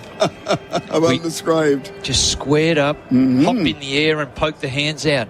So he settles again, examines the field carefully, as you would expect, a very aggressive field. 1 wicket down, already not a run on the board. Young batsman gone back in the pavilion for a duck. Here's Joseph. This is Shamar Joseph. From the wicket comes in. Bosa Karaja. This delivery is keeping low outside the line of the off stump. This pitch has playing 1 or 2 tricks here. That went through, and the keeper had difficulty. Lucky didn't go far behind him. What's going through the batsman's mind here? I mean, what's going through the umpire's mind as well? Richard Kettleborough has had his hand over his mouth. That has shot through very low. Yeah. And this is a new ball. Shea Hope had to get into an awkward position. And well, Roston Chase has a smile on his face. You don't say that very often. And Darren Sammy's animated. Yeah. He always is. He is. That you always say about him. Yeah. Well, the new ball often, if there's any vulnerabilities in the wicket, it exposes them because it's harder. The ball can skid. He's in now and bowls to Karaja. This delivery is outside the off stump and allows it to go by to be taken by the keeper. That was nice, decent height as the keeper skips across in front of first slip to catch it. That's moving away from the left-hander there. And all the bowlers for West Indies have shown that they can move the new ball around and been able to swing it in both directions. And we've seen swing early in that first innings. We've just seen the replay of Sam Constance. That was wide. Yeah. So Really off wide stump. ball. His back foot went to the leg side, and then he reached out with that angled bat. And He hacked at it, didn't he? Yeah. Here's Joseph again. Comes up now on his way. Bowls to Karaja's delivery. He's down the leg side. The keeper doesn't take it. Diving away to his right. The batsman being a left-hander. That's Hope. And it's a no ball as well. And just back on Andrew McDonald, he's just come back up to the second floor balcony. So it's pretty clear. The moment Constance went in, you could see he just walked down. Old school, it might be a different story, but I can guarantee you it will be about consoling. He really did look, it's a big no ball. Very big no ball indeed. He really did look completely shattered. I don't know. I don't know whether I saw a tear in his eye, but just the way he looked into the distance, he was... Took a long time to come off as well. Yeah. So 1 for 1. Joseph looking for another scalp as he comes up now. He's in, and Karaja is on the back foot, clips the ball away fine. We'll get runs. We'll get one. They contemplate the second. A bit of a fumble. The return comes in. And they get two. Fielding the boundary wasn't able to pick it up cleanly. And in the end, after a bit of hesitation, but the second they came back for it, they fielded back with Craig coming across the fine leg. So it's gone to 1 for 3 now. Khawaja is off the mark. He's got 2. They look nervy. They look edgy. This is not... I mean, we always say the cliche, not a good time to be a top order batter when it's just half an hour, 35 minutes to go. But just Australia overall, this top order continues to look so on the edge. Shamar Joseph again to Khawaja. Goes past the umpire. He's up in both him. Outside the off stump. He allows it to go by to be taken by the keeper. That was Bo with a bit of pace at 140 there. It was banged in outside the off stump. But just a bit too wide to influence the shot. Taken by Hope. Bit of an overreaction from Usman Khawaja as well, I thought, after he left that ball. So he's trying to show the positivity even in a leave, which you can show your intent. But it was a ball that, as you said, $140, and he's getting through. He's getting into his work now. When he turns, it's looking a little gloomy as we go after 5 o'clock local. Comes round the wicket. He's in Bosa Khawaja outside the land of the off stump. Maybe on the off stump. Just goes back and plays it carefully to the offside down to cover to end the over. 1 wicket gone, 3 runs on the board. That's the latest score in St. George's, Grenada.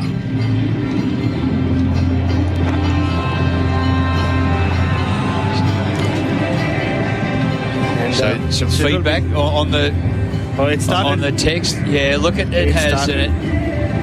It is a great atmosphere. That's the first one. West Indies are definitely up and about. Yeah, and you can just see that in the text line is blowing up. Yeah. Well, it's not Monday, but feels like the means test to me. So it's going to be Seals to continue balls to Green. Green has turned the ball away in the onside, down towards that square leg area for 1. It was on the leg stump that worked it neatly for 1. So he's off the mark now. And it's now 1 wicket down for 4 runs. What a day it has been, a day in which we saw some pretty decent batting from King, who got 75. Lorda rallying by the West Indies. Good work, of course, by the bowlers. And Land picking up 3 wickets. Good support from the fast bowlers. The West Indies 253 all out. Replying to 286 made by Australia. Batting the second time. The game going at a very fast clip. Australia already losing a wicket. They lead by 37 overall now. And Jaden Seals round the wicket to bowl to Khawaja. He's up and bowls outside the off stump too wide to influence the shot. The batsman knows the ball to go by to be taken by the keeper. It's also said Saturday morning, 7 a.m. A lot of people will be heading to the pub at some point today in Australia. In the morning? Not in the morning, at some point later today. It's a bit early for most. But and you know, especially though the cricket-minded ones, you know what the discussion will be. It'll be all about Sam Constance. He's always in the news. He's just been around in Test cricket for 6-7 months. Oh dear. When he plays and when he doesn't play, when he scores and he doesn't score. Here Seals round the wicket, comes in, bowls the Khawaja ball, which is popped off the pad. Maybe the top of the bat is difficult to tell from it. It was short of a length. There's no forward short leg. And the ball just dropped in that general direction. There is no run. So he must be under tremendous pressure, what this young man is going through. Huh? He is, I mean, it's Test cricket is never easy. No. Especially when you start off as a teenager with all the attention and the hype around him. Everything he does is under scrutiny, or it's amplified, whether it's off the field, on the field. We've done it as well on our coverage. Pretty much from the day he made his debut. Round the wicket again to bowl to Khawaja. This delivery is down the leg side. Just comes inside and allows the ball to go by to be taken by the keeper. But the question, Bryce, is what more can we say? Right. I mean, we've spoken about his technique. We've spoken about how young he is, how he has been thrown into the deep end in many ways. But then it's after, 4 dismissals now in this series. It's a technical flaw today again. But today wasn't just him defending. Today was him playing a shot when he was completely out of position to a ball which is so wide. It was different to the played on, or the way he played onto his stumps in the second innings in Barbados. That was while he was defending with that big gap. Yep. Here Seals again, comes up now, bowls to Khawaja. This delivery is wrapping on the pads of the piece. Given like before! He's been given like before! Wow! Will he go upstairs? The West Indies are celebrating. It's now down to 9. Oh, no. Getting closer and closer. Really go upstairs. I don't think he is, Really go upstairs. He does. In the nick of time. We shall see. Well, it's the only question is if he got himself outside off stump. And I do not think he did. That is the only question here. We've spoken about this a lot. Usman Khawaja, the way he's been going right across his stumps. Making himself very vulnerable to that ball from right arm around the wicket that shaves back into him. Brycey, what's your gut feeling? I think he's in trouble. You think he's in trouble? Yeah, I really do, because he's protecting the ball because he has had a vulnerability on the outside edge, so he's trying to get outside the line. That's again exactly the same as what happened in the first innings. Middle. It was a full delivery, really full. This is knee roll, if not below, right at the middle stump. The reviews come, and that's a bad review. He is in serious trouble here. I'm not sure that Cameron Green gave him too much at the non-strikers end. Here it is. The ball's coming in. The tracking is showing. It's hitting. He's out. He's out. The West Indies striking again. Late on the second day of the test match in the Spice Isle. And that man from the land of Calypso, Jaden Seal, strikes again. The Australians in a spot of bother. Listen to this. They're 2 wickets down for 4 runs. Well, Usman Khawaja guilty of getting out the same way the 3rd time in a row, but also guilty of ruining a DRS or just wasting one away on his way out. That looked out from the moment he was trapped in front. And Australia sending a night watcher in. Well, this is 19 minutes to go. Wow. So Nathan Lyon has just walked down the stairs from the Devon Smith Pavilion. This is very interesting. 19 minutes, still a long time left. There is a bit of time to go now. So there's 1 ball left in the over. I don't want to leave because I'm getting wickets, but I have to leave. And I'm going to ask Adam White to continue where I left off and get some wickets for the West Indies. Oh, well, we'll see. We shall see. I leave you. I'm certainly enjoying this afternoon in terms of what has happened. Jaden Seals has been the star. More from you. And then to take us to the close, it's going to be Adam. Thank you so much, Andrew. Thank you as ever. So, very interesting call from the Australian team management. I don't know how much of a role Steve Smith has played in this.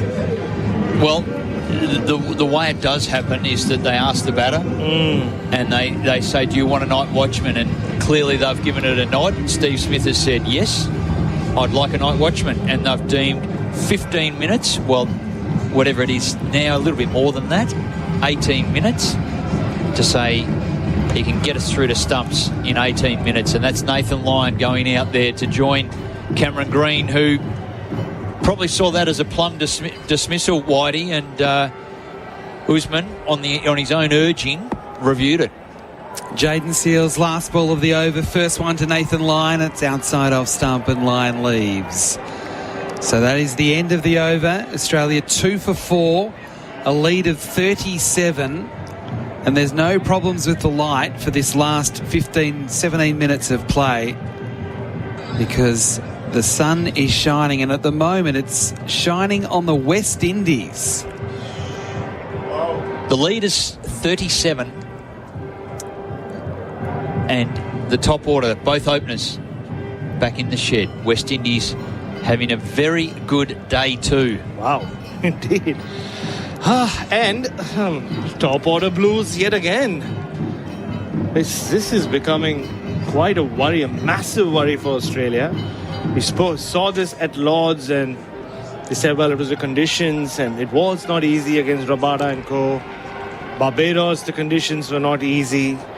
But here, well, it's good bowling, but, well, listen, all too familiar, this early loss of wickets. Shamar Joseph bowling to Cameron. Great hit on the pad. Did a little bit too much. Probably a little bit too high as well, with that ball coming back into the right-hander. Certainly had Cameron Green in a little bit of a muddle. His heart will be pumping out of his chest. And Nathan Lyons as well, I can assure you. You've been a night watch. But particularly Cameron Green here, because he's playing for his spot in the team potentially. And And what an opportunity it is here. Well, he's a jittery starter. The opportunity comes tomorrow. Now, it is just survival, and he's just going to hang on here.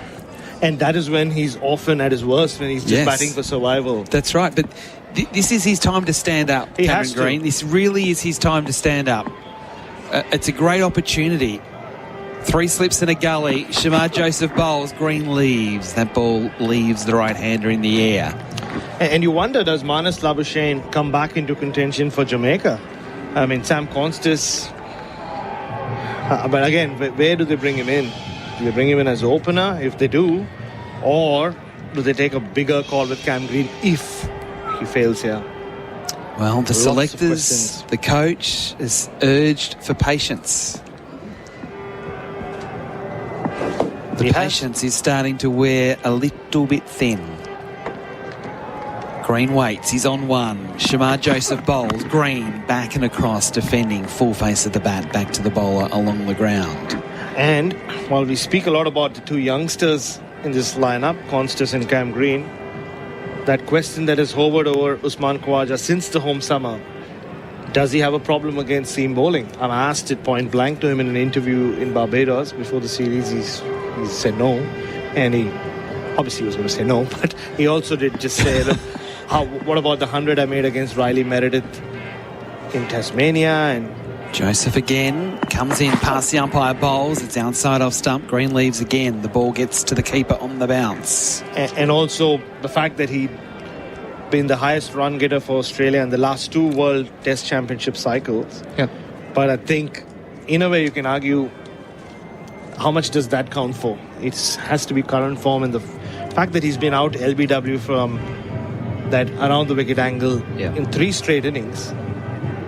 When you get to that age, it's about seeing a batter getting out the same way, isn't it, Bryce? That is concerning. Joseph again, a bit wider on the crease. Bowls to Green, who plays nicely into the offside, gets a single up on his toes, pushing off the back foot to cover point. There's spots all over the field where you can get runs because they've got a very, very healthy-looking cordon. But off the bat, I thought Green actually made better contact than he did. It got a little bit low on his grey nickels. So just the single, 2 for 5. Green 2, Lion yet to score. Just as an example, whether it's Rahul Dravid towards the end of his career when he started getting clean bowled by Ben Hilfenhaus, Virat Kohli this summer being nicked off over and over again. 1 ball here for Lion to negotiate. Shamar Joseph bowls. Lion's beaten outside the off stump. That's fine. Fending at that one. Well, he's just holding a line, I think. I'm not sure he pushed at it, did he? He's there to survive. Bryce has got a little more confidence in Nathan Lyon than I do after that delivery. 2 for 5. If you've just woken up and wanted to know what has happened today, it's fair to say a lot has happened today, and a lot has happened in the last 40 minutes. Australia batting a second time. Big trouble. Big trouble for the openers. Constas and Khawaja, the 2 Ks, they weren't the special Ks today. They're both out. Constas without scoring, Khawaja for 2. Constas chopping on for a duck. Khawaja LBW to Seals for 2. Earlier today, the West Indies made 253. So as it stands, Australia's lead is 38, 12 minutes from stumps. With Cameron Green to face Seals, who has 2 for 1. It's an edge along the ground into the gully. There's no run. Pushing forward, not fully, but trying to get as forward as he can. Real little milestone, as you said, an opportunity for Green, but it's a little milestone to go, I got through that scenario. Definitely. Getting through to stumps. So there are all those little things that help your growth and confidence in your ability. Nathan Lyon's come down and he's cleaning the crease at the striker's end.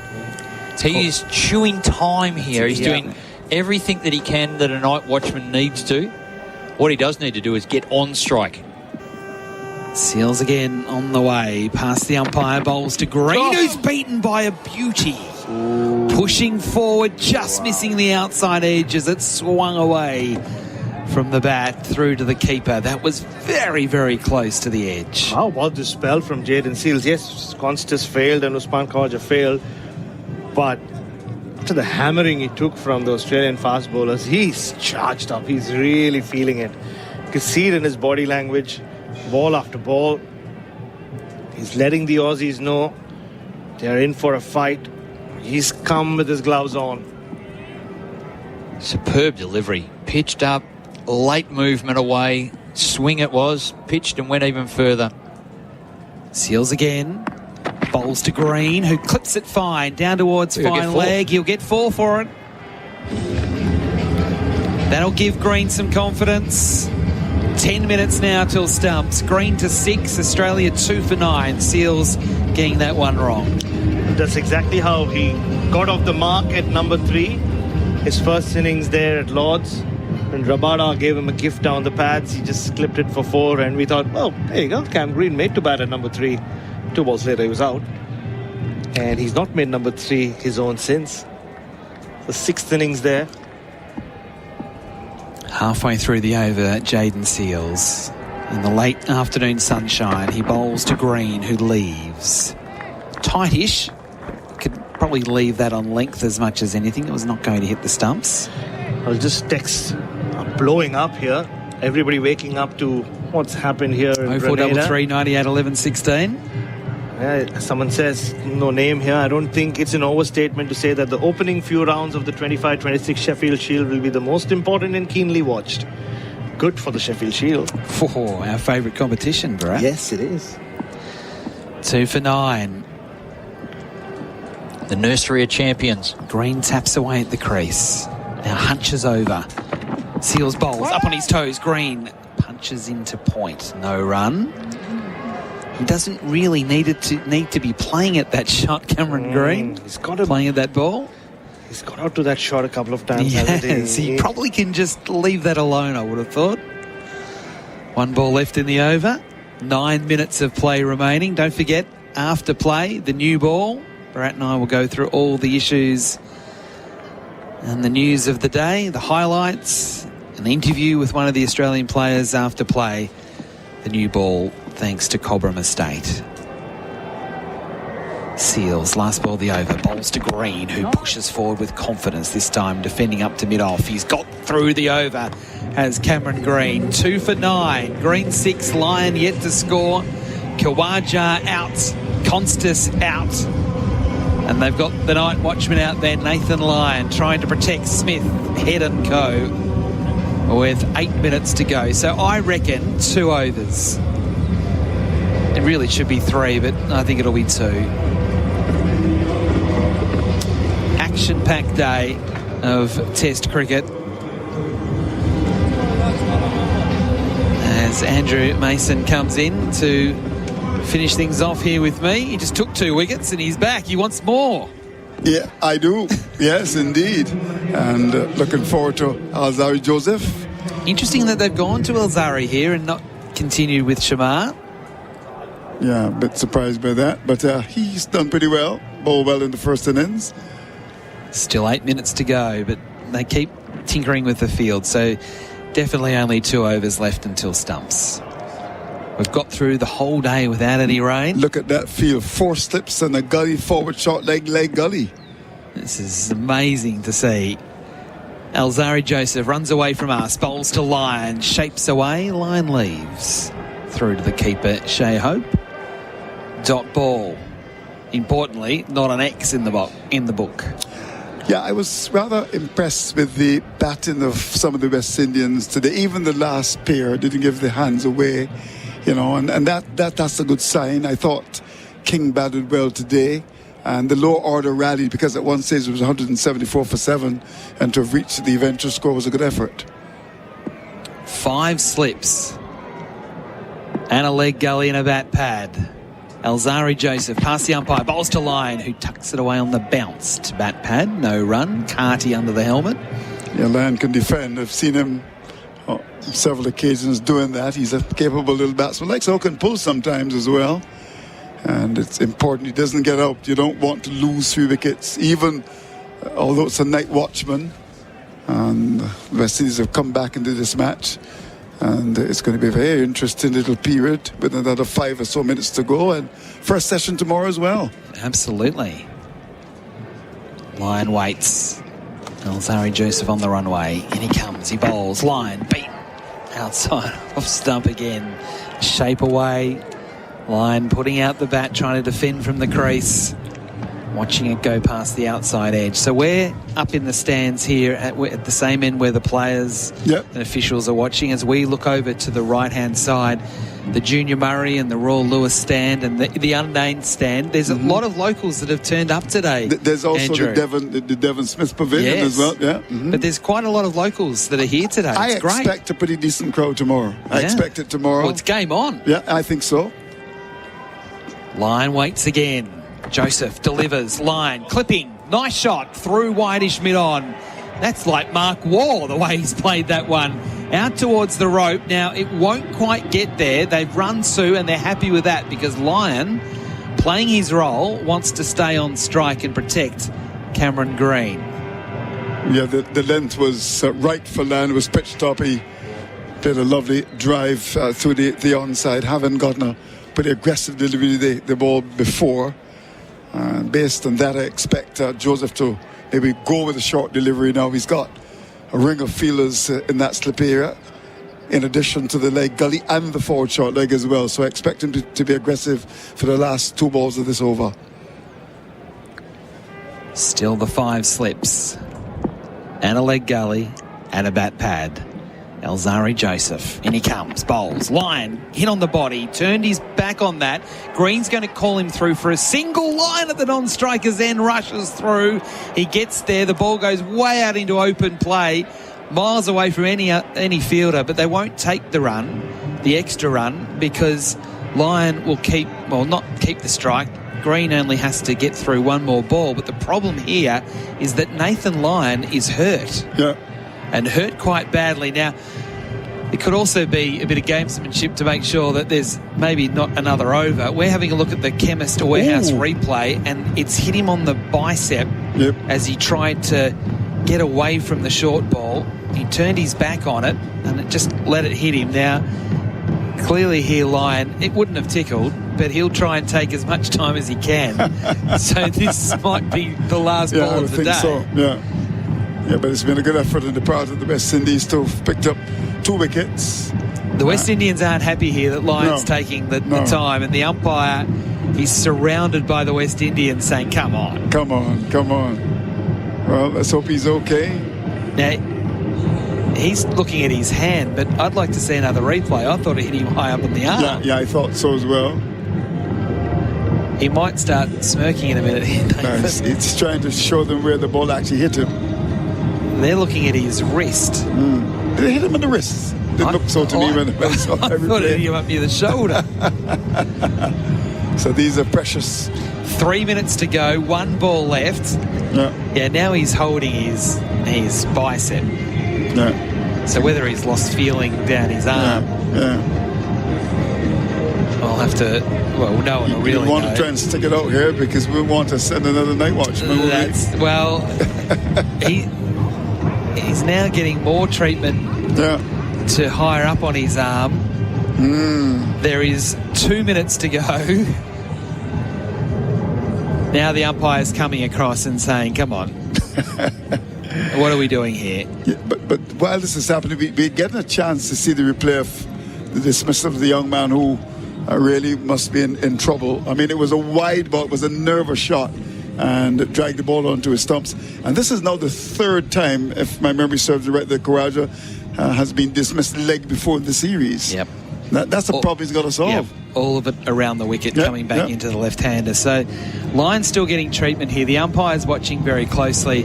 Now, back in Australia... And no West Indians are around. Yeah, back in Australia, you can win a Logie for really good acting. Oh, really? Yeah, okay. Nathan Lyon might potentially get a Logie nomination for this. Yeah.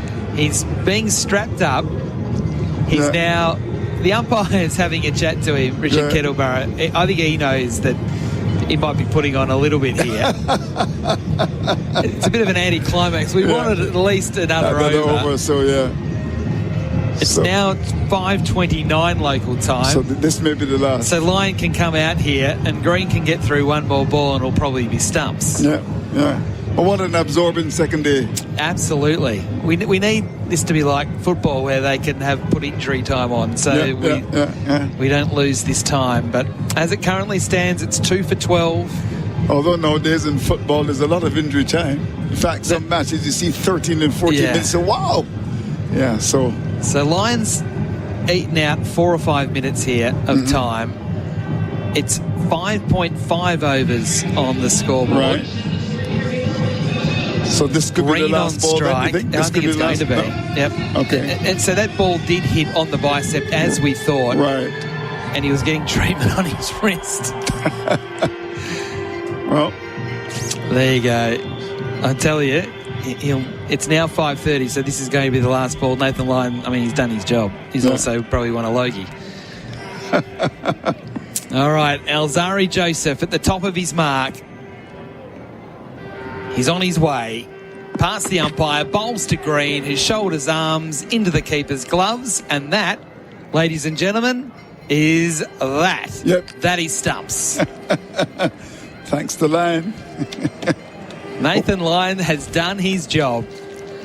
He's just got to see whether he can actually walk off here and not start smirking. Because at stumps, Nathan Lyon, as the night watchman, has protected not only Cameron Green, but certainly Steve Smith and Travis Head as the next men in. At stumps, Australia 2 for 12 on the Tyre Power scoreboard. A lead of 45 with 8 second innings wickets in hand. In Australia's second innings that started at about 5-5 local time, they lost Constas without scoring, Khawaja for 2. As I said, Green 6, Lyon 2. They will resume tomorrow morning. Earlier today, the West Indies making 253. Brandon King made 75. 40 for John Campbell, and good cameo performances from the Josephs. Shamar Joseph 29, Alzari Joseph 27. The best of the Australians, Nathan Lyon taking 3 wickets with 2 each to Cummins and Hazelwood. Before we leave for the new ball, Bharat Sundaresan will join me. We'll go through all the highlights, an interview with one of the Australian players. There's going to be plenty of talking points as per normal. But Andrew Mason, even from a West Indian point of view, as you are our West Indian representative on the SEN Test cricket coverage, what are you thinking? Bit of a chance? Well, first of all, I was quite happy with the day's play, albeit that the West Indies fell short. But I think when you consider what has happened with these teams, the poor performance in Barbados, to come here and go within 35 runs of the Australian score was a good effort. And you talked about the batting of someone like a King, and of course towards the end, Alzari Joseph and Shamar Joseph, one got 27, that's Alzari, and Shamar got 29. But I also want to put into the mix the last pair. Yeah. Now, when you look at it, I'm not accustomed to seeing West Indian batsmen try to protect their wickets. Phillip batted for 40 balls and Seals batted for 34. I don't know when last it has happened in West Indies cricket, and it showed the fight, the resolve, and I was quite happy with that. And also as well, the overs that were bowled towards the end of the day's play. So overall, I would suggest it was a pretty decent day for the West Indies. The first session tomorrow is going to be mightily important. It's going to be so much fun. I can't wait for it already. Andrew, thanks for joining us. Thank you. Throughout the course of today on SEN Test Cricket. And of course, looking forward to dinner. I'm a bit nervous about dinner, but that's okay. We're going to someone's house for dinner. Anyway, we'll see how we go with the local fare. But from here at the moment, in Grenada, at stumps, Australia, they're 45 runs in front with 8 second innings wickets in hand. Make sure you catch us not only for the new ball coming up next, but certainly ahead of tomorrow. Day 3 might be an absolute cracker. But for now, it's goodbye.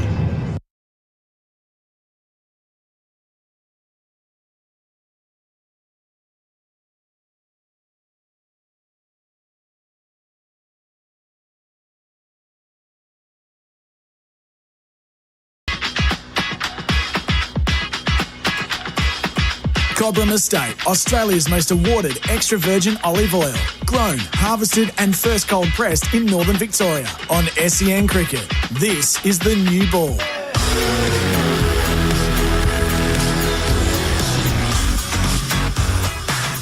Yes, hello everybody. Welcome to Grenada after 2 days of play here in the second test between the West Indies and Australia. We have a game on our hands. It's been an enthralling second day, which has seen the West Indies, well, they've put up a real fight. They made 253 in their first innings after Australia was dismissed at the end of yesterday for 286. But batting a second time, the Australians had 35 minutes to get through. They didn't get through successfully. They lost 2 wickets, with the wickets of Constas for a duck and Khawaja for 2. Green 6 not out, Lyon 2 not out. They'll resume tomorrow. Australia's lead just 45. It could have been better at times for the Australians after they started pretty well when the West Indies were struggling at 2 for 40 and then again 3 for 64 and maybe even 4 for 111.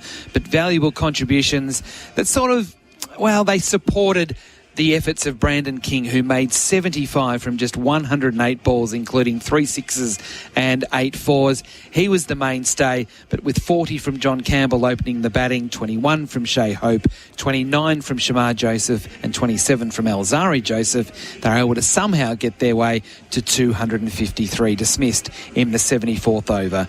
The Australian bowling figures, Josh Hazlewood took 2 for 43, Pat Cummins 2 for 46 to lead the seamers, a wicket each to both Webster and Stark. Nathan Lyon took 3 for 75 from 19 overs to be the leading wicket taker, with Travis Head taking the final wicket, 1.2 overs, 1 for 3. So that's the state of play for Belgravia Apparel for quality New Balance cricket teamwear. Let's now reflect back on the highlights on day 2. Hazlewood again on the approach, bowling to Brathwaite, back to the bowler, out! Brathwaite's out for a duck in his 100th test. Hazlewood, shin high, catching with 2 hands on his follow through. Bowls to Campbell. Oh, pull shot. Wonderful pull shot. That's outstanding. That's gone for 6. Last ball of the over, Stark bowls. Oh, he swatted it down the ground for 4. Cop that, Mitchell Stark. John Campbell is putting on a show. In he comes, past the umpire, bowls to Cardi, inside edge, balloons up off the pad. Oh, no! Oh, no! Wow. What a wonderful catch from Cummins! How did he do that? Webster bowls again, Campbell advances, hits it in the air, and he'll hit it straight to Mitchell Stark. John Campbell's gone for 40. Webster takes the wicket. Hazlewood again, past the umpire, bowls, cutting well, cutting for 4. Brandon King, that's how you do it. Comes in to bowl, to chase, and to this delivery chases, whipping the ball away. Where's that gone? Beautifully played. Shot. What a shot, that's gone for 6. Unbelievable. Pitch on the line of the leg stump and whipped away over the wicket. Hazlewood again bowls. Oh, hit on the pad. Is it pad first? Or is it a bit of bat as well? Cummins says yes, let's go upstairs. Here's the tracking. It's going to be close. It's not. It's out. Hazlewood strikes in the first over after lunch. He comes bowling to King. Oh, he tugs this away on the onside. That's gone miles. That's gone for 6. A delivery from Stark, which is outside and the off of it. Shots. Out of the reach of the fielder. He's going to go for 4. And he gets to his 50, Brandon King. Dances down the wicket, lifts him long and high over mid-off. And that has gone into the seats. Cummins again, very wide on the crease. Ball! Pat Cummins strikes.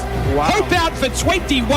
I tell you what, Australia needed that. Mid-on and mid-off back. King down leg side. They're appealing for this one. King didn't really offer a shot. It spun sharply. Just looking at his backtracking again. Does he know something we don't? I don't know. It doesn't look good here. It doesn't look good. It's come off the glove. Oh no, King is out. Line bowls. Last ball of the over. Is that out? Is it out? Not out. Gone. Lion strikes again. This time it's Greaves. Comes up now, Stark. He's in and bowls. And he's bowled him. Beautifully bowled by Stark. The stumps have been disturbed. Joseph goes for 29. Head back from over the wicket. Catch it! That is the end of the innings. So they have finally been bowled out for 253. Seals comes in, bowls the consolidation. He's bowled! He's out! Bowled! And the young man fails again. Bowls to go out to this delivery. Is rattling with the pads of the piece. Given like before! He's been given like before! Wow! The West Indies striking again. Late on the second day. So much happened. So much happened. And in the end, we've got a test match after 2 days that is very much in the balance. The West Indies out for 253 after Australia made 286 on day one. Batting a second time, the Aussies 2 for 12. Constas playing on like he did in the first innings, out for a duck.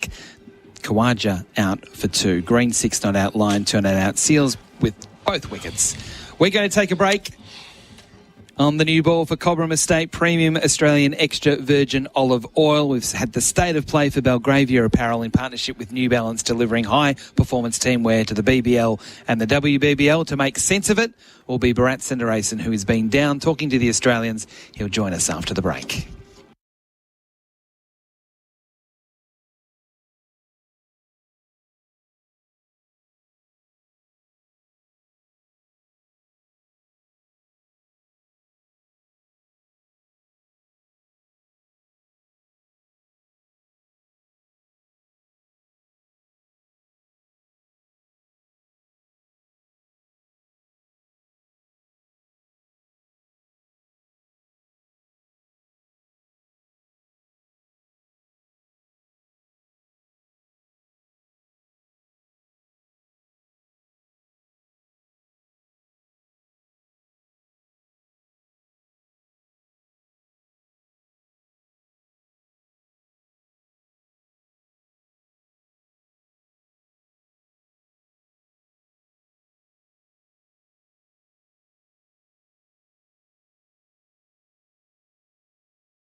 It is the new bowl for Cobram Estate Premium Australian Extra Virgin Olive Oil. Adam White and Bharat Sundaresan with you from Grenada after day 2. Let's start. Our first ball, Bharat, will be the 35 minutes to stumps, the half hour of power. We knew it was going to be dramatic. Perhaps not as dramatic as it was. The Australians losing both openers, Sam Constas and Usman Khawaja. Nathan Lyon coming out and wasting time at stumps to make sure there wasn't an extra over bowled. Jaden Seals taking both wickets. That's a sort of a summary of what took place with Australia 2 for 12 in that 35 minutes. Pretty chaotic. It felt like it took Nathan Lyon to walk out there and show how it's done. I mean, make sure that the play gets dragged on.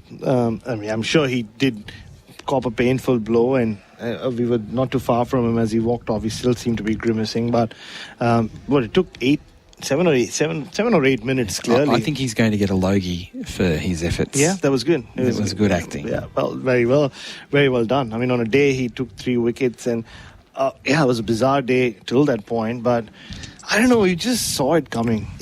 Once the West Indies dragged their first innings to a point where it was just 35 minutes left, you just couldn't see a scenario, and I think that's just a case of I wouldn't say losing trust in the Australian top order, or just the lack of confidence in this Australian top order from, I don't know how the dressing room feels about it. If you are Travis Head, he was sat there with his pads on, I just saw. But it's been happening for a while now.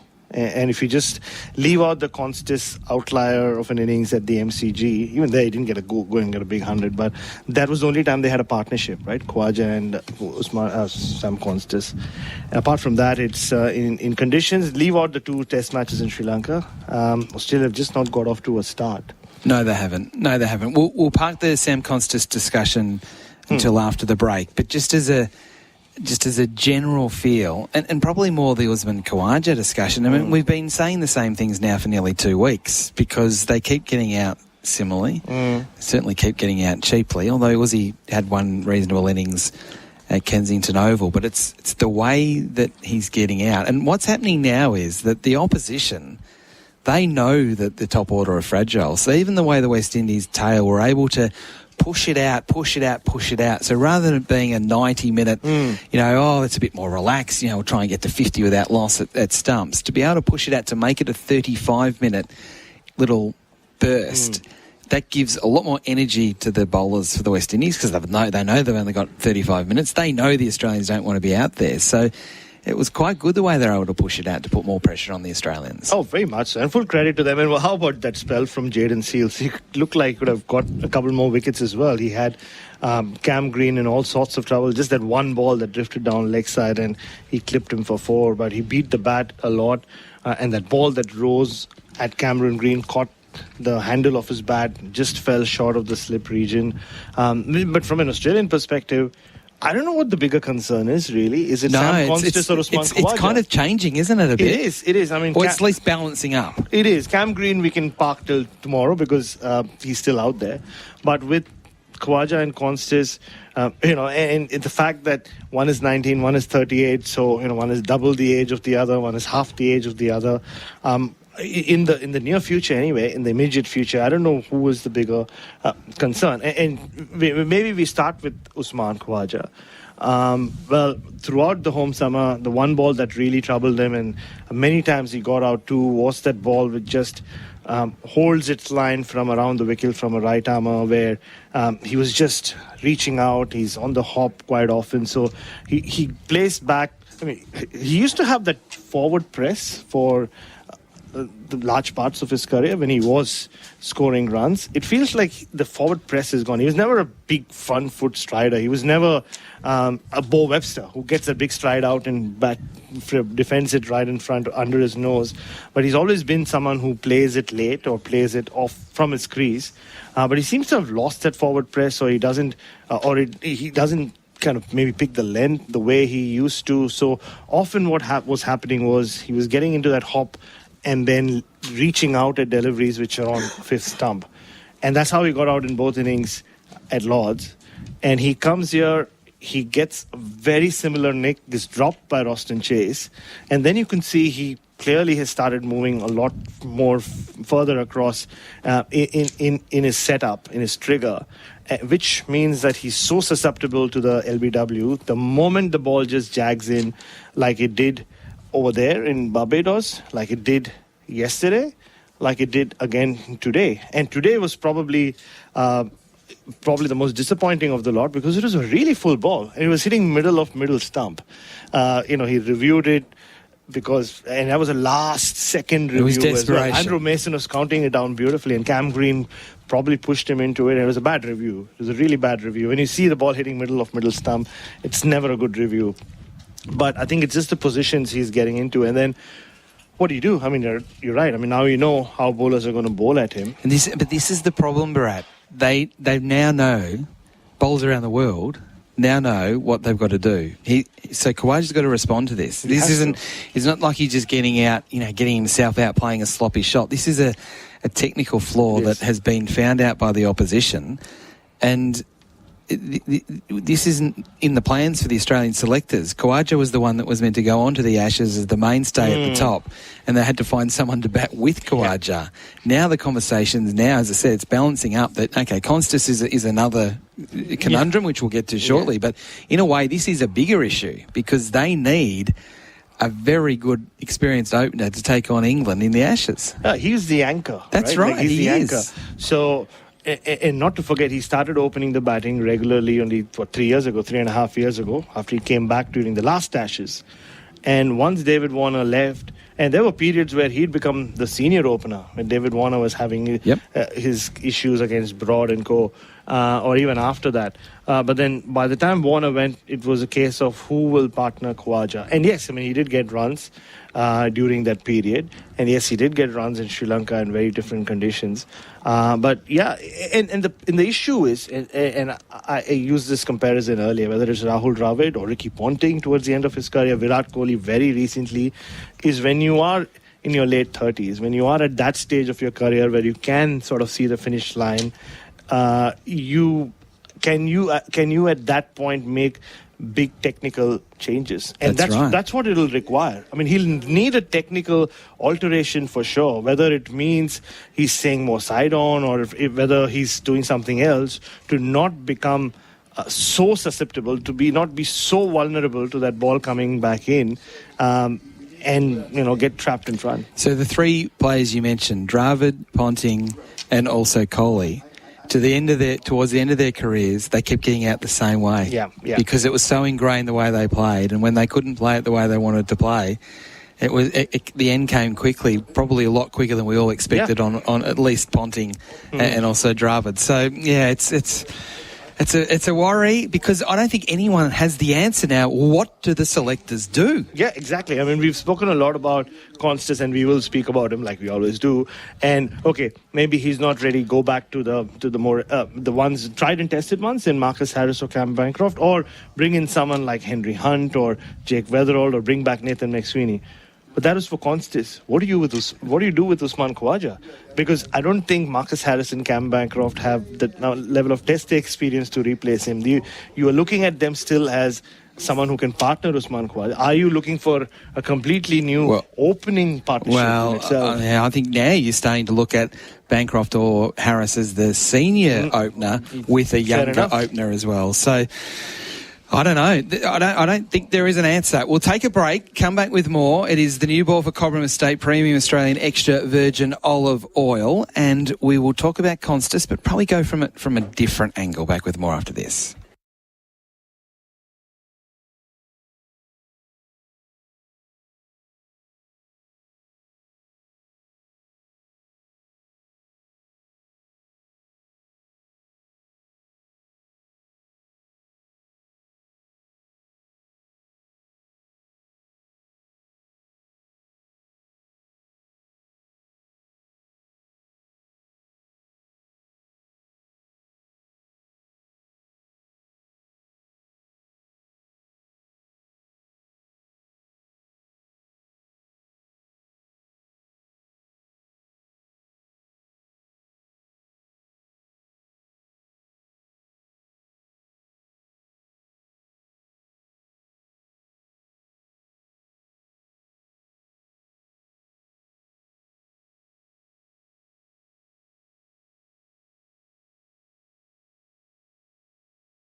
Yes, it is the new ball for Cobram Estate Premium Australian Extra Virgin Olive Oil. Network audiences, you're about to leave us for racing programming.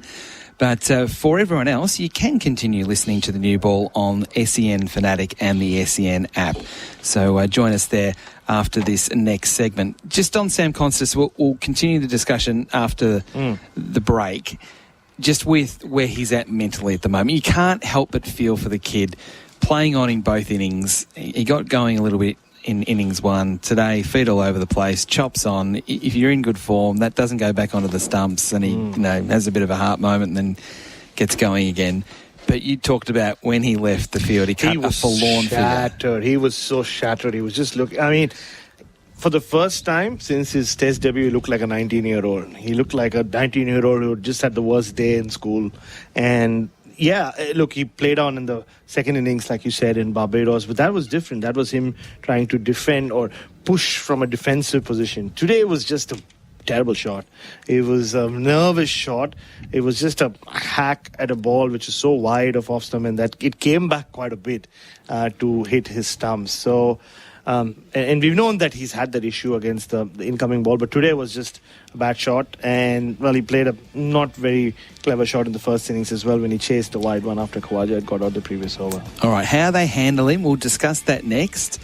Because he's pretty low on confidence, it's fair to say. It is the new ball for Cobram Estate.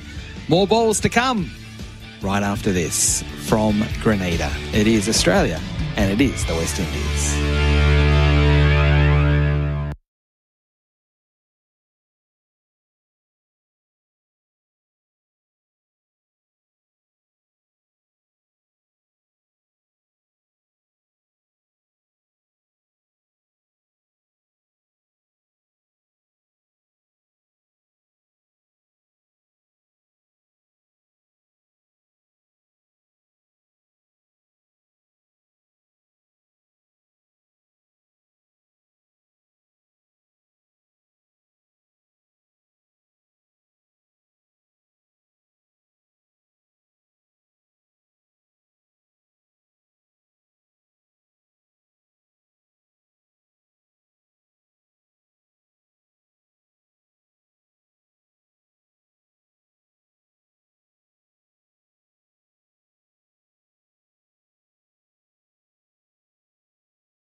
the new ball for Cobram Estate Premium Australian Extra Virgin Olive Oil. Adam White and Brad Senderayson with you. We were talking before the break about Sam Constas, just how he must be feeling at the moment. He looked totally shattered when he came off the field. What do they do? Do they sit down and do they ask him if he wants to play the third test? Do they keep with that company line from the start? Everyone has to be patient. We're wanting to... This is a long-term investment in Sam Constas. How do they find a way? Because one of his biggest positives is his confidence. Yeah, extreme self-confidence. I bumped into him a few times at Lord's, and he was just ready before the test to play. He was really itching to get a hit once he came here in Barbados. He was like waiting for that main session, and then he had the main session down on the south coast there. But yeah, I mean, he's got a lot of self-confidence. It was interesting to see what happened right after. So we described Sam Constas' body language or the way he looked as he walked off. But then Andrew McDonald, who was sitting at the second floor balcony, which I mentioned a few times, during our coverage, which is right above the dressing room, he was sat there with the rest of the coaches. And he saw what we saw. Like, he had the same angle or similar angle in terms of where he was sat. And he immediately walked downstairs to the dressing room. Around the time Constas would have just walked into the dressing room. And he, I don't know, maybe he just had put an arm around him. I don't know, but in 4 or 5 minutes, he was back upstairs. So maybe it was just that. Maybe he was just asking him whether he was feeling okay or whether he was okay. Because I think he still gets the third test. I mean, I can't see a scenario where... Yeah, I think he should get the third test. No, and there's no way he doesn't get the third test. I mean, the argument will also be he did get a start in the first innings. The result of this test match could play a role as well. Well, that's true too. No, I mean, if they lose true. to West Indies, they did lose 2 test matches ago at the Gabba, but if they lose to West Indies and it's a decider with the pink ball in Kingston, which is even more alien than playing a test match here, pink ball under lights at Kingston, who knows what will happen at the Sabina Park. Pink Duke, that might swing around corners. Exactly. So I think that could play a role. If Australia win it from here, then probably they go, look, it's yes, WTC points matter, but the series has been won. We'll stick with it. We'll stay patient. But what happens if they lose? I think that could have a big bearing on what happens to Constas and others as well in this team. They've got to hold the line. This was always a fact-finding mission, so they've got to stick with what they went with at the start. And whether it was the right or wrong thing to do at the start is irrelevant. You've got to stick with them and give them a chance, because I was critical of the fact they didn't give Nathan McSweeney enough of an opportunity, so they can't do it to another player and potentially cook them. And also, there is no other opener in this squad. So either they say, no, we bring Manas back as an opener, which in the long term wouldn't make a lot of sense, unless they see him as the guy who replaces Usman Khawaja. And Manas as an opener didn't work out, even though he faced 50 and 60 balls at Lord's. So, and because Josh Inglis is the only other reserve batter in the mix, so they don't have an opener to pick from here either. So I can't see a scenario where he's dropped, regardless of the result. All right, that's ball 2. Ball 3 now. Let's whiz through a few because we want to get to Josh Hazlewood, who you chatted to a short time ago. That catch from Pat Cummins, where does that sit in catches that you've seen live? Just through degree of difficulty, athleticism, the ability to get his fingers under the ball, all those sorts of things. Where does it sit for you? We've been fortunate to follow Pat Cummins around the world, watch him do some freakish things with the ball, with the bat, and in the field. Till today, I thought one of the best cotton balls I've ever seen from a fast bowler was Pat Cummins in Lahore at a time when that test match was drifting away from Australia or drifting into obscurity, felt like another dull draw, and that turned that game around. But that is still, I saw what he did today. I mean, the difficulty level is difficult to explain. You just have to watch that replay over and over again, because this is a fast bowler steaming in on a hot and humid day. Nothing really was happening. This was in the middle of a spell. And to then break his follow-through, run diagonally in the opposite direction towards almost a short leg or silly mid-on position, then put in the dive, and then grab the ball and then slide all the way till almost where a short leg would have been. It's just something extraordinary. I mean, it's just out of this world what he was able to do. And just hearing myself describe that catch, I'm going, wow, how did he do that? It was just remarkable. And he is a freak cricketer. I mean, we generally associate freaks with, or like the expression freak cricketer for someone like Glenn Maxwell, who does freakish things. But Pat Cummins is equally freakish. I mean, we obviously... Then he also showed what he can do with the ball, with the setup for Shea Hope, and the way he knocked him out after he was well set. But that catch is the best cotton ball I've ever seen live or on TV by a fast bowler. And I was calling at the time and I said exactly what you said. How did he do that? Because as you say, when he's running in as fast as he is, and then you deliver the ball and you follow through, you run off to the offside. The other side. He had to then veer almost 90 degrees to get himself back to the other side of the pitch and then dive and catch it with one hand above the turf. It was something very, very special. Okay, ball four, just your overall thoughts on the Australian bowling performance. It was solid, but nothing breathtaking. I mean, there was a good spell from Pat Cummins. Josh Hazlewood started well, but I'm interested in your thoughts on outside of that. There's a bit of vanilla, a bit of... Yeah, I mean, the bowling in Barbados was sensational, right? In the second innings. Second innings. Even in the first innings, the way they started before the Hope and Chase partnership was brilliant that first evening. But you're right. I mean, they had patches, but you expect that from this group, right? Yeah. We've already called them the greatest quartet to ever play Test cricket. So you expect them to find ways of getting batters out like Pat Cummins did, or like Nathan Lyon did when Brandon Keogh was batting with the ball that bounced into a sharp catch from Alex Carey. But yeah, I mean, maybe the pitch played a role in it as well. You will hear Josh Hazlewood talk about the pitch a little later on, but it didn't have the same kind of pace or bite, and especially after the ball got to around the 30 over mark, the ball wasn't really going through. No. There were a few balls that kept low, so it was, to use that beautiful Australian expression, a day of hard yakka. And I think they stuck with it, but credit to the West Indies. I think, we've spoken a lot about Australia, but this is probably overall West Indies' best day in this series so far. I mean, we've seen them be exceptional with the ball in periods, but then the batters would let them down. But today, even though there were a couple of mini collapses, I thought the batters really showed the kind of application you need in Test cricket. A couple of them in the top and middle order, and definitely the tail, the two Josephs. And even though they didn't put on a big score, I thought Jayden Seales and Anderson Phillips really were responsible for what happened late in the day with the 2 wickets falling. Jayden Seales, the spell that he bowled to get rid of Constis and Khawaja, and he could easily have had Cam Green out as well. So full credit to the West Indies. I think it was a day where they dragged themselves back into context. We all thought 286 is such a big score that they won't get close in Australia. Even though they're not batting really well, we'll get a sizable first innings lead and then dictate terms. Well, right now it's game on. West Indies are as much in it as Australia are.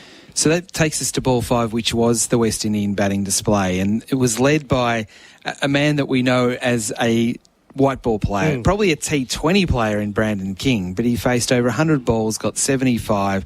So we still saw the shots we see from him in white ball cricket, but we also saw some real application and a pretty solid technique when he came forward, bat and pad close together.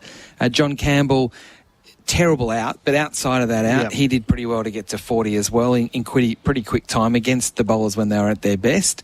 So there was a bit there to like. You talked about the late order partnerships, but it shows that it's there. There is something for the West Indies to hold on to.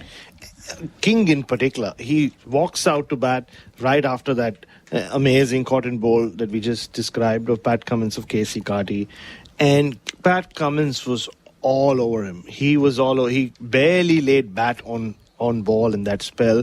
He was either shaping in or leaving him, or shaping in and he was late on balls. He was getting into awkward positions, but that's Test cricket. He gritted out, and we're speaking a lot about Constis and Green and everybody else, but that is Test cricket. How do you survive those tricky periods, really difficult spells?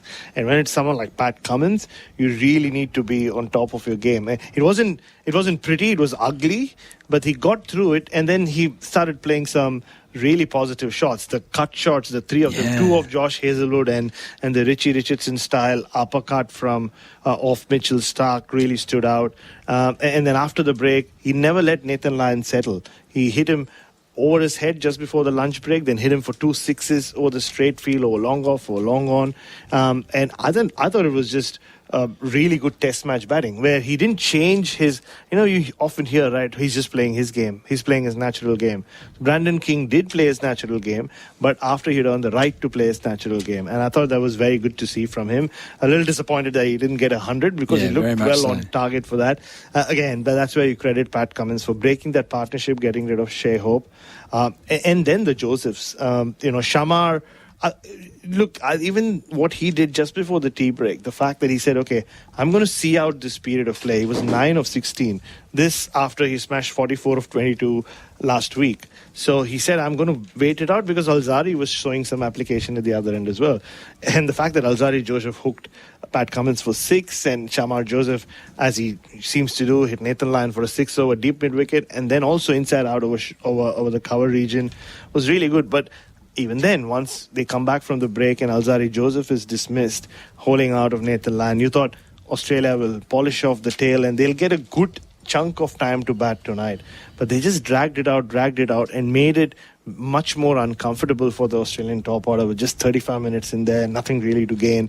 And that's when wickets fall, and that's when wickets fell. That's when wickets fell, two of them, Khawaja and Constas. We'll take a break on the new ball for Cobram Estate Premium Australian Extra Virgin Olive Oil. We'll hear from Josh Hazlewood next, and we'll also get the sixth ball, and it's about a dog.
It is the new ball, thanks to our friends from Cobram Estate, Premium Australian Extra Virgin Olive Oil. We are at Grenada. We have finished 2 days. It's twilight at the moment, and it looks quite spectacular as we look over the oval. Brett Sanderson, he and I think Bryce, was Bryce there with you when you chatted to Josh Hazlewood? You did that immediately after play. Let's have a listen.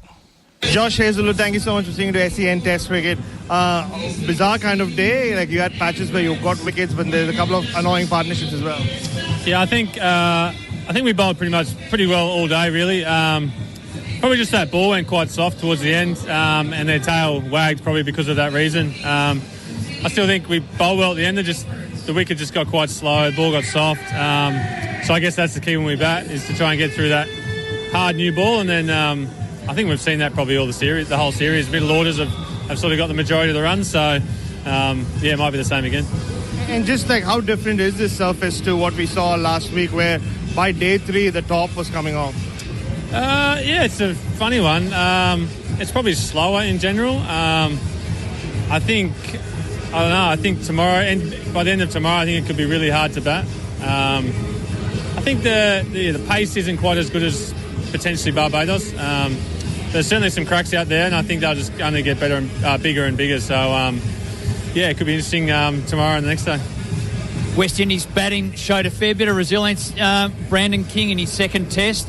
I guess it's difficult with a new player like that. The plans to him, you mixed and matched really nicely, but he showed a fair bit of resilience. Yeah, that's right. I think he's obviously come from living overs cricket more so I think he tries to put the pressure back on the bowler there through scoring, and he sort of sweat on anything wide probably. We probably bowled there a bit too much, but I think that's where we sort of found the inconsistent bounce. So it was a tough one. If it didn't hit the cracks or didn't move up and down, it was a cut shot nearly. So something to look at maybe in the second innings, maybe bring a bit straighter. That seemed to be the best part of the wicket, so you sort of hedge your bets a little bit.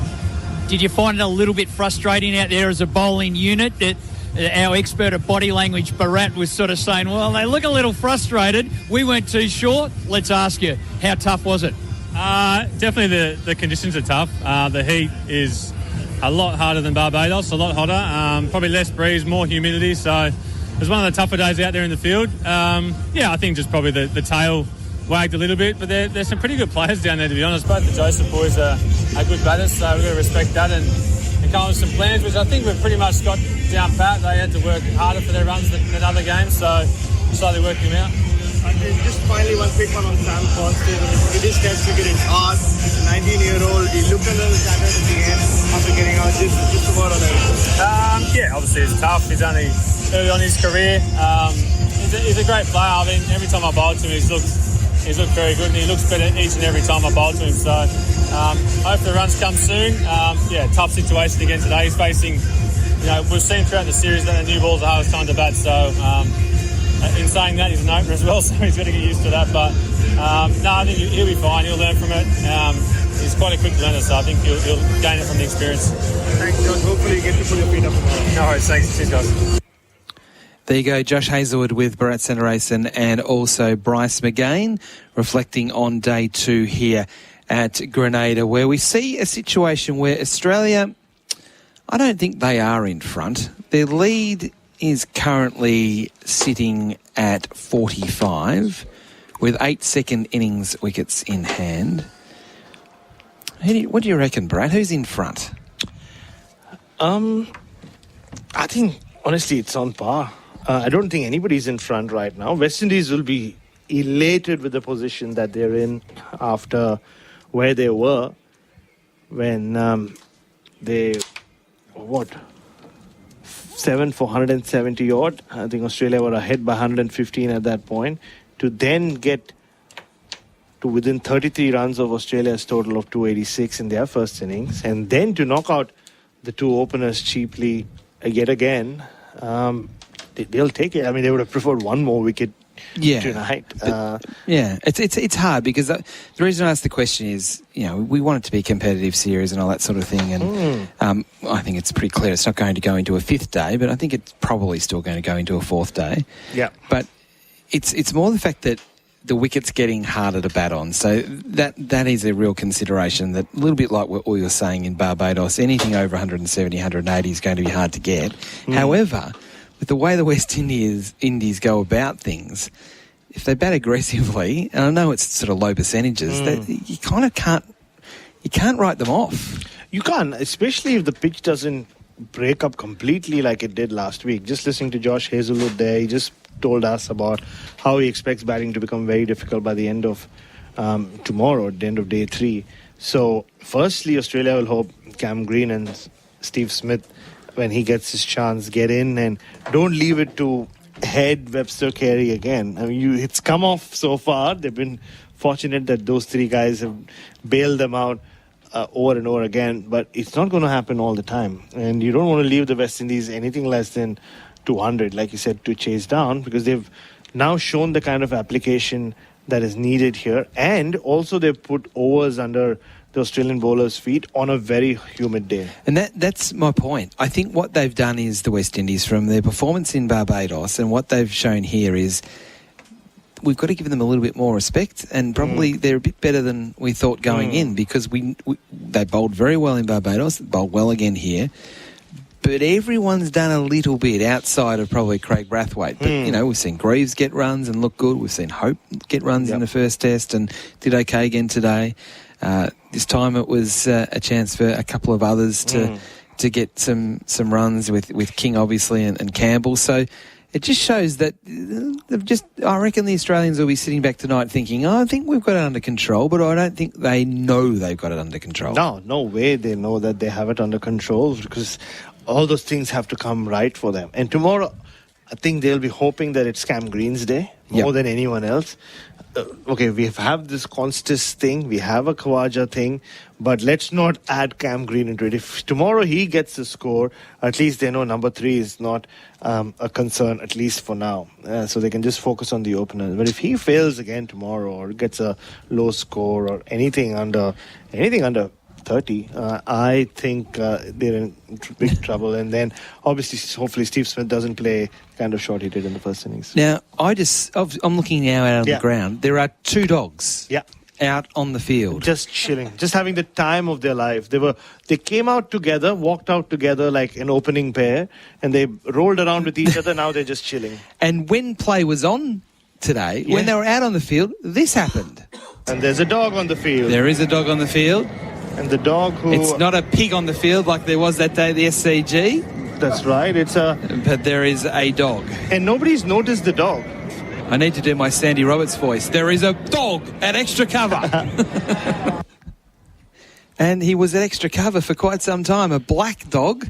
I don't know how he got there. And he actually just went off on his own steam. Off he went and just meandered off into the sunset. Oh, only after the drone chased him away. Yeah, that's true. He was petrified of that drone.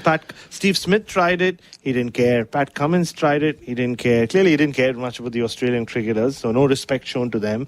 But the drone, he was really scared. He just ran off and never came back. You don't know who he belonged to. But there are now 2 different ones. 2 different ones. I don't know where they get in, but they're in. Yeah, a white one and a brown one, and they're having a whale of a time. Look at them. Scratching themselves, biting themselves. Yeah, make me miss my own dogs. I'm sure it's the same with you. No, not really. I'm really enjoying my time away from my dogs. I'm very, very happy that I'm not near the dogs that live in our house. I hope you're listening to this in the White household. No. I'm very happy. 3 weeks away from those dogs. Very, very good result for me. Not so much my kids and my wife, but my dogs, not missing them at all. It's been a bit mean, isn't it? Oh, really? You're sort of looking at me a bit strangely. That is it for the new ball for Cobram Estate Premium Australian Extra Virgin Olive Oil. Don't forget, we are back. First ball will be at midnight Australian Eastern Standard Time. Half-hour build-up as well. And don't miss the first couple of hours. If you like your cricket, stay up late because anything could happen. Australia to resume 2 for 12 with an overall lead of 45 runs. We hope you've enjoyed the new ball, but I reckon you'll enjoy the cricket even more when you join us later on tonight. SEN Test Cricket for Henley Holmes, the new ball for Cobram Estate. Catch you tomorrow.